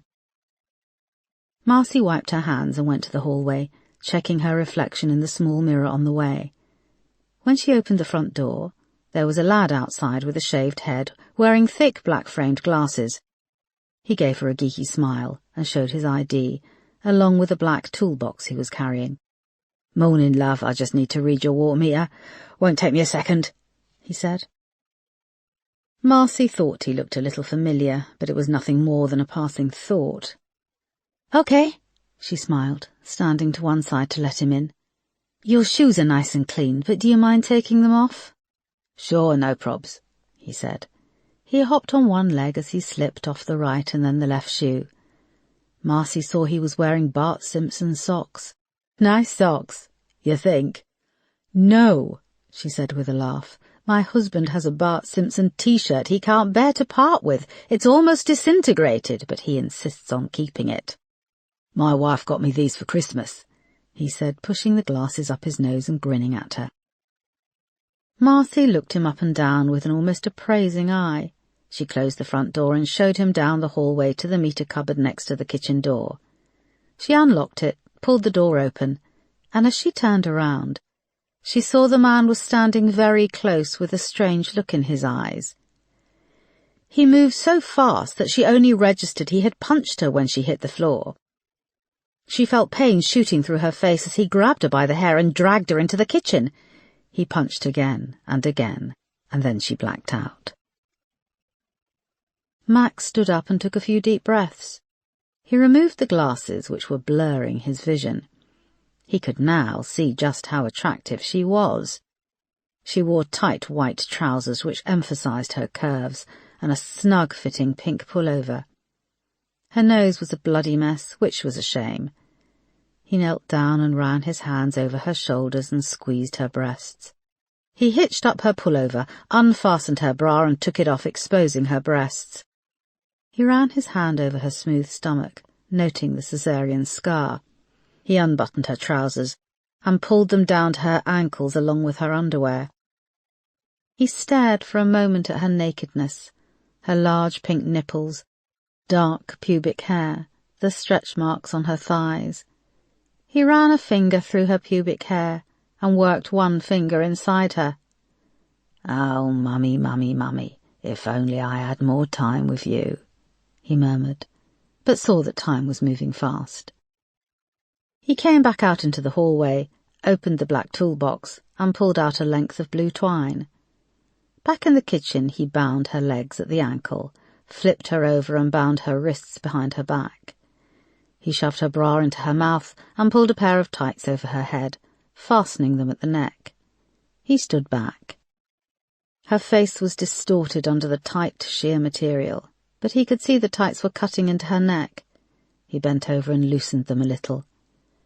He then parted her legs and took a photo of her splayed out and bound on the kitchen floor. Max dragged her by the ankles towards the open cupboard. He checked she was bound tightly and pushed her far back next to the boiler. Then he closed the door and locked it, pocketing the key. He went to the front door where the white van was now parked outside. The road was deserted. Nina got out of the van and came to the door. "It's all clear. Her handbag is in the kitchen. Find her phone," he said. Chapter 62. Beryl Donahue was the manager and owner of the Acorns nursery. She was an imposing, matronly woman with short dark hair and a flamboyant dress sense. She had worked for many years as a nurse, and then a back injury had forced her to reassess her options. She was lucky that she'd bought her large end terrace house in Forest Hill in the early 80s, when property was affordable, and she had decided to take the plunge and turn the house into a day nursery. It was just after 10 in the morning, and she was on her third cup of coffee and wishing that it was later in the day and she could have something stronger. She'd just received an unwelcome letter informing her that Ofsted, the official inspector of schools and nurseries, would be coming next week for an on-site inspection of the Acorns nursery. It was the last piece of news she needed so close to Christmas. The Acorns nursery was excellent in many ways, but she had been complacent and let some things slide. The one nursing assistant on her staff who was a qualified first aider had just quit, and she would have to quickly hire another nursery assistant qualified in first aid to keep with regulations. The Ofsted inspector could come down hard on her, and a bad inspection could result in parents pulling out their children. No children would mean no fees, and no fees meant missed mortgage payments. And her fire safety certificate had to be checked also. She had a nasty feeling she needed to get it renewed. All this was going through her mind when she received a call from Marcy Marsh. Marcy apologised profusely and said that today she would have to send her housekeeper to pick up Mia and Sophie. "The builders next door have been knocking through, and they hit a water pipe. I have to deal with a flooded kitchen," she said. Her posh voice sounded exaggerated and harassed. Beryl looked down at the caller ID screen and saw that it was indeed Marcy Marsh calling. "Oh dear, Marcy, that's terrible. What's her name, please?" asked Beryl. "Her name's Emma Potter. She's got very short blonde hair and she's in her early 20s. You know our policy, Marcy, and we have to be strict. She'll need to show some ID, and of course she'll need to tell one of the girls the password." There was a long pause. "Marcy, are you still there? Is there a problem?" "No, that's fine. I can give her the password, but she hasn't got any ID on her. She doesn't drive, and she's coming round on foot to get the girls. Look, can I give her my ID? So sorry, but if she can't come and get them, then I'm a bit stuck. I can't leave the house with the builders here." Beryl saw the Ofsted letter on the desk and knew she'd have to start moving fast if she was going to sort things out before the end of the week. She knew Marcy Marsh in passing. She always paid on time, and she was the wife of a very senior policeman. The Marshes had also donated £500 to the nursery each Christmas for the past couple of years, and Beryl hoped they would again. "OK, that's fine, Marcy, as long as she has your ID and the current password, and I hope you get things sorted." "I know," she said, "but the floorboards will have to come up, and then I've got the bloody in-laws coming as well." "Dear me, I'll speak to you soon. Oh, and text me a picture of her, would you, so we know when she comes to collect the girls."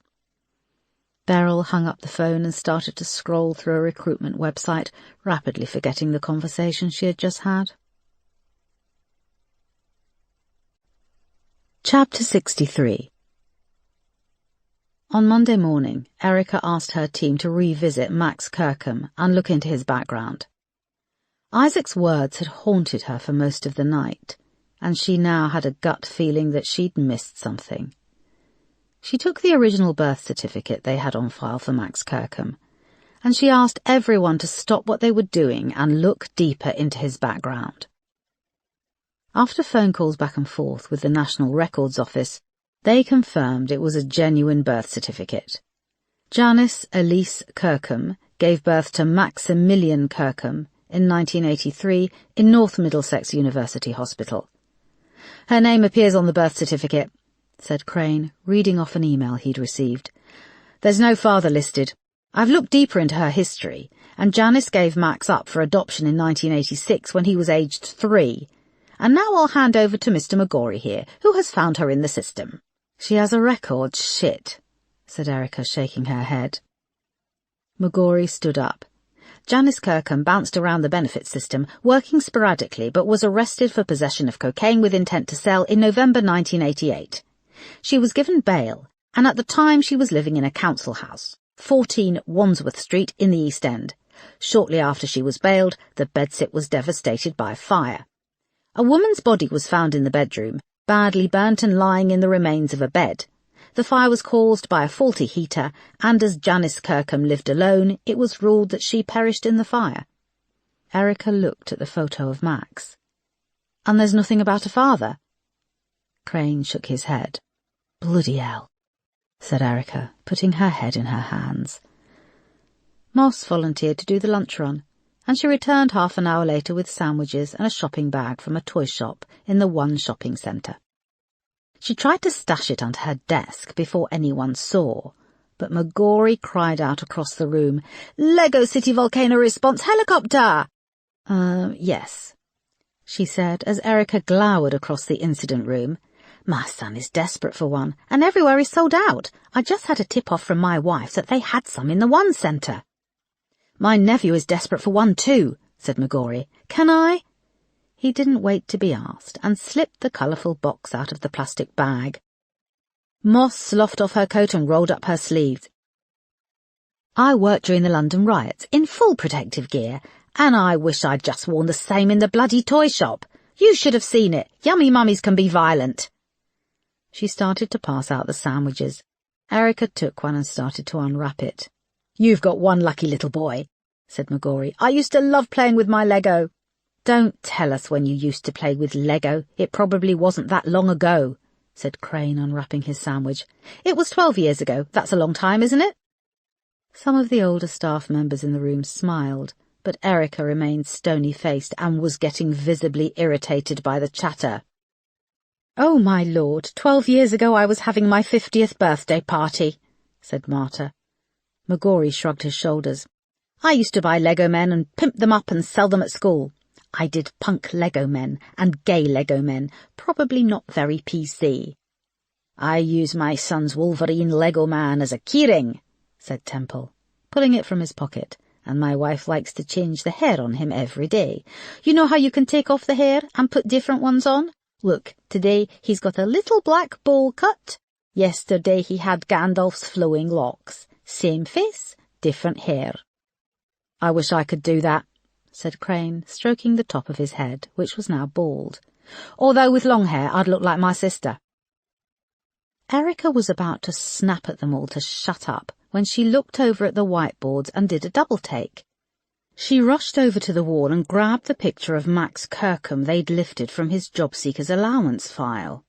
She moved along and grabbed the small driving licence photo of Mariette Hoffman. She came back to the team and held them up side by side. "What is it?" asked Moss. "Have any of us considered how similar Mariette Hoffman looks to Max Kirkham? The Lego man thing you were just talking about. Imagine her hair on his head and vice versa." "Shit," said Moss.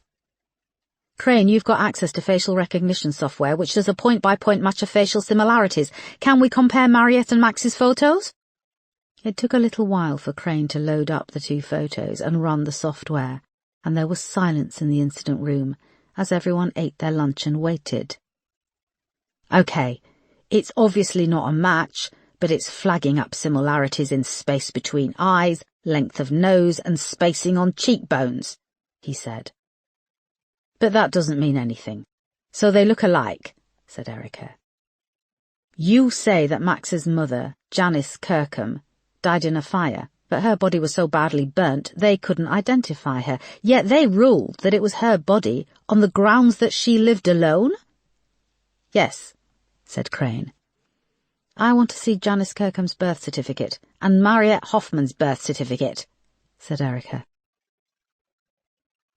It took a few more hours to find the relevant records office and track down the birth certificates. Erica saw it was very quiet in the incident room, and everyone was watching with rapt attention as a series of documents came out of the printer. Erica placed them on one of the desks, and everyone gathered around. Okay, this is the birth certificate that Mariette Elise Hoffman has been using on applications for housing benefit, job seekers allowance, and when she applied for her mortgage, said Erica. It states that she was born Mariette Elise McArdle on the 1st of March 1963 in a small village near Cambridgeshire. Mother was Laura McArdle, father was Arthur McArdle, both now deceased, died in 1979 and 1989. The Records Office in Cambridgeshire has also sent over the same birth certificate. You can see the official registrar's stamp is identical, and so is his signature. There is also an ink smudge on the paper, a few centimetres to the right of the stamp. The only problem is that on this version, Mariette Elise McArdle died on the 4th of March 1963, 3 days after being born. Look here on the birth certificate Mariette has been using. There's a faint outline of black in the box where the date of death is displayed, said Moss. There was silence in the incident room. So when Janice Kirkham was on bail for cocaine possession and facing a hefty prison sentence, her bedsit burnt down, but it wasn't her who got caught in the fire, said Erica. But whoever's body it was, they assumed it was Janice and she was certified as dead, said Moss. And Janice used the opportunity to steal the identity of a dead baby and start again as Mariette McArdle, eventually becoming Mariette Hoffman, said Erica. There was a stunned silence. I want her flat searched ASAP. I'll bet you anything that's where Max and Nina have been hiding out. Chapter 64. It was late afternoon, but the light was already fading as the white van bumped along the dark roads, and there was just the sound of the windscreen wipers dragging across the glass. Nina sat in the back of the van on the mattress, with Mia asleep cuddled up under her left arm, and Sophie her right. They moved with the bumps and sways. She could see the back of Max's head through the small window of the partition into the cab at the front, lit up by the car headlights coming from the other direction. It had shocked Nina how easily the girls had come with her when she turned up at the nursery just before lunch. It had helped that Beryl Donahue, the manager, was unwittingly in on the lie. "Ah, yes, Mummy called earlier to say Kelly here would be picking you up and sent us through a lovely photo of her," she said, smiling at Nina. Nina smiled back, and the girls seemed quite in awe of Beryl and the authority she had over them. They obediently took Nina's hands and followed her down the road and around the corner. What they were most bewildered about was walking. Nina could tell that they were the kind of kids who didn't walk anywhere, and Marcy ferried them everywhere in the car. "This is my car," said Nina as they reached the van. "It's tiny," said Sophie, shifting on her feet. "Don't be rude," whispered Mia, giving her sister a stern little stare. Max had emerged from the driver's side, and his presence had scared the girls a little, even though he'd done his best to smile. "All right," he said. Then looking round, he added, Come on, Neen, there's bloody houses everywhere. Let's get 'em inside. When Nina had opened the back of the van and asked the girls to get in, they'd hesitated. But when sweets were added into the equation, and Max had said they were going on an exciting trip and meeting Mummy and Daddy there, the girls had climbed in and over the mattress. They were now 4 hours into the journey, and Nina was starting to feel a deep, gnawing fear. "I need the toilet," whispered Mia into Nina's neck. "Me too," said Sophie. Nina could smell their hair, such a sweet, innocent smell. Nina looked at the back of Max's head, silhouetted against the glare of the oncoming headlights. "Max, the girls need the loo, and I could go too," she said. There was no response. "Max!" He glanced back. "We're not stopping. We need to get some distance." "Max, you said this would be... You said! Max, just let them go to the bloody toilet. Just pull over." He eyeballed her in the rearview mirror, and moments later pulled into a small lay-by surrounded by trees. It was now cold and very damp, and Max came round to open the back doors, waiting until 2 lorries had passed before opening the left-hand door and shielding them from the road as they climbed in. "Quickly, go on, in the trees," he said. Nina pulled the 2 girls around a bush until they were out of sight, but he heard branches cracking and little girls whining about not having any loo roll, about the nasty mud, and how cold they were. A few cars sped past, rocking the van in the gusts of wind. He smoked a cigarette while he waited.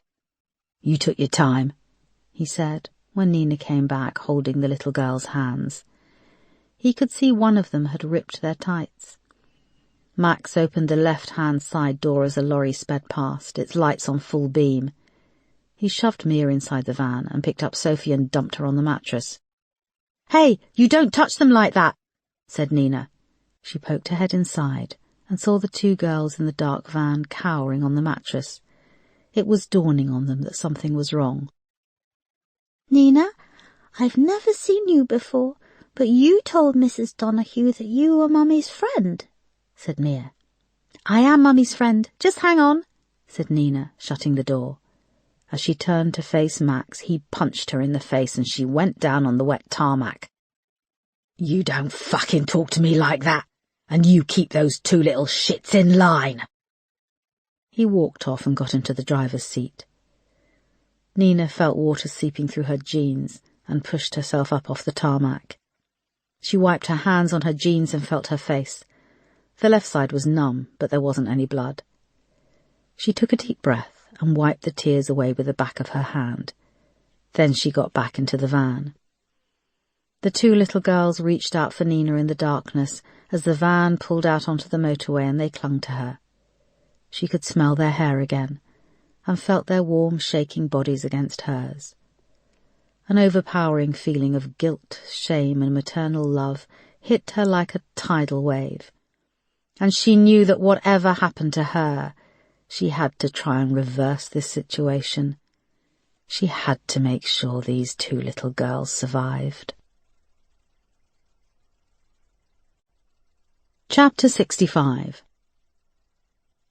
Erica was waiting for the vending machine to finish pouring her coffee when she bumped into Marsh on his way down the stairs from his office. It was coming up to 6 p.m. "Paul, can I just have a word?" she said. "Erica, I'm just on my way home. I haven't stopped." "I have Max Kirkham's mother, Maria Hoffman, in custody," she said. "We've also got forensics conducting an exhaustive search of the flat. She was alone when they arrested her, but we believe she's sheltering Max Kirkham and Nina Hargreaves. They found long pieces of brown and blonde hair in her rubbish bin and a large amount of cash that we think is from the Daniel D'Souza murder scene." "Do you have any leverage on Mariette Hoffman?" "Yes. There is an outstanding arrest warrant for cocaine possession, identity fraud, and benefit fraud. She used a lump sum to buy her flat in the Right to Buy scheme when she was signing on. Technically, she should have declared it." "Bloody hell, that's a nice amount of leverage. You keep me in the loop. I'm on my mobile." "Also, I'm sorry about the other day," said Erica, lowering her voice. He nodded and looked at the floor. "I was the one who made the first move," he said, lowering his voice too. "What? I was talking about the meeting at Scotland Yard." "Oh, right," he said, blushing. There was an awkward silence. He looked around and went on. Now I've broached this, I just want to tell you that me and Marcy have this thing now where we talk about everything. After the break-up and her affair, we decided to be more open, to have a more open relationship. Okay. Do you see what I mean? Do you mean a more open relationship or an open relationship? Marsh hesitated, unsure of how to frame his next words. This is embarrassing to talk about. You don't need to, said Erica, holding up her hands. I just want you to know that I told her about me and you kissing, and I told her that I put my hands on you. Erica looked at him with wide eyes. Are you fucking mad? It's fine, she was okay about it. I told you we're talking to each other about this stuff. It turns out she's had a couple of other affairs, ones that I didn't know about. He looked at the floor. He was now crimson. Paul, stop. Just thought you should know that it's all right. It won't happen again, and you needn't feel odd when you're around her. I don't see Marcy that often. I'd already told her when you bumped into each other the other day in the car park. Marcy was fine with things. That was Marcy being fine with things, thought Erica. Look, it was silly what happened, and it... Erica went to say more, but one of the support staff, a young girl with huge glasses, came up to the vending machine. Evening, sir, ma'am, she said, and she fed in some loose change. Right, well, I'll see you tomorrow and keep me posted with the suspect's interview, said Marsh. Yes, said Erica. He went off and she watched after him for a moment, still shocked, and then made her way down to the interview room. Marsh stopped off at the supermarket on the way home and scoured the buckets at the entrance displaying fresh flowers and found a lovely bunch of lilies for Marcy. At the self-serve till, he saw a display of Haribo gummy bears and bought a couple of packets for the twins. He was back out at his car by 7:15, and he thought that if there wasn't much traffic through Sydenham, he would make it home before the twins' bath time.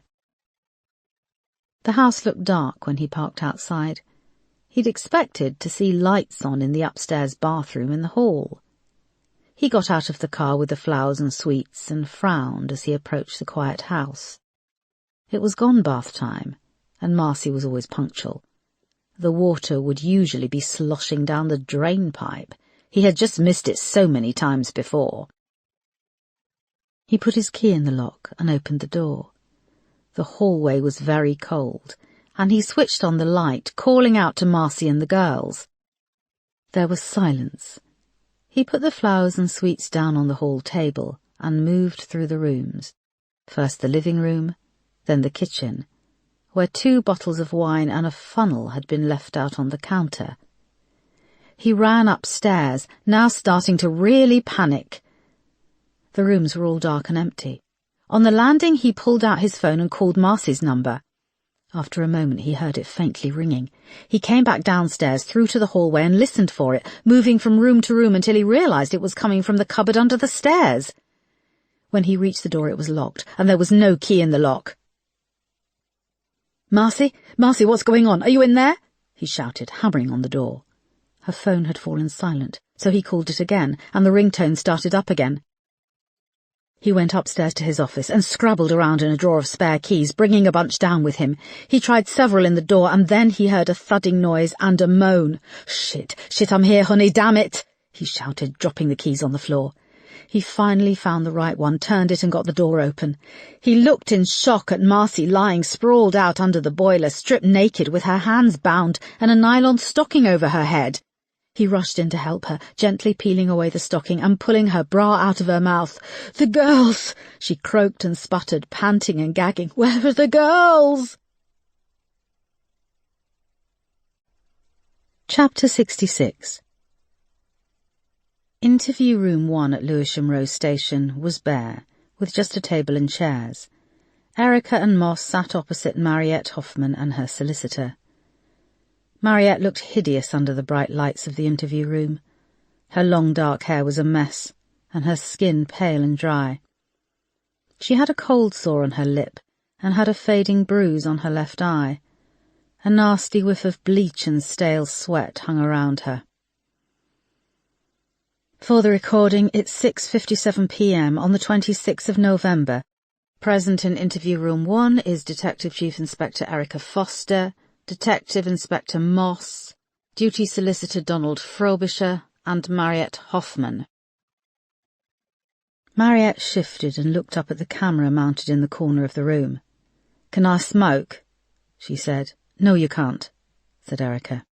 She opened a file. "Can I vape? I've got one of those electronic—" "You can't do that either." "Well, what can I do then?" "You can confirm that your real name is Janice Elise Kirkham, and you were born in Little Dunshire, near Cambridge, in 1963. Mariette held up her head defiantly. "But Janice Kirkham died in a fire on the 29th of November 1988. Erica opened a folder and pulled out 2 documents. "For the video, I'm showing the suspect items 1886 and 1887. These are the birth and death certificates for Janice Kirkham. Can you look at these, please?"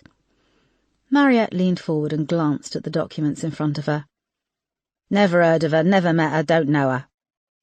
Erica nodded and took another document from the folder.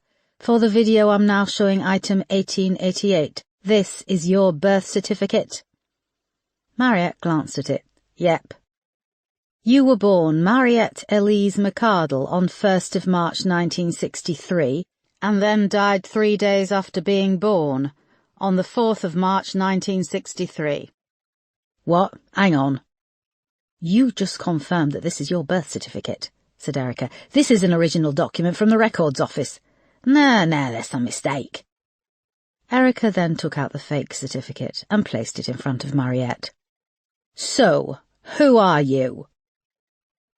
Mariette leaned in to speak to her solicitor, who recoiled a little as they conversed in hushed tones. "I'm Janice Kirkham," she said. "OK, we also know that Max Kirkham is your son," said Erica. "The same Max Kirkham who, in conjunction with Nina Hargreaves, is wanted for the murders of your ex-husband Thomas Hoffman, Charlene Selby, Daniel D'Souza, and a man whose body was found in a drainage ditch close to the M40. We're close to having an ID on that body." "Is there a question in there?" said Mariette. "Why did you lie to us when we interviewed you back in October? You said you didn't know anything about your ex-husband's death. Didn't you try and find Max over the years?" Mariette shook her head. "No, I didn't." "Why?" "I'd been raped. I didn't want to keep a kid who'd been forced inside me by violence. I was raped by the devil and I spawned his child." A look passed between Erica and Moss. Mariette leaned in close. "Oh, sorry. Am I not saying what you want to hear? It could happen to either one of you. They say that maternal instinct can overcome any hurdle, but no, I wanted rid of him, so I gave him up. That's not a crime." Erica leaned forward so their faces were inches apart. "But cocaine possession is a crime, Janice. Benefit fraud is a crime, and so is sheltering known criminals. You were happy to take Max's stolen money when he showed up." "I did it to survive," spat Mariette, leaning across the table. "You would know nothing about that." "Oh, spare me the bloody violins," snapped Moss, talking for the first time. There was a knock at the door, and McGorry opened it. "Sorry, boss, I need to talk to you urgently," he said. "I'm suspending this interview at 7:05 p.m, said Erica. She and Moss got up. "Can I have a fag?" asked Mariette. "No," said Moss, and they left the interview room. Outside in the corridor, McGorry outlined what had happened with Commander Marsh when he arrived home. "Is Marcy badly hurt?" asked Erica. "She has a broken nose and is badly concussed. Her clothes were removed, but she doesn't think that she was assaulted." "She doesn't think?" "She says it was a young man with a shaved head who asked to read the meter. He looked the part. He had Thames Water ID. "Oh, my God," said Moss. McGorry went on. "It's more serious, because their twins Mia and Sophie were collected from the nursery at lunchtime by a young woman with short blonde hair. The nursery manager says that Marcy phoned her shortly after 10 this morning to say her housekeeper would be picking up the girls. The call came from Marcy's mobile phone, and the girl who came and collected Mia and Sophie knew the password that parents or guardians have to quote." Moss shook her head and had tears in her eyes. Marcy said that they have the password pinned to the fridge in the kitchen because she keeps forgetting it. That's what me and Celia do with our nursery when we pick up Jacob, said Moss, wiping her eyes. It was the first time that Erica had seen Moss cry. She moved forward and gave her a hug. Do the staff at the nursery know if the person who picked up the girls had a vehicle? No, they said she was on foot. And no one has any more information? McGorry shook his head. Erica looked at her watch. Shit, that was almost 8 hours ago. Whoever took them has a hell of a head start. So we have a blonde-haired man with a shaved head who attacked Marcy, and then a woman with short blonde hair who abducted the girls. They found 2 types of hair at Marriott Hoffman's flat, said Moss. They've changed their appearance. Fine, Superintendent Hudson. We need to start the procedure for calling in the kidnap unit, said Erica.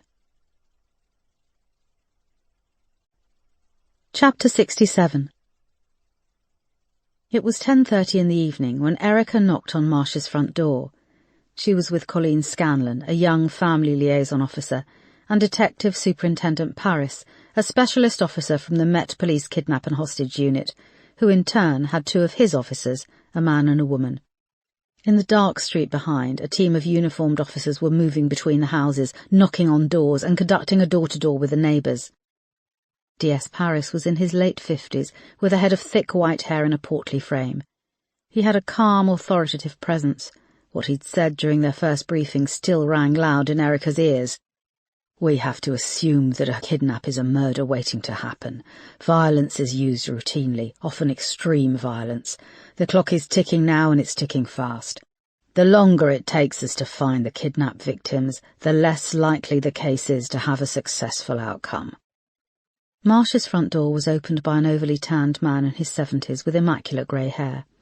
He was dressed a little rakishly, in tan slacks, a golfing jumper, and he sported a blue spotted cravat, poking out from the neck of his open shirt. "Good evening. I'm Marcy's father, Leonard Montague Clark," he said, introducing himself and stepping to one side to let them in. He led them through to the living room. Marsh sat on the sofa beside Marcy, who had 2 black eyes and a plastic splint over her nose. She was weeping heavily. Beside her, a young male paramedic was taking her blood pressure. A large, elegant woman in her late 60s sat on the opposite sofa. She wore a smart, pale blue trouser suit, lots of jewellery, and her short grey hair was immaculate. "Darling, you have to go to the hospital. Your nose is broken, and you could have other injuries," she was saying. "No, Mummy," said Marcy hoarsely. "I'm not leaving." They all looked up when the team of officers entered. Erica thought how devastated Marsh looked, a shell of the man she had seen just a few hours earlier. "No!" cried Marcy, looking up and seeing Erica. "No! That bitch is not coming in here!" The officers turned to look at Erica in surprise. Marsh put his head in his hands. "Marcy, this is Detective Superintendent Paris, a specialist officer from the Met Police Kidnap Unit," started Erica. "Get her out of here!" cried Marcy, pointing a finger at Erica. "Get her out of my house! She's been fucking my husband!" "That's not true," said Erica, despite the situation and the anger rising in her.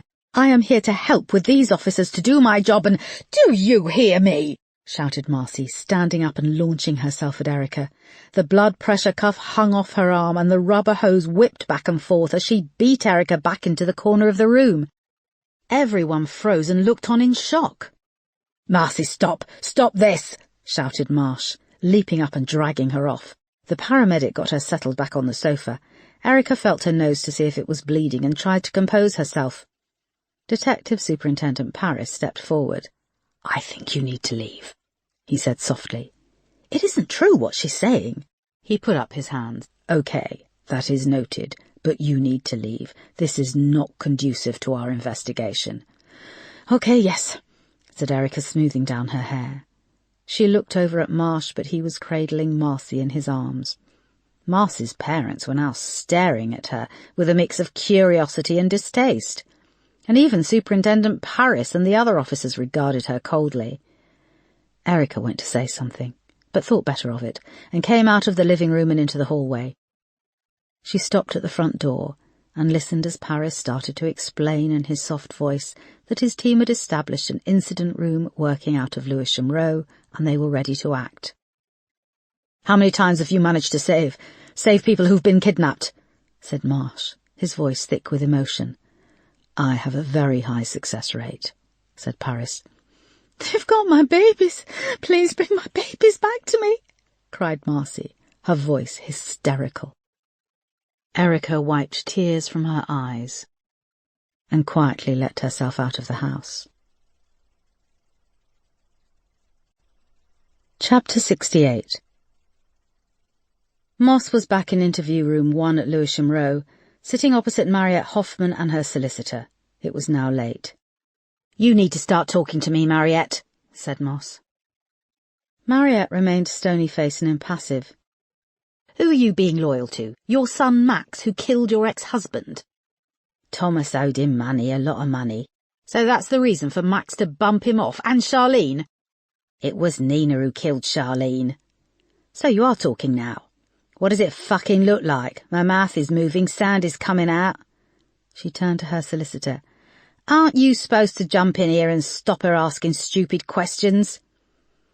The solicitor sat back and folded his arms. "I'm talking to you. What's your name again?" "My name is Donald Frobisher."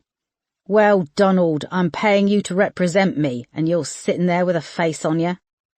He sat back, unwilling to engage, but unable to hide his distaste for her. "The state is paying for your solicitor," said Moss. "Yeah, and I've paid my stamp, in the past," said Mariette, tapping a grubby fingernail on the edge of the table. "Is that stamp or national insurance you've paid, as Janice or Mariette?" Mariette scowled and sat back. "Who do you lot think you are?" "I'm a detective inspector," said Moss. "And a leser by the look of it." "Yeah, I am," said Moss, leaning in close. "I'm a big, fat leser. But you're not my type, Mariette. I'm not into low-rent low-lifes with poor personal hygiene.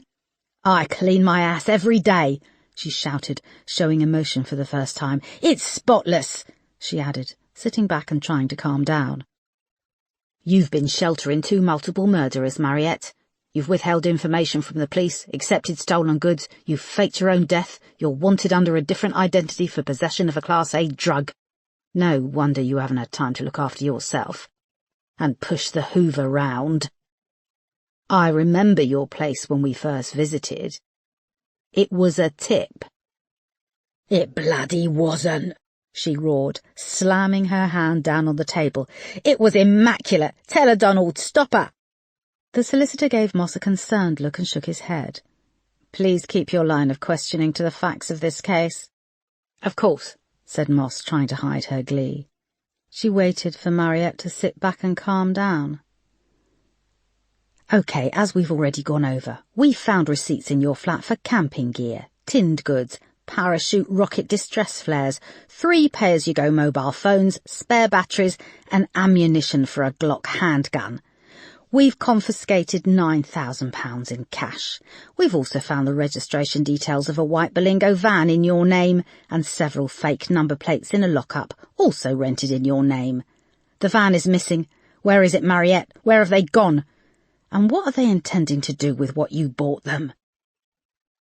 Mariette was now back in control of her emotions. "And on my heart, I dunno." "Do you know where it's headed?" "Nah." "The number plates are now being fed into the automatic number plate recognition system. So if Max and Nina drove or are driving the van using any of those plates, they will have been captured by ANPR cameras." "But you won't know the number plates they're using now," she said with a small smile. "Do you know the plate numbers?" Mariette folded her arms. "Whatever happens in this interview, Mariette, you are going to prison for a very long time. So you can speak and a judge might view you with more lenience. Tell me where Max and Nina are going with those 2 girls. What are they planning?" Mariette clamped her mouth shut childishly. Moss slammed her hand down on the table. "God damn it, Mariette, you can at least tell me where they've taken Mia and Sophie Marsh." She cocked her head and gave Moss a nasty smile. "I think I'd like to go back to my cell." Moss signalled to the camera, and 2 officers came into the interview room and removed Mariette. Her solicitor picked up his paperwork and followed. Moss waited until she was alone, and then yelled out in frustration, kicking the large table across the room. Chapter 69. Nina was jolted awake. At first she didn't know which day it was or where she was. She just felt warmth and a lulling motion. Then one of the twins moved. She opened her eyes and found she'd fallen asleep propped up against the side of the van.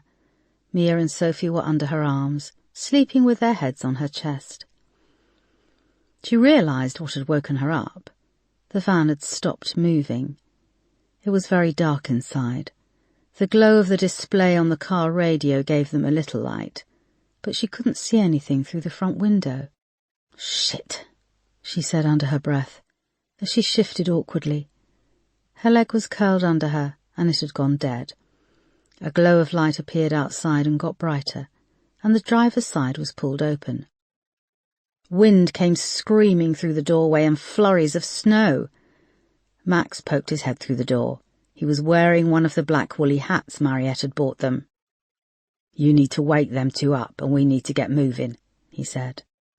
He threw a carrier bag with the other hats and gloves at her, flicked the interior light on and slammed the door.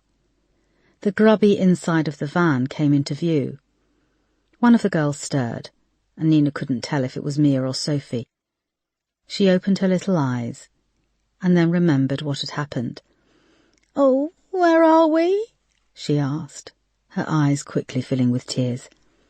"It's okay," said Nina. She leaned over and poked her sister. Mia, wake up." Mia opened her eyes, and when she realised she was scared, but appeared a little more stoic, reaching out with a tiny hand to comfort Sophie.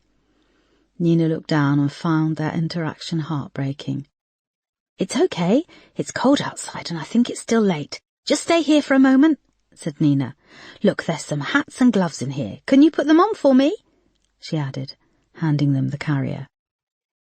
She managed to extricate herself from them and climb through the front seats. Her leg was completely dead and she tried to wiggle her toes to get the blood moving. The girls were staring over at her. "You're leaving us?" said Sophie. "No, I'm just going outside to see where we are. I'm not leaving, I promise. Now please find yourself some hats and gloves in that bag and put them on." Nina forced a smile on her face, but didn't think the girls were buying it. She opened the door and a gust of wind blew in with a whirl of snowflakes. "Girls, please put on hats and gloves. I'll be back." She got out and slammed the door, emerged into a wailing storm, and it was pitch black. There were no stars or moon in the sky. She started to stagger back to Max, trying to inject some feeling into her dead leg when he shouted, "Watch out, there's a huge drop!" He was a little way behind the van with a torch. He directed it down to the ground beside her, and she recoiled and grabbed the side of the van. The arching beam of the powerful torch showed she was standing on a strip of grass less than 3 feet wide, with a steep drop down to a water-filled quarry. "Jesus, where are we?" she shrilled, gripping on tight and inching along the strip of grass to the back of the van where the grassy platform opened out. "On the edge of the moor. It's about 5 miles over that way to the cave," he said, pointing to the left. She joined him at the back of the van, where he had a rucksack on the grass. He was pulling on a thick winter coat, and he pulled another one out, and 2 smaller ones for the girls. "Put this on." She pulled it on, feeling the warmth immediately. "These are thermal, no cheap shit," he shouted. "What time is it?" "Just after 3 a.m. We should hang out here until the first light, okay? Can you keep 'em quiet?" "They need water, and I think one of them has wet herself." "Deal with it then," he said. He took out a pack of cigarettes and crouched down, cupping his hands around it, trying to light up. "Don't just fucking stand there. Help me, Neen." She crouched down and held open her coat until he got his cigarette lit. He took several deep puffs, and the tip glowed bright. "Go back in and get some sleep. It won't be light for a few more hours." She could see snow was lying on the ground around their feet, and she took the 2 little coats and inched her way around the steep drop and got back into the van. Max didn't return for several hours. They sat in the dark as the van shook in the wind, and Nina sang to the twins. Nursery rhymes she remembered her own mother singing to her. She also told the girls that this would soon be over and they would be going back to their mummy and daddy later in the day. But why have we come here? asked Mia. Nina was now able to tell them apart by their voices. Mia had a slightly higher, more questioning inflection, whereas Sophie spoke with more certainty and confidence. We're here because Mummy and Daddy are having builders in. What are they building? asked Sophie. A brand new bathroom and kitchen. But we've got a new one. This is a brand spanking amazing new one, said Nina. And who is that grumpy man driving the van? asked Mia. He's my boss. You know what bosses are like. Yes, said Mia. Daddy has to be a boss? Are bosses called bosses 'cause they're bossy? Yes, they are. Nina was appalled and strangely comforted that the girls accepted this explanation. The night seemed to go on forever, but finally she started to see the sky through the front window of the van moving from black to dark blue and then becoming lighter. As the sun came up, the swirling mist of the snowy moors came into view. Nina watched it for some time, marvelling at its beauty. Then abruptly the door was yanked open, and Max poked his head back inside. It's time to make the call, he said. Chapter 70. Erica slept in the incident room at Lewisham Row Station, along with Moss. They had attempted to question Mariette Hoffman again in the early hours of the morning, but it yielded nothing, until her solicitor told them they had to give her 8 hours of sleep in the cells before they could resume. Erica opened her eyes. One of the officers from Detective Paris's kidnap unit, who had set up base in another of the incident rooms in the basement, was shaking her awake. She'd been sleeping in a chair and using her coat as a blanket. We've had a call come through the switchboard that we think is Max Kirkham. It's just being checked before it comes through to us, said the officer, a young lad with a kind face. Okay, thanks, said Erica. She shook Moss awake, who was sleeping in a chair on the opposite side of the desk, and they followed the officer over to the incident room. Everyone had congregated around a group of desks, wearing headsets and cradling cups of coffee. Superintendent Paris was sitting at a desk in the middle and putting on a headset. Erica and Moss were given a spare headset each, and they pulled them on. An officer sitting to the side of Paris gave the thumbs up. We're recording, he said. Paris nodded and pressed a button, opening the microphone. Who am I speaking to? Asked a male voice. It was confident and sounded working class, yet cultured. This is Superintendent Paris, he said calmly. I'm head of the Metropolitan Police Kidnap and Hostage Unit. Can I ask who you are? This is Max Kirkham, said the voice. A look passed between Erica and Moss, as they were finally hearing the voice of their suspect. There was a pause on the end of the line, and they could hear wind and interference in the background. Superintendent Paris wrote something down on a piece of paper and held it up. Tracing? One of the officers looked across and shook his head. Paris nodded. You still there, cocker? Said Max. Yes, I'm here, Max. Okay, well, I'll cut to the chase. I can confirm I have the girls. Can you please state the names of the 2 girls you have with you? Yeah, it's Sophie Marsh and Mia Marsh, and they are the spawn of your very own Commander Paul Marsh. Okay, thank you, said Paris. What the fuck do you mean, thank you? Said Max. I feel like I'm calling up to complain about my electric account, and you're giving me the customer service chat. I want nothing more than a peaceful conclusion to this. I am here to talk without judgment. I don't give a shit about your judgment, and I'm not going to keep on chatting here so you can trace me. However, this is a disposable phone, so good luck. Erica scrawled something on a piece of paper and held it up to one of the officers. We have receipts for pay-and-go phones. Check IMEI. The officer nodded. Can you confirm that Mia and Sophie are alive and safe? Asked Paris. Yes and yes, and they will stay alive and safe as long as you do exactly what I say. So here's what I want. Have you heard of Bitcoin? Paris looked up at the officers in the room. Yes, we are aware of how Bitcoin works. I have a brand new Bitcoin account, said Max, the line crackling with the sound of the wind. What I want is £200,000 put in my Bitcoin account in the next 24 hours. Now, I know that dear old UK PLC don't cough up ransom payments, but I bet Commander Marsh and his wife have a few quid. I'm sure he can remortgage that beautiful house or rent out that fine pussy of hers, which our lad is as smooth as velvet, and it's nice to see that the Brazilian wax hasn't taken over the suburbs of South London. She's certainly a woman who suits looking wild. Erica closed her eyes and had to grip her headset. Superintendent Paris, however, was unmoved. If Paul and Marcy Marsh decide to comply and deposit £200,000 into this Bitcoin account, you will return both girls safely to their family? Yeah, I will. I will know the moment that the money arrives, and in turn I will text you the location of where I'm keeping the girls. As you probably know, I don't value human life, but I don't have the appetite to kill these two little shits. I just want my money, and then they can be free to roam in the world again.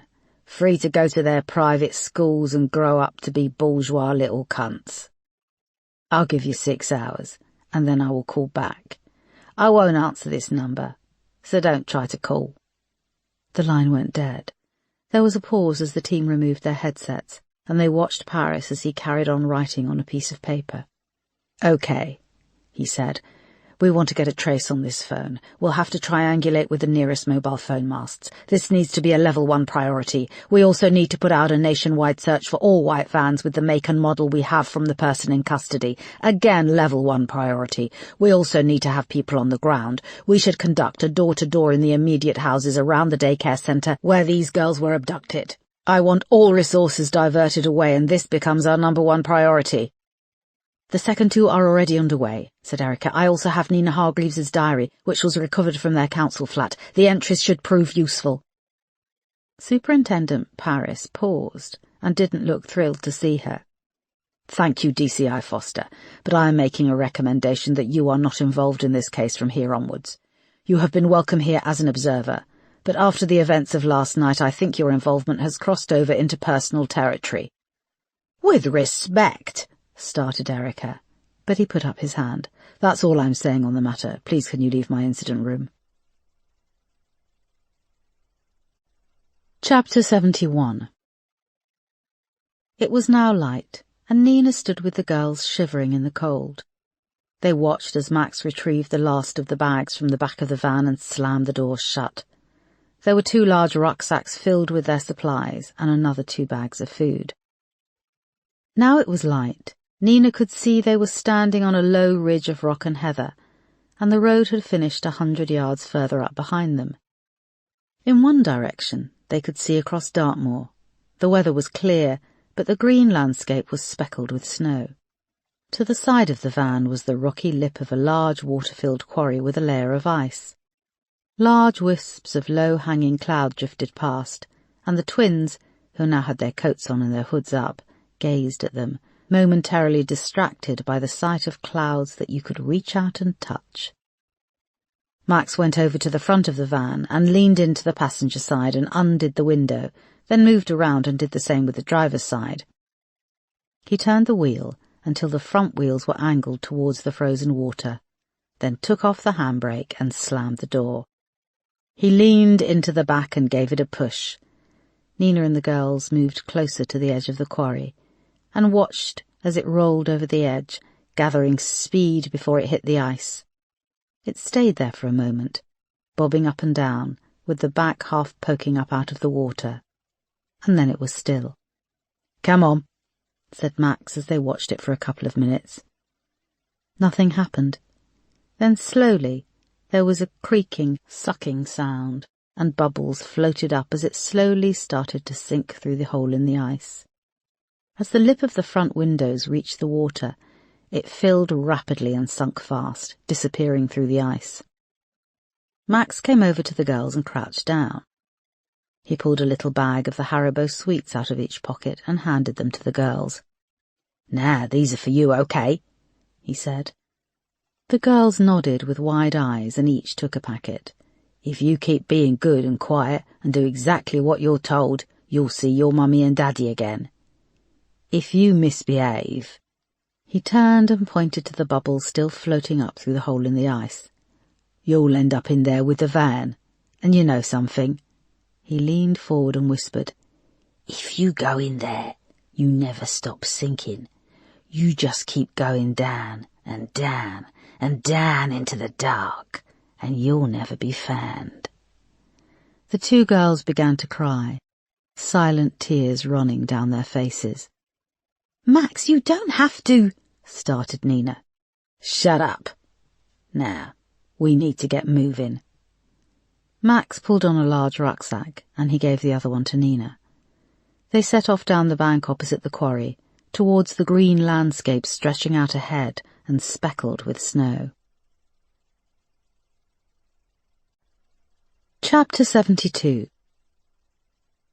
Paul and Marcy sat on the sofa in their front room. They hadn't slept, and they wore hollow, empty stares. Marcy's mother came into the room with a tray of tea, looking a little less coiffed than she had the previous day. She handed out cups to Paul, Marcy, Marcy's father Leonard, Colleen, the family liaison officer, Superintendent Paris, and 2 other uniformed officers. Paris had just outlined what had happened on the phone with Max. "We've got how much in our joint savings? 55, 60,000? Said Marsh, standing up and talking to Marcy. 56,000, she said, cradling her steaming cup of tea. Her nose was still bandaged, and the bruises on her eyes were blooming now to a bright purple and green. "We can make up the rest," said Leonard. "Yes, we have the rainy day account, and this is—" started Marcy's mother. "This is—" She broke down and put a hand to her mouth. Marcy's face crumpled, and her mother took her in her arms. "I'd just like to reiterate that we want to resolve this without you having to send such a large amount of money," said Paris. "That's easy for you to say," shouted Marsh. "Have you seen our 2 little girls? They're just angels. They've never even spent the night away from home, and now where are they? You're supposed to be the bloody crack team for kidnapping. They've been missing for almost 24 hours. "We are still attempting to work that out. We are working on several leads. I can assure you that our officers are highly trained and—" "Don't give me that bullshit. I'm a bloody police officer. I'm your senior bloody officer. So you start giving me some answers." Superintendent Paris remained passive and stared at Marsh. "Paul, I'm sorry I can't share specifics with you at this stage." "What do you mean, Paul? Didn't you hear me? I outrank you. I outrank you all. You address me as sir, and you bloody well tell me what's going on." "Paul," shouted Marcy, standing unsteadily, "these officers are the only hope we have of getting Sophie and Mia back safe. So you can keep a civil tongue in your head. Right now you are not a police officer. You are on the other side." There was silence. Marsh broke down and sank into the sofa. Marcy stood and went over to Paris. "I know someone who works at the bank, our local branch. We have our account there, and Mum and Dad's are there too. We can get this money together as fast as possible." "As I said, I want to try and resolve this without parting with any money," said Paris. "And if this was 1 or even 2 of your children, would you be so bloody calm and confident? Tell me that, Superintendent Paris." He was quiet. Marcy went on. "So I'm asking you, when you next talk to this person, you tell them we are ready to pay, and we are serious." Paris took Marcy's hand in his and nodded. "He says he will call back in 4 hours, so you have some time. Keep in contact and let me know when you have it." "Thank you," she said. He went to take his hand back, and then Marcy asked, "Do you have children?" "We had a daughter, but she died when she was 9. She was knocked off her bicycle. It was a long time ago." "I'm sorry," said Marcy. "Let me know when you have the money," he said, and then the officers left to go back to the station. Chapter 73. They walked for almost 3 hours, laden down with the rucksacks. The 2 little girls slowed things down as they went across the rough ground, up hills and down slopes, and once or twice they had to negotiate stiles across deserted farmland. Then a farmhouse appeared on the horizon. It grew larger on the horizon as they walked, and they passed very close, and Nina slowed down, scanning the building which was still far away, trying to work out if anyone lived there. Max carried on walking ahead. She wasn't sure if he had seen it. "There's a—" started Mia, pointing at it, and Nina put a hand over her mouth, but it wasn't fast enough. Max stopped and walked back to them. "That farmhouse, you mean?" "Yes," said Mia, squinting up at him. Sophie shot her a look to be quiet. "It's an empty farmhouse. It's a haunted house, isn't it, Nina?" "Yes, it is," said Nina. Inside, her mind was whirring. She hadn't remembered it from when they'd walked on Dartmoor with Dean last summer. Max leaned over to kiss her and whispered in her ear, "Don't think of doing anything stupid." "Course," she said. When he pulled back, she saw something behind his eyes, the malevolence which scared her. "Good, now come on." They carried on walking, passing the farmhouse in the distance, and now Max watched her closely. Nina kept hold of the girl's hands and didn't glance at it again. A little while later they came to a depression in the moor where the grass dipped down. Nina had to stop and collect herself when she saw it again. The thin path was less green than it had been the previous year, and the waterfall seemed to be flowing much faster, and the water was a dirty brown colour. The pool surrounded by large boulders looked the same, but then she saw that the water level was higher, and the rocky platform was now half submerged. Nina gripped the girl's hands and closed her eyes. She was taken back to that hot, sunny day. The smell of Dean as he bore down on her, and how his blood was so warm she didn't notice at first that it splattered her naked body. "What are you doing?" shouted Max. Nina opened her eyes and saw that he was at the bottom of the slope, close to the water's edge. The girls were now tired and tearful, and she had to drag them down the slope. They followed Max up to where he disappeared into a creased seam in the rock, and then stopped dead.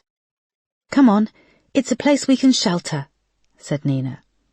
She could see how grubby their once smart little outfits were, and where their noses were running dirt had stuck to their skin. Nina took out a tissue and wiped their noses. "This is a cave, and it's very safe," she said. "We can get warm inside and have some food." They followed her inside cautiously. It was the same as she remembered. Very dry inside. The walls were just as smooth, and it was a few degrees warmer than the air outside. "I told you if I was ever on the run, this is where I'd hide out," said Max. "Yeah, I remember." He was watching her closely again, cocking his head and staring. "What is it, Max?" He seemed to snap out of it and sloughed off his backpack and encouraged Nina to do the same.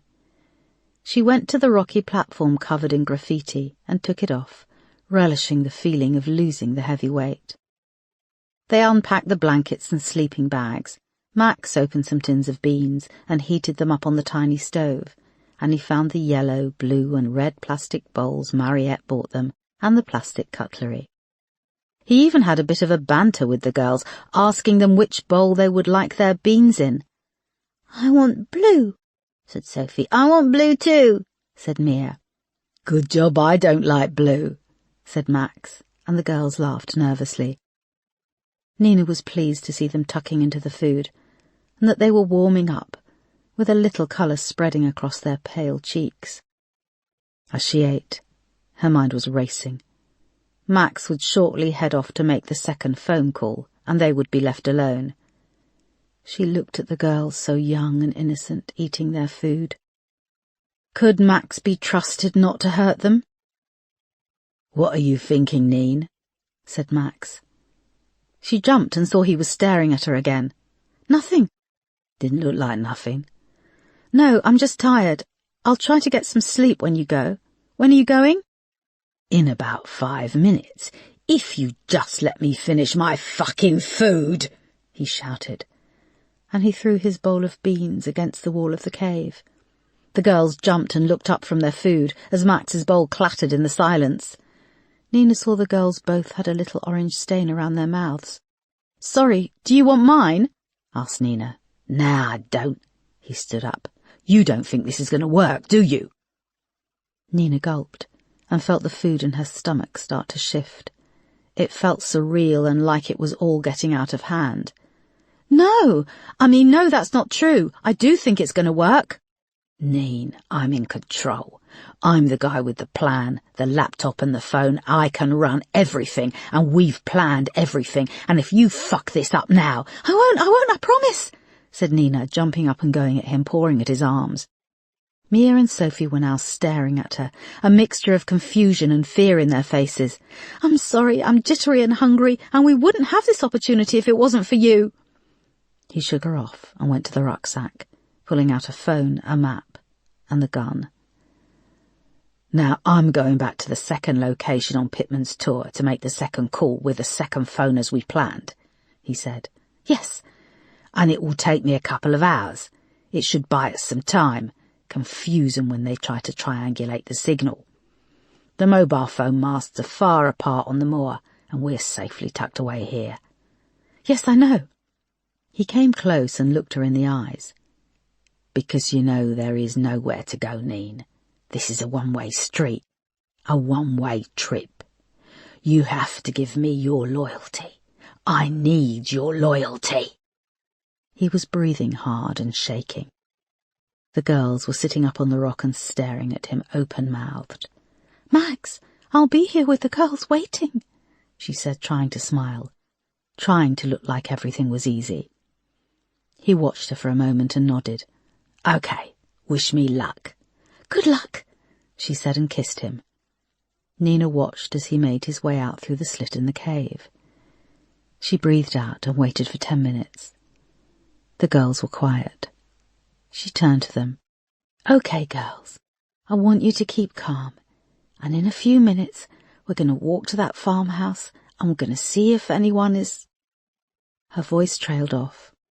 Both Mia and Sophie were looking to the gap in the cave behind her. Nina turned. Max was standing in the gap, holding the gun. Nina, he said. He looked shocked, almost devastated. Max, I was just going to get some— started Nina. But words failed her. She couldn't think of a lie quickly enough. She took a step back towards the girls. I actually trusted you, he said, shaking his head. I had this niggling voice inside that I tried to ignore. Please, Max, just let us go. We'll start walking. I won't tell anyone anything. I just can't do this. I love you, you know that. His eyes narrowed, and he suddenly pointed the gun at her left leg and shot her in the thigh. The bang was deafening in the small cave, and it echoed and reverberated, drowning out the girl's screams. He took a step closer and aimed the gun at her chest and squeezed off 2 more deafening shots. The twins screamed, and they moved to Nina's side as she lay there, eyes wide with shock, blood seeping through her trousers and in 2 spots on her chest. She stared up at Max in utter shock. Nina, said Mia, her tiny hands cupping Nina's cheek. Sophie turned her head and looked at Max as he moved over to one of the rucksacks and pulled out the small black case he'd used when he posed as the engineer from the water company. He opened it and took out some cable ties. He came back and yanked the twins away from Nina, pulling them over to the soft ledge of rock with the graffiti. Someone had sunk a metal ring into the rock for tethering an animal. He grabbed their wrists and he quickly bound their hands tight to the ring with the cable ties. They were crouched side by side and crying. Nina was still lying on the floor gasping and staring up at Max, and she brought her hand to her chest and blood poured through her fingers. Max took the black case and the rucksack with all the supplies and came back and stood over her. You won't be alive when I come back. It should be a quick death, he said. The look he gave her was so cold and evil. She let out a huge sob. Then he left the cave. Chapter 74. Back in the Kidnap Unit's incident room at Lewisham Row, it had been almost 5 hours since Superintendent Paris had spoken with Max. Superintendent Hudson had just arrived and was addressing Paris and his team. I'm here to brief you on the ongoing murder investigation and manhunt running in parallel with you here at the kidnap unit. We have triangulated a position on the mobile phone used by Max Kirkham this morning. She indicated the large map pinned up on the wall. It's coming from this mast, situated on the northeast corner of Dartmoor National Park. What's the radius of the mast signal? Asked Paris. This mast covers a 12-square-mile radius, she said, indicating the vast expanse of the Dartmoor National Park in Devon. The Dartmoor National Park is 368 square miles of rugged terrain, hills, valleys, bogs, and it's November, so visibility is poor. An hour ago I gave the order for an air rescue search. We've deployed helicopters from London, and they will be working with the Air Operations Unit of Devon and Cornwall Police. He requested a 5-hour interval between phone calls, said Paris. The two suspects could have split up. The female, Nina Hargreaves, said Melanie. Nina Hargreaves could be in one location with the girls. That gives Max time to walk. He also has a van, said Paris. A phone rang out in the incident room. Right, this could be our man. Stand by, everyone. Melanie and the team took their places and pulled on their headsets. Paris answered the call. Do you have my money? Asked Max without any preamble. They could hear he was once again fighting against the elements. I can confirm that Paul and Marcy Marsh have the £200,000 available for transfer, said Paris. Do we still have your guarantee that the girls are safe and will be returned unharmed? Yes. OK, then how can we proceed? I'm going to give you a code. This is the code for my Bitcoin wallet. Before you try and trace it, I'll tell you that I'm using Tor Wallet through the Tor network. It's amazing what a guy can achieve with a mobile phone and a laptop. Here I have you lot at my beck and call, and 200 grand winging its way to me. Beats working, doesn't it? The code, please, said Paris, his voice remaining neutral. Max read out the code, and Paris wrote it down. I'll expect the money in the next 3 hours. I'll know I have it in my Bitcoin wallet when I receive a text message to say that the money has arrived. Then I will phone you back with the location of Mia and Sophie. He hung up. There was silence in the room. I don't like the sound of this. Who's to say he won't just kill the girls? Said Melanie. I've not worked on kidnap cases before, but this isn't just someone who wants cash. Her voice tailed off. I've been following this case. I know what Max Kirkham and Nina Hargreaves are capable of. Money isn't enough. They want to wreak havoc. Chapter 75. The hum of the whirring blades was deafening as the Metropolitan Police Air Rescue helicopter flew over a thick blanket of cloud. Rain hammered against the large glass doors either side as Erica and Moss rode in the back with one of the air ambulance officers. The space was cramped, with Moss sitting in the middle. On the floor in front of them was the hoist and stretcher, which could be lowered out to the ground, and medical supplies were stuffed in around them. They were all wearing huge black police radio headsets, so they could keep in contact with the pilot above the deafening noise. Erica looked over at Moss clutching at her headset and saw she was a little green. You okay? She mouthed. Moss nodded unconvincingly and gripped the seat as the helicopter started to bank down towards the clouds. We're heading south at 40 knots, came the tinny voice of the pilot through the earphones. We've now reached the edge of Dartmoor and dropping down to a lower altitude for better visibility. Moss reached out and grabbed at Erica's hand as the blanket of cloud moved towards them, and they plunged through it, the view outside a blur of white, until they bumped and jolted and emerged above the rolling hills and tors. Erica had been to see Melanie, and had explained she was no longer welcome working with the kidnap unit, but she had asked to remain an active part of the murder investigation. She didn't know if Melanie had stuck her in a helicopter to get rid of her or to help. The helicopter flew low over the vast expanses of green, over frozen streams and waterways, and fields where cows and sheep dispersed to the four corners at the sound of the helicopter above. But as they flew back and forth, covering the square miles of Dartmoor with 6 other helicopters, there was nothing to report. No people. Dartmoor, it seemed, was empty. Chapter 76. Nina lay back and felt the hard stone floor tip and sway. Her leg was in agony, but her chest felt strange, like she had a dull ache, and it was filled with water. She tried to breathe, but all she could manage were tiny sips of air. It was dark and cold, and she couldn't see very well. She drifted in and out of consciousness several times. But suddenly her mind sharpened and she could hear the sound of the girls sobbing. She tried to say their names, but all that came out was a gurgle.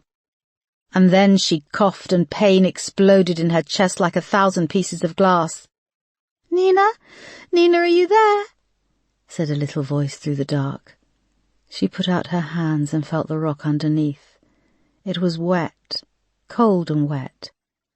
"Is that my blood?" she thought. Digging in one elbow, she hoisted herself up, unleashing a more intense burst of pain, and she leaned to one side. Blood poured from her mouth, and she was able to spit and gasp and clear her throat. "It's okay. Girls, I'm here," she wheezed. She was drenched in sweat, or was it blood? Surely there wasn't that much blood in her body. She tried to sit up, but the pain was so bad that she almost blacked out again. "Nina, we can't move, and it's hurting us," said a voice. Nina couldn't tell if it was Mia or Sophie talking. So much flashed before her eyes. Max had shot her 3 times, in the leg and chest. He intended to kill her. Why wasn't she dead yet? She wished she could go back. She wished that she'd found a man who just made her laugh. She didn't need to feel burning passion. A nice, boring guy who would look after her, who would slob out on the sofa and watch football and give her babies. She reached down and put her hand to her chest. Blood was pumping out. She could feel it as her heart thumped, rhythmically pushing the life out of her. Her leg was on fire, and she tried to reach down, but she couldn't. There was a low droning sound from outside the cave, and at first she didn't know what it was. Then her mind gave a picture of a helicopter. It got louder, and for a brief moment she thought it was going to land outside, that somehow they knew where she and the girls were hidden. It grew to a high-pitched drone, and then it was gone, passing overhead. It receded into silence, and she was left with just the sounds of the girls sobbing. Chapter 77. Back in the kidnap unit incident room in Lewisham Row, the team congregated around one laptop as one of Superintendent Paris's officers went through the steps of transferring the £200,000 into the Bitcoin-coded account. It was a complex process and had several steps and different screens where codes had to be input. "It all comes down to this: 15 highly trained police officers peering at a website," said Melanie, who was next to Paris. "Gone are the days when we leave holdalls full of cash," said Paris. "How do we know he'll release the girls?" "We don't." There was silence. Melanie turned away at the crucial moment when the funds were sent. She didn't want the team to see her cry. Chapter 78. Max hung around on the frozen moor. He had climbed to the top of a tor, and he was standing beside a huge stack of flat stones. They reminded him of the game Jenga, and he imagined that giants had once walked the moors and had been playing with the stones, leaving this huge pile. The cloud was coming in low, and the air was filling with a cold, swirling mist. He heard far off to the south the low drone of a helicopter, but looking up the visibility wasn't good. The cloud was giving him the advantage. He heard the mobile phone beep in his pocket, and he pulled it out and he opened the text message. The code was there. The money had arrived. He whooped and crowed and punched the air, an ecstatic feeling of euphoria running through his body. He had been confident that his plan would work, but in the back of his mind he'd always thought that he could be left empty-handed. He had made a contingency plan to run with the 10 grand, which would have cut down his options. But Jesus, he had 200 grand. 200 fucking grand. He didn't wait to celebrate. He set off back to the cave. Now he had the money, he didn't need them anymore. He didn't need to be the good person. He wanted to teach those fuckers a lesson. Those little kids were the spawn of a policeman and his whore wife. He checked his gun. He had 2 bullets left. 1 for each of them. Chapter 79. Nina drifted back into consciousness. She wasn't sure how long she had been out. She had tried to sit up, but the pain had been too much. The sound of a helicopter droned in the far distance as she came to. The ground was cold underneath her, and she was light-headed. "Nina," said Sophie. "Nina!" "She's asleep," said Mia. "I'm not asleep," said Nina thickly, her voice slurring. "I'm not. I'm just hurt, and I can't move." "Daddy once hurt his back, and he had to lie on a plank on the floor in the living room," said Mia. "It wasn't a real plank, though, was it? It was a piece of wood from Grandad's old sideboard, and he brought it over for Daddy to lie on," said Sophie. Nina smiled and swallowed blood. "My dad hurt his back once, and he had to lie on the ironing board." "How did your mummy do the ironing?" asked one of the girls, and despite the pain, Nina laughed. "It wasn't upright. He lay it on the floor. The legs were tucked under." Nina saw it for a moment, the image of her dad on the floor, and her mother trying to tuck a cushion onto that wiry bit where the iron sits. It was now so clear in her mind. The smell of the living room, her mother on her knees by her father's head as he moaned for her to bring more cushions. Her father looked up at her and smiled, and she knew she had drifted off again and was dreaming. Nina had a sudden impulse of energy, and she came back to her senses. She was on the floor of the cave. She turned her head and saw that she was a couple of meters from the entrance. She could try and drag herself outside and wave at one of the helicopters, but there was a huge slope upwards, filled with rocks and boulders. She turned her head, and she saw that Max had taken his backpack with all the tools and twine.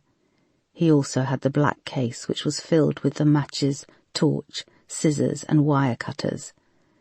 They just had the rucksack with the stove and where they kept the rolled-up sleeping bags. She thought about what she could do if he came back. She could throw a tin of baked beans at him, or 2. This made her laugh, but it came out as a nasty wet gurgle. "Are you laughing?" asked a small voice. Sophie.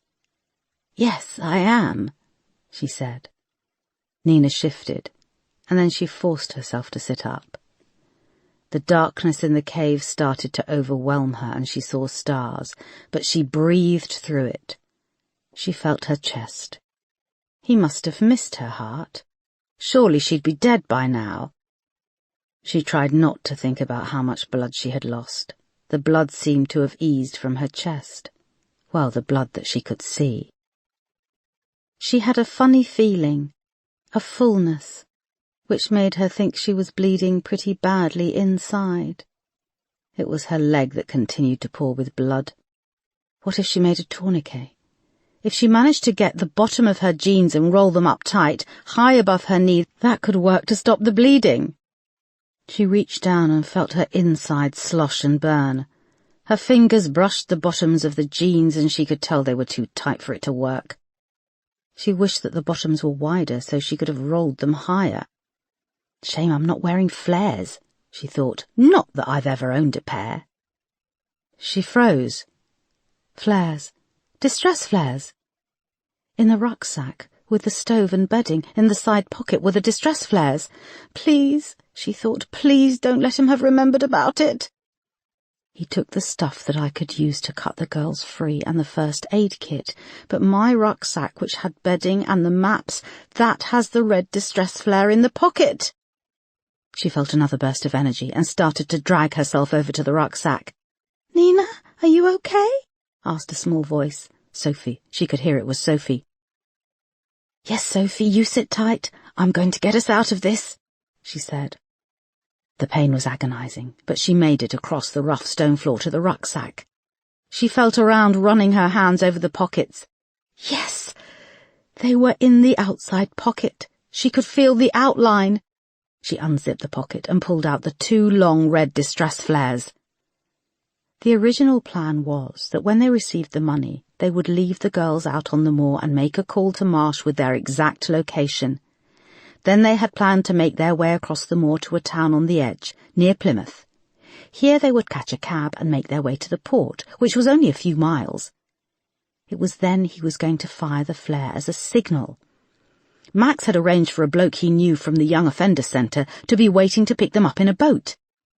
They had been planning to pay him £25,000 to take them across to Europe. She propped herself up on the rucksack and took stock. It was ridiculous. Everyone was looking for them. Even if Max managed to get the money, his chances of making it were slim. "He shot me. He shot me and left me for dead. Why would he come back? Would he come back?" Nina gripped the 2 distress flares and unscrewed the base, feeling the pull string drop down. She had been planning to drag herself out to a spot by the waterfall where she could see the sky, wait for a helicopter to come close, and fire it into the air. And then she had a better idea. Chapter 80. Clouds were rushing across the sky in fits and bursts as Max drew close to the place where the ground banked down towards the waterfall. He hadn't heard a helicopter for almost half an hour, but the cloud was lifting, and he would have to wait for dark until he started to hike down the 10 miles to the edge of the moor. The boat was due to meet them at 3 a.m. Not them. Him, he corrected himself. He figured the helicopters would continue to search until nightfall, so he had time to kill. Time, and other things too. He stopped at the top of the slope and checked the gun. It was loaded. He felt the weight of it in his hand. He wanted to show that bastard police commander who was in control. He'd avoided hurting the girls in front of Nina, but now she was dead, he could do what he liked. It wouldn't be quick. He would strip the girls naked and cut off all their hair and torture them a while with his long hunting knife. He had never been into kids, but maybe for the commander he would have to make an exception. He moved down the slope, through the banks of heather and past the waterfall. It was freezing cold, and he thought if the temperature dropped much more it would freeze and suddenly fall silent. He reached the small slit in the rocks and stood to one side and listened, his gun cocked. There was no sound from inside. He closed his eyes for a few seconds to get his eyes used to the darkness in the cave. Then he opened them and stepped through and inside. The twins now looked filthy and dishevelled, and were still tied to the steel ring in the rocky shelf. There was a vast pool of blood, but Nina wasn't where he'd shot her. He followed the trail of blood and saw she was propped up against the rucksacks. "You worthless piece of shit! Eat this!" she cried. Max only realised that she was pointing the distress flare at him a millisecond before a flash of red came shooting out towards his face. Nina knew the charge from the distress flare was designed to travel to a height of 100 metres in a matter of seconds, but the force of it detonating threw her back against the rocky wall. The rocket hit Max in his open mouth, and the white-hot temperature of the charge burnt through the flesh of his face and into his brain. At the same time he was thrown back towards the mouth of the cave, but missed and slammed into the wall. Nina shouted for the girls to duck down, and she covered her face as the flare exploded in a fiery burst of red, igniting his body and clothes and filling the cave with thick smoke. Nina grabbed the second flare and pointed it in the direction of the mouth of the cave and fired. Chapter 81. The Met Police helicopter containing Erica and Moss had been in the air for a couple of hours, flying in a grid formation across Dartmoor. Erica's hopes of finding Mia and Sophie alive had started to fade a couple of hours into their search. They had listened to the police radio, linking up with pilots flying over other sections of the moors, and they had all reported nothing. They were about to have to turn back and fly back to the base in Plymouth to refuel, when Erica saw a thin plume of thick black smoke, and then a red distress flare sailed into the sky in a bright red pinprick of light before arching over and beginning its descent. "There!" she cried, speaking into her radio. "We have to go there! We can't turn back yet!" The pilot turned sharply to the right, and the plume of smoke came closer. Clumps of cloud moved past and briefly enveloped them before they seemed to sail apart and give them a perfect bird's-eye view of a small depression in the moor filled with water. As the grass came closer and they descended down towards the edge of the waterfall, they could see down below the blood-spattered body of a woman lying on a piece of grass next to the waterfall. As soon as the helicopter touched down, Erica, Moss and the air ambulance paramedic jumped out, ducking down under the blades, and they ran down the slope to the woman, who was just barely alive, still clutching the yellow cylinder of the distress flare in her bloody hands. "In the cave. He's dead. And the girls are there," she croaked. Erica and Moss left the paramedic with Nina and found the entrance to the cave. Erica hurried to the girls and saw them tied to the rock. They were grubby and filthy and crying hysterically. Then Moss noticed the charred figure slumped in the corner with a burnt-out hole where the face should be. "He's dead! She killed him!" cried one of the twins. "Please help us get us out!" shouted the other. Erica worked on the cable ties with the sharp edge of her house key, and she managed to cut one of the cable ties and then the other. "Let's get them out of here!" she cried, and she and Moss scooped them up and ran out of the cave, past the paramedic and up to the top. Erica left Moss with the girls and came back down to the paramedic. "Please, leave me to die," whispered Nina hoarsely. Erica crouched down at her side and looked at the paramedic, who shook his head. "Stay with her. I need to run back and get supplies. Hold here," he said, taking Erica's hand and pressing it onto the blood oozing from Nina's leg. He ran off back to the helicopter. "There's a boy buried in the well over there," said Nina. She winced at the pain. "What?" asked Erica. "His name was Dean. Please look in the well, find his body, give him a proper burial." Erica nodded. "I never got to do so much of the things I wanted. I never got to have babies. Please make sure they get back safe to their parents. Mia, Sophie." Erica could see the life was draining out of Nina, and she looked back at the helicopter, to where Moss was wrapping the girls in blankets and giving them water. Erica could feel the blood slowing from where her hand lay on the wound, and Nina was taking ragged breaths. "I'm sorry for everything. Tell my mum I love her." She then looked at Erica. "I never meant any of this to happen." With a throaty wheeze, the light left her eyes, and her skin rapidly changed from white to a waxy yellow. The paramedic came running back and reached her side with a UV line. "She's gone," said Erica softly. "She's dead." The paramedic looked over at Moss waiting by the helicopter with Mia and Sophie.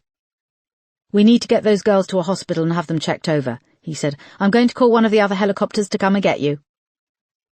Erica didn't have the chance to respond. He ran off up the slope and bundled the girls and Moss inside the helicopter. She closed her eyes against the air pressure as it took off, flattening the grass and heather around her. It sheared up into the sky, grew smaller, and then vanished up through the clouds.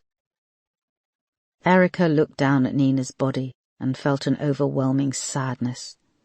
How could a young girl with so much promise stumble down such a dark path? She looked back to the cave and could just make out Max Kirkham's feet through the gap in the rocks. It was quiet, and the light was fading, and she shivered. With her free hand, she closed Nina's eyes. The wind whistled across the heather, and the air was bitterly cold, and Erica paced up and down to keep warm. She thought of how long she had hunted for these two people, and of the trail of destruction they had left in their wake. and now she was alone, guarding their bodies. She was relieved they had been stopped, and even more relieved that Mia and Sophie were safe and would be reunited with Paul and Marcy. But a big part of her wished she could have locked Max and Nina up and thrown away the key. Death seemed too light a sentence for them. Finally, another helicopter appeared on the horizon.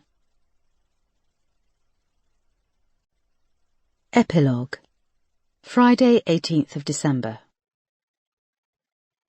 It was 3 weeks later, and Erica was just returning home from a long day which had ended with a doctor's appointment when she finally had the cast on her wrist removed.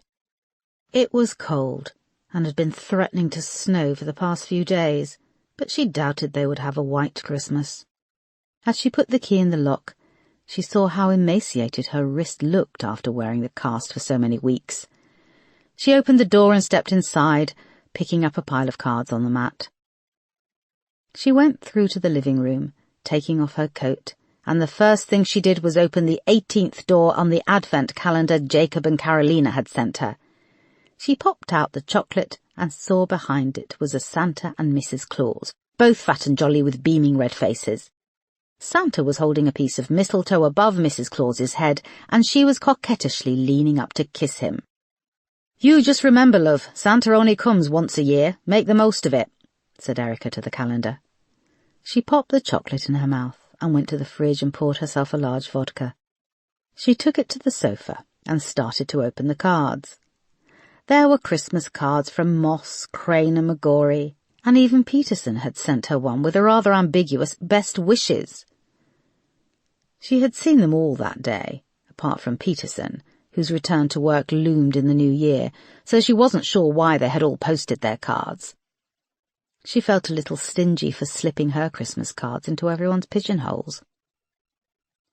Erica was about to order a takeaway when there was a knock at the door. When she opened it, she was surprised to see Marsh on the doorstep. They hadn't spoken since the dramatic events on Dartmoor. "Hi." "Hi, Erica," he said. He looked thin. "Come in, you fancy a drink?" she said, adding quickly, "A coffee or tea?" He came in and wiped his feet, but he didn't take off his coat as she led him through to the living room. "I won't have a drink, thanks," he said, tapping his fingers on the back of the sofa nervously. There was an awkward silence. "How are you doing?" she asked. "I dunno. Okay-ish." "How's Marcy?" "She's been better, taking it one day at a time." "And Sophie and Mia?" "Surprisingly upbeat. They are happy to be home, very clingy and cuddly. We're going to have to see about getting them some counselling, perhaps, down the line, but they're more upset about Nina Hargreaves. She did so much awful stuff, killed all those people, yet she's the reason my girls are alive. She's also the reason that your girls were kidnapped, and that you are now 200 grand worse off." Erica frowned. "Sorry, that came out wrong." "It's okay." "The Devon and Cornwall police recovered the body of a Dean Grover. It was where Nina said he was buried, in a well near the waterfall on the moor. His face had been battered with a rock, and Mariette Hoffman is going on trial in the new year." Marsh winced at the details of the case, then changed the subject. "How are you? I heard you went to visit Niels Ackerman." "Yeah, I went for selfish reasons to get closure, but I'm not sure closure works. I could forgive him for what he did to me, but he's jeopardized so many past cases and convictions, and the irony is that he'll probably be out in 4 or 5 years, depending on good behaviour." Marsh nodded and hovered by the back of the sofa. "Are you sure you don't want a quick coffee, Paul?" He shook his head and took a deep breath. "Marcy wanted to know if you are around on Christmas Day." "Me? Why?" "To come for Christmas lunch." "To come to your house for Christmas lunch?" "Yes, I know you haven't always seen eye to eye." "We've never seen eye to eye, and after what happened—" "She's so grateful to you for your part in saving the girls. She's very emotional about that, and so many other things right now. But she says having you there would be nice, and the girls like you. And you know what she's been through. She can talk to you about stuff." Her mum and dad are going to be there, but they always brush things under the carpet.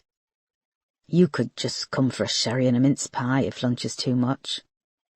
And she wants to apologise to you for what she said in front of all those officers about me and you. Do you want me in your house on Christmas Day? Of course. We go way back, Erica. We do. So is that a yes? Yes. They stared at each other for a long time. Good Lord, look, Marsh cried, moving to the window. It's starting to snow. And I thought it wasn't going to this year, said Erica. She joined him at the window. Outside, the snow was whirling in huge flakes and settling on the dry ground. They stared out for a few minutes, watching in silence. Well, I should be going back. It's bath time for the girls, said Marsh. Yeah. She walked him to the front door, and just as he left, he kissed her lightly on the cheek. Thank you for everything. You mean a lot to me, he said softly. Erica went back to the window and watched as Marsh walked across the car park, through the whirling snow, back to his wife and children.